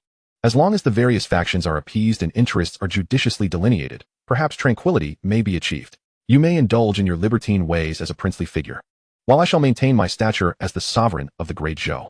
This indeed represents the fatal folly of Gu Yuan. Though he bears the title of emperor, he harbors no intention of forging alliances with any faction. Such an egregious misstep is utterly inadvisable. Even Gu Chongji, who ascended to the title of crown prince, had to rally the esteemed officials to realize his ambitions. What merit or capability does Gu Yuan possess? These individuals, oblivious to the might of his highness, are undoubtedly courting their own demise. Beneath the high platform, Yang Shua observed with a cold gaze. Just as each person entertained their own thoughts, his highness, the Prince of Ning, arrived. With the eunuch's sharp proclamations, all attention was drawn. The sound of footsteps resonated, echoing in the hearts of every onlooker. An invisible sense of oppression swiftly enveloped the entire purple chariot hall. Whether they were masters of the transcendent realm or martial practitioners with foundational vitality, all felt the immense weight, akin to Mount Tai pressing down upon them. Their expressions shifted dramatically. However, this pressure arose swiftly and dissipated just as quickly. When the figure clad in a resplendent golden dragon robe emerged from behind the hall, the stifling sensation in everyone's hearts vanished instantaneously. Regal and majestic, he indeed exuded the aura of an emperor. Many who beheld Gu Yuan could not help but internally marvel. Judging by his appearance, this 13th prince was truly unparalleled in the world. After all, the favored consort's admission to the palace was solely due to her breathtaking beauty, unparalleled among her peers. Inheriting such qualities, Gu Yuan naturally could not fall short. I pay my respects to His Highness, the Prince of Ning. Upon Gu Yuan taking his seat, Yang Shua turned to bow. The 2 innate grandmasters, Fang Tianxing and Gu Chongxian, followed suit, inclining their bodies in deference. We pay our respects to your highness.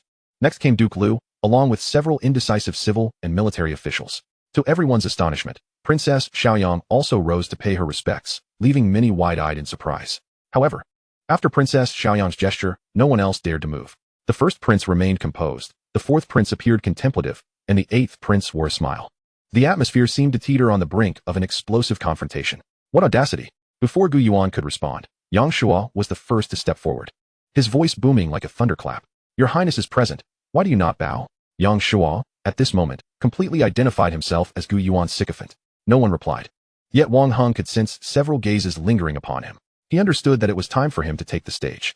The Prince of Ning had yet to ascend the throne. Without such a status, what right was there to speak of bowing? Wang Heng bellowed. The Prince Qi is the elder brother of the Prince of Ning. By both sentiment and reason, how could a brother bow to a younger sibling? Outrageous. Yang Shua shouted furiously, ready to continue. From the upper seat, Gu Yuan spoke coolly. Enough, no need for excessive discourse. Please take your seats.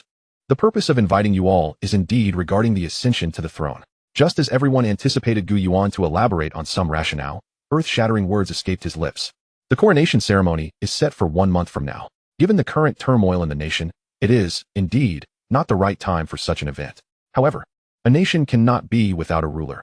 I shall temporarily reside in the Eastern Palace to oversee governance in the capacity of the Crown Prince, to prevent instability in state affairs.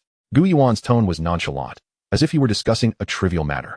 Yet, this declaration caused the expressions of all present to shift dramatically, for this was entirely at odds with the ceremonial protocols of the Great Zhou. Even Duke Liu's demeanor transformed. He had presumed the Prince of Ning would merely seek to consolidate some allies while suppressing others.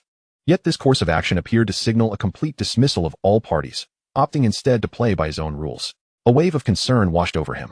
Could it be that he had inadvertently boarded a pirate ship? Your Highness, please reconsider. Wang Heng boldly interjected, unyielding. This action contravenes the laws established by our ancestors.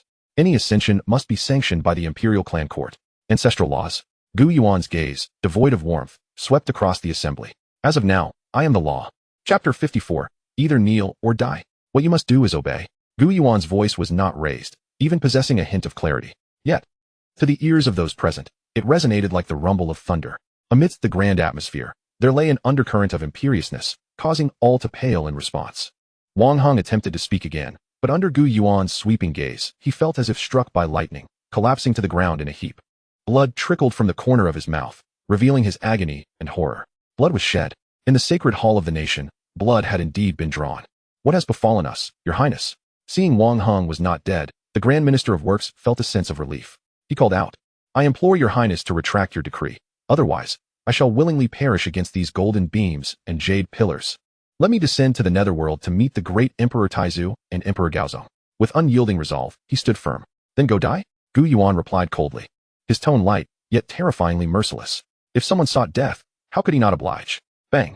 The Grand Minister of Works was propelled into the air, colliding with the golden beams and jade pillars, immediately sustaining fatal injuries. This was an act of death, irreversible. Bloodshed. A death.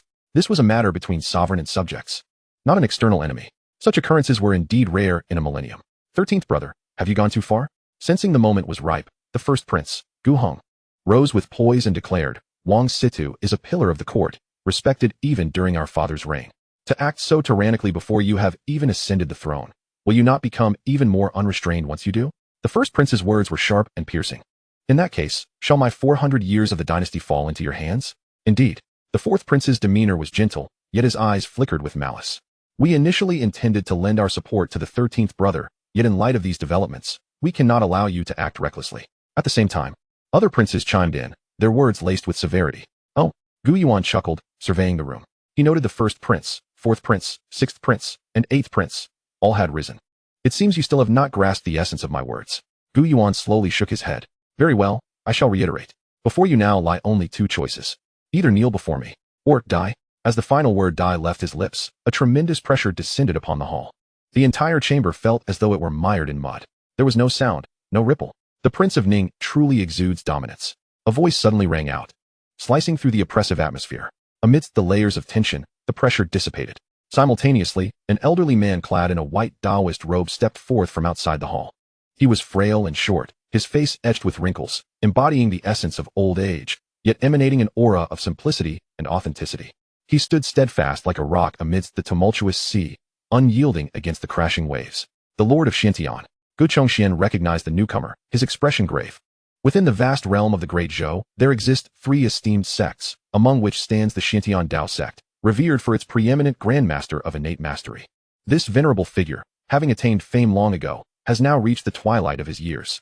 Even the Zhou Tian ranking has deemed him unworthy of mention. Yet, he dares to involve himself in this turbulent affair. Arrogance. Gu Yuan gently arched his finger, striking the armrest of his throne. The sound reverberated like thunder, sending a fierce gust of air that struck directly at the heart of the Xiantian Dao Master. Now, that is true arrogance. With that single tap, the Xiantian Dao Master found his heart racing in tandem with the echoing blow. Am I to perish? The Xiantian Dao Master could scarcely fathom the profundity of such a technique. With merely a light tap, his 300 years of formidable true energy could not mount any resistance. And here he stood, on the brink of death. Even having made every effort to overestimate Gu Yuan's prowess before arriving in the imperial capital, he realized, upon confronting him, that they had indeed underestimated him. Jiang He, save me. In this moment, the Xiantian Dao Master could hardly maintain the dignity befitting a Grandmaster. His spirit soared like the heavens, his intent as vast as the earth, embodying the very essence of the cosmos. The Prince of Ning proved to be indeed extraordinary. His voice unfurled like a scroll, as a figure suddenly emerged. The sound of his words was like a cascade of righteous energy, momentarily eclipsing Gu Yuan's casual strike. The disciple of a sage, indeed remarkable, Gu Yuan mused. No reminder was necessary.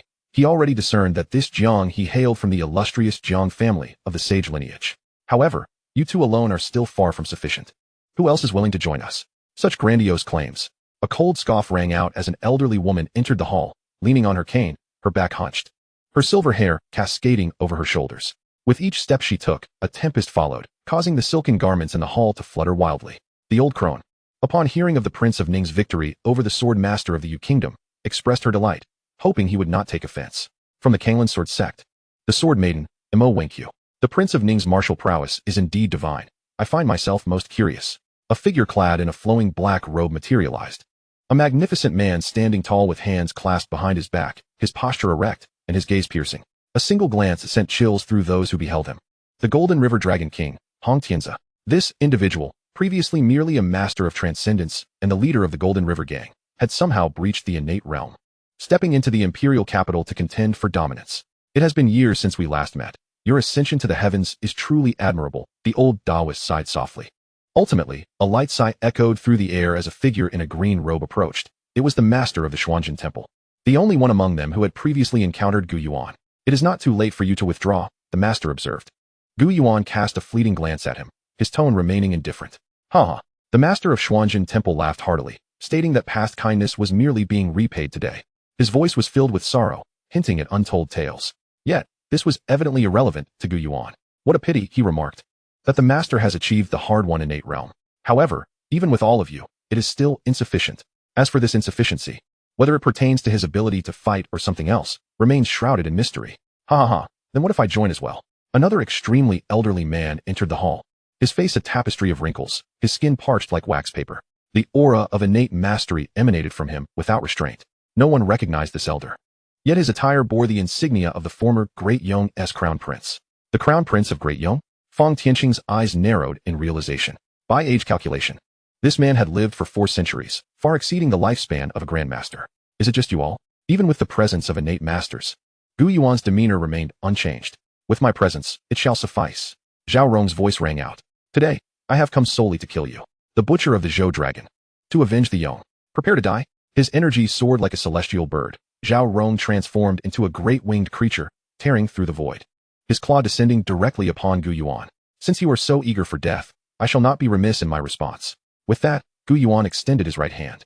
As his fingers flexed, it seemed as if he grasped something unseen. In an instant, all present felt an indescribable terror swell, as if the very heavens were collapsing.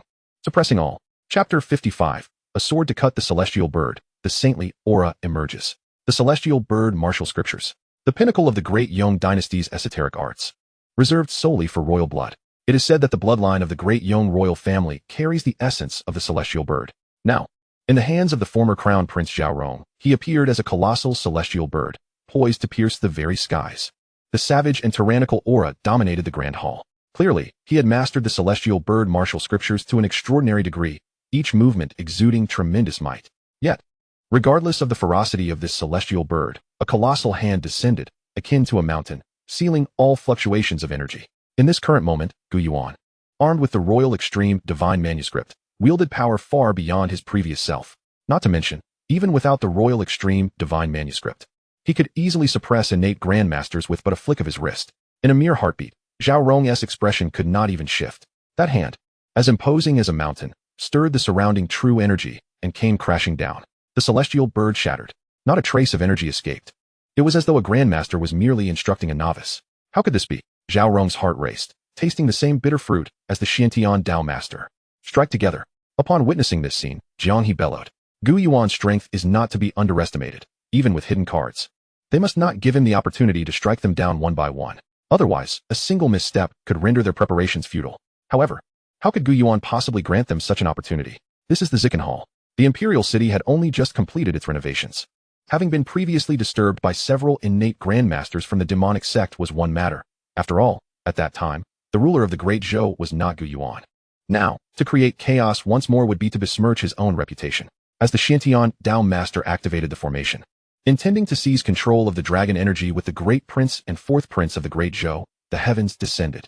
If the previous intent of the Xuanzhen was akin to the lofty clear sky, then now, Gu Yuan's royal extreme true intent shone like the brilliant sun.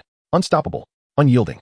Heaven and earth succumbed to its radiance. Endless golden light cascaded from the 9th sky, enveloping the entire Zikan Hall in an instant.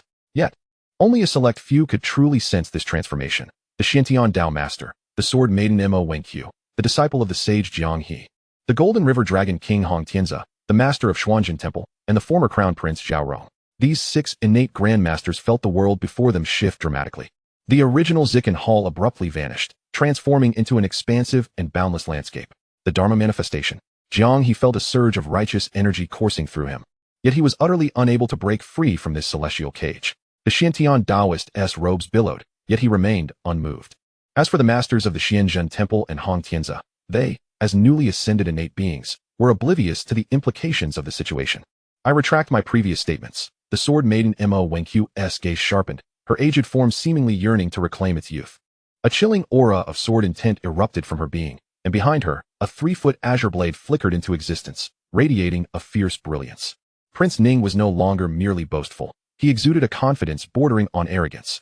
The audacity of a single person's dharma manifestation to bear the true intent of the 6 of us. Are you not afraid of overreaching? In confrontations among innate grandmasters, it is rare for one to draw the other into their own dharma intent. Such tactics often inflict 1,000-fold damage upon the adversary while costing oneself 800. After all, the clash of true intents is both raw and direct, devoid of the mediation of the world's primordial energy. All impacts must be borne solely by the master of the true intent. Even if an innate grandmaster triumphs over an opponent within their dharma manifestation, they must still endure the backlash, leaving them in excruciating pain. A single misstep could lead to mutual destruction. Thus, such dharma manifestations are typically reserved for dealing with adversaries of a lower realm. The exchange of true intent occurs in the blink of an eye, and thus, even if the process seems slow, it may transpire within mere breaths outside. Yet now, Gu Yuan had audaciously drawn them all into his domain. This was a blatant display of contempt, as if he had not regarded them at all. There is no need for your concern. Gu Yuan's indifferent voice resonated through the cosmos. The only matter you need to contemplate is how to survive. Boom. With the final word uttered by Gu Yuan, an intensely radiant divine halo surged behind him, resembling a sun that illuminated all directions, scorching the void into a twisted haze. An indescribable wave of terror suddenly spread forth. With heaven as the deity and the populace as the intent, the sword of the heavenly sovereign among the 3 marvelous swords of heaven, earth, and humanity had now undergone a transformation into the human emperor's world-shocking blade. The heavenly sovereign shepherds the people on behalf of heaven, while the human emperor is destined to command all beings. The heavens trembled, and the void quaked, as if an immeasurable human emperor had descended upon the mortal realm to survey all living things. Retreat. Quickly, the 6 innate grandmasters paled in alarm. They could all sense the destructive power encapsulated within this sword. Yet how swift was the sword intent? In the instant a flash of sword light streaked past, Zhao Rong, the former crown prince of the previous dynasty, contorted in horror. All his accumulated depth transformed into a soaring rock. However, beneath this sword light, he was effortlessly severed. His eyes bulged, and he emitted gasping sounds from his throat, attempting to struggle, yet he could not move even an inch. He could only submit as his meticulously honed Tianpeng body was cleaved under this radiant sword light. With a single swing, he was divided in 2. A once great hero, the former crown prince who had endured for 4 centuries, having reached the pinnacle of innate mastery, even defying the heavens for 400 years, poised to annihilate the Great Zhou, met his end with a single sword stroke. However, you are all subjects of the Great Zhou, so I shall grant you one opportunity. Gu Yuan coldly pronounced, "Those who align with me shall prosper, those who oppose me shall perish," accompanied by the overwhelming murderous intent that had just claimed Zhao Rong. A thunderous roar echoed, altering the countenance of the remaining grandmasters. Such swordsmanship, such methods. If taking Zhao Rong's life was so effortless, what of them? In that moment, their thoughts were varied, yet none dared to voice them. For Jiang He, their leader, had united them under the conviction of near-certain victory. As long as that artifact was unleashed, no matter how formidable Gu Yuan was, he would still be compelled to bow. "You seem quite confident," Gu Yuan remarked nonchalantly. "But that is to be expected. Without any foundation, you are far inferior to even those from the 7 paths of the demon sect." After speaking, he slowly closed his eyes. Buzz. The divine halo behind him expanded further. In that moment, all fell silent within the heavens and the earth, save for the lingering resonance of a sword chant echoing throughout the cosmos. "Since you refuse to yield, then you shall face death." Jiang He, the Shantian Taoist, suddenly realized. "I have underestimated Prince Ning." Jiang He took a deep breath. One sword stroke had slain an innate master. Just how old was Gu Yuan now? Among this assembly of elders, even the youngest, Hongtianzi, was nearing a century. Comparatively, the disparity was astonishing. I had no intention of utilizing this relic of the sage. Jiang He's eyes shimmered with violet energy, but it appears Prince Ning is indeed a peerless prodigy, far beyond our capabilities to confront. Boom. Suddenly, a sound like a sacred voice resounded through the heavens and the earth. To die at the hands of a sage is a privilege. The violet energy surged forth, heralding the arrival of a sage. Chapter 56. The True Dragon Imperial Seal. To suppress and control. The Dingyang Jiang clan, the foremost family among all aristocratic houses, has stood firm in the Middle Kingdom for nearly 10 millennia without faltering. Its ancestor, Zhang Wuwang, established a dynasty that lasted 3,000 years, enacting laws, crafting military texts, and formulating the sacred words of the sage, contributing significantly to education, and was revered as the supreme sage of the mortal realm. The Zhang clan he founded has prospered unceasingly, even after the fall of the dynasty, continuing to thrive under the legacy of the sage. This legacy is the source of Zhang He's confidence, and the reason he could unite 5 grandmasters. A sheet of rice paper floated, upon which the brush danced like a dragon and a snake, the ink still fresh as a single large character leapt forth, suppress. The brushstroke was sharp, and the momentum was overwhelming. A vast and ethereal aura flowed through the rice paper, as if it could collapse the surrounding space. This was indeed the hand of the sage. Please, sage. Zhang He bowed respectfully, though his heart ached deeply. Each relic of the sage was a precious loss. Yet, as long as Gu Heng ascended to the throne, all this would be worth it. The world was on the brink of transformation. Even the relics of the sage were reawakening. If there were no sage from the Zhang clan to emerge in this calamity, it would surely bring boundless misfortune. Boom. As he bowed, the character suppress on the rice paper trembled violently, ultimately lifting from the white surface. Boom. The void resonated, ripples spreading forth, instantly dispersing the sword intent that shone like the blazing sun. What of the sage? Gu Yuan opened his eyes, the character suppress abruptly materializing before him. What has passed is ultimately just that, past. While the relics of the sage are indeed fearsome, he himself is equally formidable. Moreover, rank, level 4. Dao fruit, sage's thought. The time required, 1500 years. A thought, a fleeting relic of the sage, necessitating a span of 1500 years. This could serve as a trump card, or even as a means of enlightenment. This truly is a grand gift delivered to my doorstep. Just the right opportunity to test the true Dragon Imperial Seal. As thoughts whirled, Gu Yuan had already extended his palm. A low hum resonated as the true Dragon Imperial Seal floated in midair, radiating countless brilliant lights. Within its shimmering depths, a golden dragon could be faintly discerned, undulating gracefully. Compared to the sage's thoughts that had matured over a millennium and a half, the power of this sage's handwritten decree merely surpassed that of the heavenly demon statue and the eternal clarity thoughts. Yet it did not reach the century mark of ultimate limitation. To put it simply, the might of this character still resided within the realm of the innate. Or one might say, it had descended from the celestial level. After all, the disparity between the celestial beings and the innate was vast, akin to the heavens and the earth, utterly incomparable. Seal. Gu Yuan's gaze remained tranquil as he watched the sage's handwritten decree hurtling towards him. He slowly uttered a word, invoking the essence of suppression. With a deliberate motion, he raised his hand and pressed forward. In an instant, heaven and earth trembled.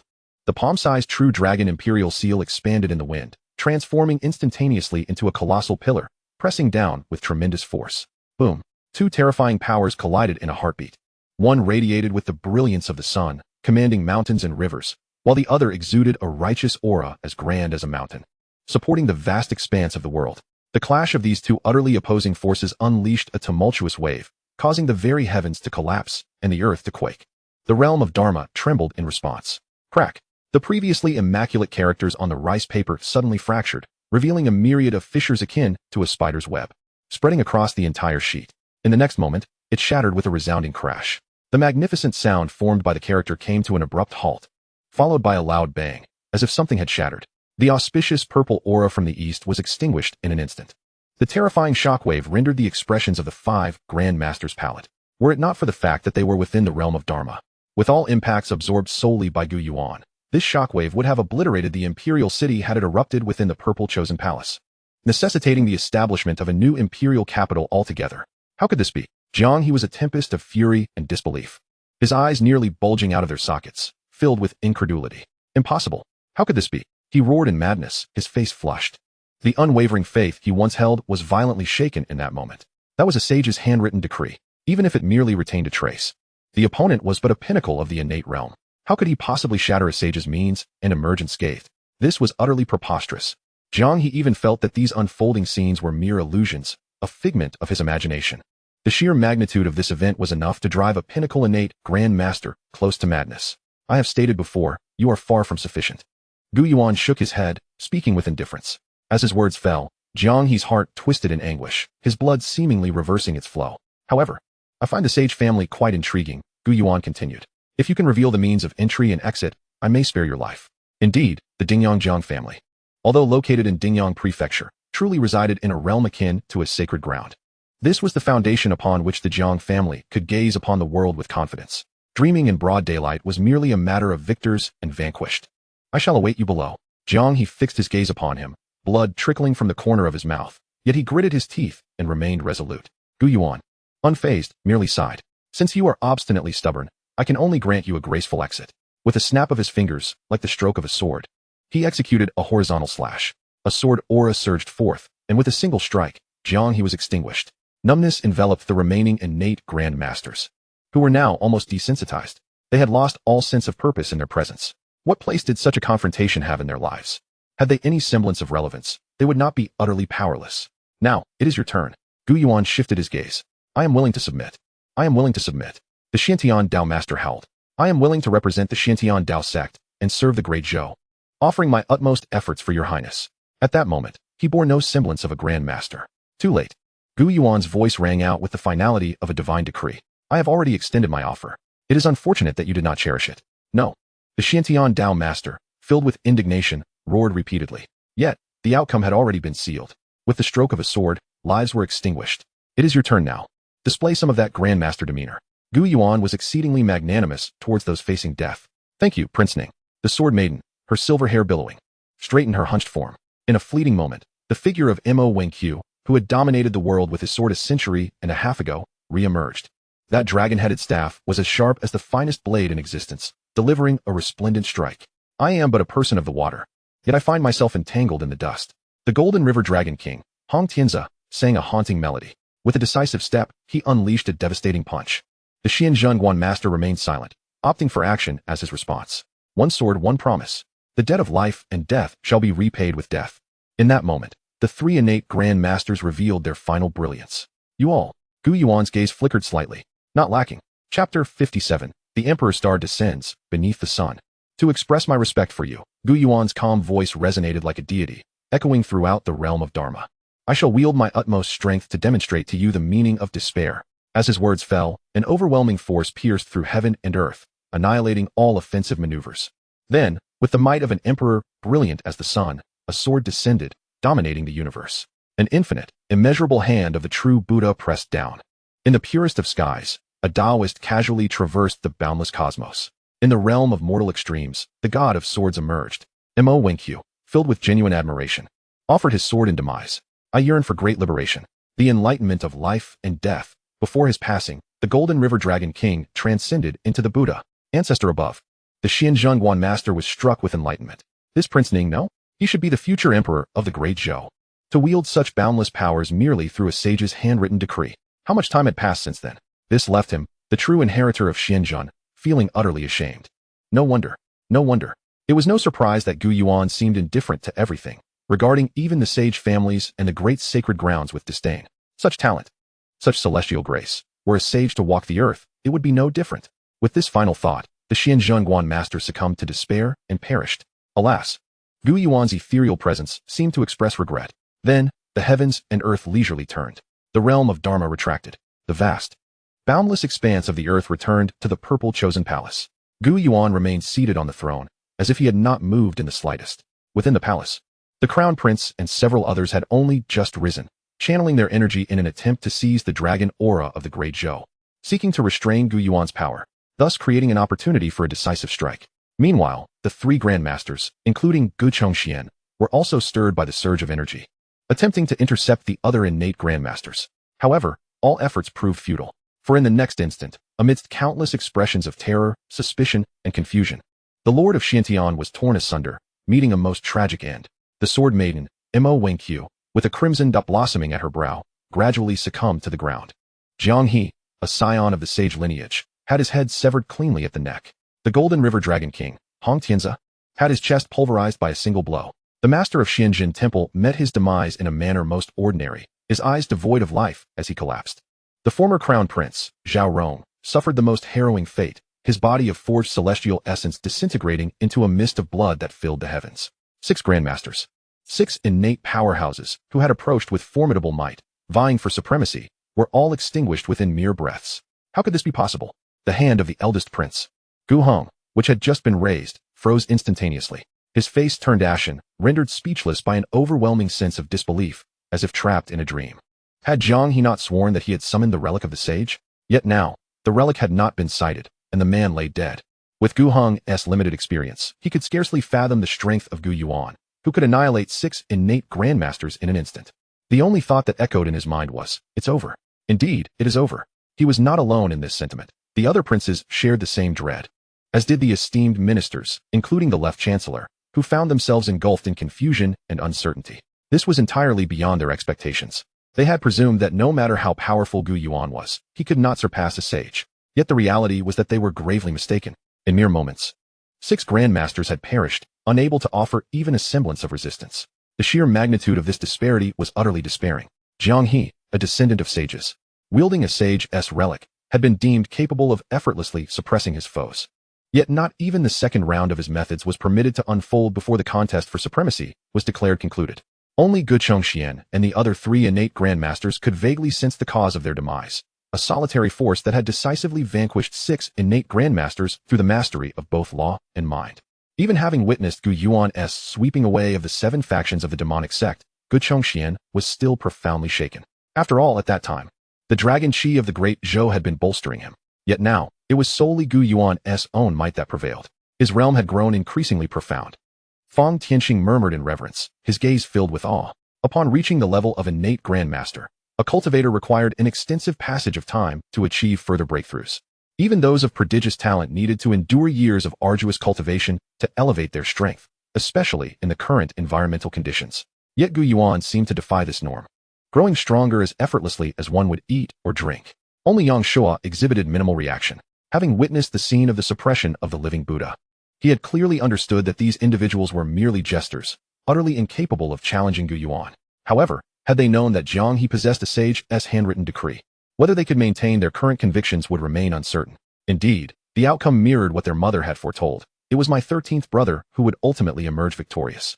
Princess Xiaoyang's eyes sparkled with intrigue. Her admiration for Gu Yuan was not rooted in her own merit, but rather in that of her mother, Hua Fei.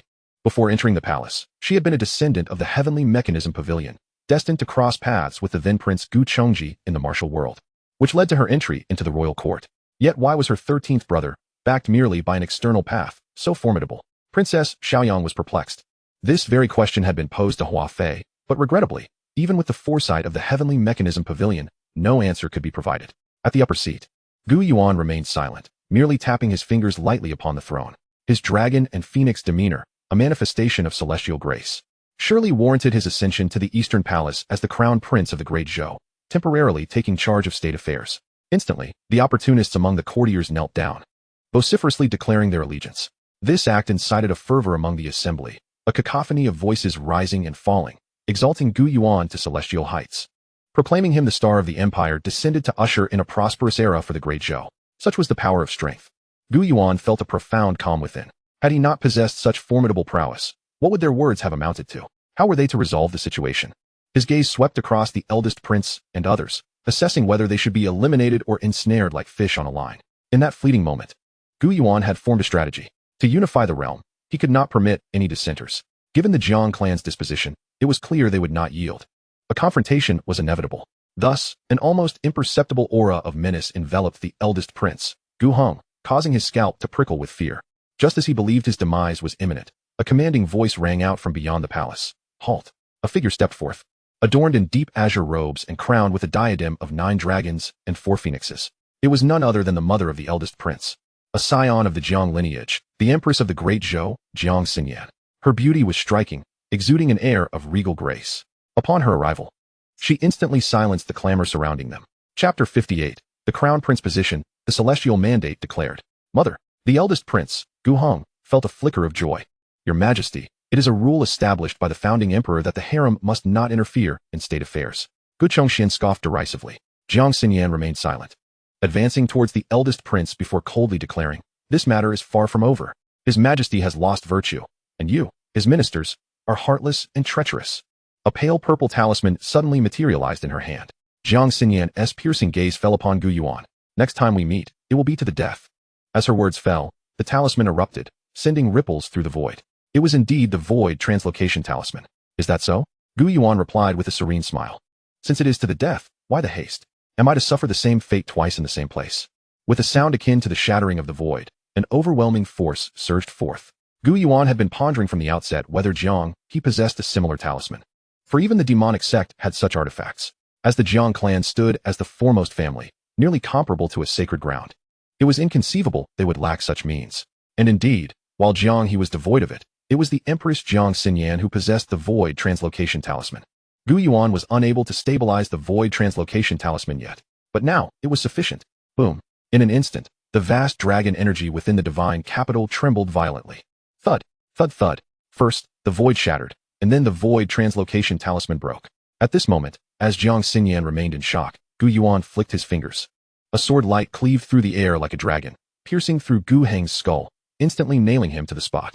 The first prince of the Great Zhou, the first to be conferred as a prince, with influence spanning the court and the common folk, and deemed the most likely to ascend the throne, Gu Hong, met his demise.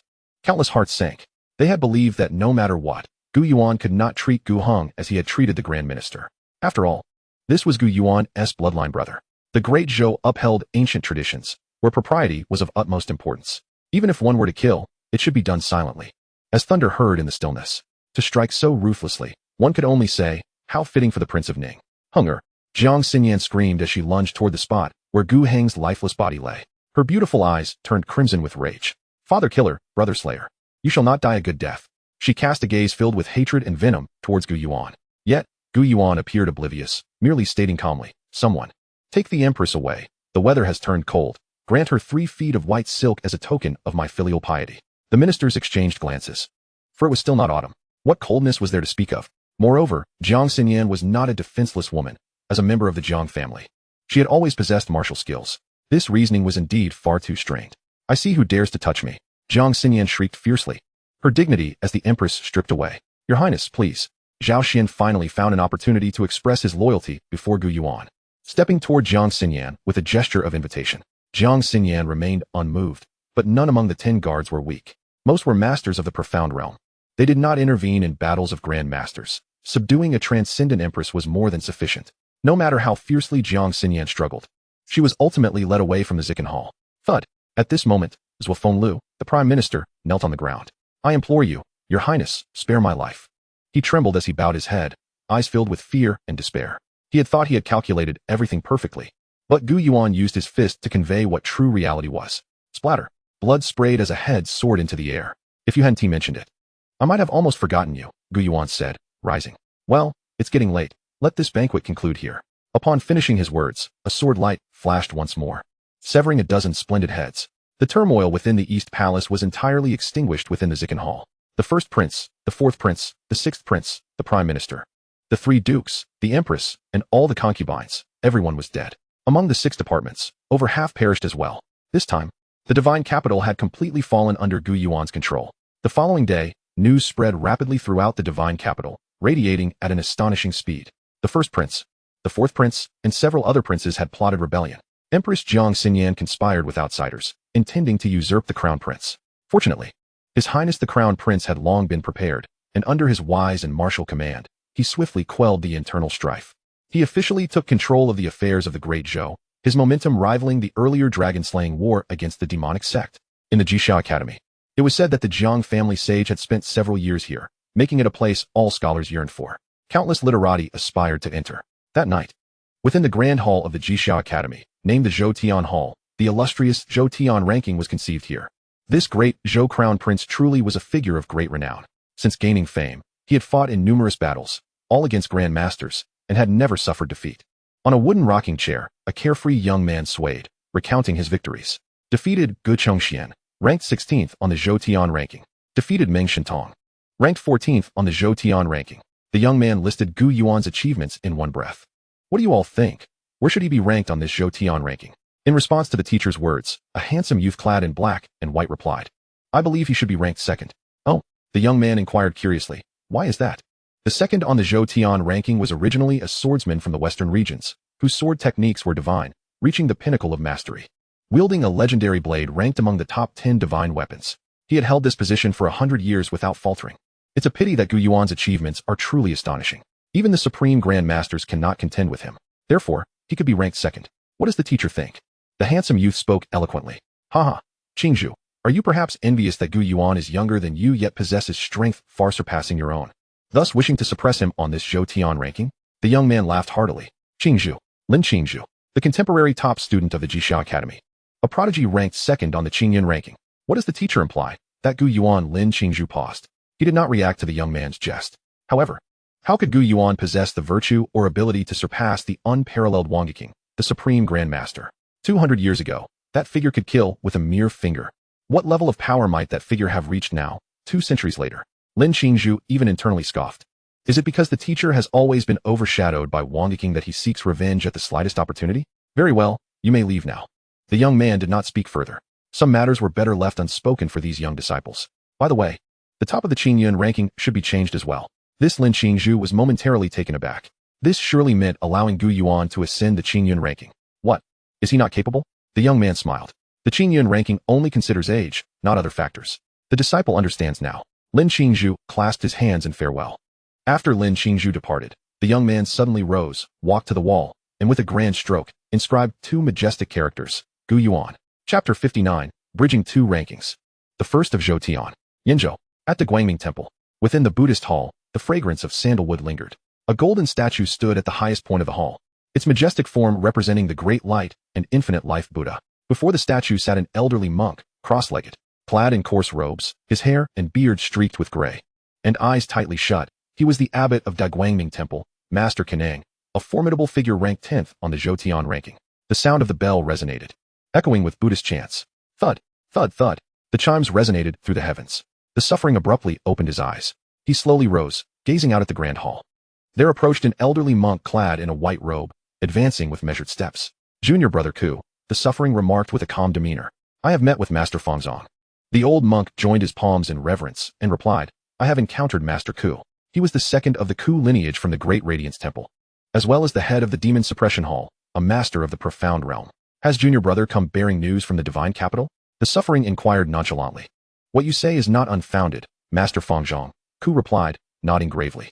The Sword Princess, the Lord of Xiantian, the scion of the saints, and the former crown prince of the previous dynasty, all perished at the hands of the crown prince of the Great Zhou. Moreover, here even Ku, with his temperament, felt a tremor. Furthermore, these 6 were slain simultaneously with a single stroke within the Zikan Hall, without any sequence of events. According to the Celestial Machine Pavilion, it is likely that the Crown Prince employed an unparalleled and dominating will to suppress the 6 great innate Grandmasters. This has resulted in such a shocking spectacle. Thankfully, Master Fangzong possesses keen insight and did not engage in this struggle for the dragon, otherwise. He paused, otherwise. This battle would have likely claimed the lives of 7 innate Grandmasters. No matter how strong the suffering may be, he could not possibly surpass the former Crown Prince at the pinnacle of innate powers, nor could he surpass Jiang He, who wields the relics of the saints.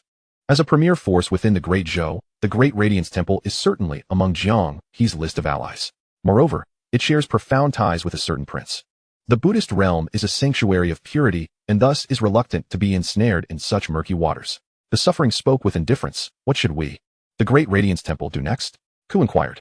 The 49 states of the Great Zhou are divided by mountains and rivers, comprising 5 paths in total, the northern 9 states, the western 9 states, the eastern 12 states, the southern 10 states, and the most prosperous central 9 states. The 3 great orthodoxies are situated within the central 9 states. There is no need for the common folk to be troubled. The matters that the crown prince must confront next are far more numerous than he can imagine. The suffering shook his head. The southern 10 states have fallen into chaos. The divine martial king is on the brink of peril. And with the kingdom of Yu confirmed to join the Zhou, the crown prince must first address this issue. Otherwise, with the momentum already established, how can he hope to turn the tide in the central states? As the 2 armies clash, their formations as strict as a prison. The blood of hundreds of thousands surges like a dragon, capable of deflecting all manifestations of will and spirit. The elite of the Great Zhou have either countered or remained unmoving, already thrown into disarray. It remains uncertain whether the crown prince can triumph over the Chuiwa allied forces, let alone contend with the sacred grounds and the aristocratic families lurking in the shadows. Ultimately, the suffering concluded, his defeat is inevitable. It is merely a matter of time. Upon hearing the suffering's words, Ku's expression shifted to one of realization. Truly, Master Fangzong sees through it all. He was about to speak further when a frenzied monk rushed in, shouting, Not good, not good. Junior brother Yuan Hui, what has you so flustered? Ku furrowed his brow. The monk, panting heavily, exclaimed, The Zhou Tian ranking has been established. The Zhou Tian ranking? Ku was momentarily taken aback. Isn't that determined once every 60 years? It has barely been half a cycle since the last. How could it be so urgent? Could it be? He cast a glance at the suffering. The implication clear. In this land of divine wonders, as the winds of change stir, the emergence of a new era. The early establishment of the Zhou Tian ranking is hardly surprising. The suffering remained non-committal, stating, merely the positioning of names. It is but a fleeting title, not worth concern. However, Gu harbored a different perspective. Why does the Great Radiance Temple rank as the foremost among the three orthodoxies? Is it not because of Master Gu, who holds the 10th position in the Zhou Tian ranking? Hurry and bring it forth, Gu urged. Yes, yes. Yuan Wei hurriedly presented a jade slip to Gu. The capabilities of the sacred grounds know no bounds. Take the Jixiao Academy for instance. Should they establish a ranking, be it the 60-year Zhou Tian ranking, the decade-long Mountain River ranking, or the yearly Qingyun ranking, news would spread across the realm in a single day. Not to mention that the top 10 orthodoxies would receive it at the very first moment. Gu accepted the jade slip, the essence of martial truth radiating from it. In the next moment, his expression abruptly changed. This, he exclaimed. Yuan Hui may be excused, but how could you, as my senior disciple, react so dramatically? The suffering took the jade slip, his thoughts surging like a tide as he instantly deciphered its contents. The Jixiao Academy has actually rearranged the rankings of the sacred grounds. What could this mean? Information flowed forth. The jade slip detailed 36 individuals ascending from the bottom up, including 2 from the sacred grounds, a matter unseen in centuries. In each ranking, only 1 from the sacred grounds would make the list, and to be listed is to dominate the world. How could this be? As he looked from the bottom to the top, he saw the 10 orthodoxies, the aristocratic families, the sacred grounds, and even figures from overseas celestial islands appearing on the Zhou Tian ranking this time. Gu scanned through the list and soon spotted himself in the 17th position. The drop in ranking did not concern him as he continued to peruse further. Then, the suffering also voiced his incredulity. On the list appeared, 10th on the Zhou Tian ranking, Bachelor of the Diamond Secret Sect. 9th, the National Master of the Chu Kingdom from the Pure Yang sect of the top 10 orthodoxies. 8th, the Blade Maniac from the Western regions, who previously held the 2nd position. 5th, Hua Yun of the 3 Immortal Island. 4th, Chui Shui of the Chui family from Qingha. 3rd, the Divine Monk Kongchun of the Great Thunder Sound Temple. 2nd, Wang King of the Zixiao Palace. And 1st on the Zhou Tian ranking, none other than that great Zhou Crown Prince. Gu Yuan, 1st on the Zhou Tian ranking, indeed, the number 1 in the realm, at least as deemed by the Jixiao Academy. No one had anticipated that the newly listed Gu Yuan would leap to the top, directly surpassing Wang King, who had dominated for 2 centuries. In an instant, the realm of the great Zhou was in turmoil. Countless gazes turned to this future son of heaven, eager to see if he could once again create miracles, overcome the Chuyue alliance, quell the rebellion, and even overshadow the sacred grounds. In the kingdom of Yu, within the Sword Palace, Yun Qingyi gazed at the 2 jade slips, both bearing the same name at the summit, lost in contemplation. The heart of the sword nearly shattered. Spanning 2 rankings, the number 1 of the Zhou Tian. This 13th brother truly knows how to surprise. The Ming King, Gu Shang, remained unyielding as a mountain, promptly issuing orders. Inform the Northern Yuan Khan that should they continue to disagree, they shall be enemies of the crown. Furthermore, send word to my 2nd elder brother, stating that I have acquiesced. In the western regions, atop the celestial spirit mountain, rugged peaks towered majestically. A man sat cross-legged at the summit, a long blade resting across his knees. He remained still, seemingly merging with the entire celestial spirit mountain, like a solid rock. Suddenly, a streak of light flashed and fell into the man's hand. Number 1 on the Zhou Tian ranking. I shall see if you are worthy of this title. Once again, the boundless tranquility was overshadowed. The Blade Maniac ventured eastward, eager to challenge the mighty Zhou Tian. Chapter 60. The True Dragon Descends, aims to annihilate Chu and Yu. Zhou Tian, the foremost. In the sacred capital, within the Eastern Palace, Gu Yuan gazed at the information on the Zhou Tian ranking, chuckling softly and shaking his head. Why must I rely on the Jixiao Academy to determine the realm's number 1? One day, Your Highness, you shall sweep away all disloyalty across the divine land. Ahead, Ji Yunfan knelt on the ground. This former member of the Sacred Fire sect, now the pacifying governor of the great Zhou's Jingwu division, was indeed riding the wave of fortune. With Gu Yuan's ascendancy in the Eastern Palace, his status had risen dramatically, from deputy governor to the governor himself. He had come to report on matters concerning the Sacred Fire sect. There is no need to concern yourself with them. I shall attend to it when time allows. It is merely a pity for the great Sun Dharma King, Gu Yuan remarked indifferently. The incident regarding the great Sun Dharma King had transpired over half a month ago, and it was unexpected that he had already perished, yet the Sacred Fire sect had not submitted. To be frank, Gu Yuan now regarded the mere fortune brought by the Sacred Fire sect with disdain. It was not that he did not need it, but rather that it was not worth expending any effort. With his control over the Eastern Palace, he had already amassed nearly several decades' worth of fortune. This was only from governing a quarter of the Great Zhou. Were he to command the entirety of the empire, the fortune would be inexhaustible. Moreover, this fortune was not a one-time gain, but rather a continuous flow, capable of increasing as Gu Yuan's dominion over the Great Zhou strengthened. Yes, Ji Yunfan replied. Additionally, organize personnel to gather all information related to the celestial martial saints across the 9 provinces. Gu Yuan issued his command, and Gu Yuan acknowledged it before taking his leave. With numerous matters at hand, he would proceed step by step. Gu Yuan closed his eyes, and within his mental realm, a flicker of spiritual brilliance surged forth. The thoughts of a sage, accumulated over 1,500 years, were now sufficient. The Great Zhou had nurtured dragons. Each prince's fortune was astonishing. Coupled with the loyal civil and military officials, they constituted the core of the Great Zhou. Not only had they birthed the thoughts of a sage, but they also had over a century's worth of potential yet to be utilized. The northern 9 provinces and the eastern 12 provinces posed little issue for now. His 2 elder brothers merely raised their banners without any further intentions. In the western territories, Zhao Rong was dead, and Fang Tianqing, along with Duke Lu and others, was sufficient to quell the unrest. That left only the southern region. Gu Yuan suddenly opened his eyes. An imperceptible wave transformed into tangible ripples of impact, reverberating through the void, resonating with the voice of a sage. He then rose to his full height, donned in a golden dragon robe, and vanished into the distance in the blink of an eye. All necessary arrangements had been made, and there were few capable soldiers in the sacred capital. Furthermore, they had to defend the imperial city. It was better for one man to venture forth. Although this was unbecoming of a prince, there was no alternative. For the current sacred capital truly could not muster any capable individuals. He hoped that Yang Shua could prove somewhat useful after breaking his seclusion. The eternal sky blue flower. Gu Yuan bestowed this upon the steadfast commander of the Black Dragon Terrace. Your Highness has already departed. In the astral observatory, Gu Chongxian abruptly opened his eyes. Fang Tianqing headed west, while Yang Shua remained in seclusion. At present, the sacred capital had only him, a single innate Grandmaster, to maintain order, a considerable burden indeed.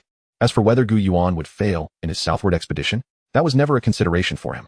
Days later, the Great Zhou, Su province. This was the heart of the southern 10 provinces and the sole route for the army heading towards the central 9 provinces. The Dragon Cavalry Army, led by the Martial King, awaited the confrontation with the state of Chu here. On a river, boats were crossing. At this moment, several individuals were seated on one such vessel. At the forefront was the state of Chu's national master, the newly ranked Wang Tiangang. Lord Wang, our scouts report that the Great Zhou Prince has already departed the sacred capital. Calculating the days, with his capabilities, he may have already reached Su province. Remarked a man in splendid attire beside him. He has arrived.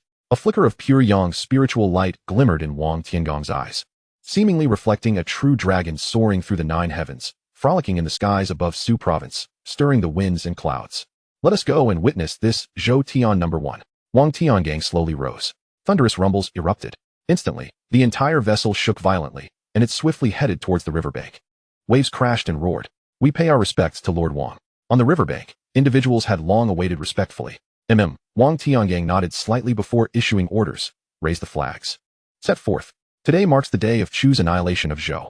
As his words fell, a crimson banner unfurled dramatically, radiant as a blazing sun. Emblazoned with the character for Chu, the flags billowed, resembling a formidable beast of legend. A cacophony of horns resounded, echoing across the expanse. From above, one could see the northern bank of the river lined with a camp spanning 700 li, a vast army surging forth like a tide. As the banners waved, it appeared to blanket the entire land, a relentless aura of slaughter boiling over, as if boundless blood-red flames were igniting, instilling a spine-chilling dread. This was the elite of Chu, the Black Blood Army, totaling over 200,000, alongside an auxiliary force of 100,000. The Great Zhou's subdued forces numbered 20,000, culminating in an army of 500,000, a force claiming to be 1,000,000 strong. In a millennium, no innate Grandmaster had ever survived the onslaught of such a military formation. Kill. With a thunderous roar from the vanguard general, the entire army erupted in a roar. A battle cry that shook the heavens, their aim set squarely on the city where the Dragon Cavalry resided, Su North City. At that moment, at the city gates, ranks of armored soldiers stood at attention, poised for battle. At the forefront, the Martial King, clad in armor, bore a piercing gaze. He gripped a silver spear, exuding an aura of majesty and dominance. Behind him were the 3 great generals, Biao Qi, Che Qi, and Long Xiang. The state of Chu was about to get serious. The Martial King took a deep breath. Are they intent on resolving matters before the arrival of the court? Dream on. Messenger, relay my orders. Beat the drums. Instantly, the war drums thundered, reverberating through the skies, shaking the earth. A surge of iron-blooded momentum arose. Yet, compared to the Chu army, the disparity in military might was staggering. After all, the Dragon Cavalry Army was only 5,000 strong, and in comparison to the true elite of the Great Zhou, they were still lacking significantly. However, just as the 2 armies were about to clash, an unforeseen anomaly occurred. Above the heavens, the winds began to swirl, and clouds gathered ominously. A terrifying sense of oppression enveloped the entire scene. In a daze, countless eyes seemed to witness a figure dominating the heavens materialize before them. A true dragon descended from the south, intent on annihilating Chu and Yu. Chapter 61. The Path of War, a hand that tilts the heavens. Above the city of Zubicheng, the once brilliantly clear sky transformed into a shroud of ominous clouds in an instant. Even more alarming was the thickening layers of dark clouds, obscuring all light, constantly swirling as if a pair of divine eyes were gazing down upon the mortal realm. With a single force, this great Zhou true dragon could alter the very heavens, proving his extraordinary nature. Wang Tiangong's mind was tumultuous, akin to leaves tossed by a fierce wind, constantly rising and falling. He held a profound respect for the might of Gu Yuan. This true dragon seemed to have merged his essence with the cosmos, perhaps even touching the threshold of transcending heaven. Alas, this era does not belong to you. The great calamity has not yet passed. Even if the supreme demon lord ascends to the realm of gods, it would be within the confines of the heavenly domain. Even if the seven heavens holy gate were obliterated, he would still fade into obscurity. How could a mere true dragon defy the heavens? As long as he does not attain divinity, once the formation of the 500,000 strong army is established, no matter how extraordinary his martial prowess, how could he resist? No matter how monstrous or unlike mortals he may be, in the end, death awaits all. With the imperial presence gracing us, soldiers, follow me to battle. The god of war bellowed, his voice like rolling thunder reverberating in all directions. He charged ahead, leading the charge. Unlike Gu Yuan, he lacked such extraordinary abilities. On the battlefield, where hundreds of thousands of troops intertwined, the bloodlust had nearly solidified. Not a single innate manifestation could break through. Boom. From within the Chu army, an innate Grandmaster emerged to engage. Each wielded their respective techniques, their terrifying auras colliding, instantly clearing a space on the battlefield. Soldiers against soldiers, weapons against weapons, the cries of battle erupted into the heavens. Yet, they could not shatter the increasingly dense blanket of dark clouds above. In a brief moment, the forces of the great Zhou inevitably found themselves at a disadvantage. Will we not strike? Wang Tiangong gazed at the heavens, his brow slightly furrowed. If action was not taken soon, the great Zhou would face a catastrophic defeat. This was the lamentable nature of military formations. While the amassed army was indeed powerful enough to subdue any innate Grandmaster, a Grandmaster could come and go like the wind. If he chose not to engage, what could be done? Despite Wang Tiangong's arrogance, he did not believe himself a match for this true dragon, the supreme being of the Zhou cosmos. What he truly feared was that should this great Zhou true dragon sense his own inadequacy, he might descend southward to the Chu kingdom alone. With the destructive might of the number one on the Zhou celestial rankings, he would undoubtedly rival the impact of this army of hundreds of thousands. At that point, the outcome would truly be uncertain. As his thoughts raced, Wang Tiangong quietly advanced. If this figure did not make a move soon, he would unleash a thunderous assault to obliterate the god of war. Thunder rumbled. Above the firmament, the inky clouds grew ever heavier, seemingly pressing down upon each heart. Crack, crack. As time passed, the sounds of thunder and lightning appeared to descend from above. The principles of military formations were indeed extraordinary. Above the clouds, Gu Yuan gazed down, his eyes shimmering with a faint golden hue. At this moment, his entire being brimmed with true energy, his spirit surging like the sea, ceaselessly in motion. Yet, it was of no use to me. With this thought, the vastness of the cosmos echoed. The imperial classics resonated in unison. Boom. Gu Yuan stepped forward. Has he finally reached his limit? A cold smile crept across Wang Tiangong's face. He had awaited this moment for far too long. Bang.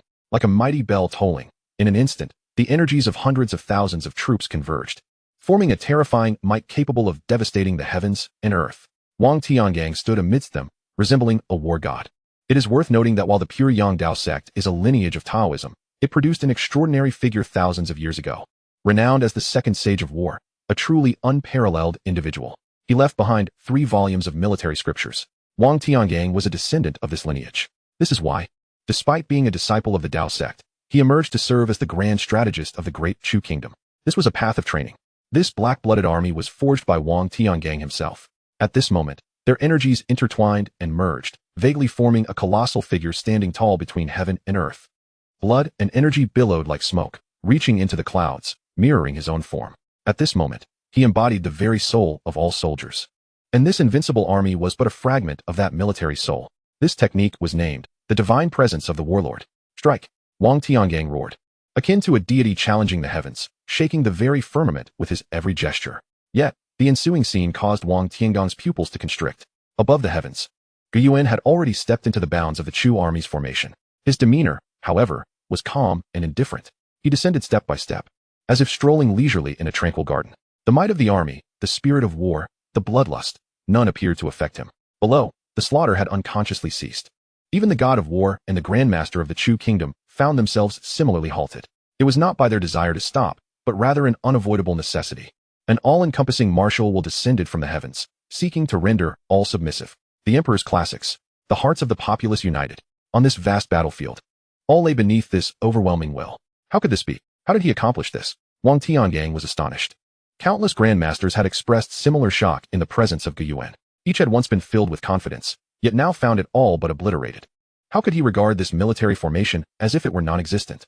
A typical innate grandmaster would struggle to exert even a fragment of will before such a colossal army. Yet what of Gu Yuan?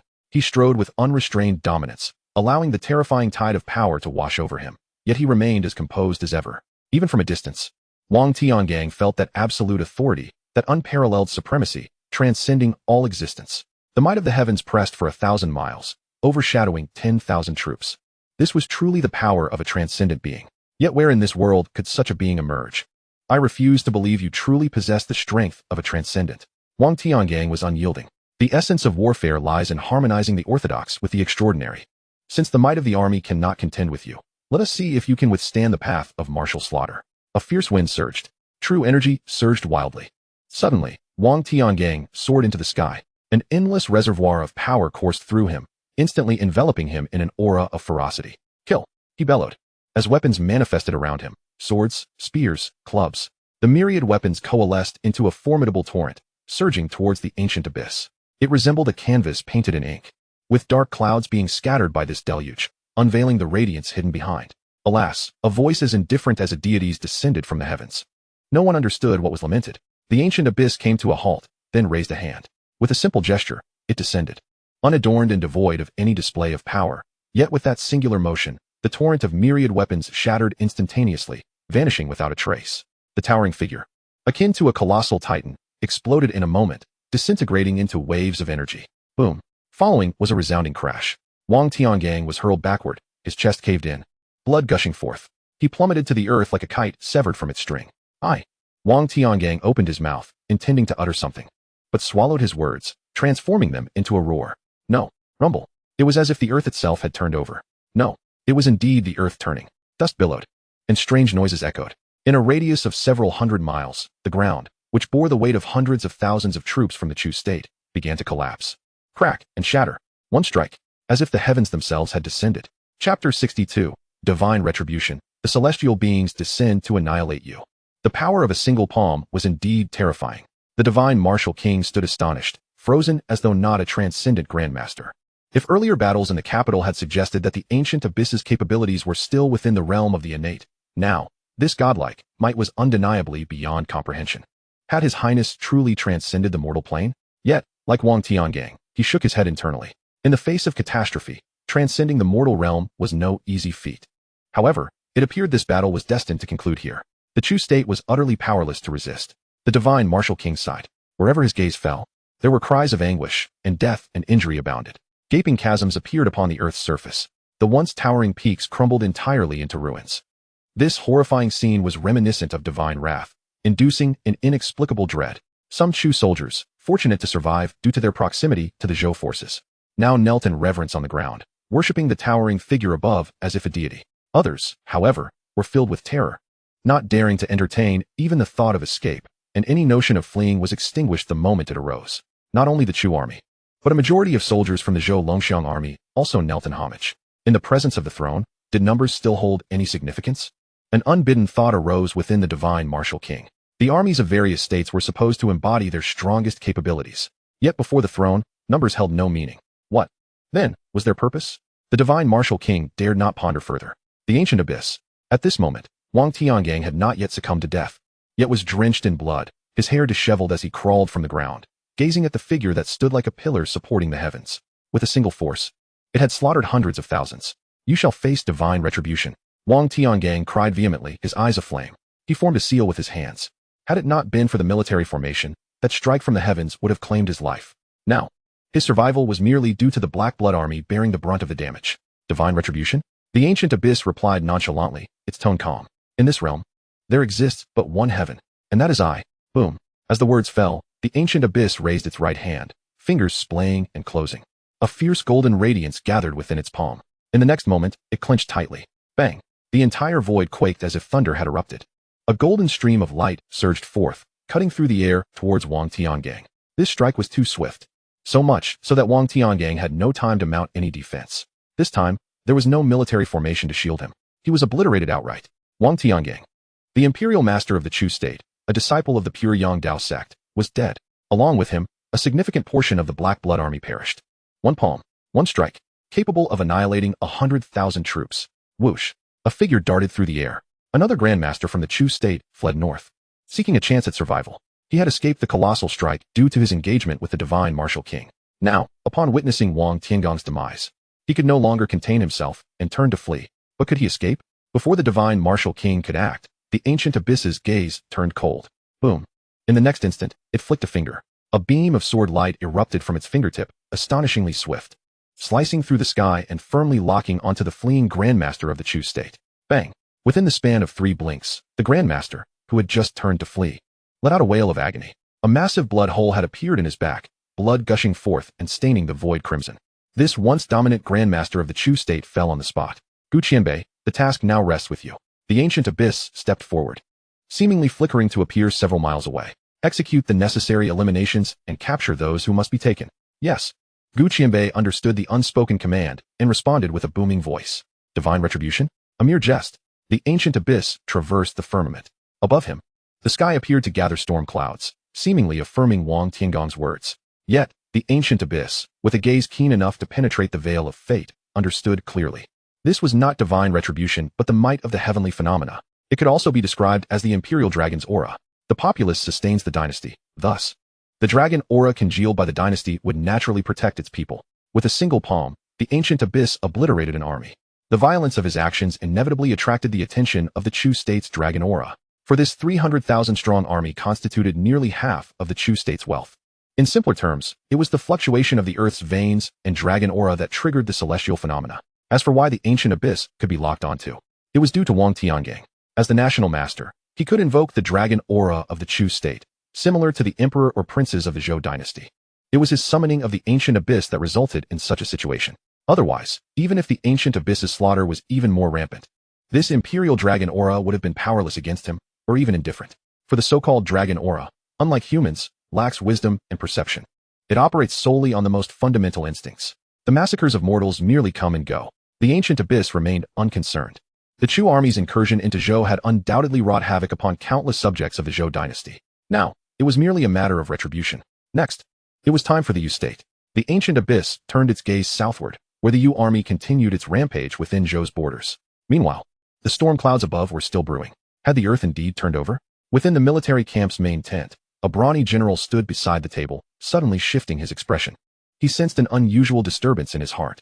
Like a dragon of the earth turning over, the ground trembled incessantly. However, he soon shook his head. Even if it were a dragon's movement, such subtle vibrations were still too distant from their encampment. There was no need for concern. The foremost task at hand was to delineate the boundaries and share the bountiful lands of the Great Zhou with the state of Chu. General, as he pondered, a sudden flurry of hurried footsteps echoed from the entrance. What is it? He inquired upon seeing the soldier who had come to deliver news. This soldier was one of his most capable subordinates, known for his calm demeanor and reliability in executing tasks. Report, General. My subordinates have just caught sight of something unusual in the northeast. The northeast? Is that not the direction of Shuzhou? The burly general was about to ask more when he was abruptly struck by the sound of thunder rumbling ominously. He dashed out of the tent, only to behold the heavens to the northeast shrouded in dark clouds. Lightning danced like serpents in a frenzied display, as if the very heavens were enraged. Everywhere, flashes of lightning and roars of thunder clashed, resembling celestial wrath descending upon the earth. Upon closer inspection, the general discerned a figure standing amidst the storm of lightning. Chapter 63. The manifestation of the law, the sovereign of humanity. The void walks with thunder, the electric light obscures the 9 rivers. In this transcendent scene of divine fury, a solitary figure stood resolute. The brilliance of the lightning dazzled the eyes, akin to silver serpents in tumult, yet it could not harm that figure in the slightest. It illuminated the individual, who appeared as a deity amidst the thunder, poised to judge all living beings below, exuding an air of dominion that seemed to eclipse the world. What is happening? Could it be that the heavens are wrathful? May Buddha protect us. At this moment, the encampment of the Yu army was thrown into disarray. Countless soldiers looked up in terror. Unlike the astute general, they could not perceive that a figure stood amidst the layers of thunderclouds from such a distance. They merely feared that divine retribution was at hand, sensing ominous portents. The expression of the burly general shifted dramatically. He had no time to issue commands to restore order, for the thunderclouds were advancing towards them. Quick! Summon the Swordmaster. It was imperative to have a formidable expert present to contend with a matter of this gravity. The state of Yu had entered the Zhou realm far later than the state of Chu. Presently, only the vanguard forces remained, and even if they formed a battle formation, they could not withstand the presence of a celestial Grandmaster. Moreover, such terrifying celestial phenomena could not be quelled by mere military formations. Retreat! Retreat quickly! As the horn sounded, the soldiers of the Yu army began a chaotic withdrawal. A bizarre sight unfolded. Thousands of Yu soldiers fled in front, while the vast and tumultuous thunder pursued them from behind, akin to demons from hell seeking to devour all living beings in their path. The boundless earth bore scars of devastation, bearing witness to their flight. Amongst the endless thunderclouds, to an outside observer, it merely appeared as a chaotic display of intertwining lightning. Yet within, a different scene unfolded. The primal energies of the heavens and earth surged like a tempestuous ocean, boiling and churning. Each clash of thunder unleashed devastating shockwaves that rippled outward, unsettling the very landscape and dimming the brilliance of mountains and rivers. Such a magnitude of celestial power could not possibly be summoned by the dragon Qi of the state of Chu. Standing tall and majestic against the backdrop of the storm, Gu Yuan remained unmoved as the torrential thunder rained down upon him. However, upon closer inspection, one could see that with each bolt of lightning aimed at him, ripples emerged, dissipating the energy into nothingness. These ripples resembled small whirlpools, redirecting the might of the thunder elsewhere. Countless bolts of thunder failed to touch him. Was someone manipulating events from the shadows? Gu Yuan's gaze flickered, as if the sun and moon had risen within his eyes. His thoughts raced, and he had already deduced several possible culprits. The most significant possibility remained with the 7 paths of the demon sect. The vast land of Chu had once been the domain of the 7 celestial holy gates. Though the Sword Palace exerted greater control over the state of Yu, the demon sect still wielded considerable influence. The campaign of Chu against Zhou might indeed be a scheme of the demon sect. And now, this unfolding spectacle was likely part of their machinations. Suddenly, Gu Yuan raised an eyebrow. Amidst the swirling thunderclouds, he sensed a faint and elusive presence of consciousness lurking within. Found you.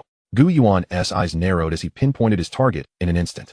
A vast and commanding martial will erupted forth, akin to a volcano in full eruption, producing a sound that struck terror into the heart. The air above tore apart, creating ripples that cascaded across the sky. With a faint gasp, a fragment of consciousness shattered and exploded. In that moment, the thunderclouds began to dissipate. A mere innate being, not even a celestial being, dared to pry into my affairs, truly reckless. Though the consciousness was fragmented, the individual did not perish. Gu Yuan was not one to concede in defeat. His gaze gleamed as he seemed to envision the form of that consciousness's master. Once more, the technique of the formless 6 desires was at play. Did they truly believe that distance could shield them from my reach? Gu Yuan waved his sleeve lightly. Previously, he would have needed various mediums to harness his power. But now, bearing the imperial classics of governance, his strength had transcended the imagination of the world. Even Gu Yuan himself, lacking comparison, could not ascertain the extent of his current power. Boom. A martial law body coalesced into existence. Although the terms law body and law manifestation differ by a mere character, they signify a chasm of difference. With the stars, sun, and moon above his head, and the mountains, rivers, and seas beneath his feet, he embodied the sovereign of humanity. Come to me. With a thunderous roar, the once calm energies of the heavens and earth erupted once more, surging downward like a tidal wave. The sovereign of humanity opened his mouth wide, voraciously devouring all the celestial energies. He then lunged toward the hidden master of consciousness several thousand miles away. The thunder ceased. What is that? The soldiers, who had been in flight, paused in awe at this terrifying spectacle. They stood agape, witnessing the tumultuous thunderclouds above suddenly vanish, replaced by an enormous figure that seemed both celestial and divine, towering into the clouds. It stood amidst the heavens and earth, resembling an ancient mountain of immeasurable grandeur, beyond the capacity of words to describe. Could this possibly be the deity spoken of in legends? The onlookers gazed upward, their hearts trembling, nearly bowing in reverence. The thunder was merely a celestial phenomenon, yet this magnificent figure descended as if a true god, exuding an unutterable majesty. Not only the soldiers of the Yu army, but also the common folk within a radius of several thousand miles knelt upon the ground, paying homage as if to divine beings. The manifestation of the Dharma is indeed a remarkable feat. Meng Shintong, having arrived in haste, gazed far and wide, his expression abruptly changing. As a Grandmaster, he understood all too well the significance of this step. The will of martial arts interferes with reality, yet it can only rely on the mind. However, this figure has already shattered such constraints. His consciousness has merged with the entirety of heaven and earth. Even with mortal eyes, one could perceive him. It is none other than the true dragon of the Great Zhou. Close to Meng Shintong stood another individual, clad in white and bearing a sword. Her inky black hair elegantly tied up with a jade sword, her beauty breathtaking. Yet, her demeanor was as frigid as the ice of Tianshan, an epitome of purity, an embodiment of coldness. It appears that Wang Tiangang has already been defeated, and the hidden hand of the demonic sect has been rendered ineffective against this true dragon. The woman in white spoke calmly. Without the appearance of a celestial being, this one is indeed unparalleled in the world, the foremost in the Zhou realm. Truly deserving of his reputation. Could even the southern sword immortal not contend with him? Meng Shintong was astounded. This woman in white was no ordinary figure. She hailed from the Sword Palace's Zhantian lineage and was the master of Yunqingyi. Her name is Qing Shuang, known as the Sword Immortal. Her swordsmanship was transcendent. Yet in the presence of this southern sword immortal, the so-called sword sect of the world appeared as mere trivialities, easily vanquished. Yet, how could such a person feel inferior to Gu Yuan? Chapter 64. Halfway in heart and mind, enough. I am not a celestial martial sage. How could I possibly compare to this true dragon? Nanqing Shuang cast a glance at Meng Shintong, her tone indifferent. The world is ignorant, unaware of the vastness of heaven and earth. This true dragon of the Great Zhou is evidently not of such a nature. His strength reaches the heavens and the earth. Had it not been for the barriers of heaven and earth, he would have undoubtedly ascended to the realm of celestial beings long ago. With such capabilities, it is no wonder he is confident and arrogant, disregarding the realm of Shenzhou. As she spoke, Nanqing Shuang shook her head. Unless a certain holy ground intervenes, otherwise, he cannot be touched in the slightest. Yet now, which holy ground in Shenzhou dares to take such risks and initiate an attack? After all, the current Great Zhou is not the same as before. A single bite could shatter one's own teeth, leading to irreparable losses. Furthermore, since the true dragon of the Great Zhou gained fame, he has faced opponents stronger than the last, yet has never been at a disadvantage. Who can fathom what hidden cards he may still possess? The prospect of slaying the dragon and extinguishing the Zhou has become utterly impossible. After finishing her words, Nanqing Shuang added, if we do not depart now, when he regains his senses, we will truly be unable to leave. Meng Shintong felt an intense frustration. He understood Nanqing Shuang's implication all too well. It merely suggested abandoning the elite forces below and returning directly to the kingdom of Yu as a Grandmaster. Yet, the army below was composed entirely of the kingdom of Yu's finest warriors. In a moment of hesitation, a streak of light suddenly approached. Meng Shintong grasped it and shattered it. The next moment, his expression altered dramatically. He saw 11 striking characters emerge from the transmission talisman. The true dragon's palm annihilates 300,000 Chu troops. Meng Shintong's mind jolted. He did not doubt the authenticity of this transmission talisman. In an instant, he had made up his mind. We must leave. This place is no longer safe. He thought it absurd. What manifestation of the Dharma, what step to celestial beings could compare to the shocking annihilation of 300,000 troops? Not to mention 300,000. Even if it were just 100,000, Meng Shintong would turn and flee. An army lost can be replenished and trained anew.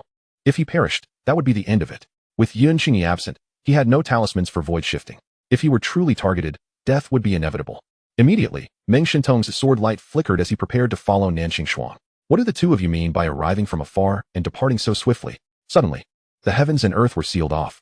Gu Yuan stepped forth, blocking their path. Buzz. The next moment, the very heavens and earth trembled. As if the sun and moon were sinking. Gu Yuan walked through the void, and with each step he took, the weight of the world seemed to increase. Until finally, the entirety of the heavens and earth felt as if it was pressing down upon him, suppressing everything. Moreover, a vast expanse of cosmic energy surged, coalescing into a gigantic formation that enveloped them, trapping Meng Shintong and Nanqing Shuang in place, unable to advance or retreat. At the same time, an unfathomable and limitless power emanated from Gu Yuan, akin to the coming of a true Buddha, manifesting as immense pressure directed towards Meng Shintong and Nanqing Shuang, completely sealing off their escape routes. Meng Jinsho, since our last meeting, I thought you would not dare to enter Zhou territory again. I did not expect you to possess such audacity to venture here once more, Gu Yuan inquired curiously. Do you suppose that relying on the Sword Palace grants you the freedom to act without restraint? Meng Shintong's face darkened, nearly dripping with disdain. Yet, he remained silent. The current situation was beyond his control. Gu Yuan, are you truly intent on becoming an enemy of the holy grounds? Nanqing Shuang's beautiful eyes contained a lethal gleam, an intent so sharp it seemed capable of splitting the heavens and earth, stirring the clouds. Yet, she could not break free from the grand formation. Allow me to correct you. It is not I who desires to be at odds with the holy grounds, but rather, it is your holy grounds that wish to oppose me. Gu Yuan replied dismissively. I have no desire to engage in verbal sparring with you. As a swordsman, Nanqing Shuang was straightforward, taking everything under her sword. She saw no need to invoke the true prowess of the Sword Palace. Calmly, she stated, if you let us go now, I will consider this entire affair as though it never occurred. Otherwise, her words trailed off as she coldly regarded Gu Yuan, her eyes like autumn waters, brimming with unrestrained killing intent. Ha. Gu Yuan remained unfazed, laughing heartily. You think you can come and go as you please? What do you take this place for? Before his words could fade, Gu Yuan suddenly bellowed, boom. Instantly, the surroundings trembled, as if a thunderous roar reverberated between heaven and earth. The sword behind Nanqing Shuang rang out resonantly, as if provoked. The sword that slays heaven? Gu Yuan remarked casually. No wonder you were so confident. This sword ranks among the top 10 divine weapons, even above the Tianma Golden Book. Its formidable power is evident. In the hands of someone at the pinnacle of innate realms, it is far beyond what the previous Tianma sanctus could compare to. Since you are aware, why not hurry? Suddenly, Nanqing Shuang moved, her voice sharp. You are stalling for time. Your marshal will has yet to return. Good. Before me, Nanqing Shuang. You dare appear with a mere remnant of your being. And what of a remnant? Gu Yuan scoffed. Even with only this half-hearted will, it is still sufficient to annihilate you all. That dermic body had indeed not returned. It remained traversing the void, aiming to eliminate that expert of the demonic sect. Yet, as Gu Yuan stated, even without the dermic body bearing the emperor's treatise, he still possessed the profound thoughts of Ma Sanyata. He could still sweep away all foes. Not to mention, he also held the true dragon seal. Even if not situated in the divine capital, he could still summon the dragon's aura of the Great Zhou. Though the true dragon seal may fall short of the top 11 in the divine weapons ranking, ultimately, all divine weapons must rely on the skill of their wielder. Utterly arrogant. Upon hearing this, Nanqing Shuang's gaze turned icy. The sword that slays heaven hummed, eager for action. If you doubt this, feel free to test it. Gu Yuan replied nonchalantly. However, I can offer you a chance. Bow before me, surrender to me, and only then may you glimpse a sliver of hope. Otherwise, his tone grew increasingly frigid. It shall be a path to certain death. How dare you, insignificant wretches, engage in idle banter. Nanqing Shuang's gaze was steely. She understood that delay was not an option. The true essence of Gu Yuan could return at any moment, and when it does, the situation would become dire. If she did not seize this opportunity to vanquish her opponent, she might find herself bereft of even the faintest glimmer of survival. Perhaps she could even take this chance to obliterate this true dragon of the Great Zhou. With that thought in mind, Nanqing Shuang unleashed her assault. Receive my sword. In the next instant, a resounding clang echoed, a crystalline sword cry tearing through the heavens. Nanqing Shuang drew her blade, its silver-white body shimmering with boundless radiance, intent on cleaving the sky and returning. In that fleeting moment, the world dimmed, and only a brilliant flash of sword light surged forth, seemingly poised to engulf the skies. Winds and thunder erupted, and all was silent. It sliced toward Gu Yuan without hesitation. I had hoped to spare your lives. Gu Yuan replied indifferently. Since you are so unappreciative, then. Boom. A figure of immense stature raised his gaze, two radiant beams of light erupting from his eyes, akin to heavenly lamps igniting, seeking to scorch the realms above. Witness your own demise. Chapter 65. The sword that cuts through heaven and questions the vastness. Boom. A jade seal, intricately carved with a 9-clawed golden dragon, manifested, hovering in the air, exuding a cascade of dragon energy that enveloped Gu Yuan. Manhwaedit, limitless and boundless. The true dragon jade seal, ruler of mountains and rivers. The two forces intertwined, unleashing a terrifying aura that swept outward. The void trembled, producing a thunderous sound akin to a thunderclap, reminiscent of a roaring tsunami. It ravaged the earthly realm, stirring up a tempest of air. The atmosphere within a radius of several dozen miles seemed to burst under the weight of this overwhelming force, fluttering like a canvas in turmoil. The sword energy from the sword technique that cuts through heaven, which annihilated all, shattered and dissipated in the face of this overwhelming aura. Yet, as this force sought to engulf Nanqing Shuang, it became a mere blur before vanishing without a trace. That figure was but an illusion. However, Meng Shintong fared poorly. Though he was not the target of this strike, the residual might send him tumbling. No matter how he wielded the black and white chess sword technique, he could not withstand this immeasurable blow. Spitting blood, Meng Shintong's eyes widened in horror, his complexion pale, and his spirit utterly deflated. Was this truly the might of the Great Zhou's true dragon? Merely the residual force was sufficient to injure him, and this was not even at full strength. It was utterly terrifying. In a perfect state, would a mere brush lead to death, a mere touch lead to annihilation? Was this still a Grandmaster of the innate realm? Meng Shintong felt as though his status as a Grandmaster was a mere facade. Moreover, had he been that formidable last time? How had this true dragon cultivated? Even if one were to start training in the womb, it seemed implausible to achieve such prowess. Struggling to stand, Meng Shintong reflected that this injury, for an innate Grandmaster, was but a trivial wound, hardly a concern. Defying the innate, forging pure yang, even with a shattered body, severed limbs. As long as one was willing to invest mental and spiritual effort, regeneration was not an insurmountable task. Yet now, whether for better or worse, Meng Shintong could not alter the grand scheme. He could only hope that Nanxing Shuang, the sword immortal of the Sword Palace, would prevail against this true dragon of the Great Zhou. Otherwise, the sound of the sword rang like heavenly music, and when Nanxing Shuang reappeared, she found herself in another location. Streams of silver sword energy cascaded like waterfalls, sweeping across all directions. Witness my demise? Absurd. Failing to land a single blow, Nanxing Shuang scoffed repeatedly and once more infused her true energy and intent into the sword of cutting heaven. The sword of cutting heaven sang and rang incessantly, as if aiming to pierce the very eardrums. The aura grew increasingly sharp and fierce. Whoosh! She struck out again with her sword, her thoughts racing.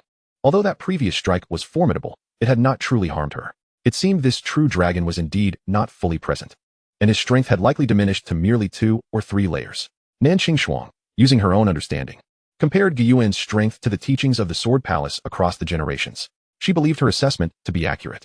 Nevertheless, even so, this true dragon should not be underestimated. As her mind whirled, her gaze turned icy, brimming with murderous intent. This battle bore immense significance. Should she falter, she would be slain by Gu Yuan. If she emerged victorious, the Sword Palace would undoubtedly gain the upper hand in this calamity, and she herself could ascend rapidly within the Sword Palace due to her merits. Thus, it seemed she had no choice but to employ that technique. Nanxing Shuang meticulously calculated all possibilities. The Grandmaster of the Wuxiang sect should be in Xuan Zhou, thousands of miles away from this location. No matter how profound the true dragon's will and intent, it would require at least a moment to gather. A moment. That would suffice. During this time, she was certain she could slay him.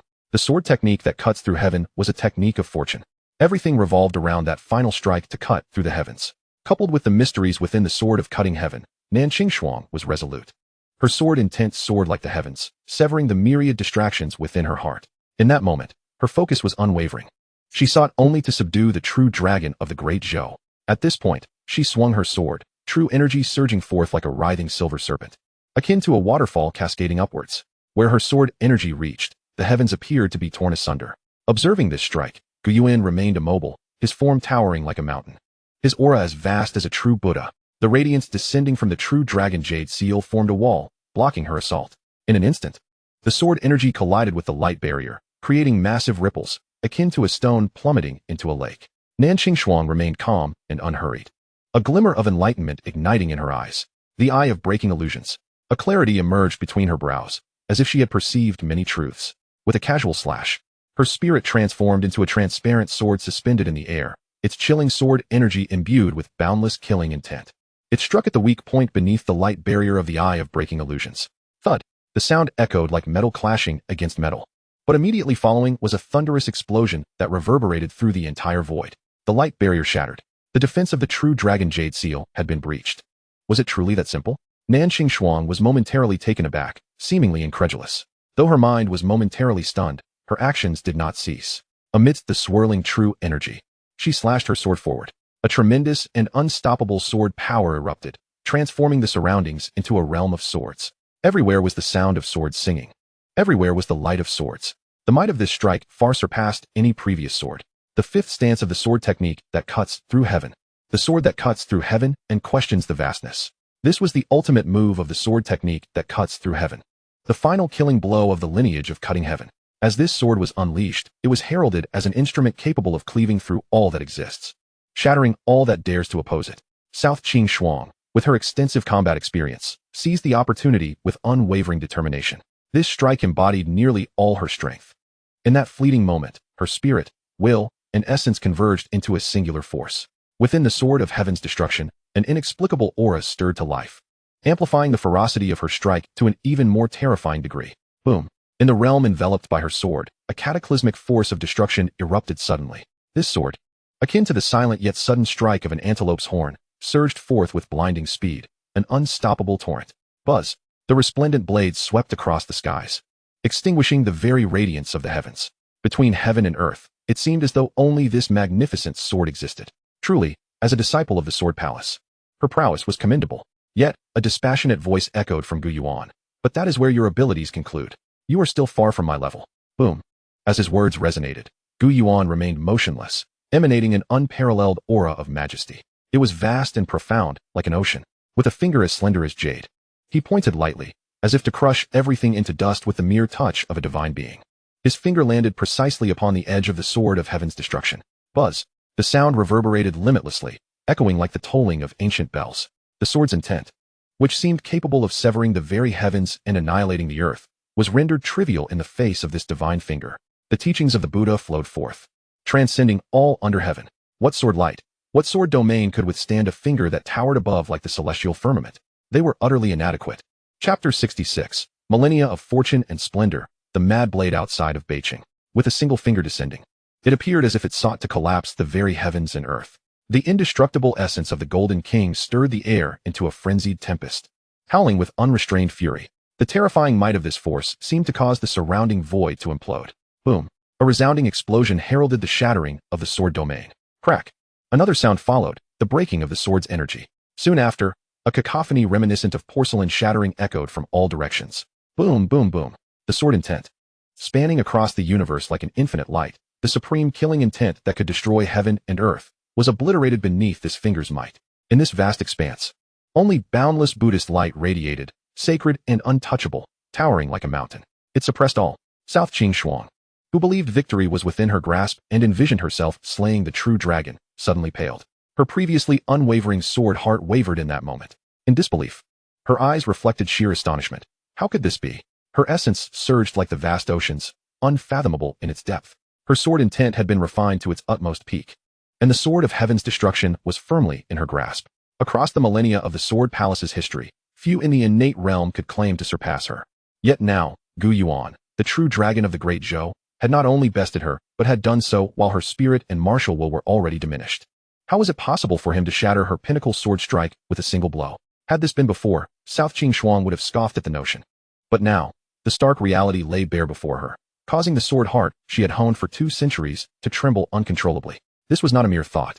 It emanated from a profound sense of awe within her soul. The power that loomed above all beings, surveying existence as if it were beneath her gaze, seemed beyond anything mortal could aspire to. Perhaps this was no longer a human nor a mere prodigy, but rather a celestial deity. What martial art is this? Croaked South Qing Xuan, her voice hoarse, in a state where her essence, vitality, divine weapon, and even her will were inferior. Gu Yuan had nonetheless vanquished her with a martial discipline of the Buddhist path. This was a complete upheaval of South Qing Xuan's understanding of the world. Where, when, could there exist a martial art capable of standing atop the sacred grounds? It was utterly fantastical, beyond comprehension. She was determined to grasp the truth, even in death. You wish to learn? Gu Yuan chuckled. If you can survive, I might indeed teach you. Mahayana, by its very nature, embodies the infinite and the boundless. As long as Gu Yuan could not be slain, he would only grow increasingly powerful. South Qing Xuan sought to employ a method of accumulation to slay Gu Yuan, unaware that this was precisely what he desired.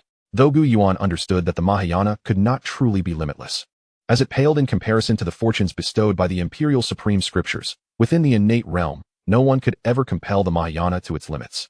After all, martial arts in this world equated to a certain level of enlightenment.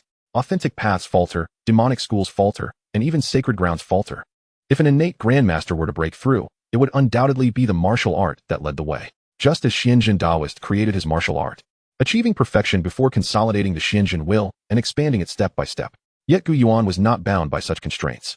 For him, will was will, realm was realm, and martial art was martial art. He began with complete mastery, for even in the absence of martial arts, the will of the martial path persisted. To convey such reasoning would invite disbelief. Thus, Gu Yuan was disinclined to elaborate. After all, South Qing Xuan was not destined to survive. Boom. Before South Qing Xuan could ponder further, Gu Yuan had already taken a step forward. Instantly, the heavens and earth trembled. A force, surpassing South Qing Xuan by 2-fold, even 10-fold, surged forth, engulfing the cosmos. With each step he took, the very fabric of reality seemed to shudder. An endless radiance of Buddhist light formed a halo behind him. Amidst the resonant chants, a fist descended, as if the entire world were crashing down upon South Qing Xuan. Bang! South Qing Xuan's expression froze. Even with the sword of heaven's destruction in hand, she could do naught but watch helplessly as that fist descended.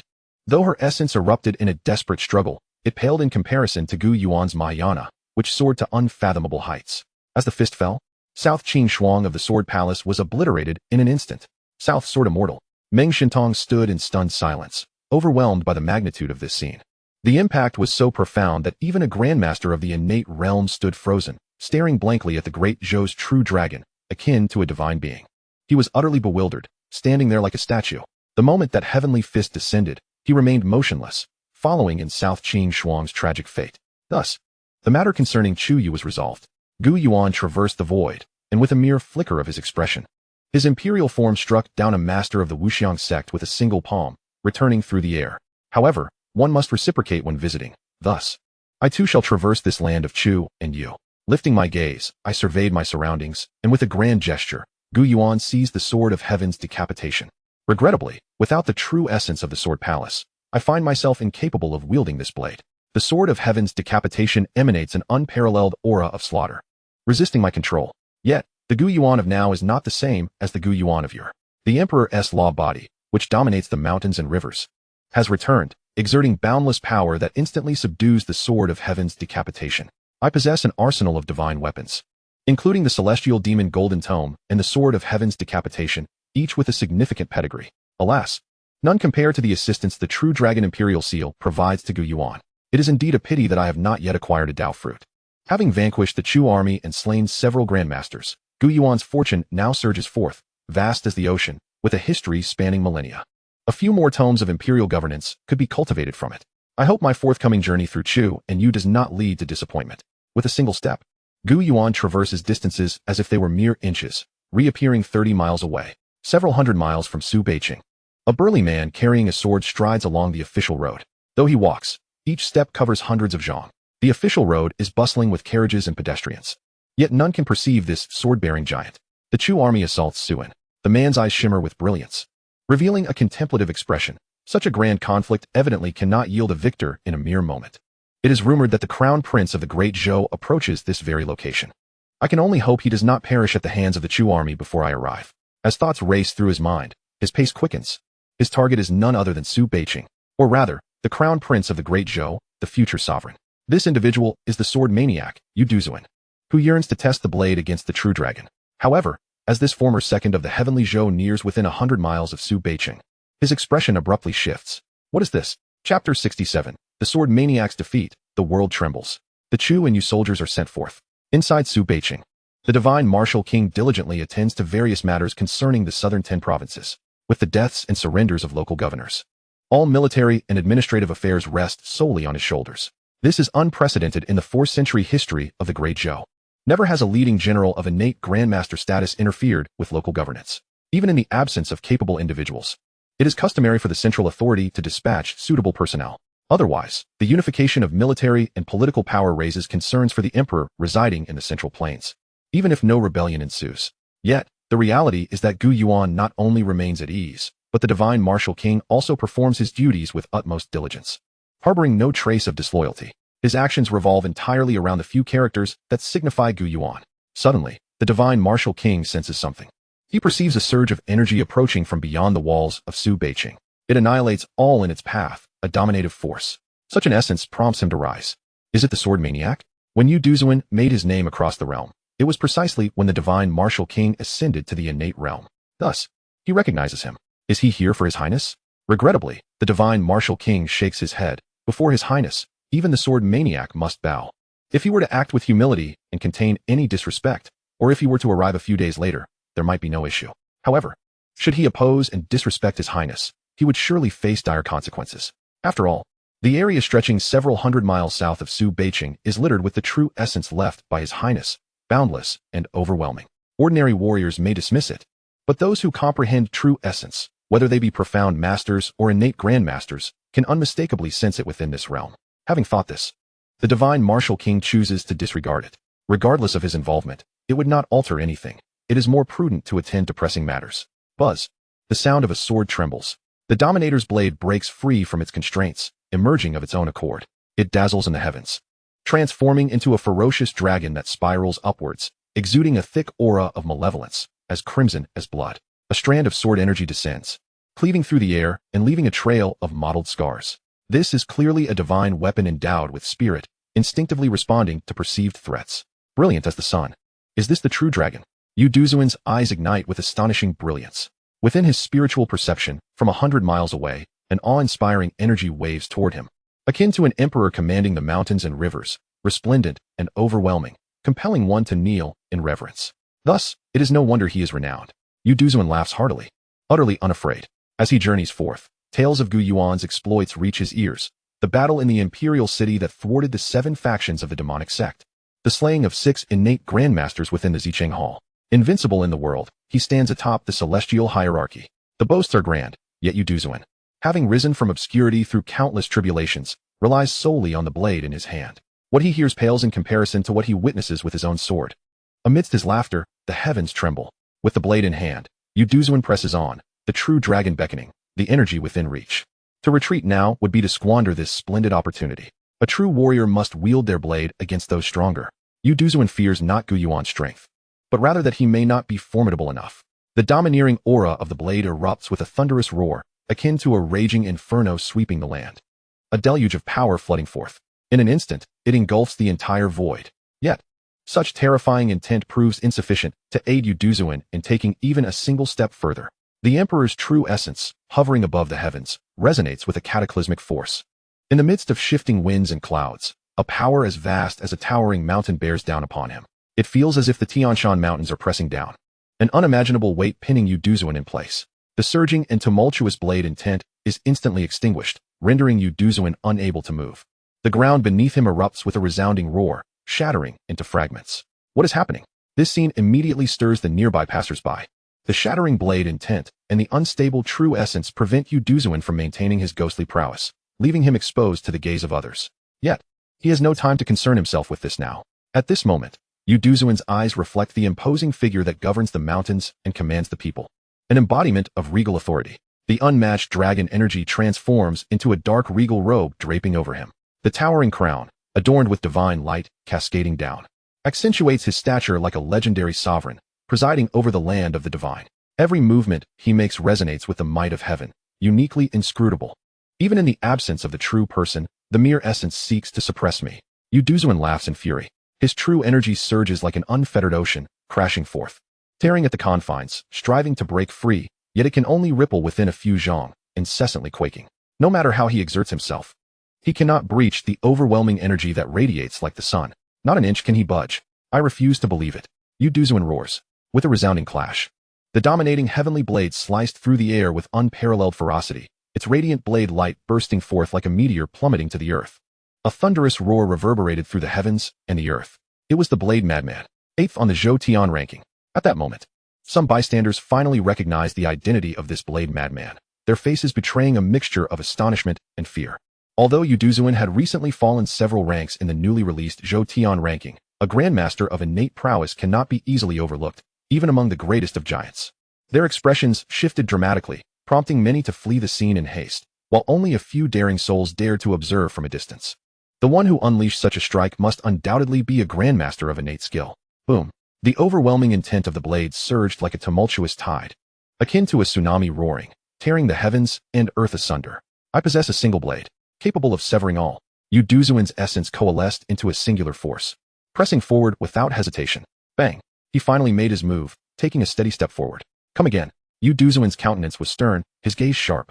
The brilliance upon the dominating heavenly blade intensified, and he felt an exhilarating purity in his blade intent, as if at any moment he could ascend to a new realm of mastery. Yet, just as Yu Duzuan prepared to take his second step, the supreme holy emperor seated within the realm of the mind seemed to sense his movements and cast a gaze upon him. In that instant, a chill ran down Yu Duzuan's spine. At that moment, he felt as if he were standing before an ancient holy mountain, towering and immovable. It was as if the heavens themselves had collapsed, striking down upon him with unrelenting force. Yu Duzuan could only manage to utter a single word before he could no longer maintain his stance, collapsing to the ground, dust swirling around him. In that moment of fall, his blade intent shattered, and his spirit was extinguished. Had it not been for this overwhelming force, he might have been directly obliterated by that singular gaze. Gasp! Someone inhaled sharply. The renowned Blade Madman of the western regions had been vanquished so effortlessly. In an instant, the crowd was left in a state of shock. Only a few discerning individuals understood the true nature of the Blade Madman's predicament. The news of the Blade Madman's defeat, along with the devastating annihilation of the 30,000 elite troops of the Chu army by a single strike from the True Dragon, spread like wildfire across the vast expanse of the Divine Land. Once more, the world was thrown into turmoil. Chapter 68. The Arrival of Opportunity and the Difference Between Two Kings. Deep within the mountains, Gu Yuan's expression suddenly shifted. His eyes sparkled with the rising sun and moon, reflecting the myriad landscapes. It seemed as though he had witnessed the scene of the Blade Madman's defeat. Unbeknownst to him, He had already reached a level where a single glance could surpass that of a Grandmaster of innate prowess. Unfortunately, the celestial beings had yet to reveal themselves. Otherwise, he would have dearly wished to test the might of the Supreme Demon Lord, Ning Wujiao, the most formidable figure that Gu Yuan could currently comprehend. In the realm of the cave heavens, Gu Yuan steadied himself. One day, he envisioned that all secrets of the world would be laid bare before his eyes. At that moment, Gu Yuan had already set foot in the territory of Chu. Descending gradually, guided by the Emperor's sense of fate, he had a premonition that if he entered the capital of Chu at the right moment, unexpected gains awaited him. During his previous sensing, he had acquired the Imperial Ultimate Text. He wondered what kind of surprise this current sensing would bring him. Days later, in the Eastern Sea Prefecture, the once second prince of the Great Zhou, now the ruler of the Eastern Sea, Gu Zhu, stared at the intelligence in his hands. Dazed as if he were a chicken. Was this news true or false? The voice of Eastern King Gu Zhu was laden with incredulity, husky and tinged with hidden fear. The intelligence from the heavenly mechanism pavilion had never been wrong. Opposite him, a man clad in azure robes lightly fanned himself, speaking calmly, seemingly unfazed by the news. Yet, upon closer inspection, one could discern the shock in his eyes, even greater than Gu Zhu's. With a single strike, he had annihilated 30,000 troops of the Chu army. Such overwhelming celestial might. Who could remain unafraid? What shall we do next? Gu Zhu directed a pleading gaze towards the man in azure robes. Even though he had formed a defensive alliance with the third prince, the Ming King, to confront Gu Yuan together, the staggering news had thrown him into disarray. 30,000 elite black blood troops. Not to mention anything else, even 30,000 pigs should not have been so swiftly eradicated. A single strike to obliterate them? Would that not mean that if the 13th brother were to arrive in the Eastern Sea, he could repeat the same feat? Gu Zhu could only be grateful that Gu Yuan had not come to confront them first, but had instead dealt with the Chiyue coalition. Otherwise, they would likely be the ones facing obliteration now. As long as the Green Hills remain, one need not worry about a lack of firewood. The man in azure robes finally spoke after a prolonged silence. For now, retreat is the best course of action. When the tides of fate shift, we shall return to exact our vengeance. Gu Zhu's maternal lineage hailed from the Yuxiao lineage of the three immortal islands. The man in azure was a martial arts expert from Yuxiao Island, intending to assist Gu Zhu in seizing the dragon. However, little did they know that the contest for the dragon had barely begun and was already declared over. Is there truly no other way?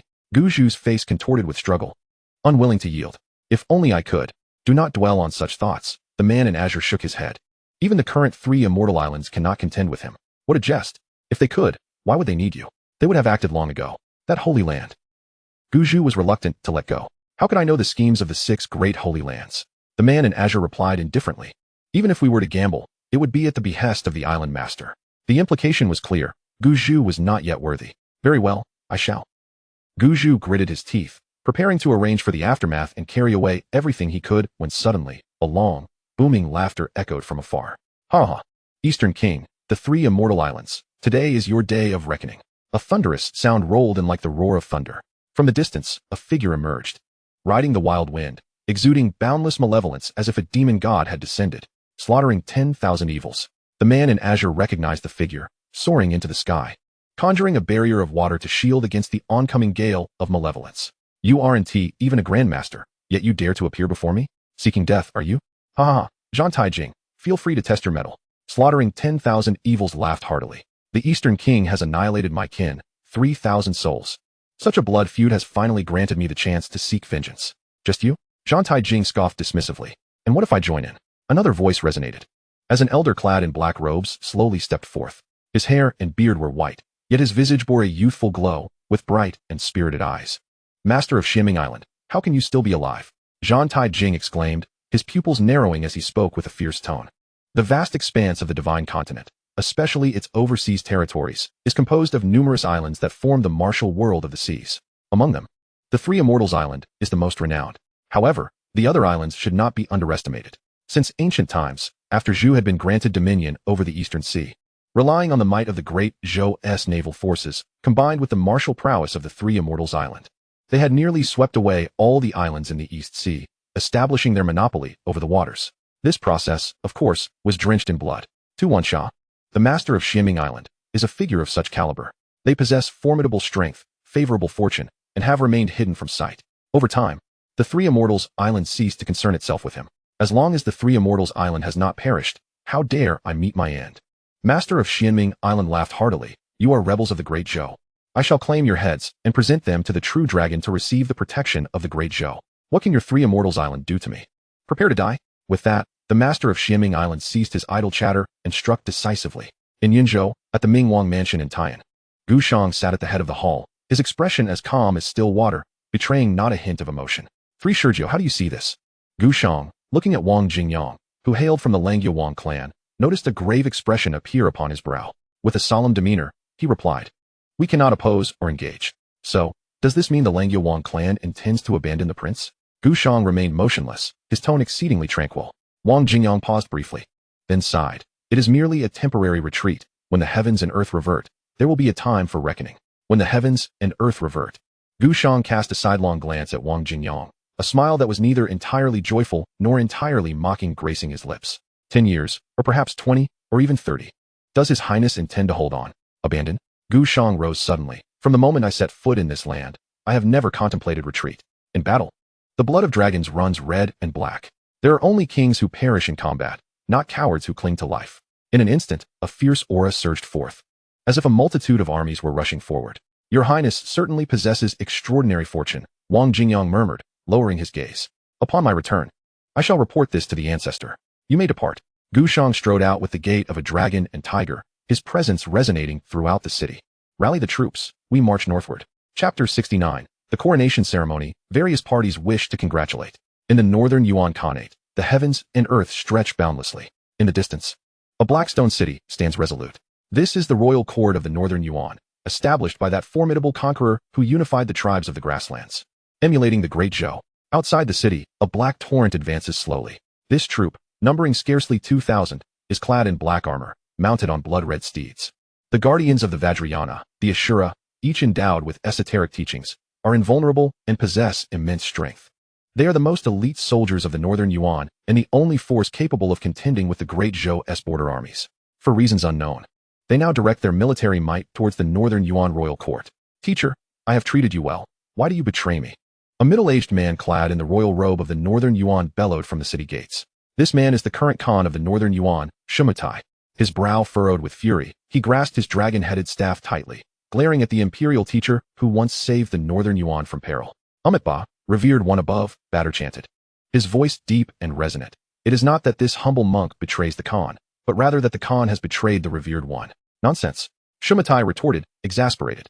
"What kind of world is this?" But before he could finish, Batter erupted in righteous fury. "Bold one, you dare to blaspheme the revered one. You shall perish." Before his words had fully escaped his lips, he unleashed a palm strike. Boom. The air trembled as if thunder had cracked.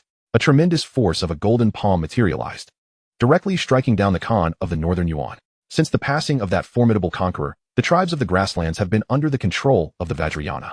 Had it not been for Batter's sudden emergence, the northern Yuan would have long since fractured. Now, the tides of fate have merely culminated in this moment. The royal court of the northern Yuan was utterly obliterated within a day. To personally congratulate the revered one, Batter recited the name of Gu Yuan with utmost devotion. A single point of Buddhist thought radiated from his brow, embodying profound wisdom and great enlightenment. In Zixiao Palace, still before the pond blooming with azure lotuses, Wan Guqing sighed. "The momentum has been established, let us pause for a time. The future still lies with us." With a snap of his fingers, a stream of purple light flowed, conveying his will. The Zixiao Palace withdrew from the struggle for the dragon, no longer supporting any of the princes. When the heavens and earth return to balance, a proper discussion with Gu Yuan shall ensue. Taidai Mountain and Jinwu Mountain observed with detached indifference. They had no intention of intervening in the strife of the divine continent at this juncture. The great calamity had commenced. It is only when the heavens and earth revert that they shall unleash their thunderous techniques. Meanwhile, within the Sword Palace, the supreme domain of swordsmanship in the divine continent, a towering edifice stood adorned with numerous swords. The air was thick with sword energy, and a chilling aura of death loomed. The sound of a sword's cry reverberated, echoing with fury across the expanse. "Deliver the invitation to the divine capital, proclaiming that at the coronation ceremony of the true dragon, our sword palace shall certainly be present. At the great Thunder Sound Temple, the sacred ground of Buddhism and the pinnacle of the Buddhist faith in the divine continent, the highest temple shone with resplendent golden light. Sanskrit swirled, transforming into blossoming lotuses. The sound of chanting resonated from the temple. The true dragon of the Great Zhou is destined to connect with our Buddha. In the future, the Bodhisattva shall personally present a grand gift." Gu Shang, fiery in spirit, declared, "Everything shall unfold in due course. We are not heirs of the saints. We must not act recklessly. On the day the emperor ascends the throne, my Wang clan's phoenix shall personally present a congratulatory gift." Within the Langyuan clan, a voice echoed gently. At the Three Immortals Island, the Yunshao lineage reported to the ancestor. The master of Xianming Island has acquired an incredibly arcane method to break the Eastern Army's formation. As disciples, we lack the ability to protect the Eastern King. Zhang Taijing knelt on the ground, his tone trembling with fear. The aura of fortune surges. In chaotic times, a true dragon shall emerge. An aged voice resonated softly. Let us temporarily set aside matters of the Great Zhou. The battle at Zubiqing has resulted in the fall of Chu Junping, the death of the national master, the surrender of the Yu army, and the defeat of the knife-wielding madman. It is akin to a meteor crashing into the divine continent, stirring up tremendous waves. Even after several days, the commotion caused by these events had yet to dissipate. The 6 great sacred grounds, the 7 paths of the demonic sect, the 8 prominent families, and the 10 orthodox sects, extending to overseas territories, the western regions, northern Yuan, and southern border, all places accessible to martial artists, were rendered speechless by the shock. The first on the Zhou Tian rankings, the true dragon of the Great Zhou, indeed lives up to its reputation. It possesses an unparalleled might. This is particularly so because the world remains unaware of the sword immortal, Nanqing Shuang, from the Sword Palace. Otherwise, the shock would likely have been even more profound. As the news spread, many local aristocratic factions within the Great Zhou, who had sought to take advantage of the chaos, suddenly fell silent. The West Gate Rebellion was swiftly quelled with the arrival of the celestial troops led by the Marquis of Wuan, resulting in an immediate restoration of order. Coupled with the annihilation of the Chuyue coalition forces, the realm of the Great Zhou now basked in a serene tranquility. Yet, beneath this calm facade, a cataclysmic event transpired. The king of Donghai Prefecture, Dong Wangguwei, met his demise within Donghai City, slain by the master of Xianming Island, his severed head dispatched to the divine capital, requesting an audience with His Highness the Crown Prince. Before this news could ripple through the expanse of the Middle Kingdom, the esoteric monk of the Northern Yuan, the imperial teacher, had audaciously dismantled the Northern Yuan royal court. Facing southward, he proclaimed that the vast expanse of 10,000 li of grassland henceforth belonged to the Great Zhou. Concurrently, the Ming Wang Gushang raised his forces to march northward, an unstoppable tide of military might, leaving the world in awe. Why, at such a moment, did he not capitalize on Gu Yuan's absence to strike southward? What was his true intent in heading north, while the world fixated on the grasslands? Whispers emerged of sighting the true dragon of the Great Zhou upon the banks of the Chu River. Days passed, and in the capital of Chu, Yingdu, the words of Tao Master Yin resonated. The Chu Emperor, seated upon the dragon throne, cast a dark gaze downward. What news do you bring from Tao Master Yin? He inquired, his demeanor foreboding. A Chu official bowed his head, hesitating to speak, yet the meaning was unmistakably clear. Humph.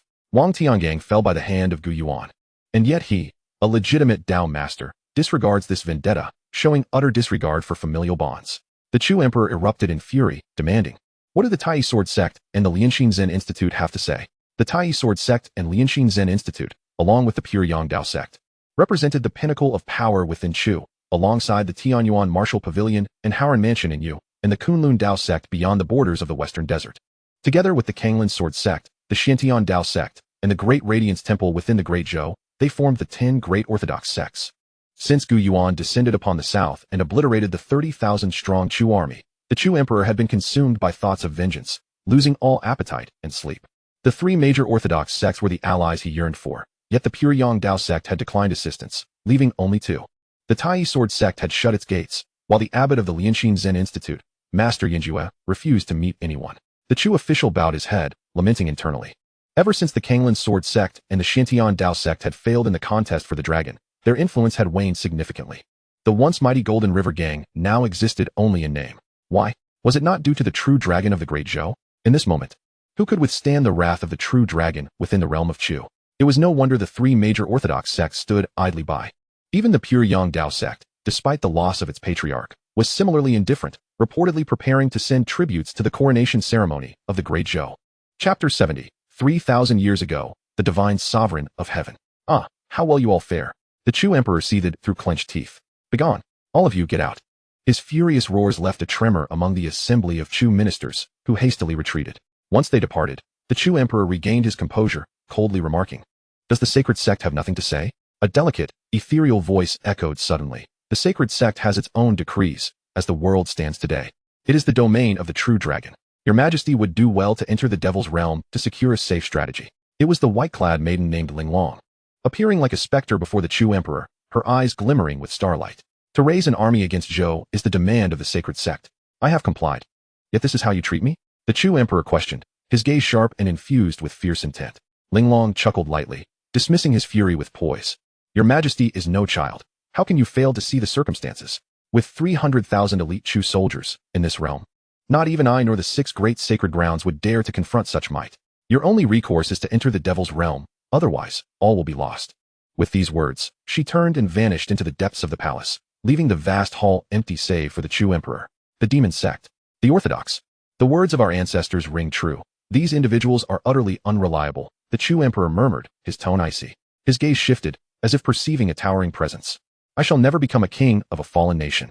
The great Chu, revived for 400 years, must not perish again. Yet unbeknownst to the Chu emperor, Linglong wore a smile, pondering what hidden trump cards he might possess. How could he dare to stand against the true dragon? In a world where the heavens had not yet restored, such audacity was something even the demon lineage would not dare to undertake. From whence did he draw his confidence? What has escaped our notice must not be something trivial. A chilling voice pierced the void, resonating within Linglong's mind. The Chu kingdom has only been reinstated for a mere 400 years. Given the chance, he would surely not gamble on the future, but rather seize the present. This Chu emperor is indeed a talent. Linglong shook her head. Alas, he has encountered the true dragon of the Great Zhou. That fellow is certainly no mere harbinger of calamity, is he? He cannot be. Were he such, the sacred grounds would be unmoved. The ominous voice continued, moreover. The heavenly mechanism pavilion has not relayed any news of his entanglements with fate. This is indeed peculiar. Linglong questioned, why is he so formidable then? Heaven's will is like a blade, difficult to fathom. We shall observe closely. As the moment approached, Gu Yuan traversed the earth, his eyes shimmering with brilliance. Let us hope not to disappoint. He had awaited this opportune moment for so long. Reflecting in his gaze, he seemed to foresee the impending tempest of bloodshed. A sense of great terror loomed over the realm, yet Gu Yuan maintained his tranquil demeanor. In the face of my advance, there shall be no rivals. Let me behold what techniques you possess, O Chu. Yingdu, the most prosperous city in the Chu kingdom, bustling with merchants and throngs of people, symbolized the zenith of Chu's glory. Yet today, it lay shrouded in an eerie silence. The entire city was enveloped in a strange atmosphere.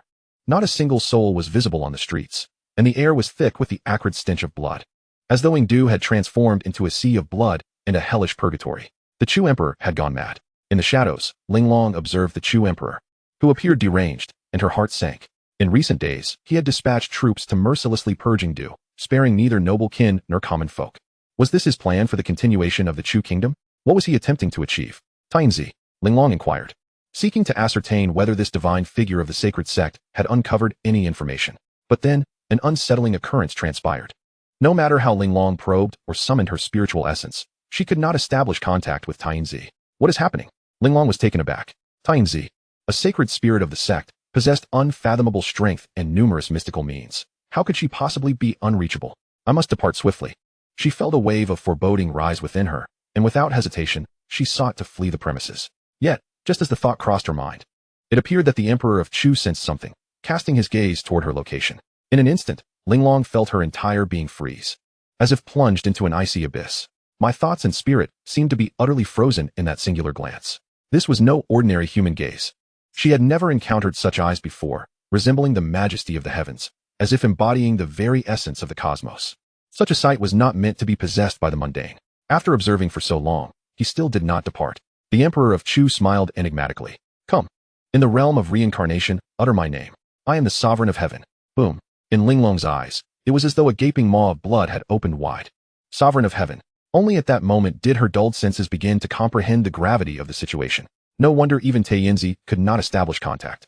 In the annals of myth and legend, the supreme deity of Chu was known as the sovereign of heaven, the master of reincarnation, ruling over all existence. This seemed merely a tale of folklore. Yet, Linglong knew with unwavering certainty that it was all too real. The sovereign of heaven had indeed existed, eons ago, before the 6 great sages descended to impart their teachings. Countless deities once governed this land, presiding over the fates of all beings, among them the sovereign of heaven. From whence had this Emperor of Chu unearthed the sovereign of heaven? In her trembling consciousness, Linglong had come to a profound understanding. This Emperor of Chu intended to perform a blood sacrifice to the sovereign of heaven to resolve the true dragon of the Great Zhou. Little did he realize that the first to perish would be none other than himself, replaced by the sovereign of heaven, dead beyond revival.